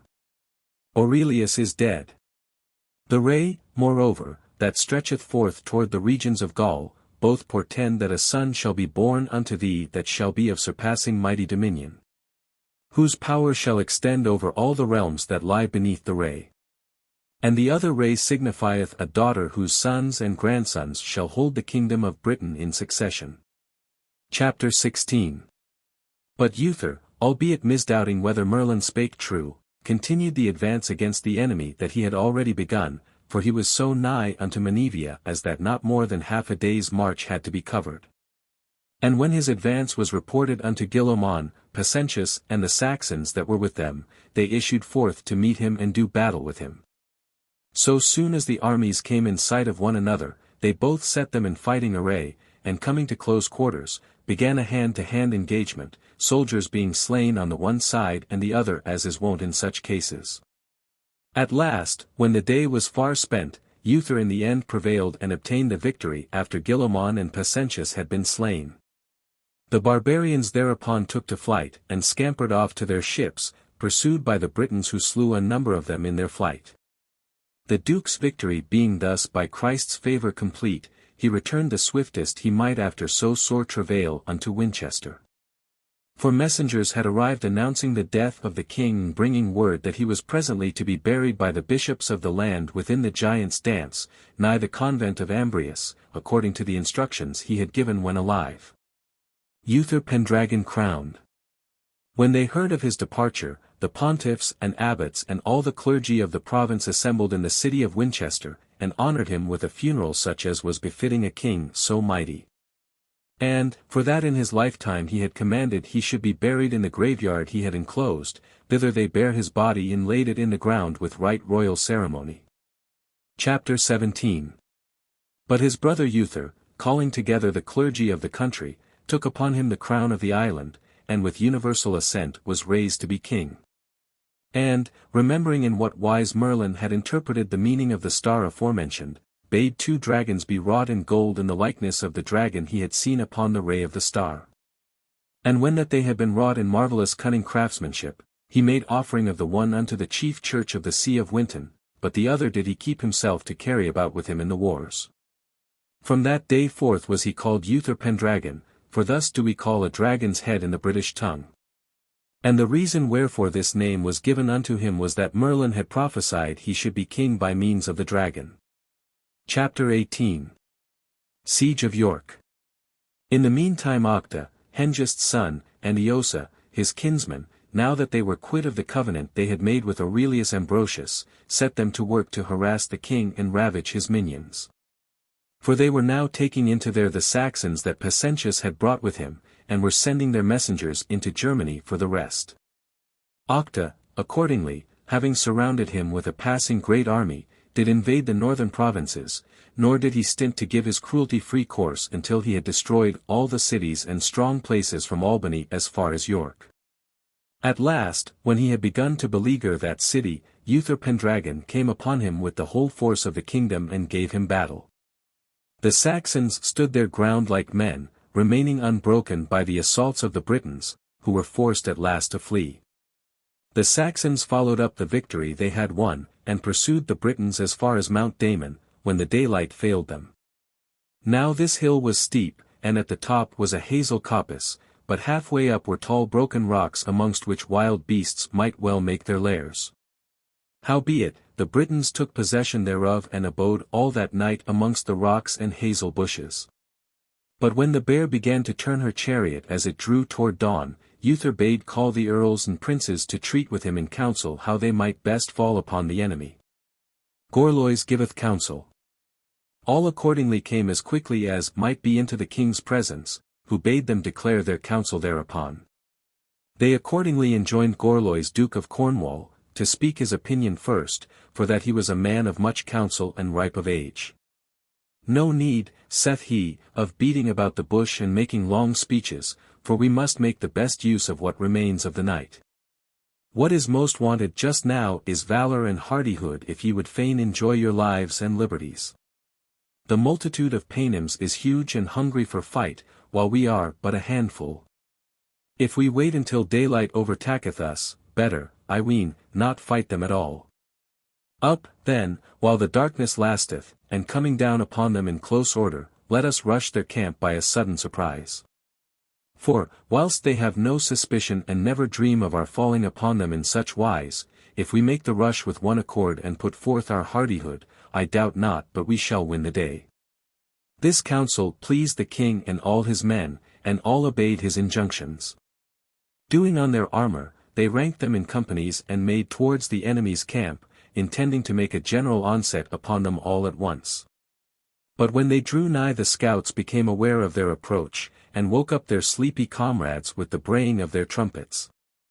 In sore disorder and amazement the enemy leap up, some to arm them, some overcome with terror to flee whithersoever chance might lead them.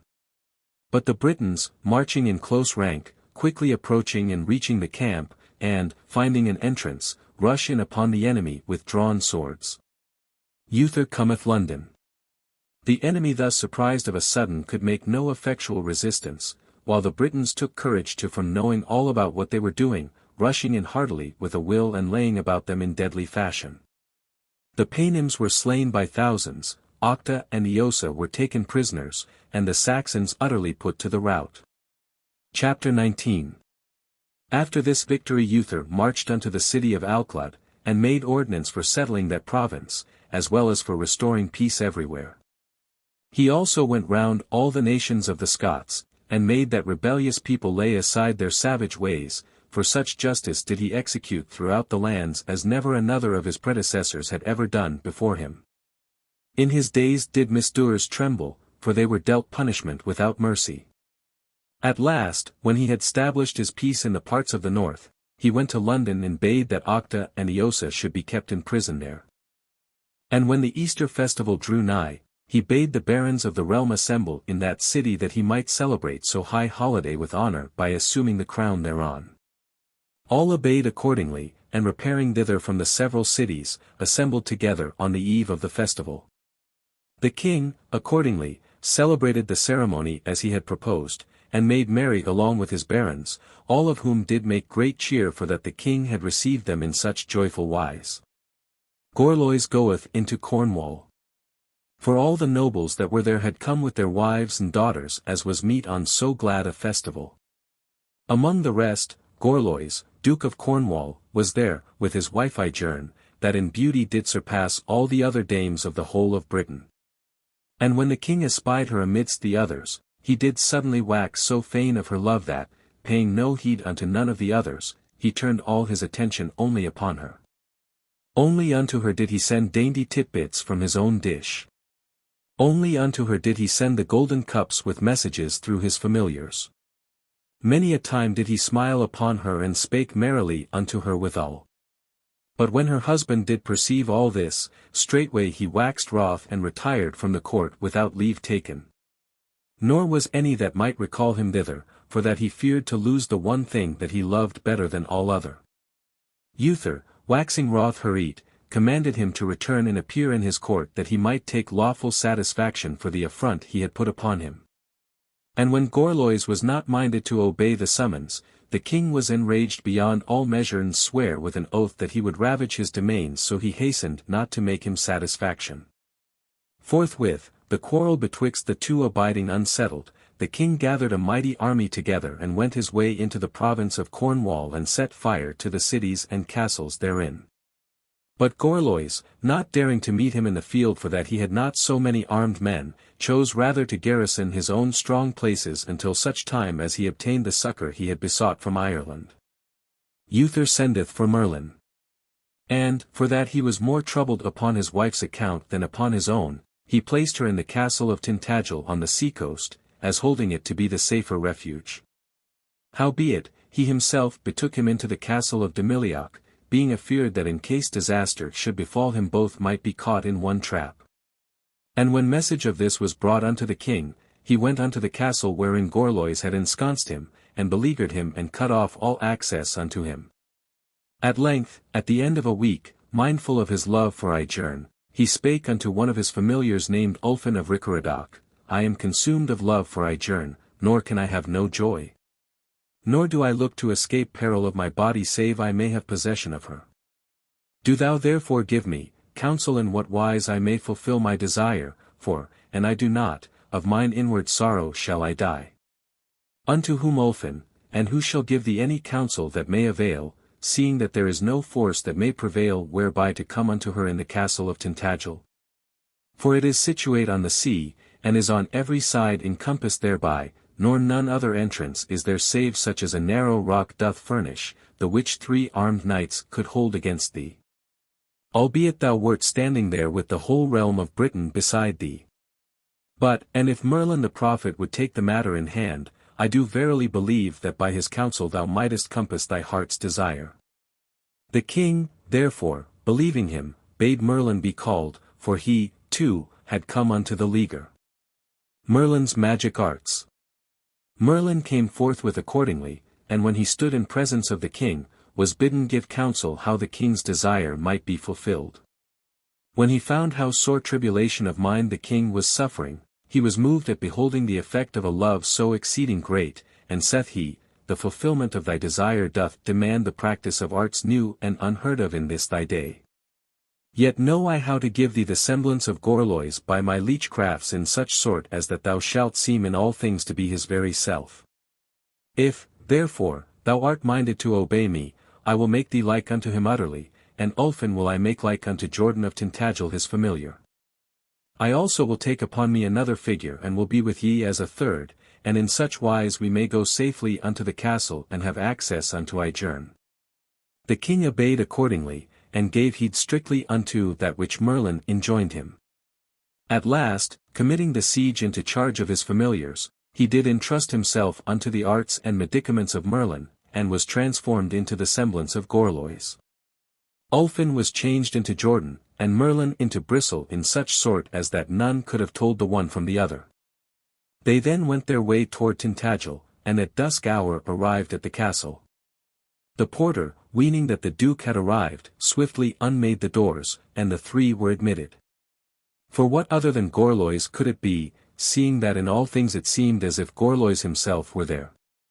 So the king lay that night with Ijern, for as he had beguiled her by the false likeness he had taken upon him, so he beguiled her also by the feigned discourses wherewith he did full artfully entertain her. Uther deceiveth Ijern. For he told her he had issued forth of the besieged city for naught save to see to the safety of her dear self and the castle wherein she lay, in such sort that she believed him every word. And had no thought to deny him in aught he might desire. And upon that same night was the most renowned Arthur conceived, that was not only famous in after years, but was well worthy of all the fame he did achieve by his surpassing prowess. Chapter 20.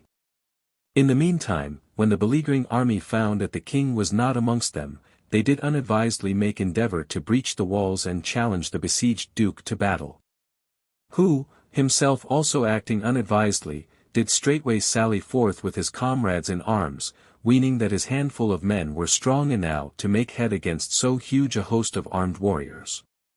But when they met face to face in battle, Gorlois was amongst the first that were slain, and all his companies were scattered. The castle, moreover, that they had besieged was taken, and the treasure that was found therein divided, albeit not by fair casting of lots. For whatsoever his luck or hardihood might throw in his way did each man greedily clutch in his claws for his own. But by the time that this outrageous plundering had at last come to an end, messengers had come unto Ijern to tell her of the duke's death and the issue of the siege. Uther weddeth Ijern. But when they beheld the king in the likeness of the duke sitting beside her, they blushed scarlet. And stared in amazement at finding that he whom they had just left dead at the leaguer had thus arrived hither safe and sound, for little they knew what the medicaments of Merlin had accomplished. The king therefore, smiling at the tidings, and embracing the countess, spake saying, Not slain, verily, am I, for lo, here thou sayest me alive, yet, nathless, sore it irketh me of the destruction of my castle and the slaughter of my comrades. For that which next is to dread is lest the king should overtake us here and make us prisoners in this castle.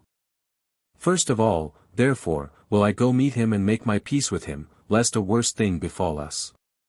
Issuing forth accordingly, he made his way unto his own army, and putting off the semblance of Gorlois again became Uther Pendragon. And when he understood how everything had fallen out, albeit that he was sore grieved at the death of Gorlois, yet could he not but be glad that Ijern was released from the bond of matrimony. Returning, therefore, to Tintagel, he took the castle, and not the castle only, but Ijern also therein, and on this wise fulfilled he his desire. Thereafter were they linked together in no little mutual love, and 2 children were born unto them, a son and a daughter, whereof the son was named Arthur and the daughter Anna. Chapter 21. Of Octa and Eosa. And as the days and seasons passed by, the king was overtaken by a malady that did of a long time afflict him. In the meantime, the keepers of the prison wherein Octa and Eosa, of whom I have spoken above, were leading a life full wearisome, fled away with them unto Germany and struck terror throughout the kingdom. For the rumour ran that they had roused the whole of Germany, and had fitted out a passing mighty fleet, intending to return unto the island and destroy it, as, indeed, was the fact. For they did so return with such a fleet and a numberless host of companions, and, entering into the parts of Albany, did visit the cities and the people of the land with fire and sword. Whereupon the army of Britain is given in charge unto Lot of Lodonesia to keep the enemy at a distance. For he was also Earl of Leicester, a right valiant knight and ripe as well in years as in counsel, and, his prowess approving him worthy thereof. The king had given unto him his daughter Anna and the charge of the kingdom whilst his malady lay upon him. He in his campaign against the enemy was oftentimes repulsed by them, and had to betake him into his cities, but yet more often did he put them to flight and scatter them, forcing them to flee at one time unto the forests and at another unto their ships. For the issue of the battles betwixt them was so doubtful that none could tell unto which of the twain the victory should be accorded. That which did most hurt unto the Britons was their own pride, for that they did disdain to obey the earl's summons unto arms, whereby coming the fewer into the field, they were unable to overpower the greater numbers of the enemy. Chapter 22. Battle at Verlum.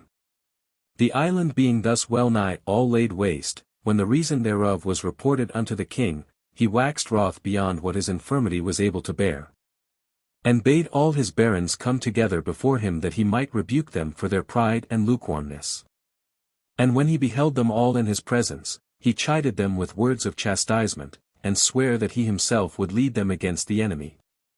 Accordingly he bade make a litter wherein he might be carried, seeing that his malady did hinder him of moving otherwise from place to place. And all of them he bade be ready, so that, should occasion befall, they might march against the enemy. Forthwith the litter is made ready, and all likewise are ready to start when the day and the occasion arrived. Chapter 23. Setting the king within the litter, they started for Verlum, where the Saxons were sore distressing all the people. And when Octa and Eosa learned how the Britons had arrived and had brought with them the king in a litter, they did disdain to fight him withal, for that he had to be carried about and could not even go alone. Such an one, they said, was half dead already, and it would ill become so great men as were they to fight him. They withdrew them accordingly into the city, leaving the gates open as if to show how little they were afeared. The Britons victorious. But when this was reported unto Uther, he bade leaguer the city as swiftly as might be, and made assault upon the walls on every side. The Britons obeyed, laid siege to the city and stormed the walls.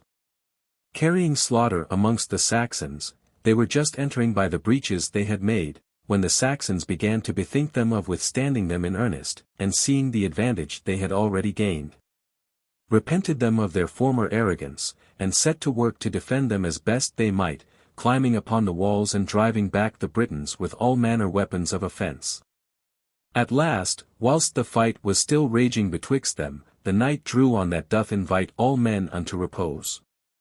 Many thereupon would fain have rested from the toil of arms, but more were of counsel that it were better to keep on fighting until they had made an end of their enemies. Howbeit, the Saxons, when they understood how grievously they had erred in their pride, and that they had thereby given away the victory unto the Britons, made resolve to sally forth at dawn and challenge the Britons to a pitched battle in the field, and this was done accordingly. For so soon as Titan had brought back the light of day, they marched forth in orderly array in pursuance of their design. The Britons perceiving the same, divided their force into companies, and coming to meet them were the first to begin the attack. The Saxons straightway stand their ground, the Britons press forward, and much blood is shed on both sides. Saxons ever treacherous. Not until the day was far spent did victory declare for the Britons, and the Saxons turned tail, leaving Octa and Eosa dead upon the field. So overjoyed was the king at the issue of the battle, that whereas afore he was too weak to lift him up without help of another, he now raised him with a light effort and sate him upright in the litter as though he were of a sudden restored unto health. Then, with a laugh, he cried out in a merry voice, "These Ambrons called me the half-dead king, for that I was lying sick of my malady in the litter, and so in truth I was. Yet would I rather conquer them half-dead, than be conquered by them safe and sound and have to go on living thereafter. For better is death with honor than life with shame." Chapter 24. Howbeit, although the Saxons were defeated, never a whit the more for that did they abate their malice, but marching off into the provinces of the north did harass the people of those parts without respite. King Uther, as he had proposed, was eager to pursue them, but his princes did dissuade him therefrom, for that after the victory his malady lay yet more grievously upon him. Wherefore the enemy did with the greater hardihood press forward against him and put forth all their strength by every means to subdue the kingdom unto themselves. Giving loose, moreover, unto their wonted treachery, they devise plots for making away with the king by secret practices. Uther dieth of poison. And, for that they might get at him none other way, they resolved to get rid of him by poison, which they did. For whilst he was still lying in the city of Verlum, they sent messengers in the habit of poor men to spy out the state of the court, and when they had learnt exactly how matters stood, they found out one device, whereof they made choice above all other for carrying out their treachery against him. For nigh the court was a spring of passing bright clear water, whereof the king was wont to drink when by reason of his malady other liquors did go against his stomach. Unto this spring accordingly these accursed traitors did obtain access, and did so infect the same with poison all round about as that the water flowing therefrom was all corrupted. When, therefore, the king did next drink of the water he was seized of a sudden by death, as were also 100 others after him until such time as the treason was discovered, when the spring was covered over with a mound of earth. And when the king's death was bruited abroad the bishops assembled with all the clergy of the realm and bare his body unto the convent of Ambrius. And laid it in the ground after kingly wise by the side of Aurelius Ambrosius within the giant's dance. Book 9. Chapter 1. Dubricius crowneth Arthur. After the death of Uther Pendragon, the barons of Britain did come together from the diverse provinces unto the city of Silchester, and did bear on hand Dubricius, archbishop of the city of legions, that he should crown as King Arthur, the late king's son. For sore was need upon them, seeing that when the Saxons heard of Uther's death they had invited their fellow countrymen from Germany, and under their Duke Calgrin were bent upon exterminating the Britons. They had, moreover, entirely subdued all that part of the island which stretcheth from the river Humber as far as the sea of Caithness. Dubricius therefore, sorrowing over the calamities of the country, assembled the other prelates, and did invest Arthur with the crown of the realm. At that time Arthur was a youth of 15 years, of a courage and generosity beyond compare, whereunto his inborn goodness did lend such grace as that he was beloved of well nigh all the peoples in the land. After he had been invested with the ensigns of royalty, he abided by his ancient wont, and was so prodigal of his bounties as that he began to run short of wherewithal to distribute amongst the huge multitude of knights that made repair unto him. Arthur's first battles. But he that hath within him a bountiful nature along with prowess, albeit that he be lacking for a time, natheless in no wise shall poverty be his bane for ever. Wherefore did Arthur, for that in him did valour keep company with largesse, make resolve to harry the Saxons, to the end that with their treasure he might make rich the retainers that were of his own household. And herein was he monished of his own lawful right, seeing that of right ought he to hold the sovereignty of the whole island in virtue of his claim hereditary. Assembling, therefore, all the youth that were of his allegiance, he made first for York. And when Calgrin was ware of this, he got together his Saxons, Scots and Picts, and came with a mighty multitude to meet him nigh the river Douglas, where, by the time the battle came to an end, the more part of both armies had been put to the sword. Natheless, Arthur won the day, and after pursuing Calgrin's flight as far as York, did beleaguer him within that city. Thereupon, Baldulf, hearing of his brother's flight, made for the besieged city with 6,000 men to relieve him. For, at the time his brother had fought the battle, he himself was upon the seacoast awaiting the arrival of Duke Keldric, who was just coming from Germany to their assistance. And when he had come within 10 miles of the city, he was resolved to make a night march and fall upon them by surprise. Howbeit, Arthur was ware of his purpose, and bade Cater, Duke of Cornwall, go meet him that same night with 600 horse and 3,000 foot. Baldulf, his craft. He, choosing a position on the road whereby the enemy were bound to march, surprised them by an assault on the sudden, and cutting up and slaying the Saxons, drave Baldulf off in flight. Baldulf, distressed beyond measure that he could convey no succor to his brother, took counsel with himself in what wise he might have speech of him, for he weened that so he might get at him, they might together devise some shift for the safety of them both.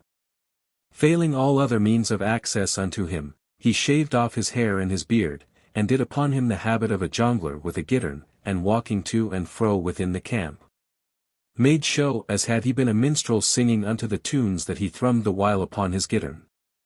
And, for that none suspected him, by little and little he drew nigh unto the walls of the city, ever keeping up the disguise he had taken upon him. At last he was found out by some of the besieged, who thereupon drew him up with cords over the wall into the city and brought him unto his brother, who, overjoyed at the sight of him, greeted him with kisses and embraces. At last, after talking over every kind of shift, when they had fallen utterly into despair of ever issuing forth, the messengers they had sent into Germany returned. bringing with them unto Albany 600 ships full of stout warriors under Duke Keldric. And when Arthur's counsellors heard tell of their coming, they advised him to hold the leaguer no longer, for that sore hazard would it be to do battle with so mighty a multitude of enemies as had now arrived. Chapter 2. Battle of Lincoln. Arthur, therefore, in obedience to the counsel of his retainers, retired him into the city of London. Hither he summoned all the clergy and chief men of his allegiance and bade them declare their counsel as to what were best and safest for him to do against this inroad of the Paynim. At last, by common consent of them all, messengers are sent unto King Hole in Armorica with tidings of the calamitous estate of Britain. For Hole was sister's son unto Arthur, born unto Dubric, king of the Armorican Britons. Wherefore, so soon as he heard of the invasion wherewith his uncle was threatened, he bade fit out his fleet, and mustering 15,000 men at arms, made for Hamo's port with the first fair wind. Arthur received him with all honour due, and the twain embraced the one the other over and over again. Chapter 3. A few days later they set forth for the city of Caerlincoit, then besieged by the Paynim already mentioned, the which city lieth upon a hill betwixt two rivers in the province of Lindesey, and is otherwise called Lincoln. Accordingly, when they had come thither with their whole host, they did battle with the Saxons and routed them with no common slaughter, for upon that day fell 6,000 of them. Some part drowned in the rivers and some part smitten of deadly weapons. Saxons ever treacherous. The residue, in dismay, forsook the siege and fled, but Arthur stinted not in pursuit until they had reached the forest of Caledon.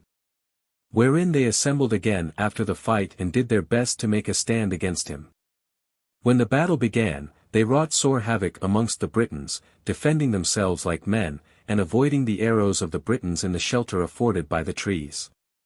When Arthur espied this he bade the trees about that part of the forest be felled, and the trunks set in a compass around them in such wise as that all ways of issuing forth were shut against them.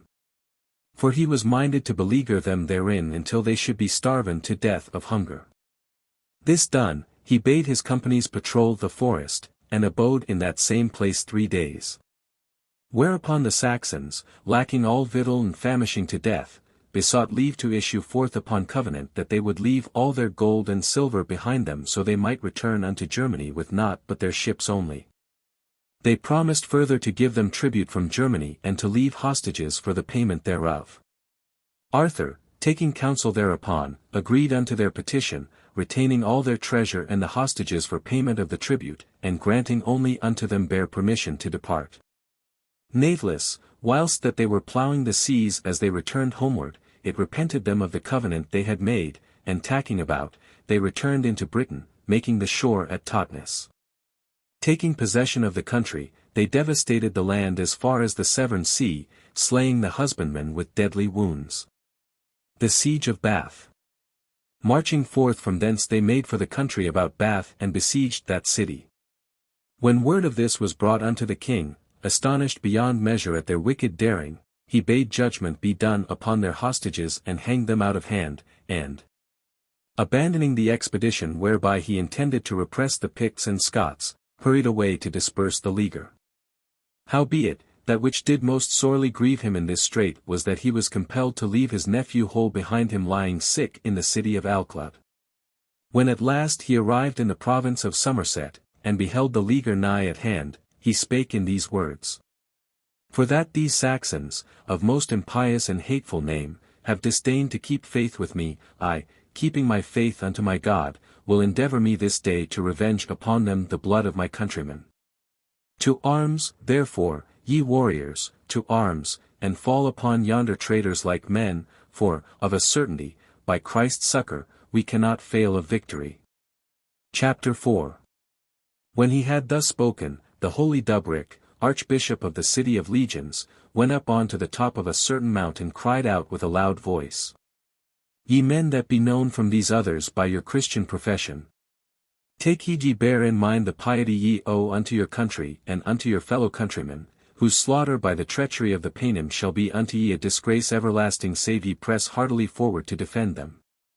Arthur's armour. Fight ye therefore for your country, and if it be that death overtake ye, suffer it willingly for your country's sake, for death itself is victory and a healing unto the soul. Inasmuch as he that shall have died for his brethren doth offer himself a living sacrifice unto God, nor is it doubtful that herein he doth follow in the footsteps of Christ, who disdained not to lay down his own soul for his brethren. Whosoever, therefore, amongst ye shall be slain in this battle, unto him shall that death be as full penance and absolution of all his sins, if so be he receive it willingly on this wise. Forthwith, thus cheered by the benison of the blessed man, each one hastened to arm him to do his bidding, and Arthur himself doing upon him a habergeon worthy of a king so noble, did set upon his head a helm of gold graven with the semblance of a dragon. Upon his shoulders, moreover, did he bear the shield that was named Prewen, wherein, upon the inner side, was painted the image of Holy Mary, Mother of God, that many a time and oft did call her back unto his memory. Girt was he also with Caliban, best of swords, that was forged within the Isle of Avalon, and the lance that did grace his right hand was called by the name Ron, a tall lance and a stout, full meek to do slaughter withal. Then, stationing his companies, he made hardy assault upon the Saxons that after their wont were ranked wedgewise in battalions. Naveless, all day long did they stand their ground manfully maugre the Britons that did deliver assault upon assault against them. Victory at Bath. At last, just verging upon sundown, the Saxons occupied a hill close by that might serve them for a camp, for, secure in their numbers, the hill alone seemed all the camp they needed. But when the morrow's sun brought back the day, Arthur with his army clomb up to the top of the hill, albeit that in the ascent he lost many of his men. For the Saxons, dashing down from the height, had the better advantage in dealing their wounds, whilst they could also run far more swiftly down the hill than he could struggle up. Howbeit, putting forth their utmost strength, the Britons did at last reach the top, and forthwith close with the enemy hand to hand. The Saxons, fronting them with their broad chests, strive with all their endeavour to stand their ground. And when much of the day had been spent on this wise, Arthur waxed wroth at the subornness of their resistance, and the slowness of his own advance, and drawing forth Caliban, his sword, crieth aloud the name of Holy Mary, and thrusteth him forward with a swift onset into the thickest press of the enemy's ranks. Whomsoever he touched, calling upon God, he slew at a single blow, nor did he once slacken in his onslaught until that he had slain 470 men single-handed with his sword Caliban. This when the Britons beheld, they followed him up in close rank, dealing slaughter on every side.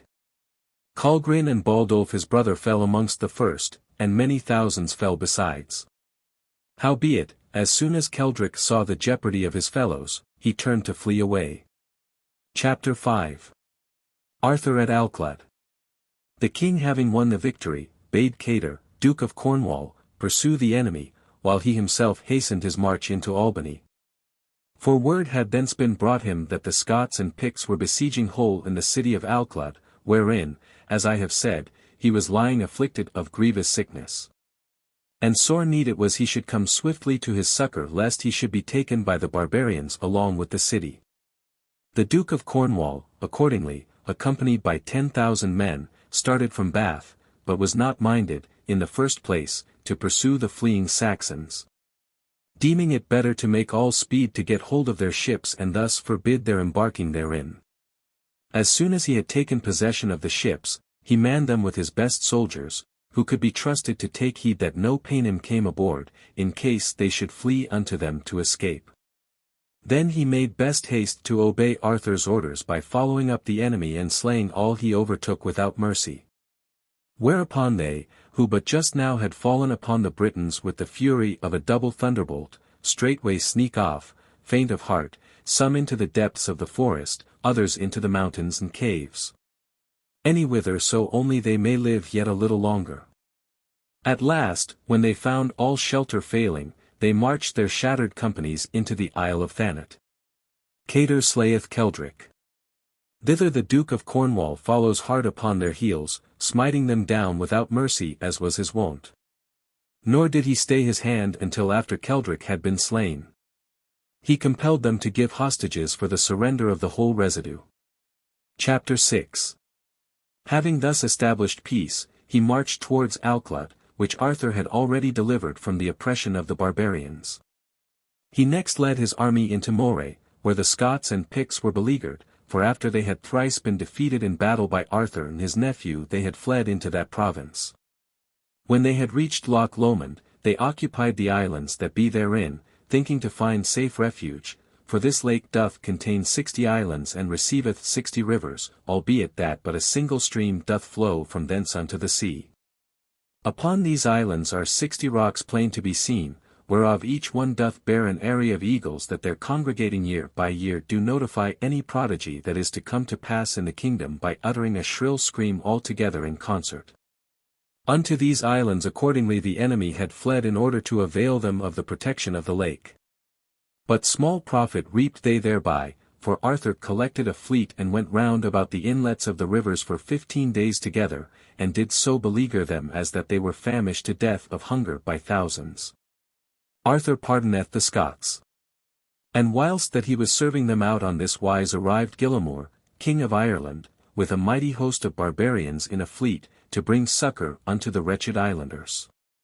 Whereupon Arthur left off the leaguer and began to turn his arms against the Irish, whom he forced to return unto their own country, cut to pieces without mercy. When he had won the victory, he again gave all his thoughts to doing away utterly the race of the Scots and Picts, and yielded him to treating them with a cruelty beyond compare. Not a single one that he could lay hands on did he spare, insomuch as that at last all the bishops of the miserable country assembled together with all the clergy of their obedience, and came unto him barefoot, bearing relics of the saints and the sacraments of the church, imploring the king's mercy for the safety of their people. As soon as they came into his presence, they prayed him on their bended knees to have pity on the downtrodden folk, for that he had visited them with pains and penalties enow. Nor was any need to cut off the scanty few that still survived to the last man. Some petty portion of the country he might allot unto them whereon they might be allowed to bear the yoke of perpetual bondage, for this were they willing to do. And when they had besought the king on this wise, he was moved unto tears for very pity, and, agreeing unto the petition of the holy men, granted them his pardon. Chapter 7. Marvels of Britain. These matters ended, Hold did explore the site of the foresaid lake, and marvelled greatly to behold how so many rivers, so many islands, so many rocks and so many areas of eagles did all so exactly agree in number. And while he thus marvelled, holding the same for a miracle, Arthur came unto him and told him there was another lake in the same province even yet more marvellous. It lieth, saith he, not far hence, and it hath 20 foot in breadth and the same measure in length, with but 5 foot of depth. Howbeit, within this square, whether it be by artifice of man or by ordinance of nature, do breed 4 manner fishes in the 4 corners thereof, nor never is a fish of 1 quarter found in any of the others. Moreover, saith he, another lake is there in the parts of Wales nigh the Severn, which the men of that country do call Linlagwan, whereinto when the sea floweth it is received as into a whirlpit or swallow. In such wise as that the lake is never the fuller for the waters it doth ingulf so as to cover the margent of the banks thereof. Natheless, when the sea ebbeth again, it doth spout forth the waters it hath sucked in as it were a mountain, and overplasheth and covereth the banks.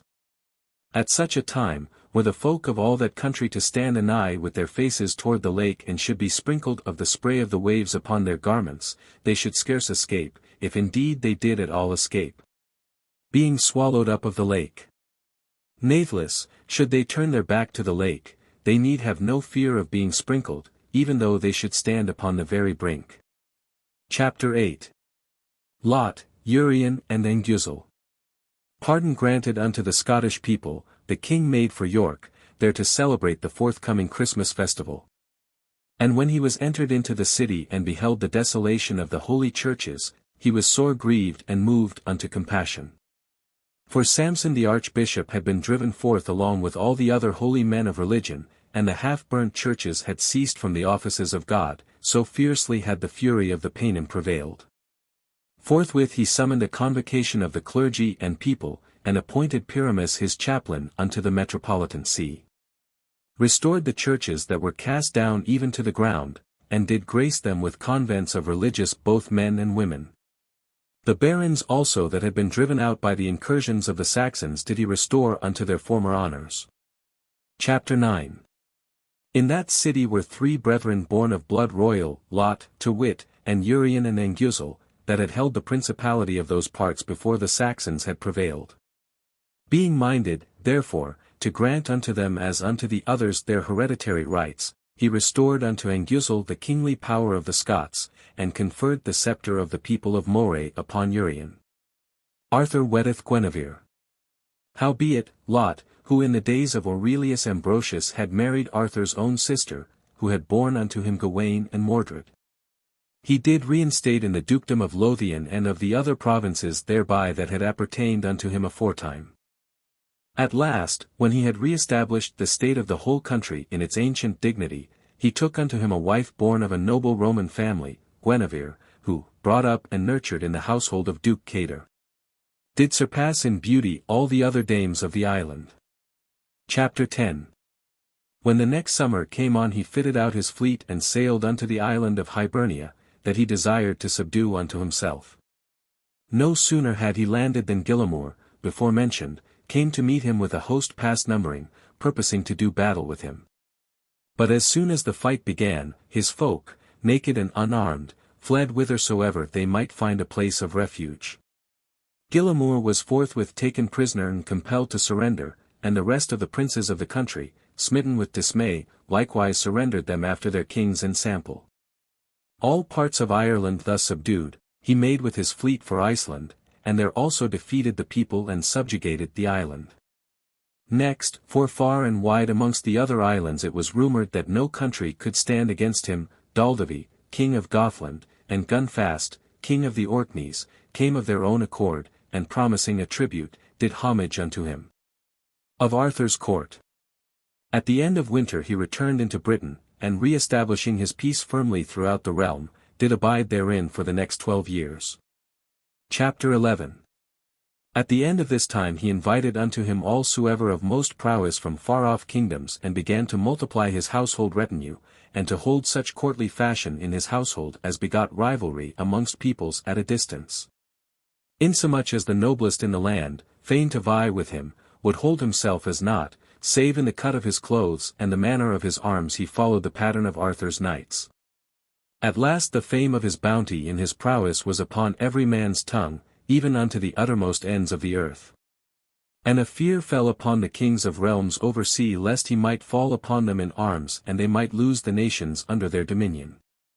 Grievously tormented of these devouring cares, they set them to repairing their cities and the towers of their cities, and builded them strongholds in places meet for defence. To the end that in case Arthur should lead an expedition against them they might find refuge therein should need be. And when this was notified unto Arthur, his heart was uplifted for that he was a terror unto them all, and he set his desire upon subduing the whole of Europe unto himself.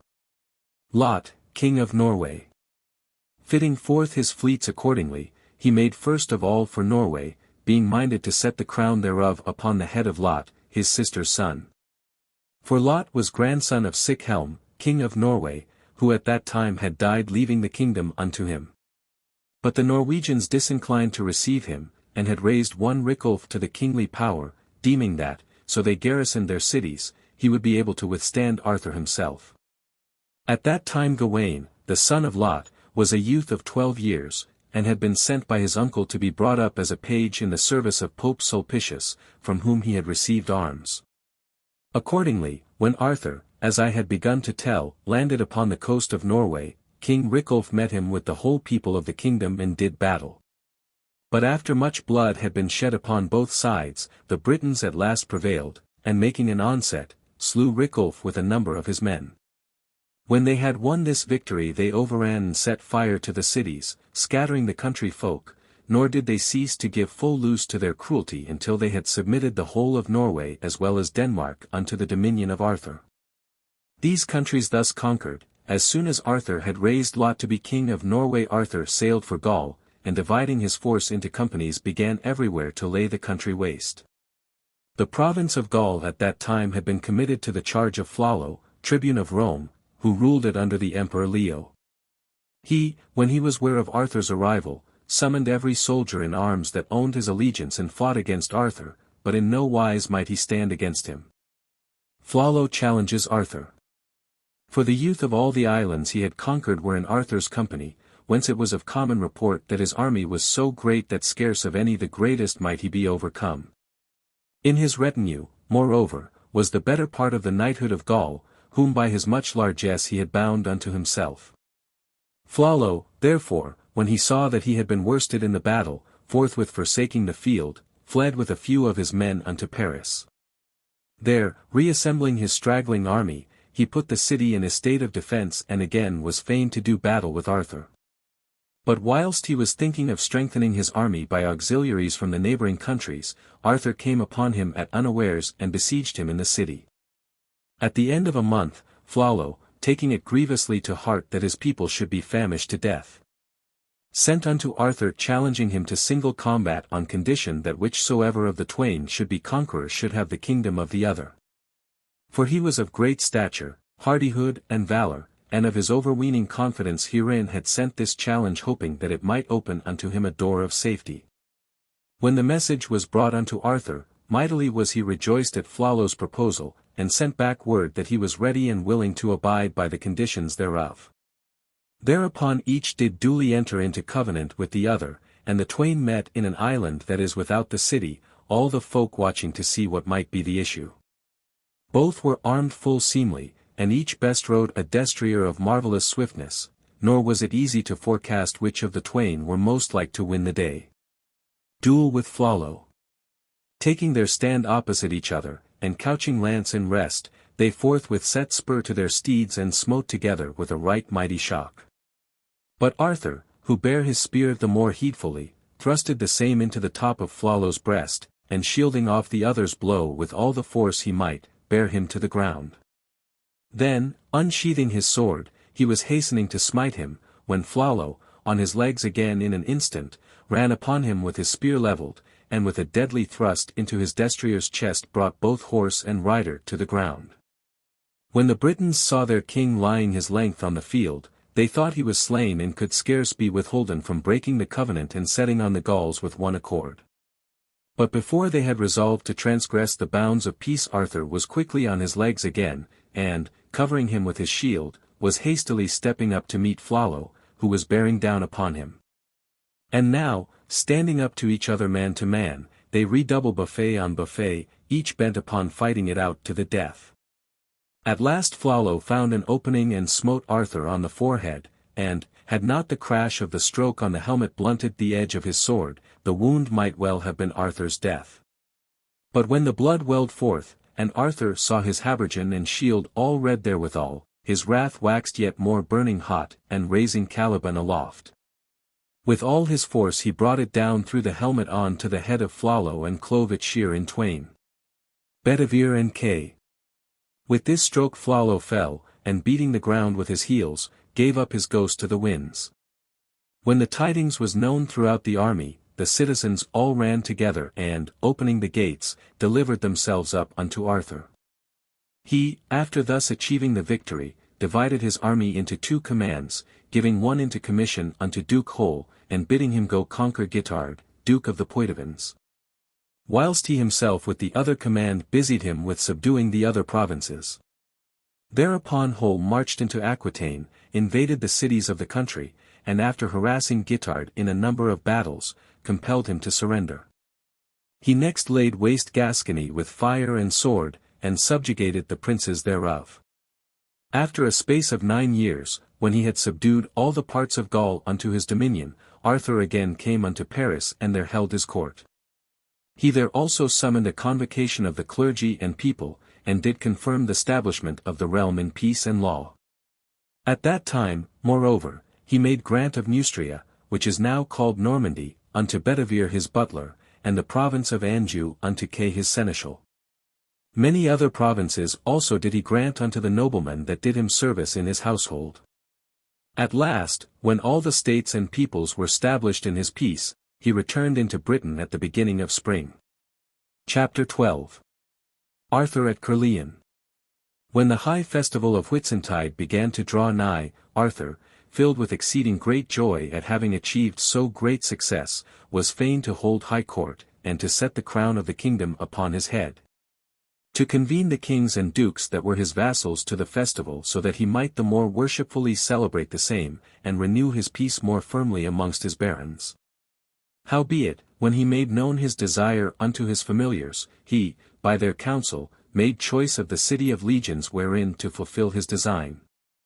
For, situate in a passing pleasant position on the river Usk in Glamorgan, not far from the Severn Sea, and abounding in wealth above all other cities, it was the place most meet for so high a solemnity.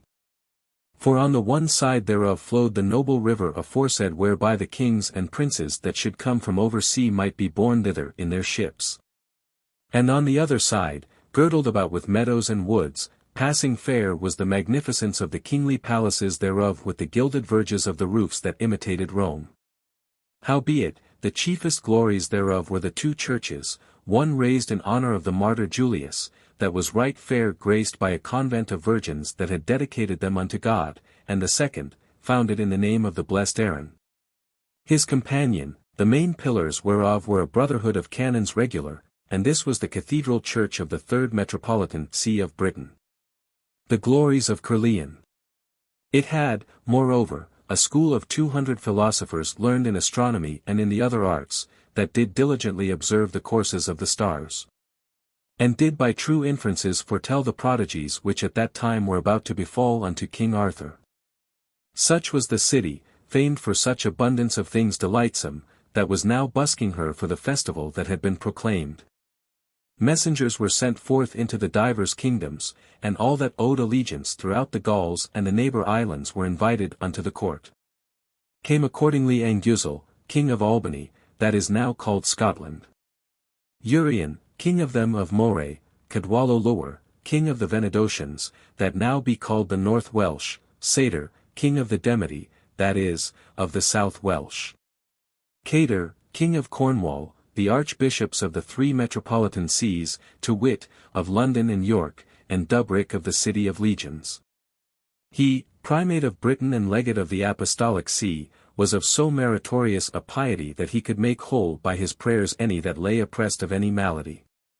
Came also the earls of noble cities, Morvid, Earl of Gloucester, Mauron of Winchester, Anorat of Salisbury, Arthgal of Carget, that is also called Warget, Jugian from Leicester, Kersel from Caister, Kim Duke of Doraburnia, Galluc of Salisbury, Burgon from Bath, Jonathal of Dorchester, Boso of Riddoch, that is Oxford.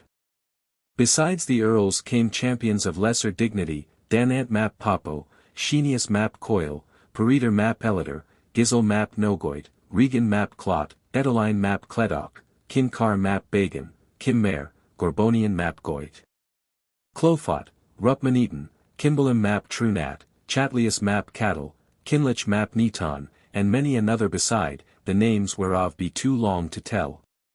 Guests at court. From the neighbor islands came likewise Gillimore, king of Ireland, Malvasius, king of Iceland, Daldavi, king of Gothland, Gunvasius, king of the Orkneys, Lot, king of Norway, Askill, king of the Danes.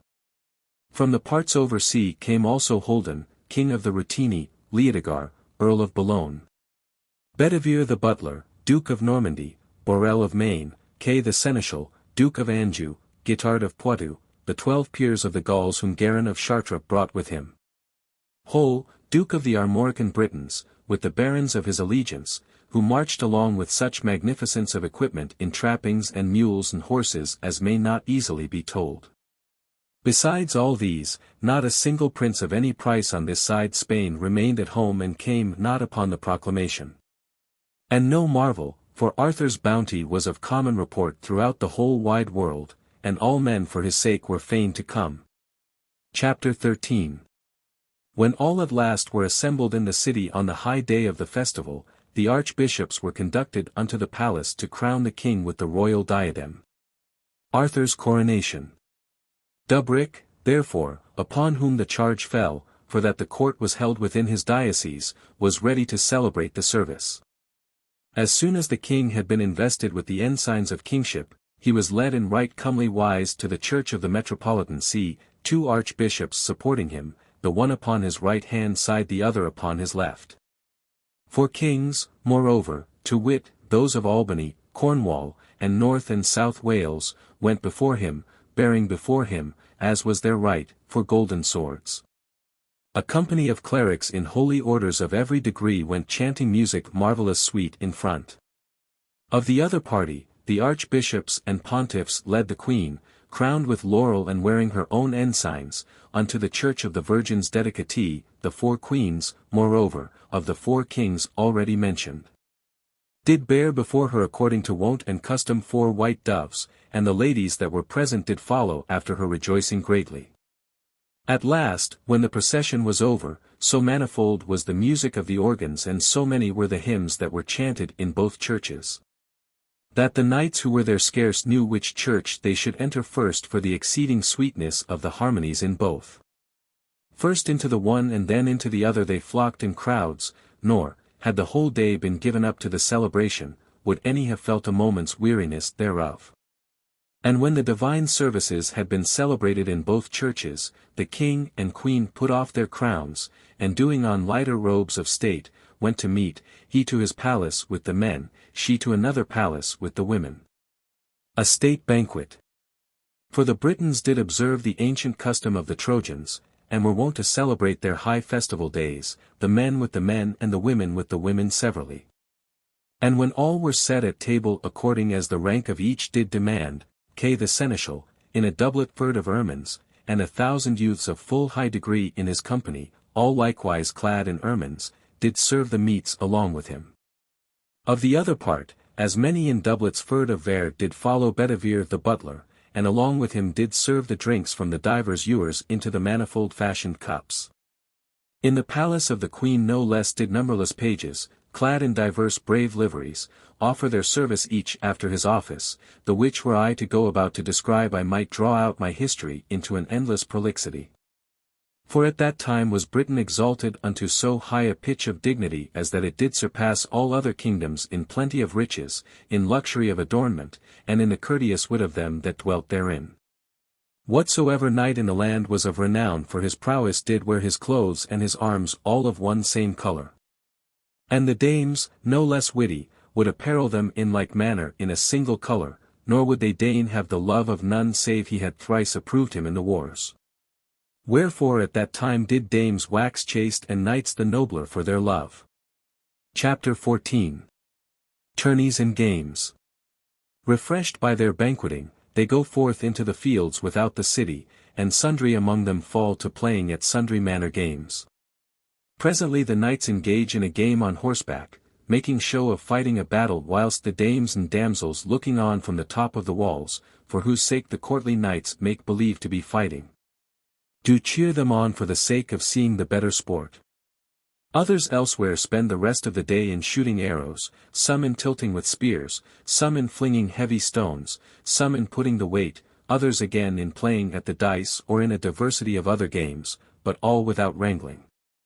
And whosoever had done best in his own game was presented by Arthur with a boon of price.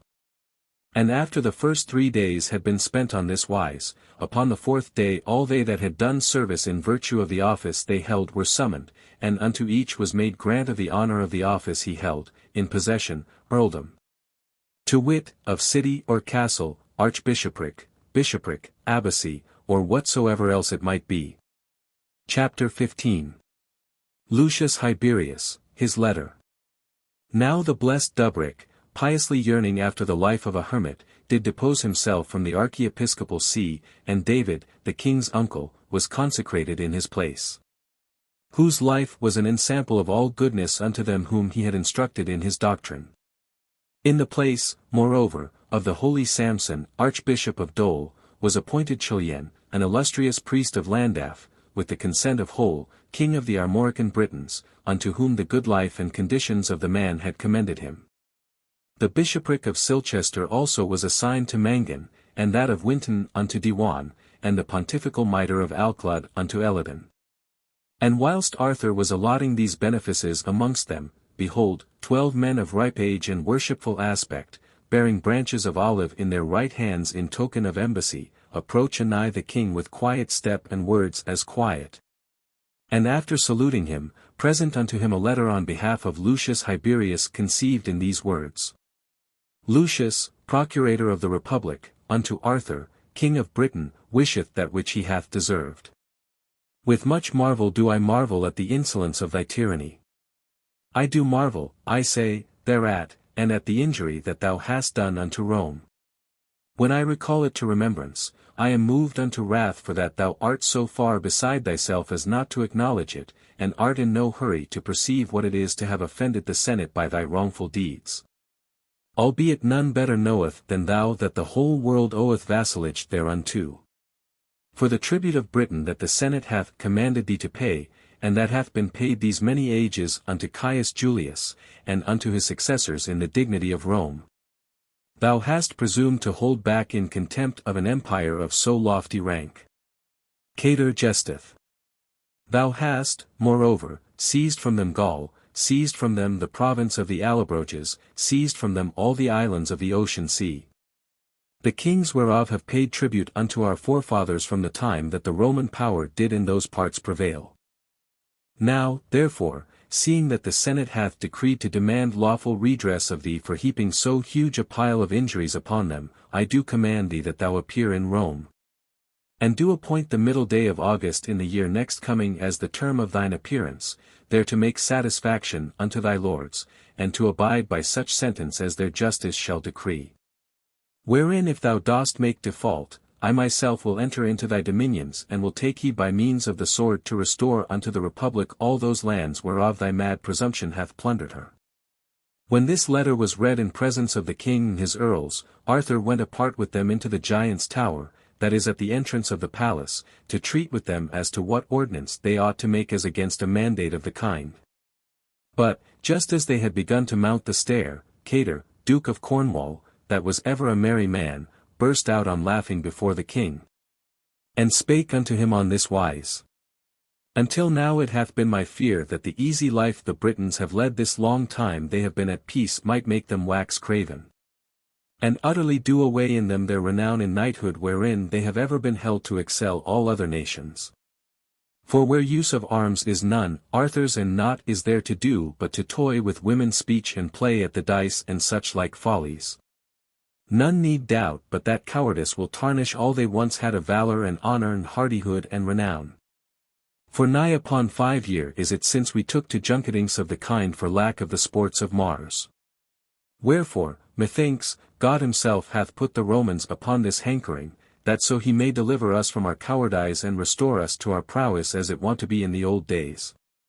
And whilst he was saying this and more to the same purpose, they were come to their seats, and when they were all set, Arthur spake unto them thus. Chapter 16.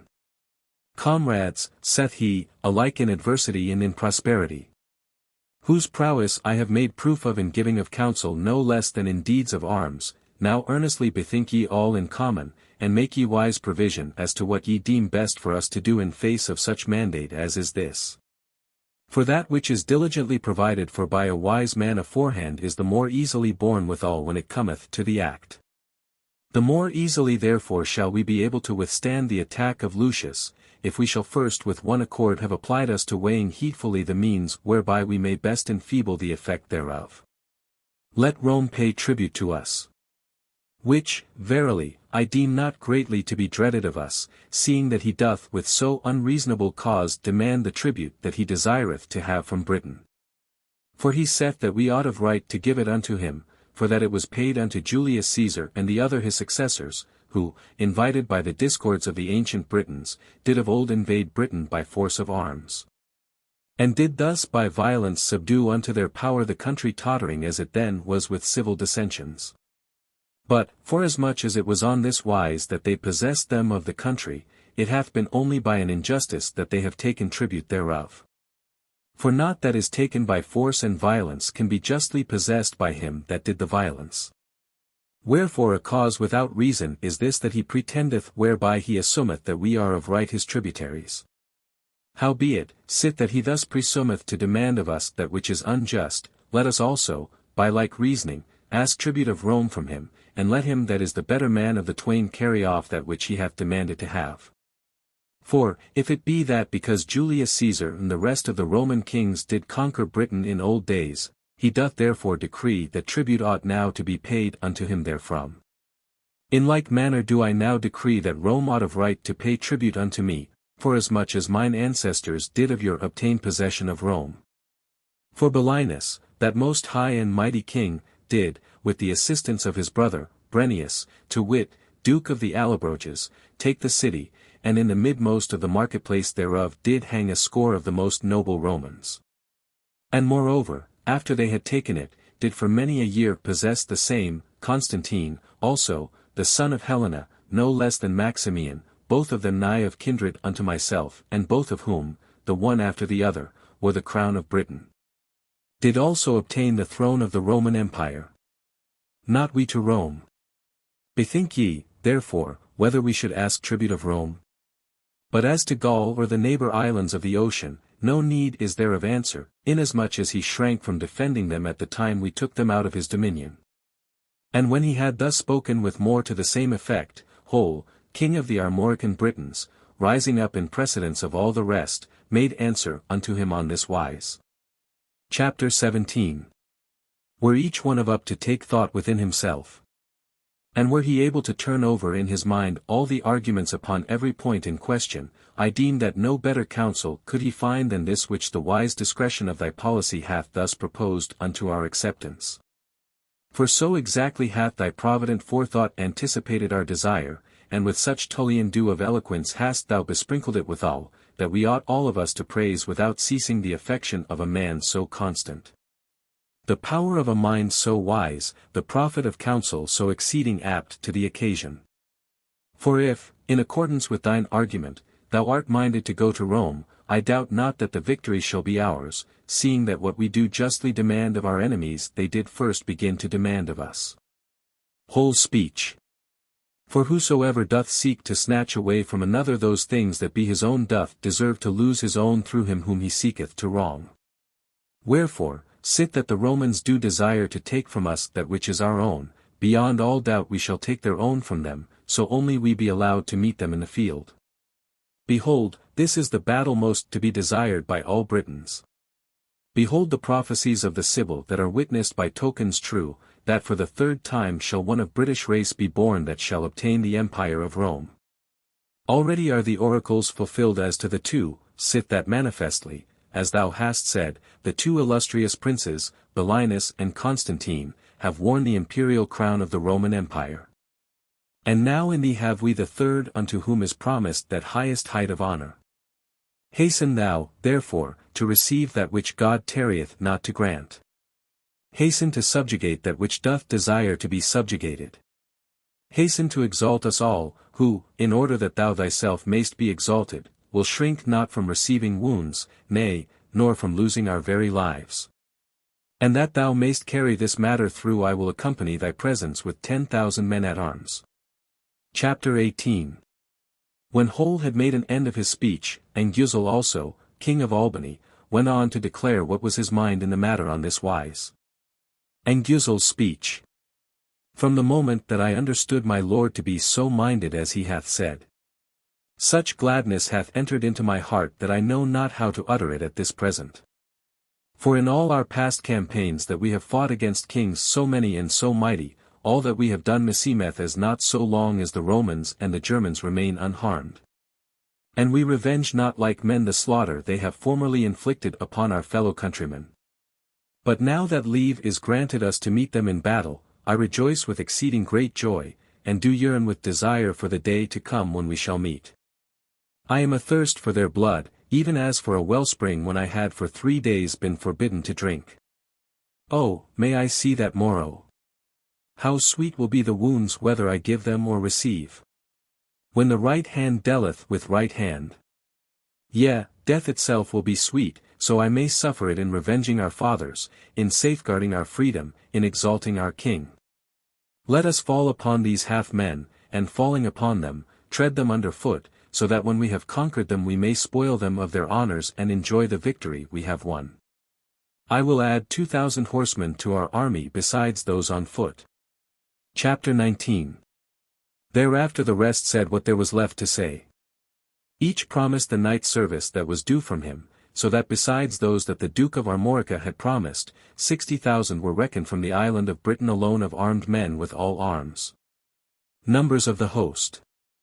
But the kings of the other islands, inasmuch as they had not yet taken up with the custom of having knights, promised foot soldiers as many as were due from them, so that out of the 6 islands, to wit, Ireland, Iceland, Gothland, the Orkneys, Norway and Denmark, were numbered 60,000.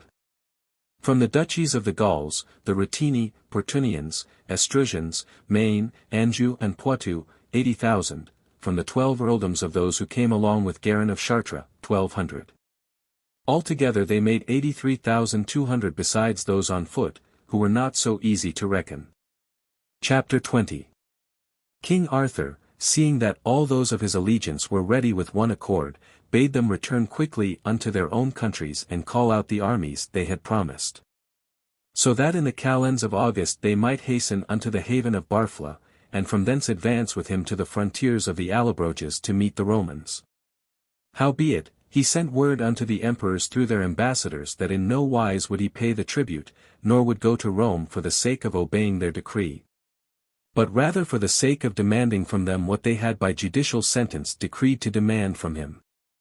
Thereupon the ambassadors depart, the kings depart, the barons depart, nor are they slow to perform what they had been bidden to do.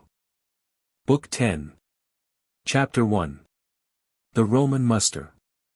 Lucius Hiberius, when he learnt that such answer had been decreed, by command of the Senate called forth the kings of the Orient to make ready their armies and come with him, to the conquest of Britain. In haste accordingly came Epistrophius, king of the Greeks, Mustensar, king of the Africans, Alephantinus, king of Spain, Hirtatius, king of the Parthians, Bacchus of the Medes, Sertorius of Libya, Teucer, king of Phrygia, Cerces, king of the Icharians, Pandrasus, king of Egypt, Mysipsa, king of Babylon, Polytides, duke of Bithynia, Evander of Syria, Ethion of Boeotia, Hippolytus of Crete, with the dukes and barons of their allegiance. Of the senatorial order, moreover, Lucius Catellus, Marius Lepidus, Caius Metellus Cotta, Quintus Milvius Catullus, Quintus Carutius, and so many others as were reckoned to make up a total of 400,160. Chapter 2. All needful ordnance made, they started on their expedition Britain-wards at the beginning of the calends of August. Arthur's vision. When Arthur learned that they were upon the march, he made over the charge of defending Britain unto his nephew Mordred and his queen Guinevere, he himself with his army making for Hamos port, where he embarked with a fair breeze of wind.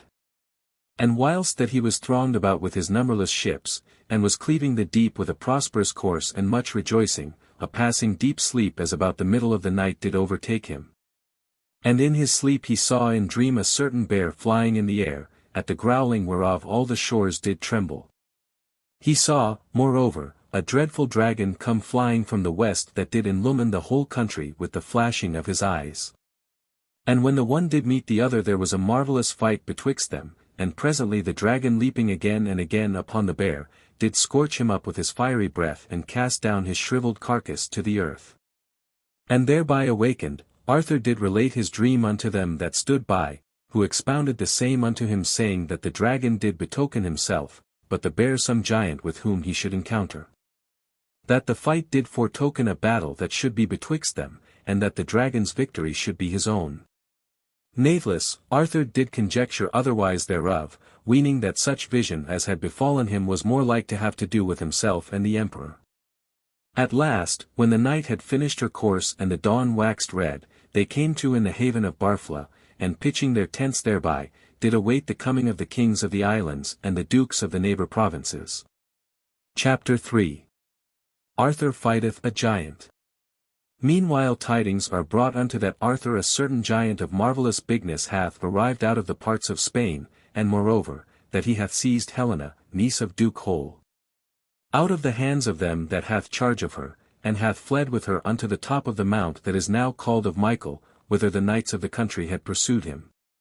Howbeit, not might they prevail against him, neither by sea nor by land, for when they would attack him, either he would sink their ships with hugest rocks, or slay the men with javelins or other weapons, and, moreover, devour many half alive. Accordingly, in the following night at the 2nd hour, he took with him Kay the seneschal and Bedivere the butler, and issuing forth of the tents, unknown to the others, started on his way towards the mount. For of such puissance was his own valour that he deigned not lead an army against such monsters, as holding himself singly enow for their destruction, and being minded to spirit up his men to follow his ensample. Now, when they came anigh the mount, they espied a great fire of wood blazing thereupon, and another smaller fire upon a smaller mount not far away from the first. So, being in doubt which were the one whereupon the giant had his wone, they sent Bedivere to spy out the certainty of the matter. Bedivere and the old woman. He, therefore, finding a little boat, oared him first unto the smaller mount, for none otherwise might he attain thereunto, seeing that it was set in the sea. And when he began to climb up towards the top he heard above him the ululu of a woman wailing above him, and at first shuddered, for he misdoubted him the monster might be there. But quickly recovering his hardihood, he drew his sword from the scabbard and mounted to the very top, whereon not found he save the fire of wood they had espied. But close thereby he saw a newly made grave mound, and beside it an old woman weeping and lamenting, who, so soon as she beheld him, stinted her tears forthwith and spake unto him on this wise, O, unhappy man! What evil doom hath brought thee unto this place? O, thou that must endure the pangs unspeakable of death, woe is me for thee! Woe is me that a monster so accursed must this night consume the flower of thine youth! For that most foul and impious giant of execrable name shall presently be here, that did carry hither unto this mount the niece of our Duke, whom I have but just now sit hence buried in this grave, and me, her nurse, along with her. On what unheard of wise will he slay thee and tarry not? Alas for the sorrow and the doom! Is most queenly foster child of mine own, swooning with terror when this abhorred monster would fain have embraced her, breathed forth the life that now can never know the longer day that it deserved. Ah cone for mine other soul, mine other life, mine other sweetness of gladness. Flee thou, my beloved, flee, lest he find thee here, and rend thee limb from limb by a pitiable death. Arthur and the Giant. But Bedivere, moved to the heart deeply as heart of man may be moved, soothed her with words of comfort, and promising her such cheer as speedy succor might bring, returned unto Arthur and told him the story of what he had found. Howbeit, Arthur, grieving over the damsel's hapless fate, bade them that they should allow him to attack the monster singly, but if need were should come unto his rescue and fall upon the giant like men. They made their way from thence unto the greater mount, and giving their horses in charge to their squires, began to climb the mount, Arthur going first. Just then that unnatural monster was by the fire, his chops all besmeared with the clotted blood of half-eaten swine, the residue whereof he was toasting on spits over the live embers. The moment he espied them, when naught was less in his thought, he hastened him to get hold of his club, which two young men could scarce have lifted from the ground. The king forthwith unsheathed his sword, and covering him with his shield, hurried as swiftly as hurry he might to be beforehand with him, and prevent his getting hold of the club. But the giant, not unaware of his intention, had already clutched it and smote the king upon the cover of his shield with such a buffet as that the sound of the stroke filled the whole shore, and did utterly deafen his ears. But Arthur, thereupon blazing out into bitter wrath, lifted his sword and dealt him a wound upon his forehead, from whence the blood gushed forth over his face and eyes in such sort as well nigh blinded his sight. Of the giant Ritho. Howbeit, the blow was not deadly, for he had warded his forehead with his club in such wise as to scape being killed outright. Natheless, blinded as he was with the blood welling forth, again he cometh on more fiercely than ever, and as a wild boar rusheth from his lay upon a huntsman, so thrust he in within the sweep of Arthur's sword, gripped him by the loins, and forced him to his knees upon the ground. Howbeit, Arthur, nothing daunted, soon slipped from out his clutches, and swiftly bestirring him with his sword, hacked the accursed monster first in one place and then in another, and gave him no respite until at last he smote him a deadly buffet on the head, and buried the whole breadth of his sword in his brainpan. The abhorred beast roared aloud and dropped with a mighty crash like an oak torn up by the roots in the fury of the winds. Thereupon the king brake out on laughing, bidding Bedivere strike off his head and give it to one of the squires to carry to the camp as a raree show for sightseers. Natheless, he bade that they who came to look upon it should keep their tongues quiet, inasmuch as never had he foregathered with none other of so puissant hardihood since he slew the giant Ritho upon Mount Ararai. That had challenged him to fight with him. For this Ritho had fashioned him a furred cloak of the beards of the kings he had slain, and he had bidden Arthur heedfully to flay off his beard and send it unto him with the skin, in which case, seeing that Arthur did excel other kings, he would sew it in his honour above the other beards on his cloak. Arthur at Auden. Howbeit, in case he refused, he challenged him to fight upon such covenant, that he which should prove the better man of the twain should have the other's beard as well as the furred cloak. So when it came to the scratch Arthur had the best of it and carried off Ritho's beard and his cloak, and sit hence that time had never had to do with none so strong until he lighted upon this one, as he is above reported as asserting. After he had won this victory as I have said, they returned just after daybreak to their tents with the head, crowds coming running up to look upon it and praising the valor of the man that had delivered the country from so insatiable a man. But Hole, grieving over the loss of his niece, bade build a church above her body upon the mount where she lay, the which was named after the damsel's grave, and is called the tomb of Helena unto this day. Chapter 4. When all were come together that Arthur had expected, he marched from thence to Auden, where he thought the emperor was. But when he had come as far as the river Obe, tidings were brought him that he had pitched his camp not far away, and was marching with an army so huge, that it was impossible, so they said, to withstand him. Howbeit, so little was Arthur affrighted thereat, that no change made he in his plans, but pitched his camp upon the river bank, from whence he could freely lead forth his army, and whither in case of need he could as easily repair. Boso of Oxford. He then sent two of his earls, Boso of Oxford and Garin of Chartres, together with his nephew Gawain, unto Lucius Hiberius, to intimate unto him that either he must retire forthwith beyond the frontier of Gaul or come next day to try conclusions with him as to which of the twain had the better right to the country. Thereupon the young men of the court, rejoicing exceedingly at the prospect, began to egg on Gawain to start the quarrel before leaving the emperor's camp, so that they might have occasion to come to blows with the Romans forthwith. Away went the envoys accordingly to Lucius, and bade him retreat from Gaul at once or come out next day to fight. And when he made them answer that he had not come thither to retreat, but on the contrary to command, a nephew of his that was there, one Caius Quintilianus, took occasion to say that the Britons were better men at bragging and threatening than in deeds of hardihood and prowess. Gawain thereat waxing wroth, drew the sword wherewith he was girt, and running upon him smote off his head, coming swiftly away with his companions to their horses. The Romans, some on foot and some on horse, start in hot pursuit, straining their utmost to wreak revenge for their fellow countrymen upon the fleeing legates. But Garin of Chartres, when one of them was almost nigh enow to touch hint, wheeled round of a sudden and couching his spear thrust him through the armour and right through the middle of the body, and stretched him out as flat as he might upon the ground. And Garin of Chartres, Boso of Oxford, waxing jealous at seeing Garin do so daring a deed, turned back his own destrier and thrust his spear into the gullet of the first man he met, and forced him, mortally wounded, to part company with the hackney whereon he was pursuing him. Meanwhile, Marcellus Mutius, burning to be first to avenge Quintilianus, was hard upon the back of Gawain and had begun to lay hold upon him, when Gawain suddenly turning round, clove him with the sword he still held in his hand sheer through helmet and skull down to the breast. Gawain, moreover, bade him when he should meet Quintilianus, whom he had slain in the camp, in hell, Edo tell him that in such manner of bragging and threatening were none better men than the Britons. Gawain then, reassembling his comrades, counselled that all should turn back, and that in charging all together each should do his best to slay his man. All agreed accordingly, all turned back, and each killed his man.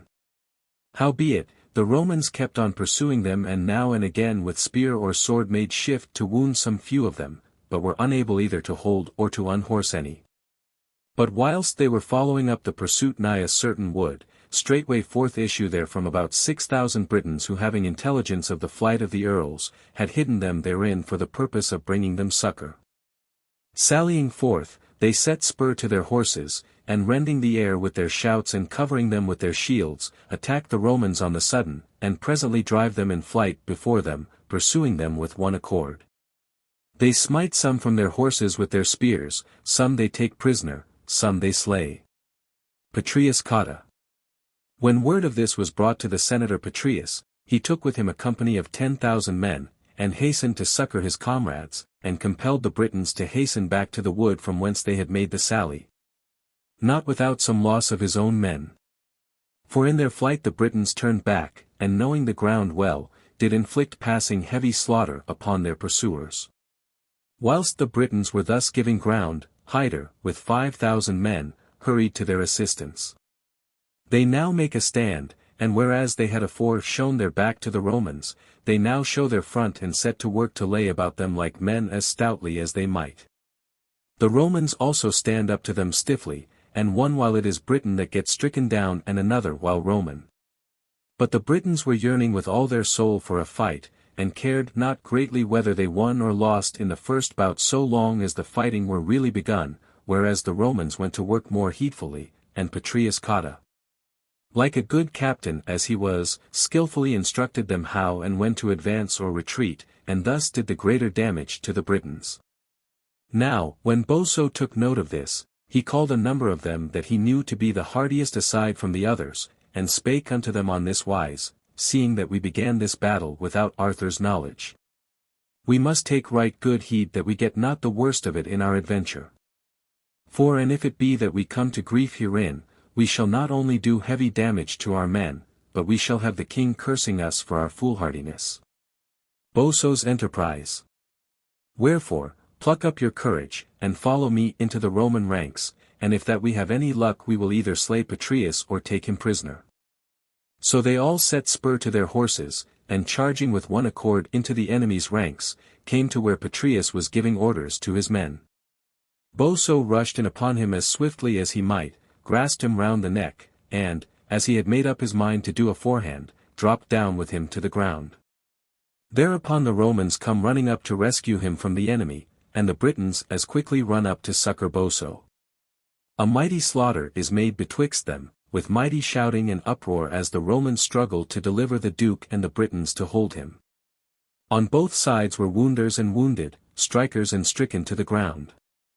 There, moreover, could it be seen which was the better man at thrust of spear and stroke of swords and fling of javelin. At last the Britons falling upon them in close rank, unbroken by the Roman charge, move off into the safety of their own lines along with Petreius. From thence forthwith they again charge upon the Romans, now bereft of their captain and for the most part enfeebled and dispirited and beginning to turn tail. They press forward and strike at them in the rear, cut down them they strike, plunder them they cut down, and pass by them they have plundered to pursue the rest. Howbeit, a number of them they take prisoner whom they are minded to present unto the king. Duke Cater and Richer. In the end, when they had inflicted mischief enow upon them, they made their way back to the camp with their spoil and their captives, and, relating all that had befallen them, resented Petreius Cotta and the rest of the prisoners unto Arthur and wished him joy of the victory. He, in return, did bid them joy, and promised them honours and increase of honours, seeing that they had done deeds of such prowess in his absence. Being minded, moreover, to thrust the captives into prison, he called unto him certain of his sergeants to bring them on the morrow unto Paris, and deliver them unto the charge of the reeves of the city until further ordinance should be made on their behalf. He further commanded Duke Cater, Bedivere the butler and the two earls Borel and Richer, with their retinues, to convoy them so far on their way as that they need be under no fear of molestation by the Romans. Chapter 5. But the Romans happening to get wind of this arrangement, by command of the emperor made choice of 15,000 of their men to march that very night so as to be beforehand, and to rescue the prisoners after defeating the convoy. These were to be under the command of the senators Vultius Catellus and Quintus Carutius, besides Evander, king of Syria, and Sertorius, king of Libya, who started on the appointed march with the said soldiers at night, and hid them in a position convenient for an ambuscade upon the road they weened that the party would travel by. Bedivere and Borel. On the morrow the Britons begin their march with the prisoners, and had well nigh reached the place, not knowing what snares the crafty enemy had set for them. Howbeit, no sooner had they entered that part of the road than the Romans sallied forth of a sudden and surprised and broke the ranks of the British, who were quite unprepared for an attack of the kind. Natheless, albeit they were thus taken aback, they soon drew together again and made a stout defence, setting some to guard the prisoners whilst the rest divided into companies to do battle with the enemy. Richer and Bedivere were in command of the company that kept guard over the prisoners, Cater, Duke of Cornwall, with Borer, taking command of the rest. But the Romans had all burst in upon them disorderly, and took no heed to dispose their men in companies, their one care, indeed, being which should be first to slaughter the Britons before they could form their ranks and marshal them so as to defend themselves. By reason of this the Britons were reduced to so sore straits that they would shamefully have lost the prisoners they were convoying had not good luck swiftly brought them the succor they needed. For Guitard, Duke of the Poitevins, who had discovered the stratagem, had arrived with 3,000 men, by whose timely assistance the Britons did at last prevail and pay back the evil turn of the slaughter upon the insolent brigands that had assaulted them. But many of their own men did they lose in the first onset, for among others they lost Borel, the renowned Earl of Maine, who, while battling with Evander, king of Syria, was pierced through the throat with his spear, and poured forth his life with his blood. Lucius thinketh to flee.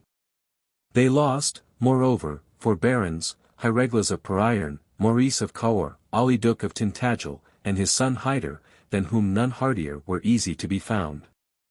Natheless, the Britons stinted not of their hardihood nor gave them up to despair, but straining every endeavour determined to keep safe their prisoners and cut down their enemies to the last. In the end the Romans, unable to stand up against them, hastily retreated from the field and began to make for their camp.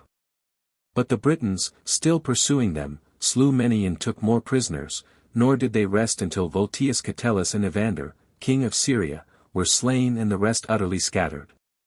When they had won the victory, they sent the prisoners they were convoying on to Paris, and marching back unto their king with them that they had lately taken, promised him hope of supreme victory, seeing that so few had won the day against so many enemies that had come against them.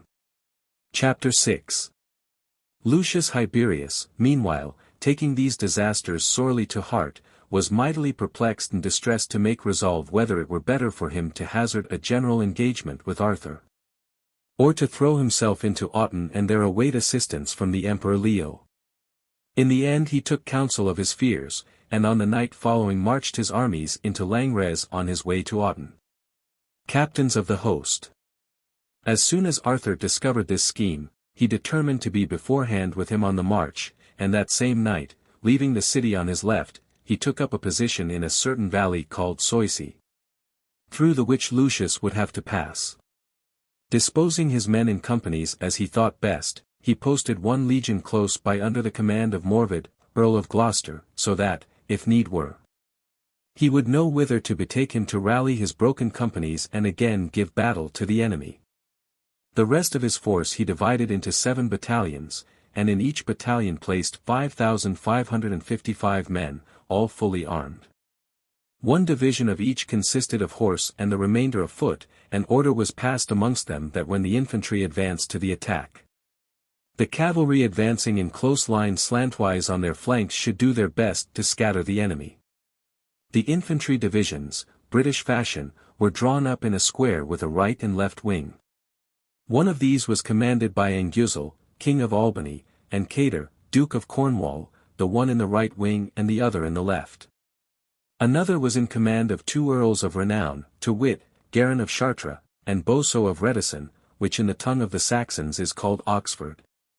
A third was commanded by Askill, King of the Danskers, and Lot, King of the Norwegians. The fourth by Hole, Duke of Armorica, and Gawain, the king's nephew. Arthur's speech. After these 4 were 4 others stationed in the rear, one of which was in the command of Kay the seneschal and Bedivere the butler.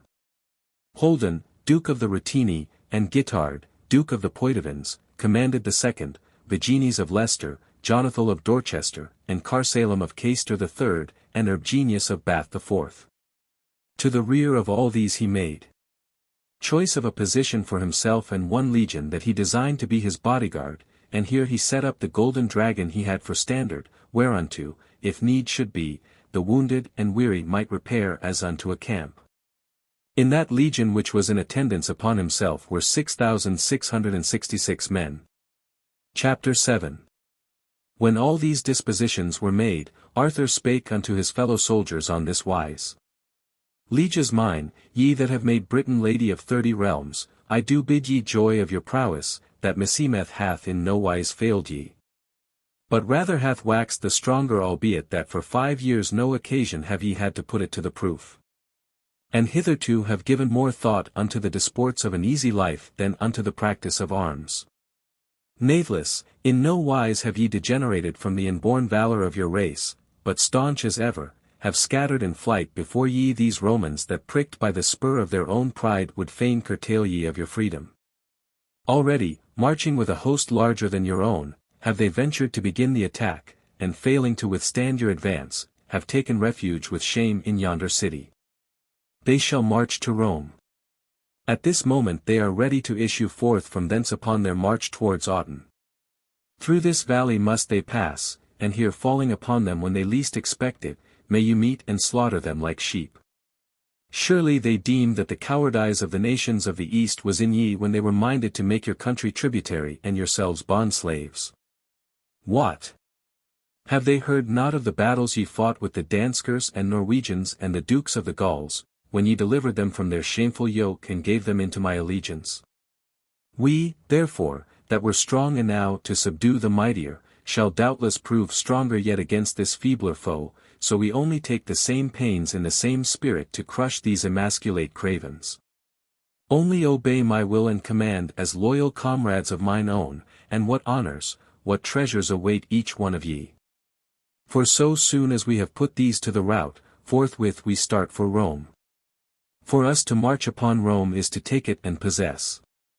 Yours shall be the gold and silver, the palaces and castles, the towns and cities and all the riches of the vanquished. Whilst he yet spake thus all unite in a mighty cheer, ready to meet death rather than flee from the field leaving him there alive. Chapter 8. Lucius, his speech. Now Lucius Hiberius, who had been warned of their design and the trap that was laid for him, was not minded to flee as he had at first proposed, but plucking up his courage to march to the valley and meet them. With this design he called his dukes together and spake unto them thus. Venerable fathers, unto whose empire the realms of the east and of the west do owe their allegiance, call ye now your fathers unto remembrance. How they shrank not from shedding their blood to vanquish the enemies of the commonweal, but leaving unto their children an ensample of prowess and knightly hardihood. Did so bear them in the field as though God had decreed that none of them should die in battle. Wherefore full oft did they achieve the triumph, aye and in the triumph avoidance of death, for that unto none might aught else befall than was ordained by the providence of God. Hence sprang the increase of the commonweal. Hence the increase of their own prowess. Hence, moreover, came it that the uprightness, the honour and the bounty that are wont to be in them of gentle blood, ever flourishing amongst them from age to age, have exalted them and their descendants unto the dominion of the whole world. This is the spirit I would fain arouse within ye. I do appeal unto ye that ye be mindful of your ancient valour, and be staunch thereunto. Let us seek out our foemen in the valley wherein they now lurk in ambush for us, and fight to win from them that which is our own of right.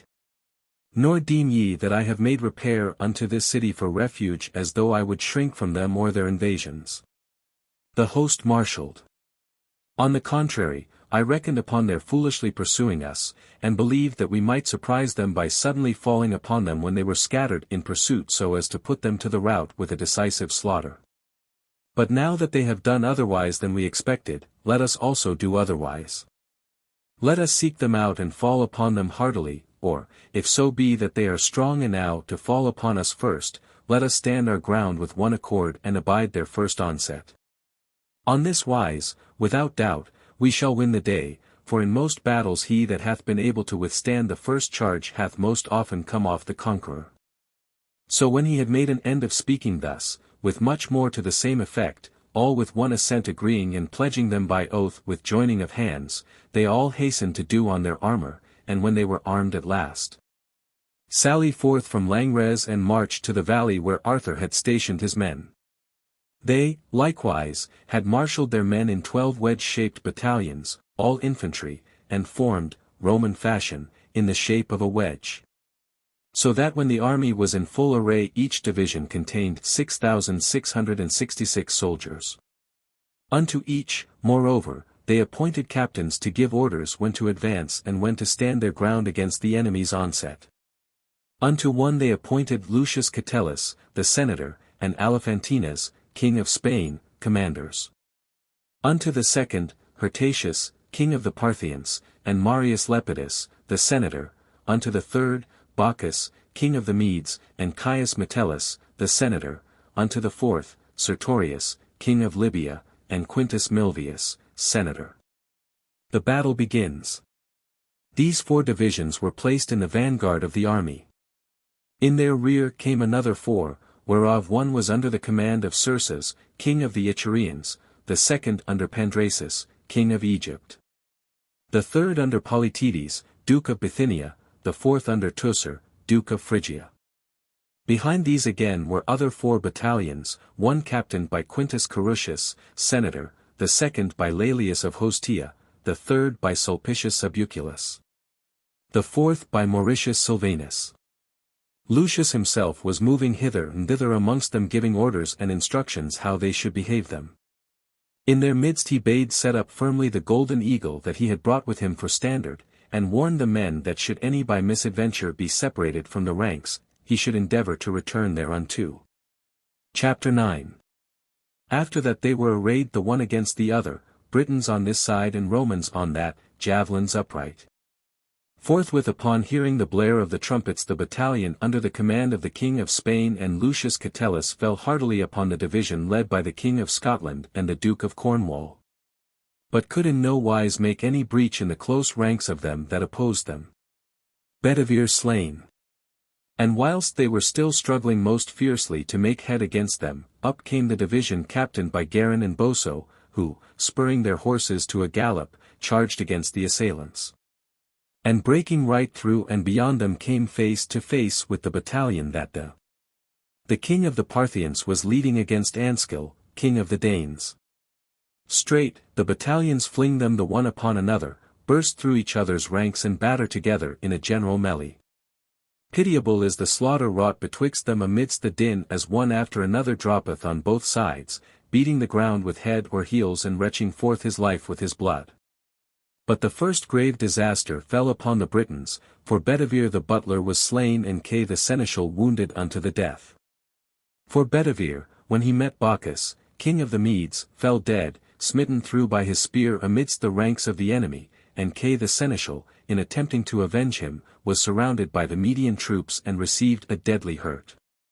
Natheless, after the wont of good night, opening a way with the wing that he led, he slew and scattered the Medes, and would have brought off his company unharmed and returned with them to their own ranks had he not been met by the division of the king of Libya, the assault whereof dispersed all his men. Natheless, still retreating, albeit with but 4 of his followers, he made shift to flee unto the Golden Dragon, bearing with him the corpse of Bedivere. Alas! What lamentation was there amongst the Neustrians when they beheld the body of their duke rent by so many wounds. Hiereglas avengeth Bedivere. Alas, what wailing was there amongst the Angevins when they searched with all the arts of leechcraft the wounds of Kay their earl. But no time was that for sorrowing when the blood-bespattered ranks rushing one upon another scarce allowed space for a sigh ere they were forced to turn to defend their own lives.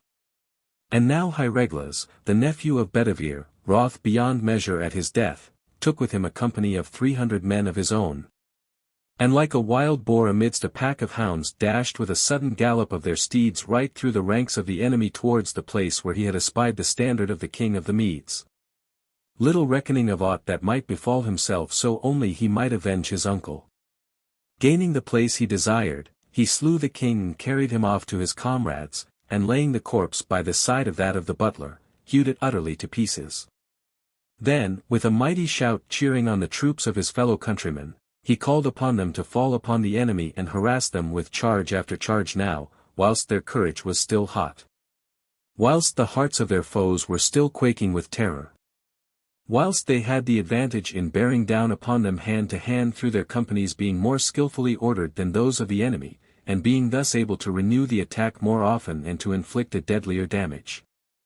Thus cheered by his counsel, they made a general charge upon the enemy from every quarter, and the slaughter on both sides waxed exceeding heavy.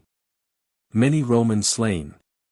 For on the side of the Romans, besides numberless others, fell Alephantinas, king of Spain, and Mycipsa of Babylon, as well as the senators Quintus Milvius and Marius Lepidus.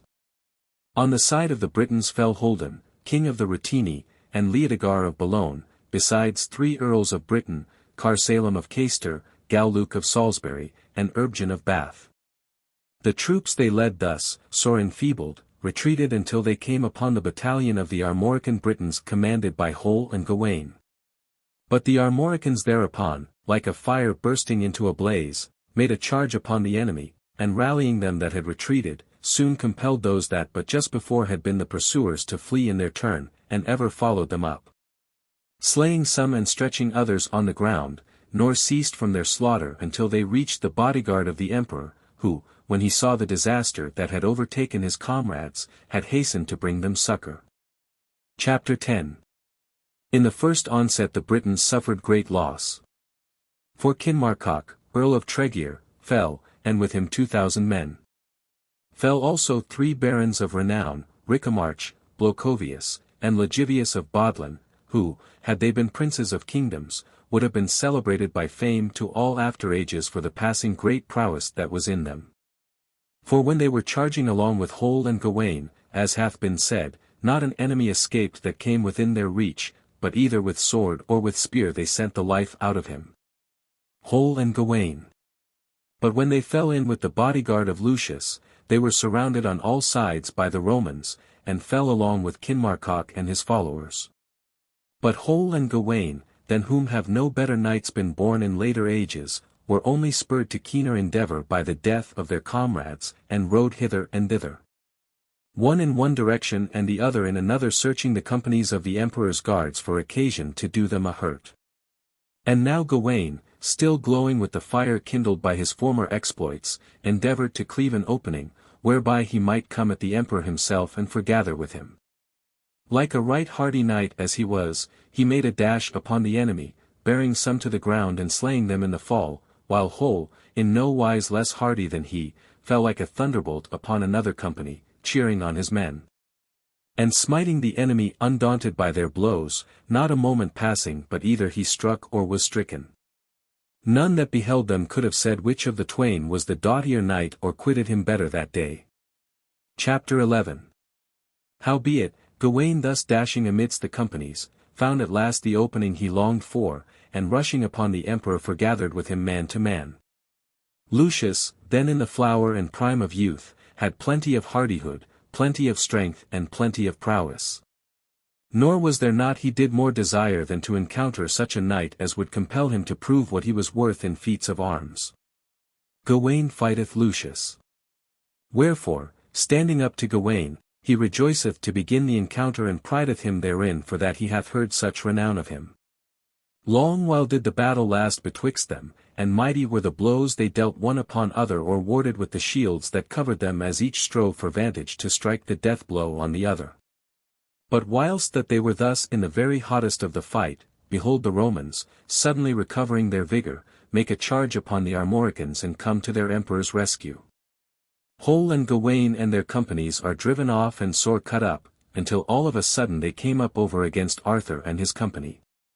For Arthur, hearing of the slaughter just inflicted upon his men, had hurried forward with his guard, and drawing forth Caliban, best of swords, had cheered on his comrades, crying out in a loud voice and hot words, "What be ye men doing? Will ye let these womanish knaves slip forth of your hands unharmed? Let not a soul of them escape alive. Remember your own right hands that have fought in so many battles and subdued 30 realms to my dominion.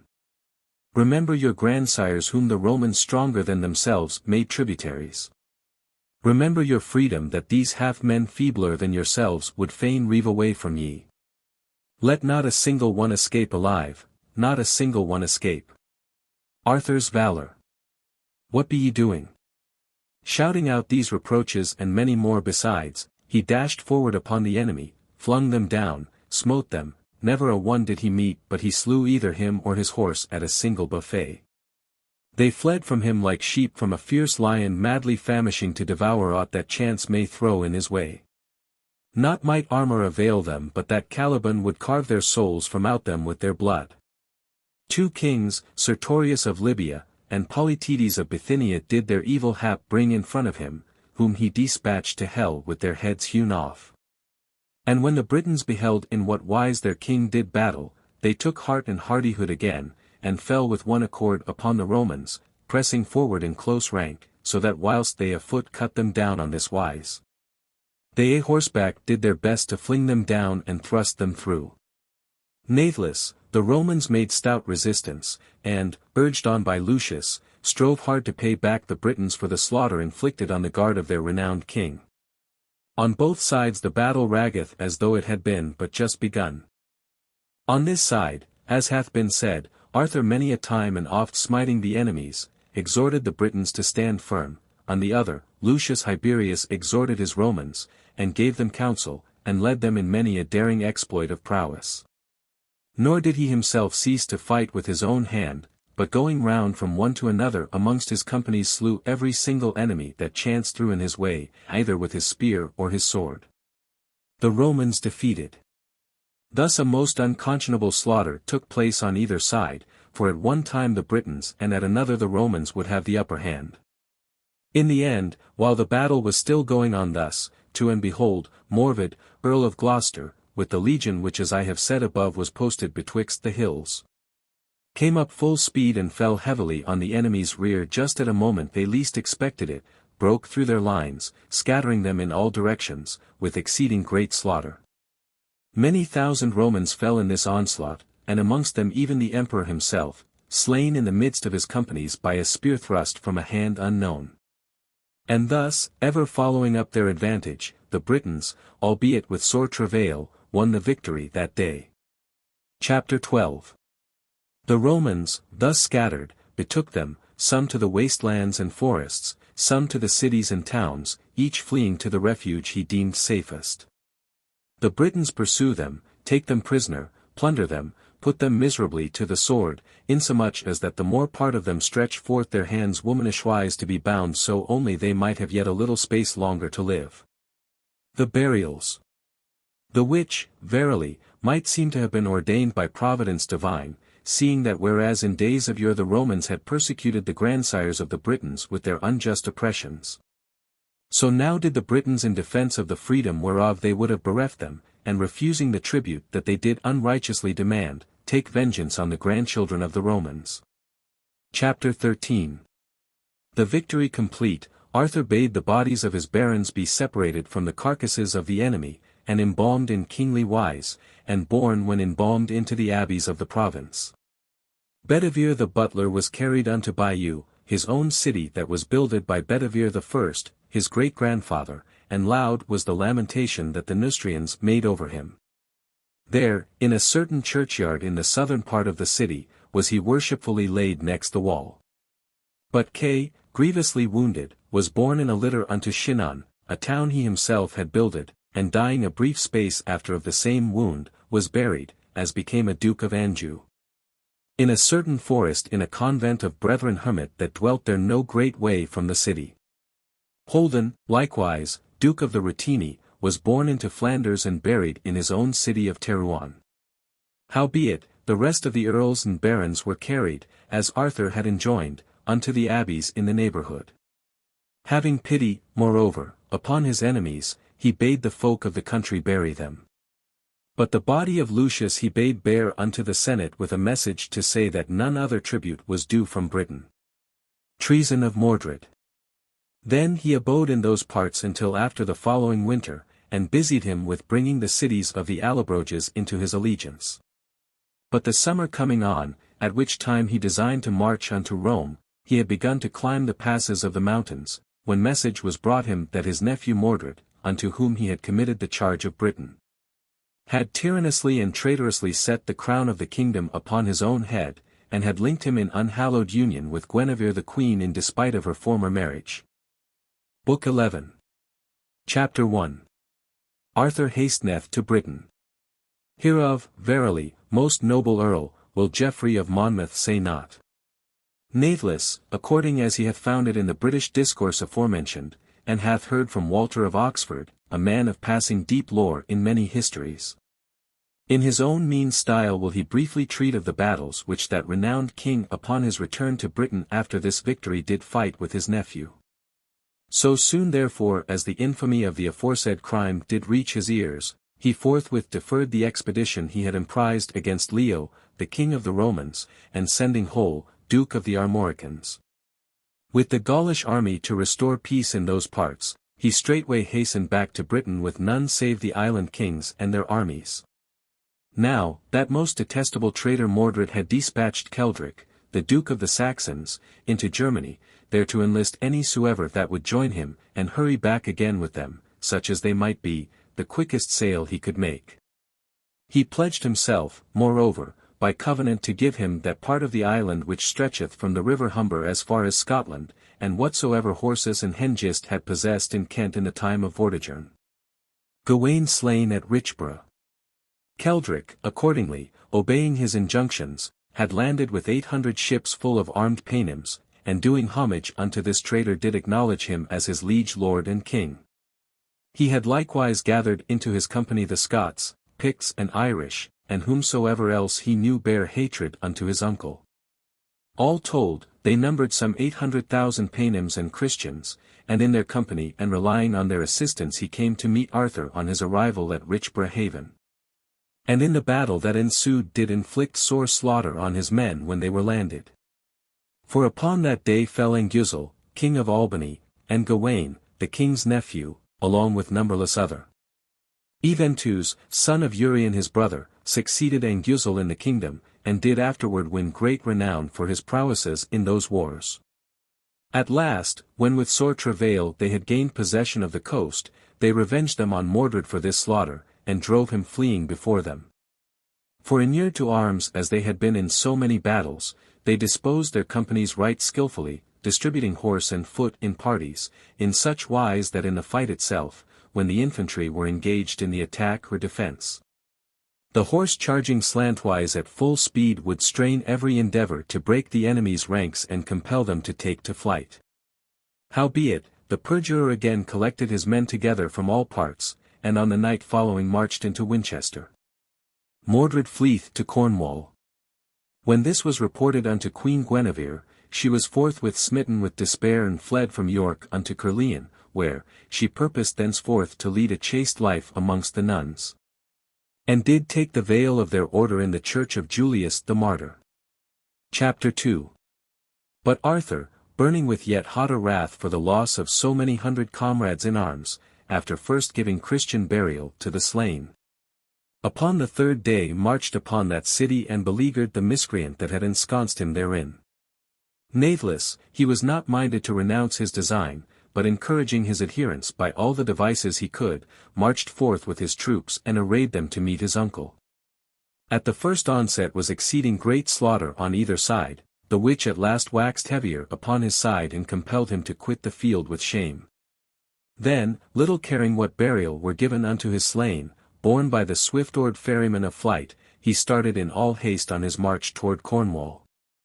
Arthur, torn by inward anxiety for that he had so often escaped him, pursued him into that country as far as the river Camel, where Mordred was awaiting his arrival. For Mordred, being, as he was, of all men the boldest and ever the swiftest to begin the attack, straightway marshalled his men in companies, preferring rather to conquer or to die than to be any longer continually on the flight in this wise. There still remained unto him out of the number of allies I have mentioned 60,000 men, and these he divided into 3 battalions, in each of which were 6,666 men at arms. Whither Arthur followeth. Besides these, he made out of the rest that were over a single battalion, and appointing captains to each of the others, took command of this himself. When these were all posted in position, he spake words of encouragement unto each in turn, promising them the lands and goods of their adversaries in case they fought out the battle to a victory. Arthur also marshalled his army over against them, which he divided into 9 battalions of infantry formed in square with a right and left wing, and having appointed captains to each, exhorted them to make an end utterly of these perjurers and thieves, who, brought from foreign lands into the island at the bidding of a traitor, were minded to reave them of their holdings and their honors.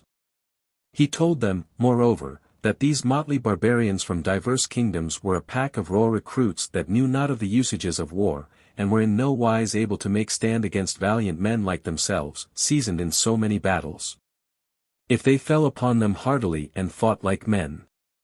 And whilst the twain were still exhorting their men on the one side and the other, the battalions made a sudden rush each at other and began the battle, struggling as if to try which should deal their blows the quicker. Straight, such havoc is wrought upon both sides, such groaning is there of the dying, such fury in the onset, as it would be grievous and burdensome to describe. Everywhere are wounders and wounded, slayers and slain. And after much of the day had been spent on this wise, Arthur at last, with 1 battalion. Arthur mortally wounded. And after much of the day had been spent on this wise, Arthur at last, with 1 battalion wherein were 6,666 men, made a charge upon the company wherein he knew Mordred to be, and hewing a path with their swords, cut clean through it and inflicted a most grievous slaughter. For therein fell that accursed traitor and many thousands along with him. Natheless not for the loss of him did his troops take to flight, but rallying together from all parts of the field, struggled to stand their ground with the best hardihood they might. Right passing deadly is the strife betwixt the foes, for well nigh all the captains that were in command on both sides rushed into the press with their companies and fell. On Mordred's side fell Keldric, Elaf, Egbricht, Bunignus, that were Saxons, Gilapatrick, Gillimer, Gislafel, Gillar, Irish.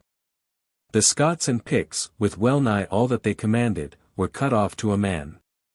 On Arthur's side, Albrecht, king of Norway, Askill, king of Denmark, Cader, Limnic, Cassibelanus, with many thousands of his lieges as well Britons as others that he had brought with him.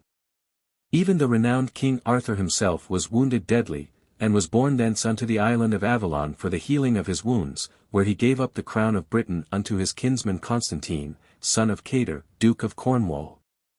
In the year of the incarnation of our Lord 542. Chapter 3. Constantine succeedeth him.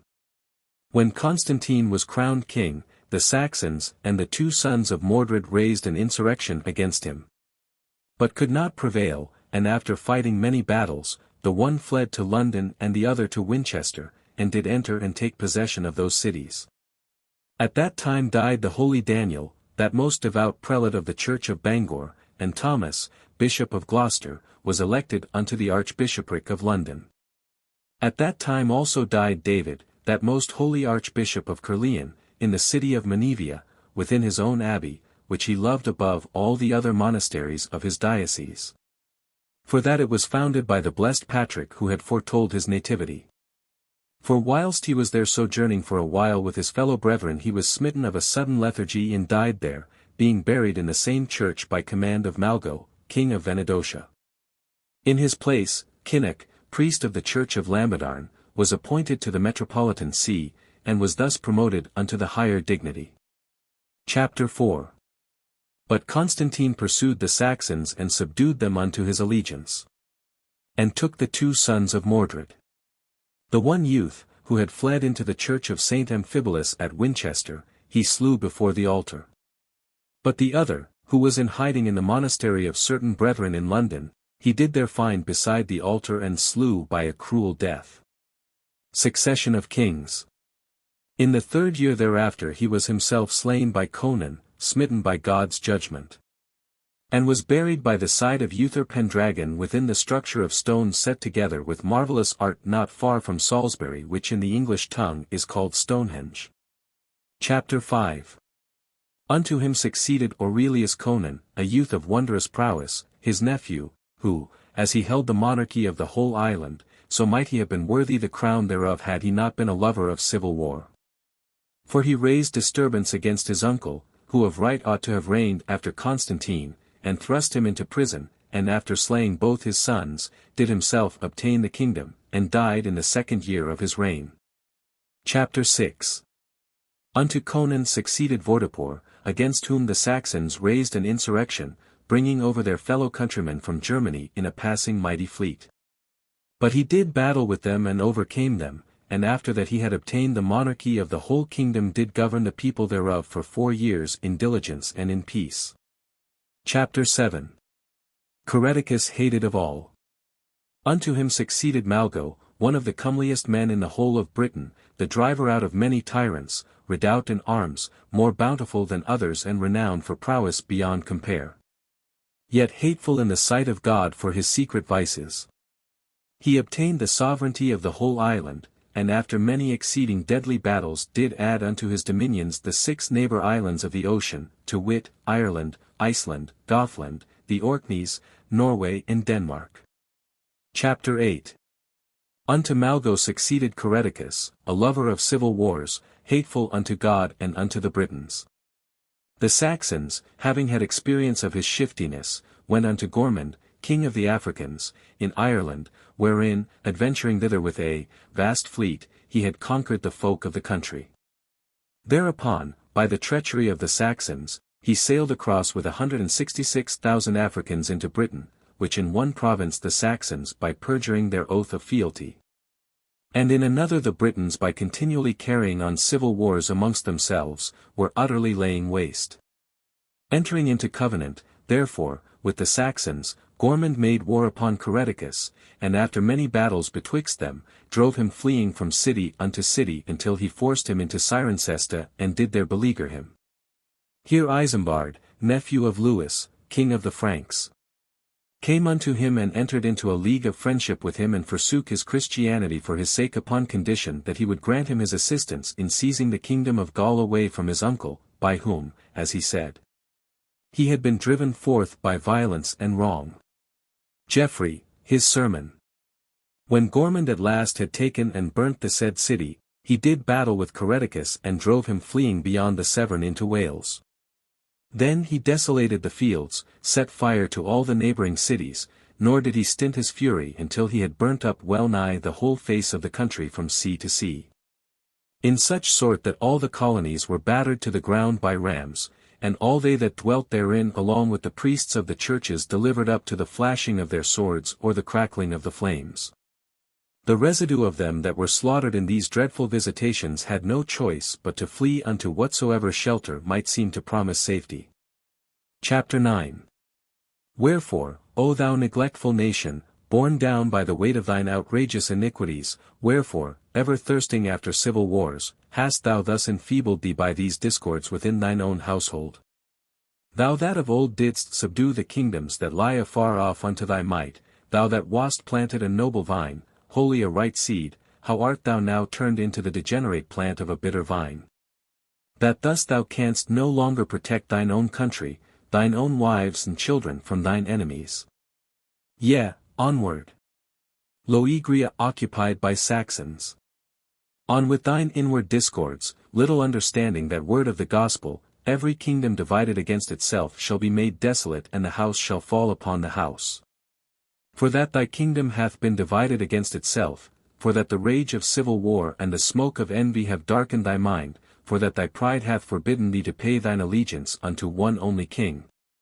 Therefore now dost thou behold thy country made desolate by these most sacrilegious heathen and the houses thereof falling upon the houses, that thy children yet unborn shall mourn. For they shall see the whelps of the barbarian lioness lords over their strong places and their cities and over all else that is now their own. Forth of all these shall they be driven, and scarce again if ever shall they recover the glories of their ancient estate. Chapter 10. Howbeit, after that the tyrant of evil omen had laid waste, as hath been said, well nigh the whole island with his countless thousands of Africans, the more part thereof which was called Loegria did he make over unto the Saxons through whose treachery he had come into the land. The remnant of the Britons did therefore withdraw them into the western parts of the kingdom, Cornwall, to wit, and Wales, from whence they ceased not to harry their enemies with frequent and deadly forays. Civil Wars. The three archbishops, to wit, he of Caerleon, Theon of London, and Thaddeus of York, when they beheld all the churches within their obedience destroyed even to the ground, fled away with all the clergy that had survived so dreadful a calamity unto the shelter of the forests of Wales, bearing with them the relics of the saints. Fearing lest so many holy bones of such pious men of old might be scattered and lost in the invasion of the barbarians were they to stay and offer themselves to instant martyrdom, thus leaving the relics in such imminent peril. Many of them betook them in a mighty fleet unto Armorican Britain, so that the whole church of the two provinces, Loegria, to wit, and Northumbria, was left desolate of all the convents of religious therein. But of this will I tell the story elsewhere, when I come to translate the book of their exile. Chapter 11. Thereafter for many ages did the Britons lose the crown of the kingdom and the sovereignty of the island, nor made they any endeavour to recover their former dignity. On the contrary, they did many a time and oft lay waste that part of the country which did still remain unto them, subject now not unto one king only, but unto 3 tyrants. But neither did the Saxons as yet obtain the crown of the island, for they also were subject unto 3 kings, and did at one time send forth their forays against themselves, and at another against the Britons. Chapter 12. Pope Gregory and Augustine. In the meantime was Augustine sent by the blessed Pope Gregory into Britain to preach the word of God unto the English, who, blinded by heathen superstition, had wholly done away with Christianity in that part of the island which they held. Howbeit, in the part belonging to the Britons the Christianity still flourished which had been held there from the days of Pope Eleutherius and had never failed amongst them. But after Augustine came, he found in their province 7 bishoprics and an archbishopric provided with most godly prelates besides a number of abbacies wherein the Lord's flock held right order. Amongst others there was in the city of Bangor a certain most noble church wherein was said to be such a number of monks that when the monastery was divided into 7 portions with a prior set over each, not one of them had less than 300 monks, who did all live by the labour of their own hands. Their abbot was called Dynut, and was in marvellous wise learned in the liberal arts. Abbot Dynut. He, when Augustine did demand subjection from the British bishops, in order that they might undertake in common the task of preaching the gospel unto the English people, made answer with divers arguings, that they owed no subjection unto him as of right, nor were they minded to bestow their preaching upon their enemies, seeing that they had an archbishop of their own, and that the nations of the Saxons did persist in withholding their own country from them, whence they did ever hold them in the deepest abhorrence, and reeked not of their faith and religion, and in naught had more in common with the Saxons than with dogs. Chapter 13. Ethelbert, therefore, king of the men of Kent, when he saw that the Britons did disdain to make subjection unto Augustine, and did despise his preaching, took the same in grievous dudgeon and stirred up Ethelfrid, king of the Northumbrians, and the other Saxon knights to collect a mighty army and go unto the city of Bangor to make away utterly with the abbot Dynut and the rest of the clerics that did hold them in scorn. Agreeably therefore unto his counsel, they mustered a marvellous great army, and upon their way unto the province of the Britons came unto Leicester, where Brocmail, earl of that city, was expecting their arrival. There had come also unto the same city out of the diverse provinces of Britain a numberless company of monks and hermits, and more especially from the city of Bangor, to pray for the safety of their people. Thereupon, assembling all his armies from every quarter, Ethelfrid, king of the Northumbrians, gave battle unto Brocmail, who, making such stand as he could against him with a lesser number of soldiers, quitted the city and fled. But not before he had inflicted exceeding great slaughter upon the enemy. Ethelfrid defeated. But Ethelfrid, after he had taken the city, understanding the reason wherefore the said monks had come unto the city, bade his men first turn their arms against them. And thus upon that very day 1,200 of them, adorned with the palm of martyrdom, did obtain a seat in the kingdom of heaven. These, when the said tyrant of the Saxons went forward on his march towards the city of Bangor, hearing of his mad outrage, the dukes of the Britons, to wit, Blederic, Duke of Cornwall, Margadad, king of the South Welsh, and Cadran, king of the North, came from all parts to meet him, and joining battle with him, drove him fleeing wounded before them, but so passing great was the number of his army slain, that it was reckoned not less than about 10,066 had fallen. On the side of the Britons likewise fell Blederic, Duke of Cornwall, who was their commander in those battles. Book 12. Chapter 1. Ethelfrid and Cadvan. Thereafter all the princes of the Britons did come together in the city of Leicester, and took common counsel that they would make Cadvan their king, and that under his command they would pursue Ethelfrid beyond the Humber. When they had set the crown of the kingdom upon his head, they all assembled together from all parts and crossed the Humber. And when message of this was brought unto Ethelfrid, he allied all the kings of the Saxons unto himself and marched to meet Cadvan. But when they had marshalled their companies on both sides, their friends came and made peace betwixt them on these conditions, that they should possess Britain, Ethelfrid on the further side Humber, and Cadvan on the hither side. And after that they had confirmed this covenant by oath and giving of hostages, such a friendship sprang up betwixt them as that they had all things in common. In the meanwhile it so fell out that Ethelfrid did drive forth his own wife and took unto himself another, and in such hatred did he hold her that he had driven forth that he banished her from the kingdom of Northumbria. Whereupon, for that Ethelfrid was father of her child as yet unborn, she went unto King Cadvan, beseeching his intervention that she might be restored unto her husband, Cadwallo and Edwin. And when he might in no wise persuade Ethelfrid to grant her petition, she abode in Cadvan's household until such time as she was delivered of a son. Now, a little later, a son was born unto King Cadvan of the queen his wife, and thereafter were the two boys, whereof the one was called Cadwallo and the other Edwin, nurtured together as became princes of the blood royal. And when in course of time their boyhood had grown into youth, their parents sent them unto Solomon, king of the Armorican Britons, that in his household they might learn the lessons of knighthood and the customs of courtly manners. They accordingly were received of him kindly and diligently cared for, soon beginning to be admitted to his familiarity. In such sort that none other was there of their age in his court that could be more private with the king or speak unto him more merrily withal. At last they did often do battle before him in encounter with his enemies, and did win much fame of their valor in many exploits of prowess. Chapter 2. In later days, after the death of their parents, they returned into Britain, and, taking over the helm of the kingdom, renewed the friendship that had been betwixt their fathers. After 2 years had passed away, Edwin besought Cadwallo that he might have a crown of his own, and fulfill the constituted ceremonies of sovereignty in the parts of Northumbria in such wise as he himself fulfilled them according to ancient wont upon the hither side of the Humber. Brian's speech. And when a conference was being held upon the matter nigh the river Douglas, and the wiser sort were taking counsel together what were best to be done, Cadwallo chanced to be lying on the other bank of the river with his head resting on the bosom of a certain nephew of his whom they called Brian.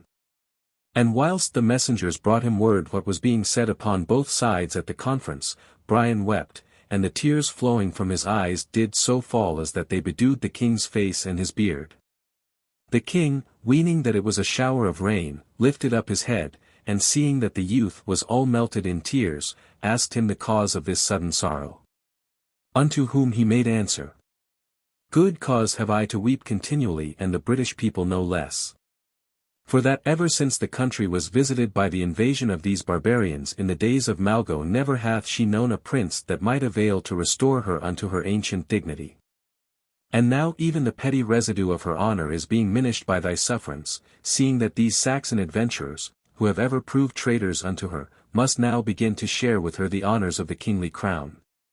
For, once let them be exalted by having a king of their own, they will be held of so much higher renown in the country from whence they came as that ready enow will their fellow barbarians be to come at their call, when they bid them to our shores to assist them in the extermination of our race.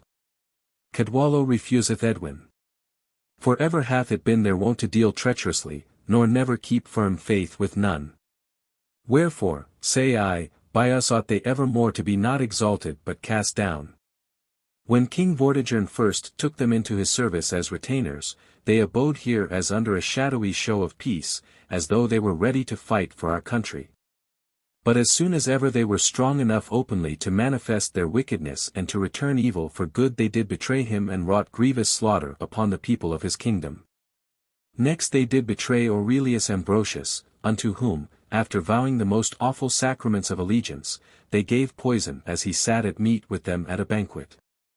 Next, they betrayed Arthur, when, casting aside the allegiance they owed him, they fought against him with his nephew Mordred. Last of all, belying their fealty unto King Caredicus, they brought in upon him Gormund, king of the Africans, by whose invasion hath the country been reft from the people and the king himself driven forth with shame. Chapter 3. When he spake thus, Cadwallo repented him of having harboured the thought of such a covenant, and sent word unto Edwin that he could in no wise persuade his counsellors to agree upon his granting Edwin's petition. For that they said it was against right, and against the ancient traditions of the island that the single sovereignty of the crown should be divided betwixt two crowned heads. The wizard Peletus. Thereat Edwin waxed wroth, and dismissing the conference, he retired into Northumbria, saying that he would wear Cadwallo's crown maugre his head, which, when Cadwallo understood, he sent back word that he would smite off his head under the crown if he durst presume to be crowned within the kingdom of Britain. Chapter 4.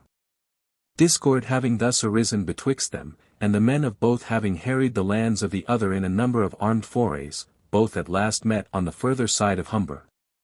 And in the battle that was fought Cadwallo lost many thousands of his men and was put to flight, making his way in such haste as he might through Albany unto the island of Hibernia. But Edwin, after he had won the victory, led his army through the provinces of Britain, and burning the cities, did grievously torment the citizens and husbandmen. But whilst that he was thus giving a loose unto his cruelty, Cadwallo was ever endeavouring to return unto his country by ships, but could never make shift to do so.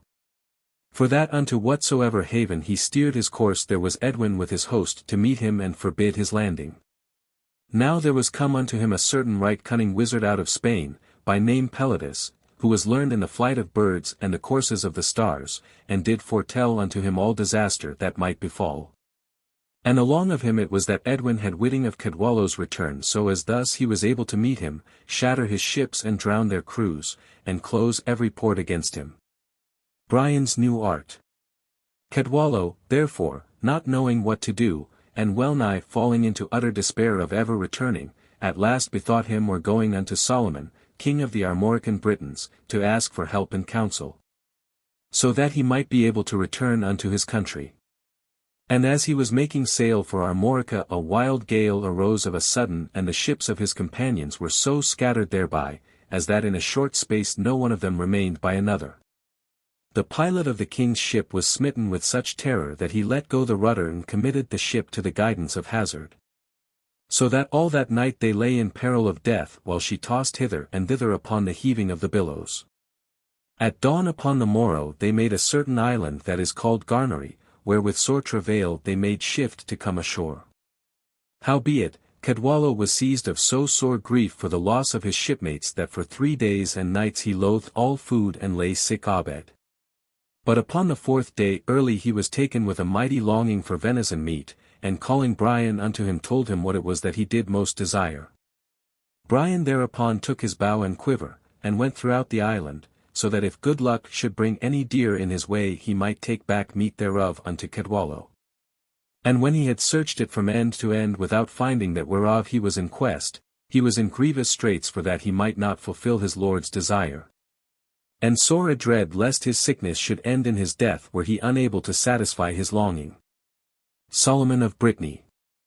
He fell therefore upon practising a new art. He cut open his own thigh and took therefrom a slice of the flesh, and making a spit ready did toast the same thereon and bore it unto the king for venison. Presently, he, weening it to be flesh of deer, began to eat thereof, and was mightily refreshed, much marvelling that never aforetime had he tasted meat so sweet in flavour. At last, when he had eaten his fill, he was of merrier and lighter cheer, insomuch as that after 3 days he was all sound and whole again. Then, for the wind stood fair, they make ready the ship's outfit, and hoisting sail embark on their deep-sea voyage and make for the city of Kittilet. Then, coming unto King Solomon, they are of him received right kindly as was beseeming men so worshipful, and when he learnt the reason of their coming thither he promised them his help in these words. Chapter 5. Sore grief is it unto us, most noble youths, that the land of your grandsires should be thus oppressed of a barbarous folk, and that ye have been ignominiously driven forth from thence. Yet, natheless, seeing that others be able to defend their realms, a marvel is it, meseemeth, that your people should have lost an island so fruitful, and are unable to make stand against this nation of the Angles, whom our own men here do count as naught. Succoureth Cadwallo.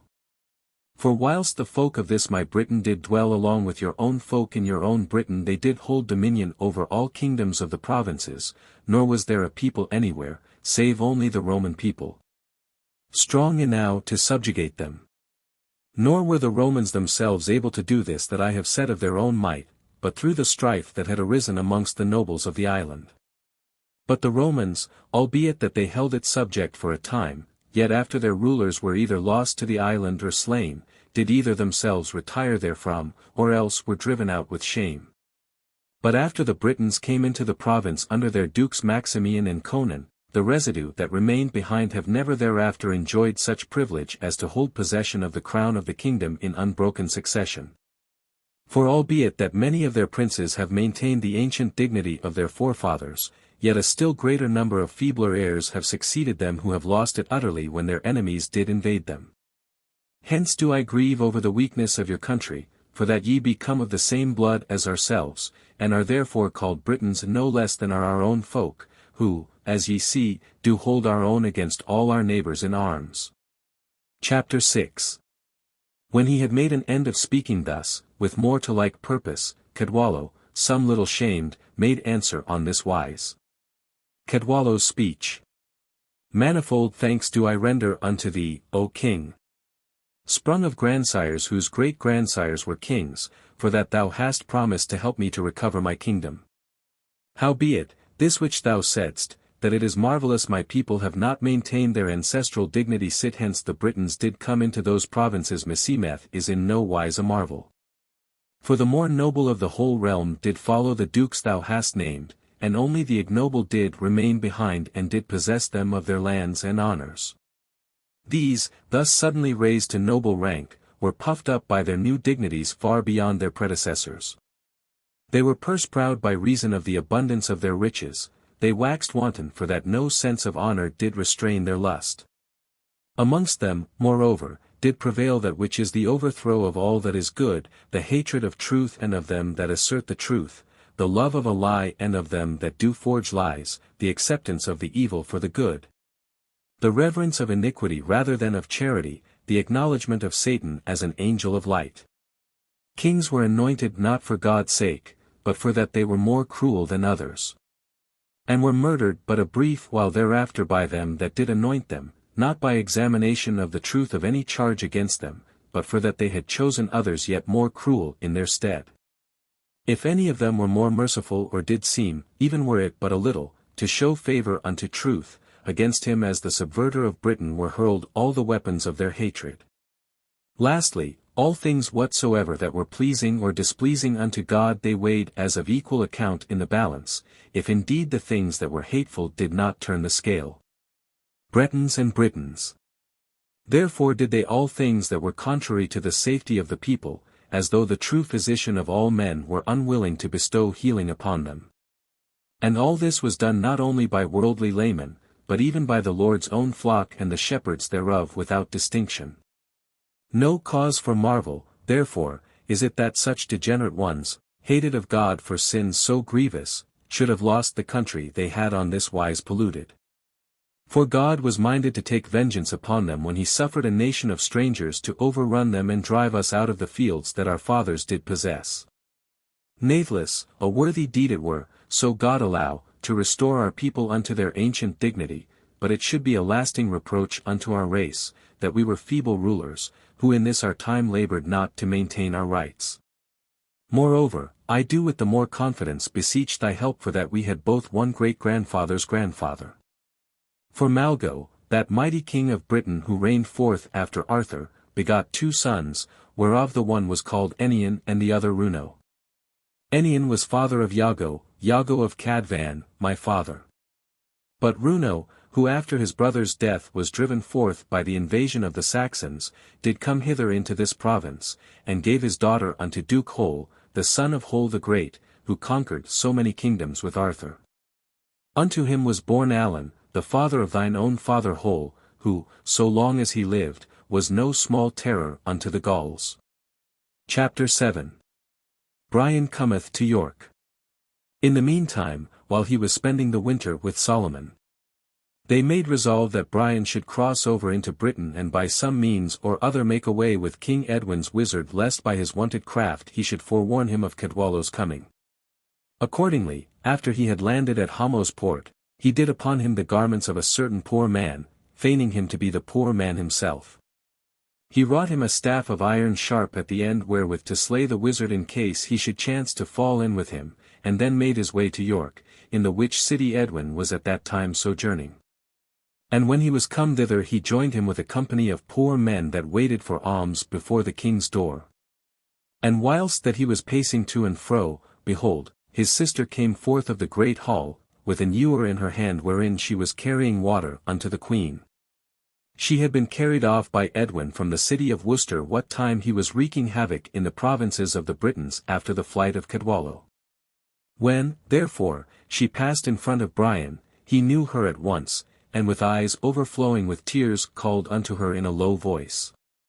The damsel, turning her head at his voice, was at first in doubt who it might be, but when she drew nigher and recognized her brother, she was like to have fallen in a swoon for dread lest by any mishap he should be known and taken by his enemies. And slayeth Pelides. Wherefore, deferring kisses and familiar greetings for the time, she spake with him as though she were talking of some other indifferent matter, and told him briefly how the buildings of the court lay, pointing them out. And pointing out also the wizard of whom he was in search, who chanced to be walking up and down amongst the poor men whilst the alms was being distributed unto them. Brian, therefore, when he had taken knowledge of the man, bade his sister steal privily forth of her chamber the next night and come unto him without the city hard by a certain old church where he would await her coming among the dark arches of the place. He then joined him in amongst the throng of poor folk in that part where Pelides was setting them in place, and the moment there was an opening to smite him, he lifted up the pilgrim's staff I have already spoken of and thrust it in under the wizard's chest, and slew him with that same blow. Instantly he dropped the staff amongst the throng, and passed on unnoticed, so that none suspected him, and by God's grace made shift to reach the hiding place I have mentioned. But when night came on, his sister, who tried every endeavor to get forth and join him, found that get forth she could not, for that Edwin, affrighted at the murder of Pelides, had set watchers round the court, who, spying into every hidden corner, denied all means of issue. When Brian made discovery of this, he betook him away from that place and went unto Exeter, where he called the Britons together and made known unto them what he had done. Cadwallo returneth to Britain. Then, sending messengers unto Cadwallo, he garrisoned that city and sent word unto all the barons of the Britons to see to the defences of their castles and cities, and await in gladness the coming of Cadwallo, who, having secured the succour of Solomon, was shortly about to undertake their defence. These tidings being bruited throughout the whole island, Pianda, king of the Mercians, with a mighty multitude of Saxons, came to Exeter and beleaguered Brian therein. Chapter 8. Meanwhile Cadwallo landed in Britain with 10,000 men whom King Solomon had placed under his command, and soon made his way towards Exeter where King Pianda was holding the leaguer. And when he drew anigh, he divided his men into 4 companies and lost no time before he fell upon the enemy. And when he joined battle, Pianda was forthwith taken prisoner and his army utterly put to the rout. And when he saw that none other way of safety was open to him he made his submission unto Cadwallo, and gave hostages, pledging him to do battle along with him against the Saxons. Having thus won the victory over him, Cadwallo called his barons together, who for a long time past had slipped out of his hands, and made for Northumbria against Edwin, never ceasing to lay waste the country on his march. When this was reported unto Edwin, he summoned all the petty kings of the Angles to join him, and, meeting Cadwallo in the field that is called Heavenfeld, did battle with the Britons. The fighting was quickly over. And defeateth all enemies. Edwin was slain and well nigh all the folk he had with him, as also was his son Offred, and Godbold, king of the Orkneys, who had come to help him. Chapter 9. Having obtained this victory, Cadwallo marched through all the provinces of the Angles, and wrought such havoc upon the Saxons as that scarce would he spare the womankind or the tender years of their little ones. Putting all that he found to most grievous torture, forasmuch as he was minded utterly to sweep the English race out of the bounds of Britain. Then next he fought a battle with Osric, who had succeeded Edwin, and slew him with his 2 nephews who ought of right to have reigned after him, as also slew he Adon, king of the Scots, who had come to their assistance. Chapter 10. After all these were slain, Oswald succeeded to the kingdom of Northumberland, whom, with the rest of them that had fought against him, Cadwallo drove fleeing before him as far as the wall in that province which Severus the emperor had builded of old betwixt England and Scotland. Then, afterward, he sent Pianda, king of the Mercians, and the more part of his army unto that place to do battle with him. Pianda slayeth Oswald. But Oswald, one night when he was beleaguered by the aforesaid Pianda in the place called Heavenfeld, that is the field of heaven, did there set up a cross of the Lord. And gave orders unto his fellow soldiers that they should cry aloud at the very topmost of their voices in these words, Let us all bend our knees before the living and true God Almighty. Beseeching him with one accord that he deliver us from the proud army of the British king and of his accursed commander Pianda, for he himself knoweth that we have undertaken these just wars for the salvation of our country. All did according as they had been commanded, and, marching forth against the enemy at early dawn, they did achieve the victory which the merit of their faith had deserved.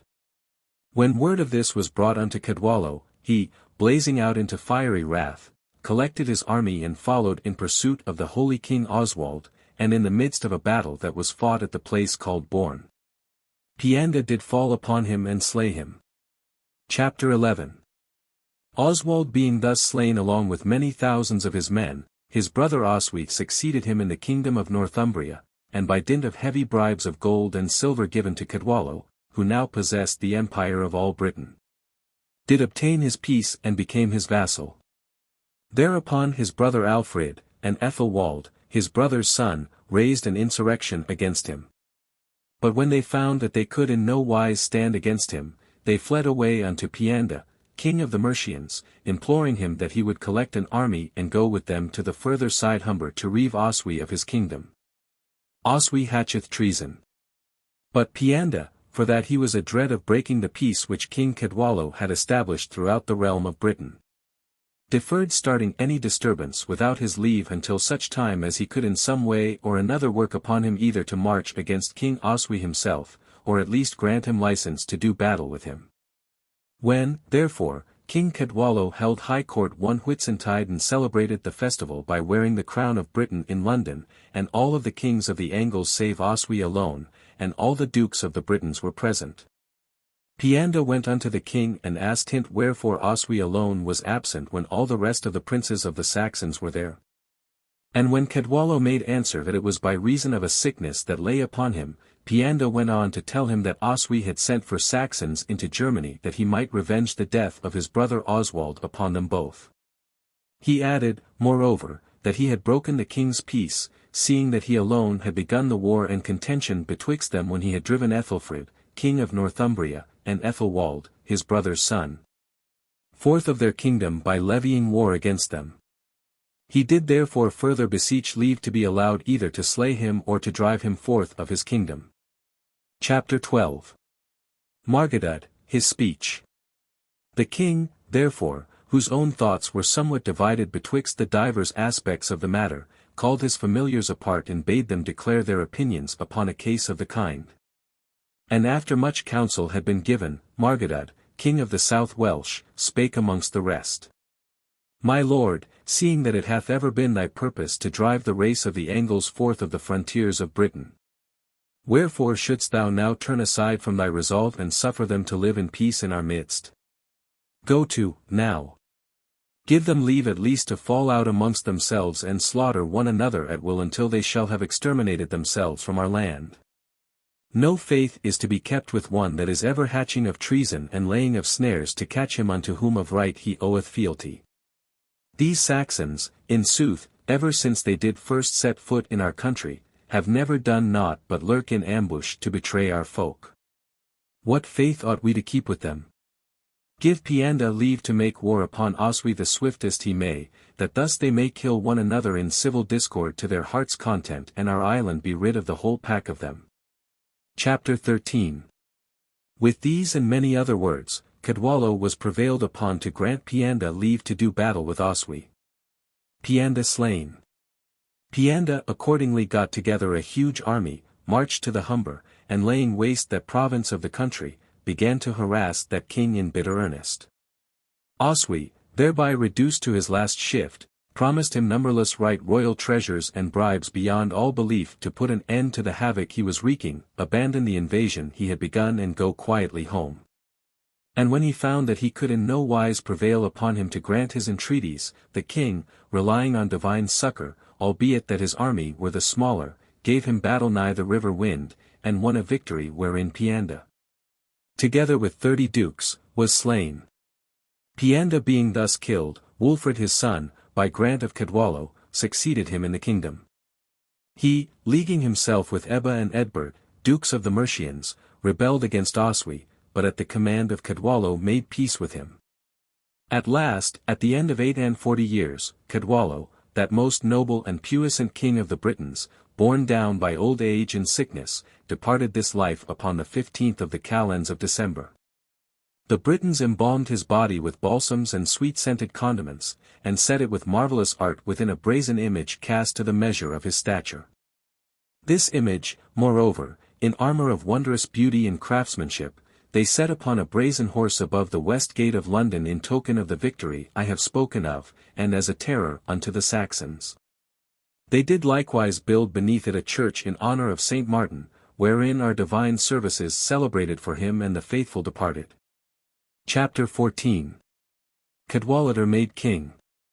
Cadwallader his son succeeded him in the government of the kingdom, a youth whom Bede calleth Eladwald. In the beginning he maintained him stoutly and made good peace, but after he had worn the crown 12 years he fell into feeble health and civil dissension brake out amongst the Britons. His mother was the sister of Pianda but only on her father's side, Pianda being born of a different mother, she was sprung from a noble family of the Gewissi. It was after King Cadwallo had entered into the covenant of amity with her brother Pianda that he took her to wife and that she bare him Cadwallader. Chapter 15. He, therefore, as I began to tell ye, falling sick, the Britons begin to quarrel, and by their accursed discords destroy the wealth of the country. A second calamity, moreover, followeth on the first, for a deadly and memorable famine fell upon the foolish folk, insomuch as that every province was empty of all sustenance of food, save only such partial provision as the huntsman's art could supply. And upon the heels of this famine followed a pestilence of death so grievous as that in a brief space so great was the multitude of people laid low, the living were not enough to bury the dead. Cadwallader's lament.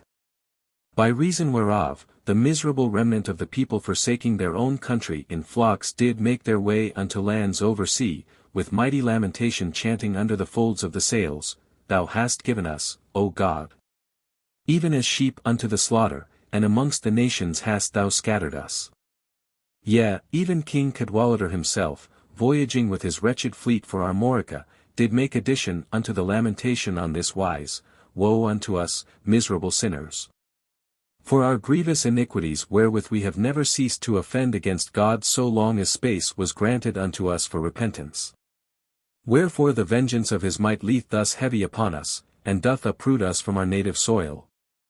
Albeit that never were the Romans of old nor after them the Scots nor the Picts nor even the crafty treasons of the Saxons able to exterminate our people. In vain have we so oft recovered our country from them, seeing that it was not God's will we should reign therein for ever. He, the true judge, when he saw that in no wise were we minded to cease from our iniquities and that no man could drive us forth of the kingdom, willed himself to chastise our folly. And hath now directed against us this visitation of his wrath whereby we are compelled to forsake our own country by multitudes at a time. Now, therefore, return ye Romans, ye Scots and Picts return, return, ye Ambrons and Saxons. Behold, Britain lieth open unto ye. She that never might ye avail to dispeople, hath by the wrath of God been now left desolate. Not your valour driveth us forth, but the might of him that is over all, the God whom never hath our people been slow to offend. Chapter 16. The Saxons return. In the midst of these and other lamentations was Cadwallader borne forth unto the Armorican shore, and upon his landing, came with all his multitude unto King Alan, nephew of Solomon. And by hint was worthily received. Britain, therefore, deserted of all her people save some few whom death had spared in the parts of Wales for a space of 11 years together, became a place abhorred even of the Britons themselves. Nor, in sooth, did the Saxons find it a home to be desired at that same time, for they, too, died therein without intermission. But when the deadly plague had ceased, the remnant of them, true unto their ancient wont, sent word unto their fellow countrymen in Germany, telling them that now the island of Britain was deserted of her own people they might lightly take possession thereof, so only they would come together and dwell therein. So, when they understood these tidings, that accursed folk, collecting a countless host of men and women, landed in the parts of Northumbria and inhabited the desolated provinces from Albany even unto Cornwall. For none indweller was there to say them nay, save only the few and needy little remnants of the Britons that had survived and herded together in the forest fastnesses of Wales. From that time the power of the Britons ceased in the island, and the English began to reign. Chapter 17. The Britons shall prevail hereafter. Then, after some brief space of time had elapsed and the Saxon people had thus been reinforced, Cadwallader, bethinking him that his kingdom was now purged from the contagion of the plague, besought help of Alan that he might be restored unto his former kingdom. But when the king had granted his petition, behold, even as he was fitting out his fleet, the voice of an angel spake unto him in thunder, forbidding him to emprise the adventure. For that God had willed the Britons should no longer reign in Britain before that time should come whereof Merlin had prophesied unto Arthur. The voice bade him, moreover, that he should go unto Pope Sergius at Rome, where, after due penance done, he should be numbered amongst the blessed. Yet, further, the voice told him that the people of the Britons should again possess the island by merit of their faith when the appointed time should come. But that this time should not be until the Britons had obtained his relics and had translated them from Rome into Britain. Then, when the relics had likewise been revealed of the other saints, which had been hidden away by reason of the invasion of the Paynims, they should recover the kingdom they had lost. And when this message had been spoken in the ears of the holy man, he went straightway unto King Alan and made known unto him that which had been revealed unto himself. Chapter 18. Cadwallader dieth. Then Alan took divers books, as that of the prophecies of the eagle that did prophesy at Shaftesbury, and of the songs of Sybil and Merlin, and began to search all things that were therein to see whether Cadwallader's revelation did agree with the written oracles. And when he found no discrepancy therein, he did counsel Cadwallader to be obedient unto the divine dispensation, and foregoing all thought of recovering Britain, to perform that which the angelic monition had bidden him. He counselled him, moreover, to send his son Ivor and his nephew Ine to rule over the remnant of the Britons in the island, lest the people born of their ancient race should lose their freedom by the invasion of the barbarians. Then Cadwallader, renouncing worldly things for the sake of God and his kingdom everlasting, came unto Rome, and was confirmed by Pope Sergius, and no long time after, being smitten of a sudden lethargy. Upon the 12th day of the calends of May in the year of our Lord's incarnation, 689, was released from the contagion of the flesh and did enter into the hall of the kingdom of heaven. Chapter 19. Of the Welsh. When Ivor and Ine had got ships together, they raised all the men they could, and made for the island, where for 49 years they harassed the English people, and did most cruelly raid their lands. But all to little avail. For the said pestilence and famine and customary dissensions had so caused this proud people to degenerate that they could no longer keep their foes at a distance. And, as barbarism crept in, they were no longer called Britons but Welsh, a word derived either from Gualo, one of their dukes, or from Wales, their queen, or else from their being barbarians. But the Saxons did wiselier, kept peace and concord amongst themselves, tilled their fields and builded anew their cities and castles, and thus throwing off the sovereignty of the Britons, held the empire of all Loegria under their Duke Athelstan, who was the first to wear a crown amongst them. But the Welsh, degenerating from the nobility of the Britons, never afterwards recovered the sovereignty of the island, but on the contrary, quarrelling at one time amongst themselves, and at another with the Saxons, never ceased to have bloodshed on hand either in public or private feud. Chapter 20. Geoffrey's farewell. Howbeit, their kings who from that time have succeeded in Wales I hand over in the matter of writing unto Caradoc of Llancarvan, my contemporary.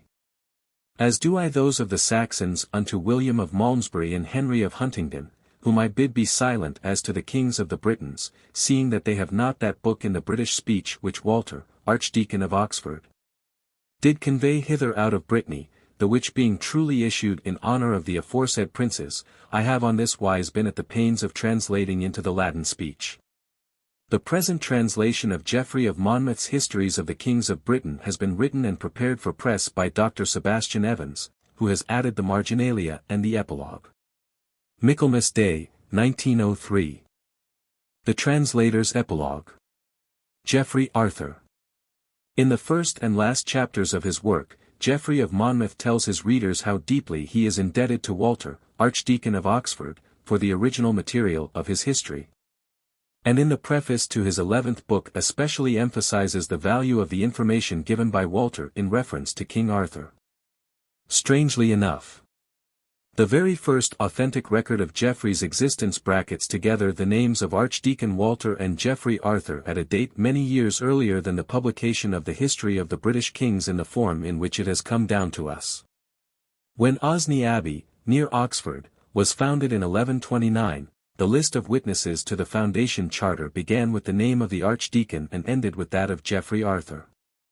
One at this time, therefore, the writer of the history did not sign himself Geoffrey of Monmouth as he did in later years, but Geoffrey Arthur, the name by which he is known to his contemporary historians, Henry of Huntingdon and Robert of Torigny. This second name, Arthur, has very generally been supposed to indicate that Geoffrey's father was named Arthur. Henry of Huntingdon. No valid ground, however, has been assigned for the assumption, and it is, moreover, directly at variance with the assertion of William of Newburgh, which cannot lightly be set aside. 2. At any rate, patronymic or no patronymic, it is incredible that a writer named Arthur should create a literary hero also named Arthur unless the two circumstances were in some way connected. What the precise connection may have been can only be guessed, but surely the simplest explanation of the facts as they stand is that as early as 1129 Geoffrey had already set hand to a work of which Arthur was or was to be the hero. The next reference to Geoffrey and his book dates 10 years later. The whole story will perhaps be best told in the words of Robert of Torigny, at that time a monk in the Abbey of Bec and afterwards abbot of the great monastery on St. Michael's Mount in Normandy. Robert, himself a chronicler of the highest order, prefixes to his own chronicle a number of editions collected from various sources, and among them a letter from Henry, Archdeacon of Huntingdon, to a friend, otherwise unknown, named Warren. Robert of Torigny. Both Henry and Geoffrey enjoyed the patronage of Alexander, Bishop of Lincoln, and Henry, it will be remembered, is one of those warned by Geoffrey in his last chapter to hold his peace about the kings of Britain because he has not the book in the British tongue which Walter of Oxford brought out of Britain. Whether or not this chapter formed part of the work at the time Henry made his excerpts does not appear, nor is there anything to show whether Geoffrey ever read Henry's abstract of his work. As for Robert of Torigny, he is evidently embarrassed by Geoffrey's book, and is glad to make use of Henry's summary in order to relieve himself of the responsibility of having to piece out the chronicles of Eusebius and Jerome with extracts from Geoffrey Arthur. This is what he writes in his prologue.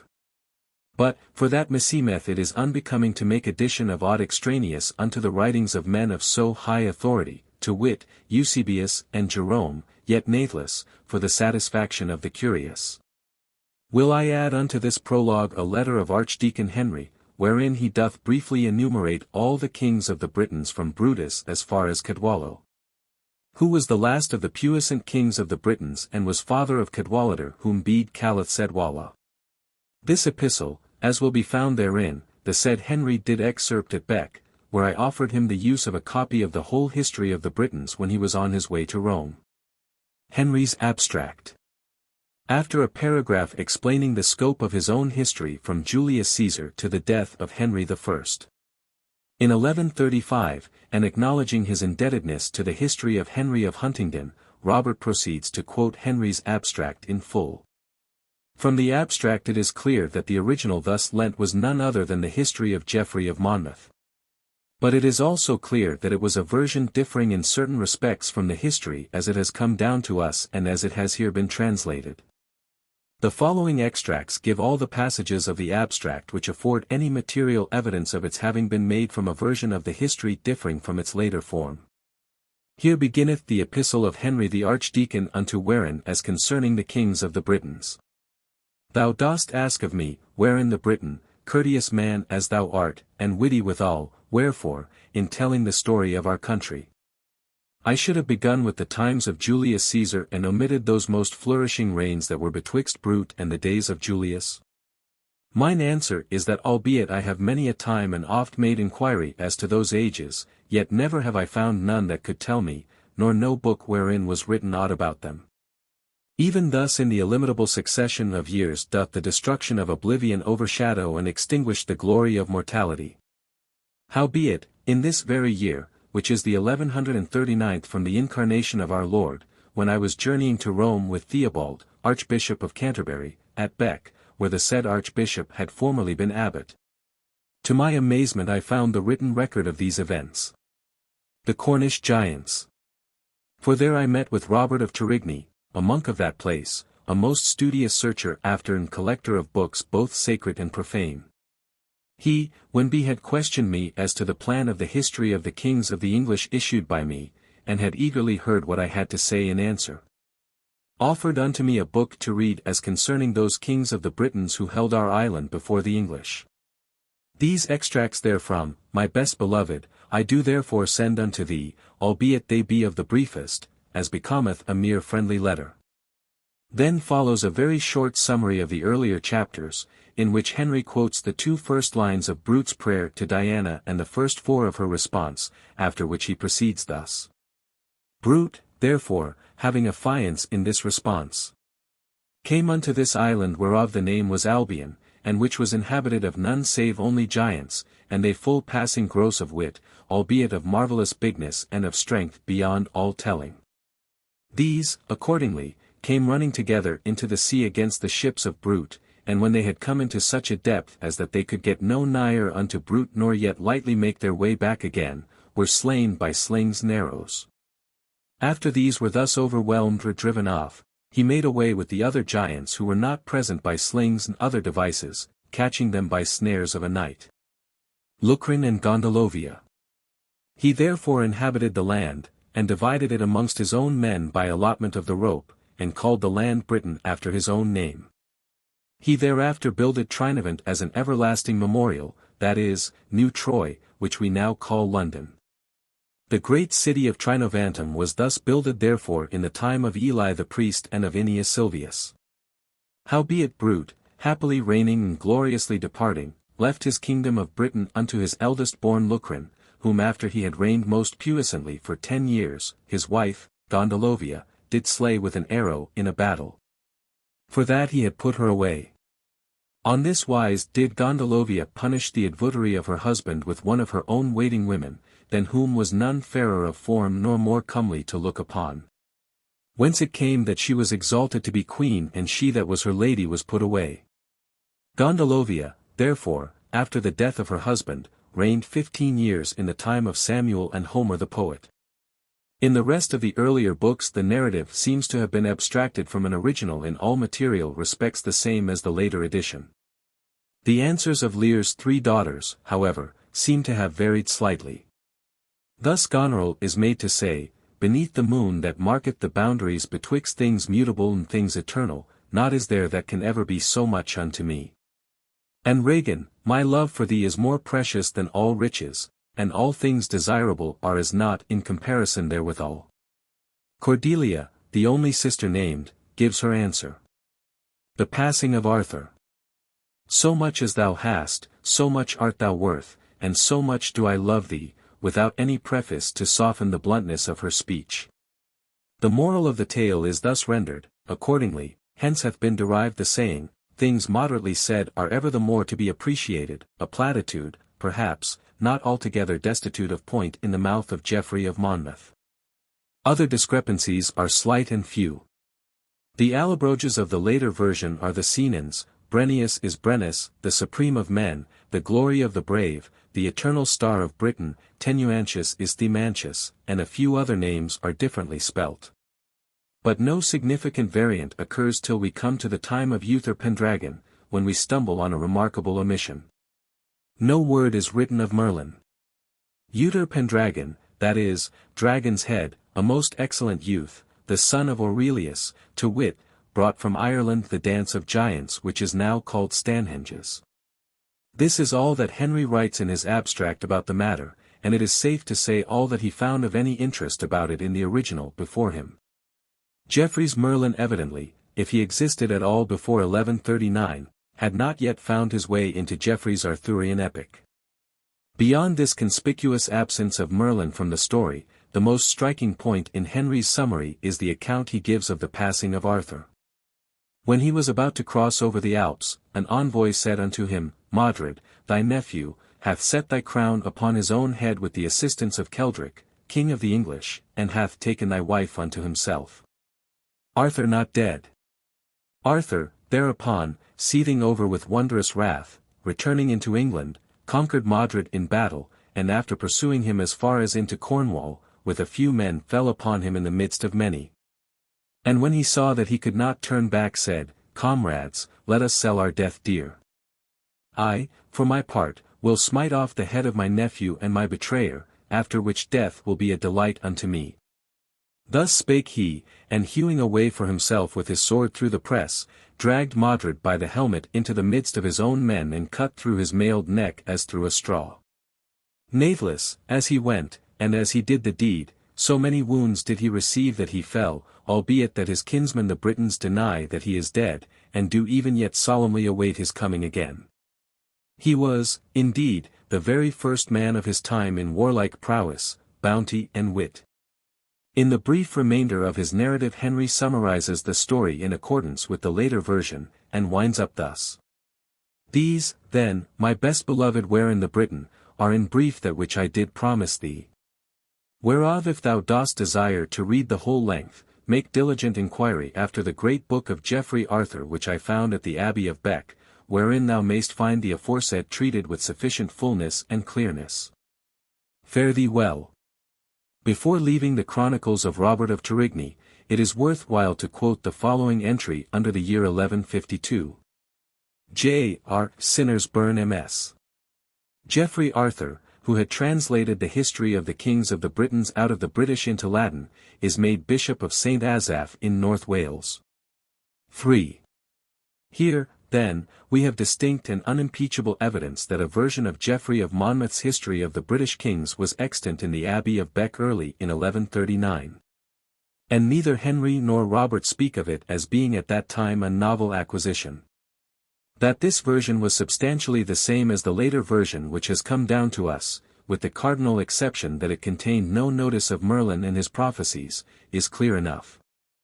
The omission of the story about the giants in the later version is to be regretted, as it seems to embody a genuine folklore tradition.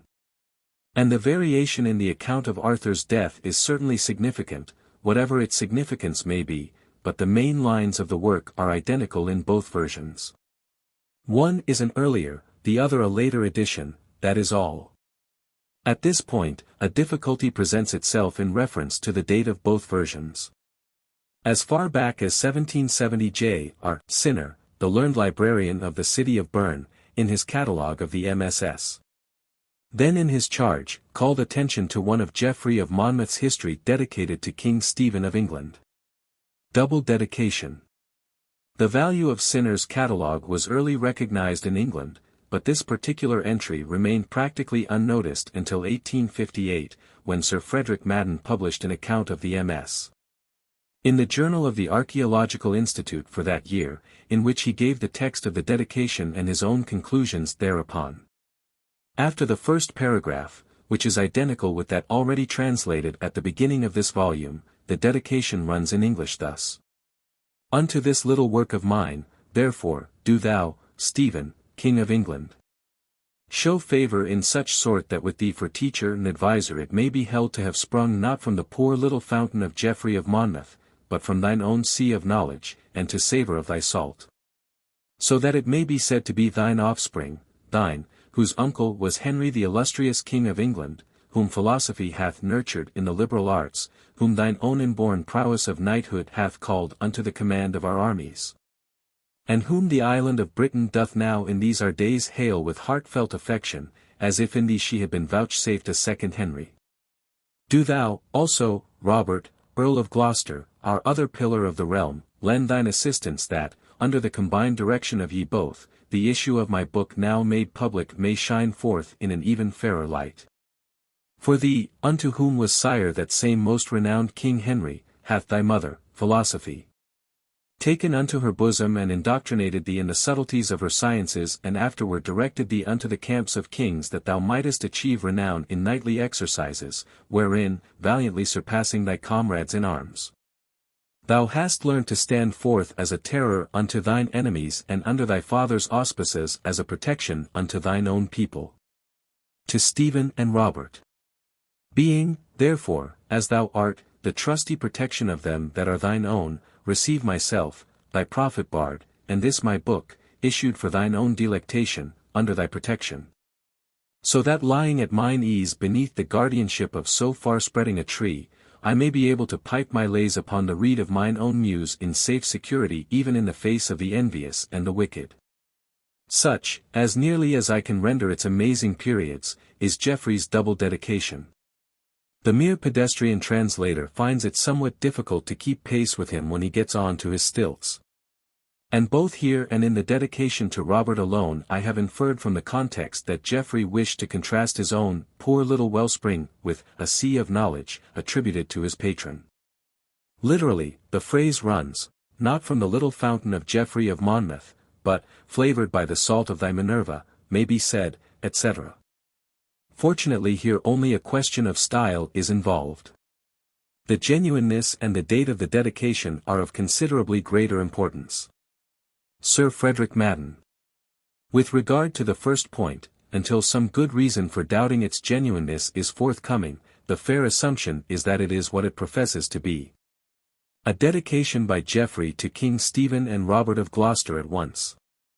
As far as style is any criterion, it is a case of aut Galfridus aut Diabolus. And it is hard to surmise any motive that would induce a fraudulent editor at any time to fabricate so flatulent and apparently so contradictory an exordium to Geoffrey's work. Sir Frederick Madden, assuming its genuineness, assumes further that it must have been written at a time when Stephen and Robert were on friendly terms. He therefore assigns the date at which it was written to the period between April 1136 and May 1138, when Robert was bound by the oath of allegiance he had taken to Stephen in the first year of Stephen's reign. This conclusion, however, is based upon a fallacy. Robert came to England in 1136 and took a conditional oath of allegiance to Stephen, which he formally renounced in 1138. But the two were never on terms of friendship of a kind which would suggest to Geoffrey the idea of addressing them jointly as the two pillars of the realm. The very words of the dedication, in fact, refute Sir Frederick's attempt to explain their existence. His method begins at the wrong end.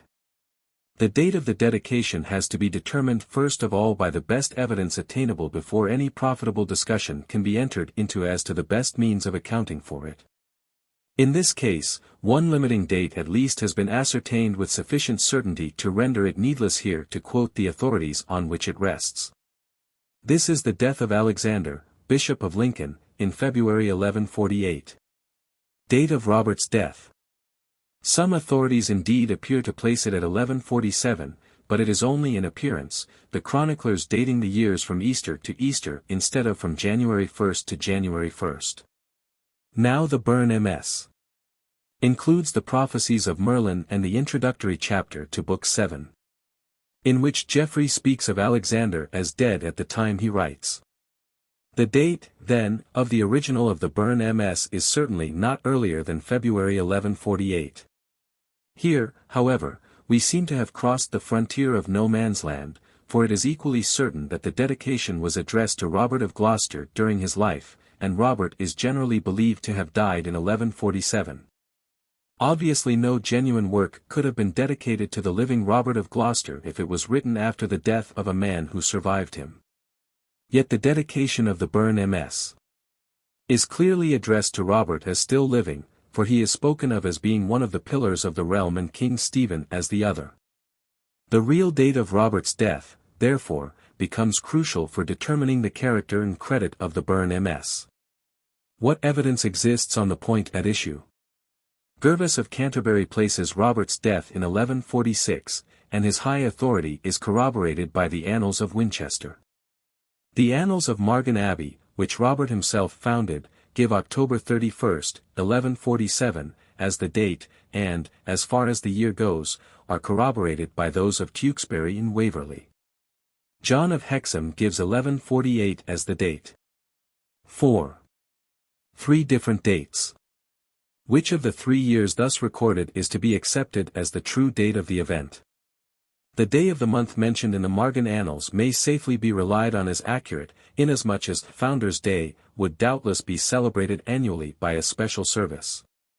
And a mistake on such a point in the Abbey Chronicle is hardly a possible contingency.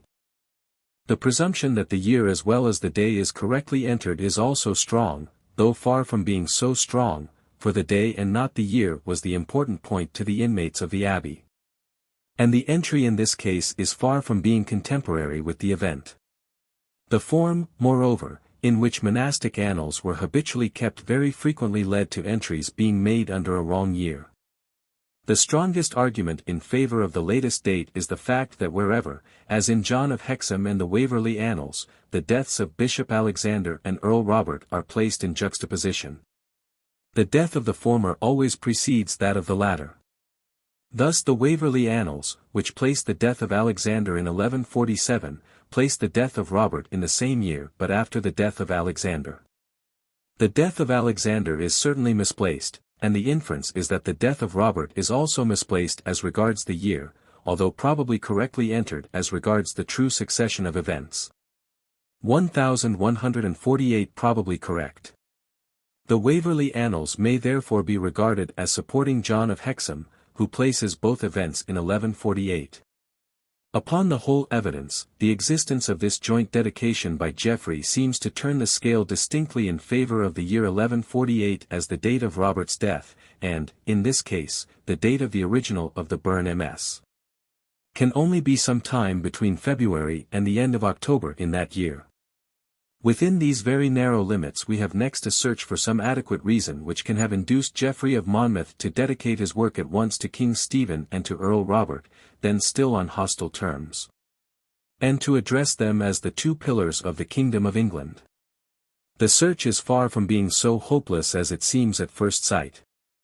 The history of the time is obscure, and Geoffrey's biography is obscurer still, but there are two well-established facts which seem to me to have a decisive bearing on this point. Although both belong to a date some few years later than the deaths of the bishop and the earl. One of these is that in February 1152 Geoffrey was ordained priest by Archbishop Theobald at Lambeth, and a fortnight later consecrated Bishop of St. Asaph. The other is that in November 1153 his name appears as a witness to the memorable compact by which Stephen adopted Henry Fitz-Empress as his son and heir apparent to the crown of England. The reflex light which these two circumstances throw upon the Geoffrey of 1148 enables us to form a fairly accurate estimate of his prospects and position in that year. Geoffrey's position in 1148. He was then still a deacon, and possibly an archdeacon, for the title at that time had almost as many meanings as the word dean has still. That he was never Archdeacon of Monmouth is clearly established, but he may very well have been archdeacon in the school or college attached to the great monastery there. And it seems fairly certain that he subsequently held some official position of the same kind in the college at Llandaff. At any rate, in 1148, he was in deacon's orders, and, it is only reasonable to infer from his later career, on the lookout for a bishopric. In the abstract his claims were strong. He was a man of good character and conditions as well as of wide learning and great industry, and had written a book which was not only the most popular and generally interesting secular work of the age, but was calculated to exert, and did exert, no inconsiderable political influence. In the concrete, however, there was a bar to his claims which in a less anarchic age might well have been insuperable. This was that his elevation to a bishopric would require the confirmation of King Stephen, and that an earlier edition of his book had been dedicated to King Stephen's archenemy, Earl Robert. This, indeed, is only an inference, but it is a perfectly legitimate inference. Henry of Huntingdon, who, as we have seen, is our only authority with regard to this earlier edition, says nothing about its dedication for two very intelligible reasons. One, that the dedication had nothing whatever to do with the subject on which he was writing, and the other that when he made his abstract at Bec he was travelling to Rome with Archbishop Theobald, whose election to the See of Canterbury had just been confirmed by King Stephen. Dedication to Robert, 1138. But the dedication itself supports the inference. It was written at a time when Britain was hailing Robert with heartfelt affection as if in him heaven had vouchsafed a second Henry, and also at a time when Robert's inborn powers had raised him to be the commander of the army. The two conditions tally exactly with the state of affairs in the summer of 1138, when Robert had renounced his allegiance to Stephen and was heading the invasion of England in alliance with David of Scotland. The Battle of the Standard, August 22, had probably not yet been fought, and Robert was hailed as the coming saviour of England, the minister of divine vengeance on the perjurer and usurper Stephen. Apart from these arguments, however, a comparison of the two dedications shows clearly enough which is the earlier. From a literary point of view, it is impossible that the one to Robert alone could have been written after the joint one to Stephen as well as Robert. How it came to pass that the dedication of the earlier edition came to be restored to the later one will be seen presently. Geoffrey's hopes of obtaining a bishopric would seem to have been fondly cherished for many years. I find it impossible to read his dithyrambic eulogy of the city of legions, Caerleon upon Usk, without feeling that at the time he indited it he was haunted by archiepiscopal visions. Geoffrey's motives. He saw, if I read what is written between his lines aright, that fair and glorious city, the palaces whereof might seem to vie with those of Rome herself, transmuted into a metropolitan see by a beneficent King Henry. Or haply by a gracious Augusta, his daughter, now Maud, Lady of the English.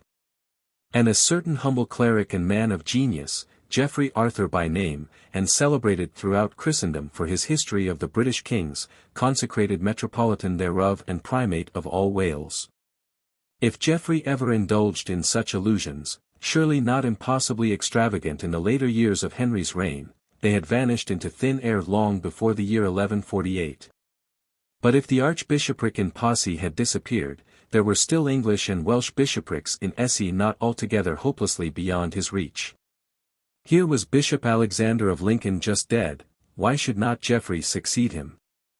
At least, he would call attention to his claims. He had not been idle all these years. He had been busy, among other things, with the prophecies of Merlin, which had already arrested popular interest and attention.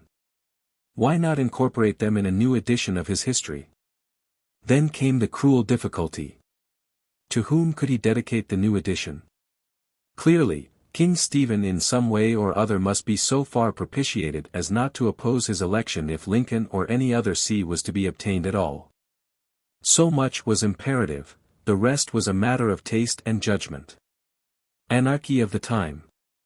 But it was practically impossible for Geoffrey to dedicate to Stephen alone a work which in an earlier form he had already dedicated to Robert alone.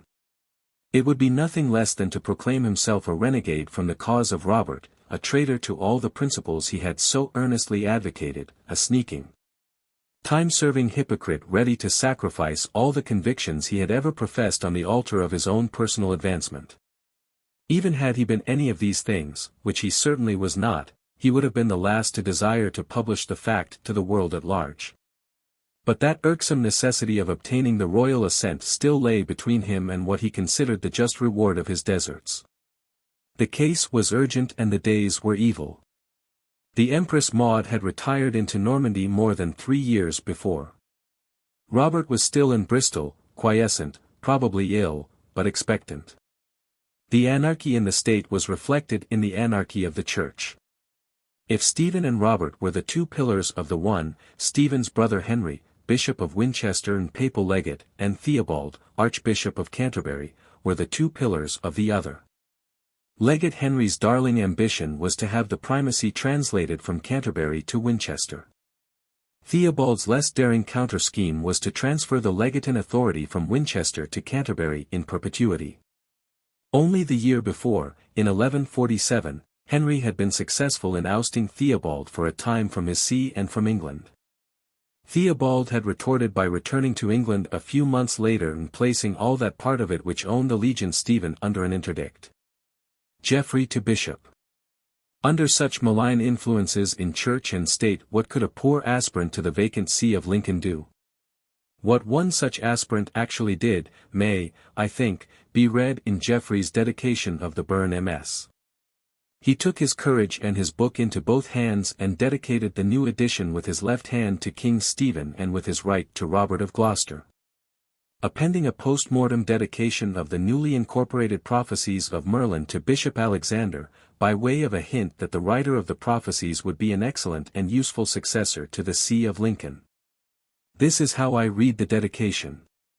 Sitting on a fence is seldom a dignified or graceful performance, but if Geoffrey meant to be bishop, he had no choice but to go through it.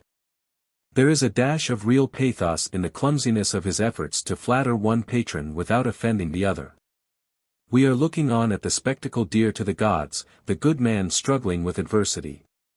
If ever Geoffrey flattered himself with the prospect of succeeding Bishop Alexander, he was soon disillusioned. 2 years passed away and the prophet was still without his reward. At long last, in 1152, there was a vacancy in the see of St. Asaph, a poor little see with a poor little cathedral, as Gerald de Bari not long afterwards described it. 5 The evil days had not mended, and half a loaf is better than no bread. The Archbishopric of Caerleon had long since been consigned to the limbo of unrealized aspirations. Of St. Asaph. The real bishopric of Lincoln had been conferred upon another. Geoffrey and Geoffrey's world were growing old. If he was to enter on any earthly reward at all, he could no longer afford to be squeamish. The alternative presented to him was St. Asaph's or nothing, and he naturally preferred St. Asaph's, to which see he was consecrated in 1152. But there was no absolute obligation upon him to retire forthwith into the wilds of Wales, unfrequented as they were by the dispensers of ecclesiastical preferment. Earl Robert was dead, but his cause was rapidly rising into the ascendant. The Empress still lived, and Henry Fitz-Empress was growing up to manhood. His father, Geoffrey of Anjou, died in 1151, and at his death Henry became Earl of Anjou as well as Duke of Normandy. The same eventful year also saw the young Duke married to Eleanor of Aquitaine, the divorced wife of Louis VII. Of France, and the stars in their courses were fighting for the boy that was born to be king. Stephen read the omens, and by way of setting up a rival to the favourite of fortune, proposed that his own son Eustace should be crowned joint king of England with himself. Archbishop Theobald and the rest of the prelates refused to crown him. Henry Fitz-Empress himself, moreover, had landed in England but a short time after Theobald had consecrated Geoffrey bishop. Clearly it was no time for one who had deserved well of Henry's mother and of all his kin to be piping his rustic reed on the banks of the Elwy or the Clwyd. Geoffrey's death. There was but a single life, that of Prince Eustace, between Stephen and Henry Fitz-Empress in the succession to the crown, and if Henry should ever be king. Even that other city upon Usk might yet hail Geoffrey as primate of all Wales. On August 18, 1153, Eustace died, and Stephen was not unwillingly persuaded to adopt Henry as his son and heir to the crown of England. On November 7 in that year the solemn compact was duly signed, sealed and delivered, and fealty sworn to the future King Henry. To this momentous document Geoffrey signed his name as Bishop of St. Asaph. It now only remained for Stephen to depart in peace, and Merlin, the wizard of a new Arthur, might almost name his own reward. Meanwhile, it must not be said that Lai had neglected his episcopal duties at St. Asaph. When the winter was over, he would go, first to Llandaff and make arrangements about his old house there and the college with which he had been so long connected, and then on to his little cathedral church on the Elwy, to wait for the better time. It was not to be. Geoffrey was never to enter on his earthly reward. He reached Llandaff, and there, in his own old house, he died in 1155, without having set foot within his own diocese. Stephen had died on October 25, 1154, and Henry II had been crowned on December 19. Henry, Bishop of Winchester, Stephen's brother, had fled the country. The long 19 years of anarchy and weary waiting were over. Geoffrey's hour had come at last, and it was his own last hour. Merlin's Prophecies. With regard to the prophecies of Merlin as a separate work from the history of the British kings, much remains to be said which cannot be said here. One of the earliest, and certainly the most important of all early references to Merlin, is to be found in the history of Louis the Fat, written by his great minister and counsellor, Suger, abbot of St. Denis. Louis died in 1137, and Suger in 1152, but at what precise period this particular passage was written can now only be a matter of conjecture. Probably, however, 1148 to 1149 is the real date. The passage in English runs thus. At that time it so befell that Henry, king of the English, had come into the parts of the Normans, a right valiant man renowned alike in peace and war, whose excellency, admired and famous throughout well-nigh the universal world, Merlin, that marvellous observer and recorder of the continuous course of events amongst the English, rustic prophet though he be, doth with no less elegance than truth extol with exceeding honour. For, bursting forth abruptly, as hath ever been the wont of seers, in his praise, he thus uplifteth his prophetic voice, the Lion of Justice, saith he, shall succeed. At whose roaring shall tremble the towers of Gaul and the dragons of the island. In his days shall gold be wrung from the lily and the nettle, and silver shall flow from the hooves of them that low. They whose hair is crisped and curled shall array them in party-coloured fleeces, and the garment without shall betoken that which is within. The feet of them that bark shall be cropped short. Abbot Suger. The wild deer shall have peace, but humanity shall suffer the dole. The shape of commerce shall be cloven in twain, the half shall become round. The ravening of kites shall perish, and the teeth of wolves be blunted. The lion's whelp shall be changed into fishes of the sea, and his eagle shall build her nest upon the mountains of Ararai. The whole compass of this prediction, so weighty and so ancient, fits in so exactly with the strenuous character of the person indicated and his administration of the realm, that not one single iota, not one single word can be regarded as inconsistent with the precise applicability thereof. For even from this which is said at the end about the lion's whelps it is abundantly manifest that the prophecy hath proven true, seeing that his sons and daughters were shipwrecked, and being devoured of the fishes of the sea were physically transformed into them. The aforesaid King Henry, therefore, happily succeeding his brother William, as soon as he had by the counsel of experienced men and upright ordered the realm of England to their liking according to the rule of their ancient kings, and in order to secure their goodwill had confirmed by oath the ancient customs of the realm, made for the haven of his Norman duchy, and, relying on the help of the King of the French, bringeth back order to the land, restoreth the laws and imposeth peace upon compulsion, promising robbers not less than the tearing out of their eyes or stark hanging, gallows high. Abbot Suger. Presently, therefore, under the strokes and stress of these and the like promises, and stricken, moreover, by their frequent fulfilment, for any man can be profuse in promises, the land is dumb at sight of him, and the Normans, in whose fierce Dansker blood is no peace, keep peace against their will, thereby again verifying the words of the rustic prophet. For the ravening of kites doth perish, and the teeth of wolves are blunted when neither gentle nor simple durst presume to pillage or plunder save by stealth. And when he saith that at the roaring of the lion of justice the towers of Gaul and the dragons of the island shall tremble, he intimateth this, that well nigh all the towers and whatsoever castles were strongest in Normandy, which is part of Gaul. He did cause to be either levelled with the ground, or otherwise subdued unto his will, either by settling men of his own therein, or, if they were destroyed, by confiscating their revenues to his own treasury. The island dragons also did tremble when none of the nobles of England, whosoever they might be, durst even grumble during his whole administration. In his days was gold wrung by him out of the lily, that is, from the religious of good odour, and from the nettle, that is from the stinging seculars, his intent being that as he was a prophet unto all, so also should all do service unto himself. For safer is it that all should have one to defend them against all, than for all to perish through one man for lack of such a defender. Silver flowed from the hoofs of them that lo when the strength of the castle safeguarded the plenty of the grange, and the plenty of the grange assured abundance of silver in the well-filled coffers. 6. Merlin's prophecies. This passage is remarkable in several aspects. Written during Geoffrey's own lifetime, it enables us to say with certainty that the prophecies quoted cannot have originated later than 1152, the date of Suger's death. It is almost equally certain that they were in existence at least 4 or 5 years earlier, along with a number of others from which Suger selects these as bearing directly on the subject he has in hand. Among them is one which he leaves uninterpreted, relating to the form of commerce, which Merlin prophesies shall be cloven in twain, and further, that the half shall become round.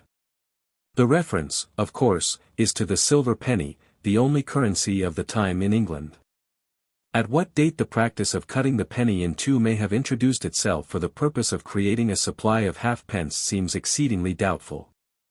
That it was a novelty when the prophecy suggested itself to Merlin's mind seems a fair inference, and in this case it would seem to have been first officially recognized in some of the middle years of Stephen's anarchy. The further prophecy, however, referring to the halfpenny becoming round, is curious at this date, inasmuch as the earliest circular halfpence known to numismatists date at least 50 years later in the reign of John. Whether there were any actual issues of circular halfpence at an earlier date or whether the prophecy is merely an instance of Merlin's intelligent appreciation of probabilities is doubtful. Suger's praise of Merlin. The fact remains that the prophecy anticipates the issue of any round halfpence now known by more than half a century. The tone in which Suger speaks of Merlin is also noteworthy. It is difficult to read the opening sentences of this passage without feeling that Suger intended to convey a compliment to Geoffrey, knowing perfectly well that Merlin was only the alias of a living writer. It is true that he goes on to speak of the prophecies as weighty and ancient, decrepit is the actual word he uses, but the reference to the extraordinary exactitude of the prophecies certainly looks like a hint to the wary reader that the writer's tongue is in his cheek. And that although he knows all about it he has no intention of spoiling Merlin's game. But however this may be, the most significant point in the passage is that Suger should have written it. Suger was no ordinary ecclesiastic or man of letters. At the time he wrote he was probably the greatest practical statesman in Christendom. His knowledge of men and political affairs was unequaled, and his common sense and tact were equal to his genius and knowledge. Yet this man goes out of his way to quote the prophecies of Merlin with marked and significant approval, and to applaud their author as that marvelous observer and recorder of the continuous course of events amongst the English. Suger evidently rates Merlin's prophecies, and apparently Geoffrey's work generally, very much higher than some of his younger contemporaries, such as Gerald de Barry or William of Newburgh, both of them far from contemptible judges. Geoffrey's Epic of. The difference in his estimate seems to me essentially one of kind rather than of degree. Gerald, perhaps even now better known by the Latin version of his name, Geraldus, and the Latin version of his adopted name, the Welshman, Cambrensis, always ready to quote Merlin as an authority whenever it suits him. But he treats Geoffrey himself with as much contempt as so polished an ecclesiastical wit will allow himself to show.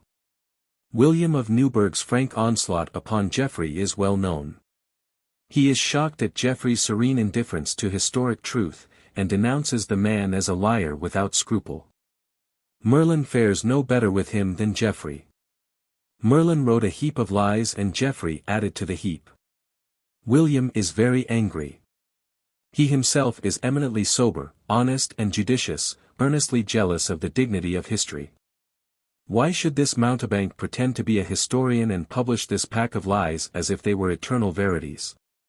Yet the fact that William places his denunciation of Geoffrey in the very forefront of his own history indicates that he is uneasily conscious of some quality in Geoffrey's book which gives it a vitality and power of its own, independent of the falsehoods it contains. What is this quality? Suger, the statesman, I fancy, recognized it. If he did not, at least we of the latter day may recognize it. If ever tree was known by his fruit, the quality of this tree should be beyond all doubt or error, for never did tree bear more abundant fruit. The Kings of Britain. It is the parent stock of Arthurian romance. It is not a history, although it is in the form of a history. No history, nor even, save accidentally and very partially, historical romance, but a romance of a distinct and peculiar stamp, a romance in the sense in which the Iliad, the Odyssey, and the Aeneid are romances. A romance in the sense of a national epos. Grotesque as the juxtaposition of such names by the side of the histories of the British kings may seem at first sight, it is, nevertheless, a true analogy. They are all trees in the orchard of national epos. If the Iliad and the Odyssey are the peach and nectarine, and the Aeneid the melting pear, Geoffrey's histories may claim to be the quince of the fruit garden, crude and uneatable as gathered from the tree, yet with a flavor and perfume distinctively its own, poignant and delicious. A true national epos, I say, but of what nation? It is not English, not Norman, nor even Breton nor Welsh. Yet all have their heroes allotted to them, and if all at one time are vanquished, all are at another the victors. In simple fact, we can never read Geoffrey aright until we realize what nation it was of which he aspired to be the national writer of the national epic. In a word, it was the national empire of his time, and his time was that of Henry I. Stephen, and the first year of Henry II. The actual empire of Henry I consisted mainly in England, Normandy, Wales and Brittany. The actual empire of Henry II extended, in Freeman's historic phrase, from the Orkneys to the Pyrenees. The British Empire. The dominant idea of the two first Henrys, the son and great-grandson of the conqueror of England, was gradually to extend the frontiers of the Anglo-Welsh-Norman-Breton Empire until, in the fullness of time, the descendants of the mighty William should be the emperors of Christendom.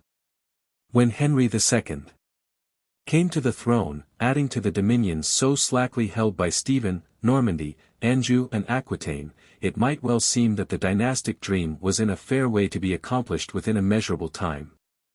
It was the want of cohesion between the various constituent elements of the empire which was its greatest peril. If only Norman and Englishman, Welshman and Breton could be induced to work together in the common interest of the empire, there was no limit to the potentialities of its future greatness. The restoration of an empire mightier and broader than that of Charlemagne, nay, even than that of Augustus, was no impossibility, but a practical aim, towards the attainment of which all the resources known to the statecraft of the time should be directed. Among these resources was one which Henry I, the Beauclerk, the fine scholar of a time when Latin literature was familiar to all scholars, could not overlook. Virgil was still unquestioned emperor of profane letters, and the publication of his Aeneid had in old days been of incalculable advantage in consolidating and strengthening the empire of Augustus. He had made the empire glorious, and commended it to the intellect and imagination of the world, of the Angevin kings. And how had he done this? By claiming for the founders of the Roman Empire the blood of the heroes of Troy, and transforming an exiled Trojan prince into a national hero of the Roman people. Why should not Henry do the same, or as nearly the same as the changed conditions would allow? That Virgil was inspired, in the modern sense, by Augustus is obvious. That Geoffrey, in the same sense, was inspired by Henry seems to me even yet more distinctly obvious. Henry, indeed, was no Augustus, and Geoffrey was far enough from being a Virgil, but in this respect the relations between the Roman emperor and the Mantuan poet were strictly analogous to those existing between the Norman king and the Welsh romancer. I have been unwilling to publish this translation without indicating at least what seems to me necessary to understanding the true significance and bearing of Geoffrey's book. It is an epic that failed, for it was to have been the national epic of an empire that failed. When John lost Normandy and much beside in the early years of the 13th century, that empire, never more than an inchoate empire, came to an end forever. King Arthur, Geoffrey's creation as Aeneas was the creation of Virgil, the king who was to have been the traditional hero of the Anglo-Welsh-Norman-Breton nucleus of empire and all the dominions which that empire might thereafter annex to its own, was left without any empire to hail him as the founder of its glories. Henry I, his policy. He became a national hero unattached, a literary wonder and enigma to ages which had forgotten the existence of the composite and short-lived empire which was the justification of his own existence. Seen from this standpoint, it seems to me that it is possible to trace with some confidence the gradual evolution of Geoffrey's great work and the general course of his own life. That the work was begun in some form as early as 1129 seems a not unreasonable inference from the fact that he witnesses the Osney Charter under the otherwise unintelligible double name of Geoffrey Arthur.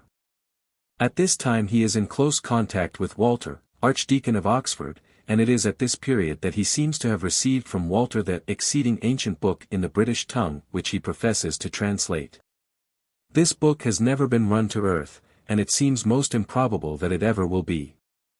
I am very doubtful, indeed, whether the word British here really connotes either Welsh or Breton. Taking into account the prophecy of Merlin that the words England and English shall be superseded by the words Britain and British, it seems by no means certain that when Geoffrey writes British tongue, he does not by a prolapsus. In his case natural enough, means simply English. However this may be, what seems the likeliest course of events is that Robert of Gloucester, or possibly enough his father Henry I, himself, or both, desirous of having a work written after the general model of the Aeneids, which should tend to familiarize the various peoples of Henry's dominions with the idea of a united nationality in a common empire, took counsel with Archdeacon Walter on the matter, and that Walter recommended Geoffrey as the most capable man of letters he knew to undertake the task. Origin of the epic. Walter accordingly drew up a rough sketch of what was required, with suggestions of his own, and handed his notes to Geoffrey. I cannot help thinking, too, that the work at first proposed was a poem, and that the two short poems at the beginning of the book were trial samples of the work. If such a project was ever entertained, it was early abandoned, and it was decided that the work should be in prose, and that Livy, perhaps, was a somewhat easier and safer model than Virgil to follow. Henry I died December 1, 1135. At that time the work in its first form seems to have been nearly complete. As far as internal evidence goes, however, I think that the conclusion of the life of Arthur was altered and added to after the death of Henry. That the portrait of Arthur is drawn in great part from the living Henry is clear, and no less clearly, it seems to me, is the treachery of Mordred suggested by the treachery of Stephen. In the version of the Histories seen by Henry of Huntingdon it is evident that the passing of Arthur was treated in a more hopeful spirit than in the later version. The phrase in which Geoffrey speaks of Britain hailing Robert with joy, as if in him she had been vouchsafed a second Henry, reads like an echo of the belief that Arthur should come again. Text of the Histories. I incline, therefore, to assign the date of 1138 to this dedication in its first form, the time when Robert projected the invasion of England in the interests of the Empress, and received promises of support from the Scots king and a number of the English barons. The ordinary text of the Histories, that here translated, differs from the original, which was condensed by Henry of Huntingdon in one momentous respect. It omits the reference to the return of Arthur and several other details of minor interest, but it adds the prophecies of Merlin. These prophecies, in spite of the vaticinal jargon in which they are written, Are most of them easy enough to read and interpret by anyone familiar with the class of literature of which Old Moore's Almanac may be instanced as a still extant example? By far the greater part of them are of course mere ex post facto prophecies, and in not a few cases it is easy enough to date them as having been written after the fulfillment of the prediction. There is, however, a considerable residue consisting of predictions written in anticipation of things to be. Some of these it is also possible to date, inasmuch as they were obviously written before the non-fulfillment of the prediction. In the natural course of events the number of prophecies which did not come off as the prophet intended they should began to multiply. And it became necessary to multiply Merlins in order to maintain the credit of one Merlin by shouldering off the responsibility of the falsified predictions on to another. Extra Merlins. The appearance, therefore, of 2, 3 or more Merlins is a phenomenon, the occurrence of which any Merlin of ordinary intelligence might safely have ventured to predict. These extra Merlins of course do not necessarily imply the existence of more than one living Merlin, any more than the cast sloughs of a snake imply the existence of more than one living snake. But apart from this consideration, there is an even more potent cause for the multiplication of Merlins to be found in the tendency of many minds to indulge in political prediction, and to support the credit of their predictions by attributing them to oracles of higher authority than themselves. Merlin was a most desirable alias of the kind. It was a name to conjure with, second only in authority to Holy Writ, equal to the Sibyl or Virgil himself. Now in studying the Book of Merlin, I think it is possible to detect the work of at least 2, and probably more than 3 different hands. The bulk of the work, no doubt, is Geoffrey's own. This, indeed, he himself intimates not obscurely in the dedication to Bishop Alexander.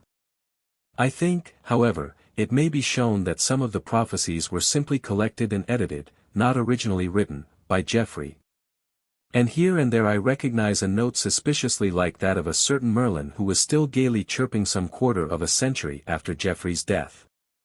Prophecy and Politics. As a political weapon, prophecy has been found effective in all recorded ages of history. We, to whom in our own time it has proved of signal service in northwest India, need neither dispute nor disparage its efficiency. Both as statesman and Latin scholar, Henry I was well acquainted with the act of disseminating prophetic words among the people, and there is no reason to doubt that Geoffrey Merlin was as duly inspired as Geoffrey the historian of Arthur.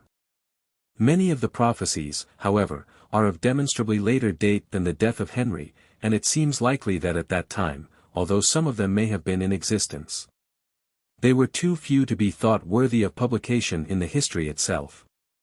By way of illustration it may be well here to quote one prediction which dates itself as of the reign of Stephen, thereafter, i.e.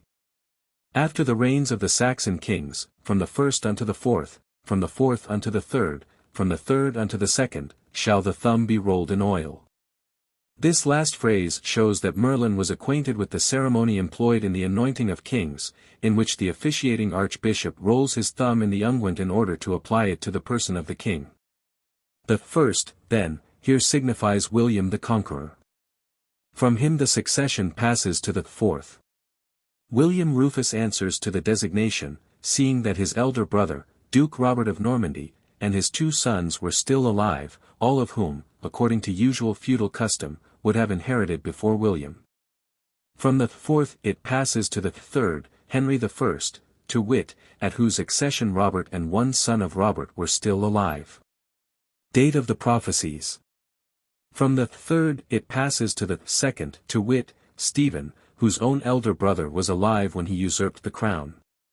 The special point of this prophecy is that it could not have been written before the days of Stephen, inasmuch as Stephen had solemnly sworn fealty to the Empress Maud, who was expected to succeed her father, and could not be described in any sense as second.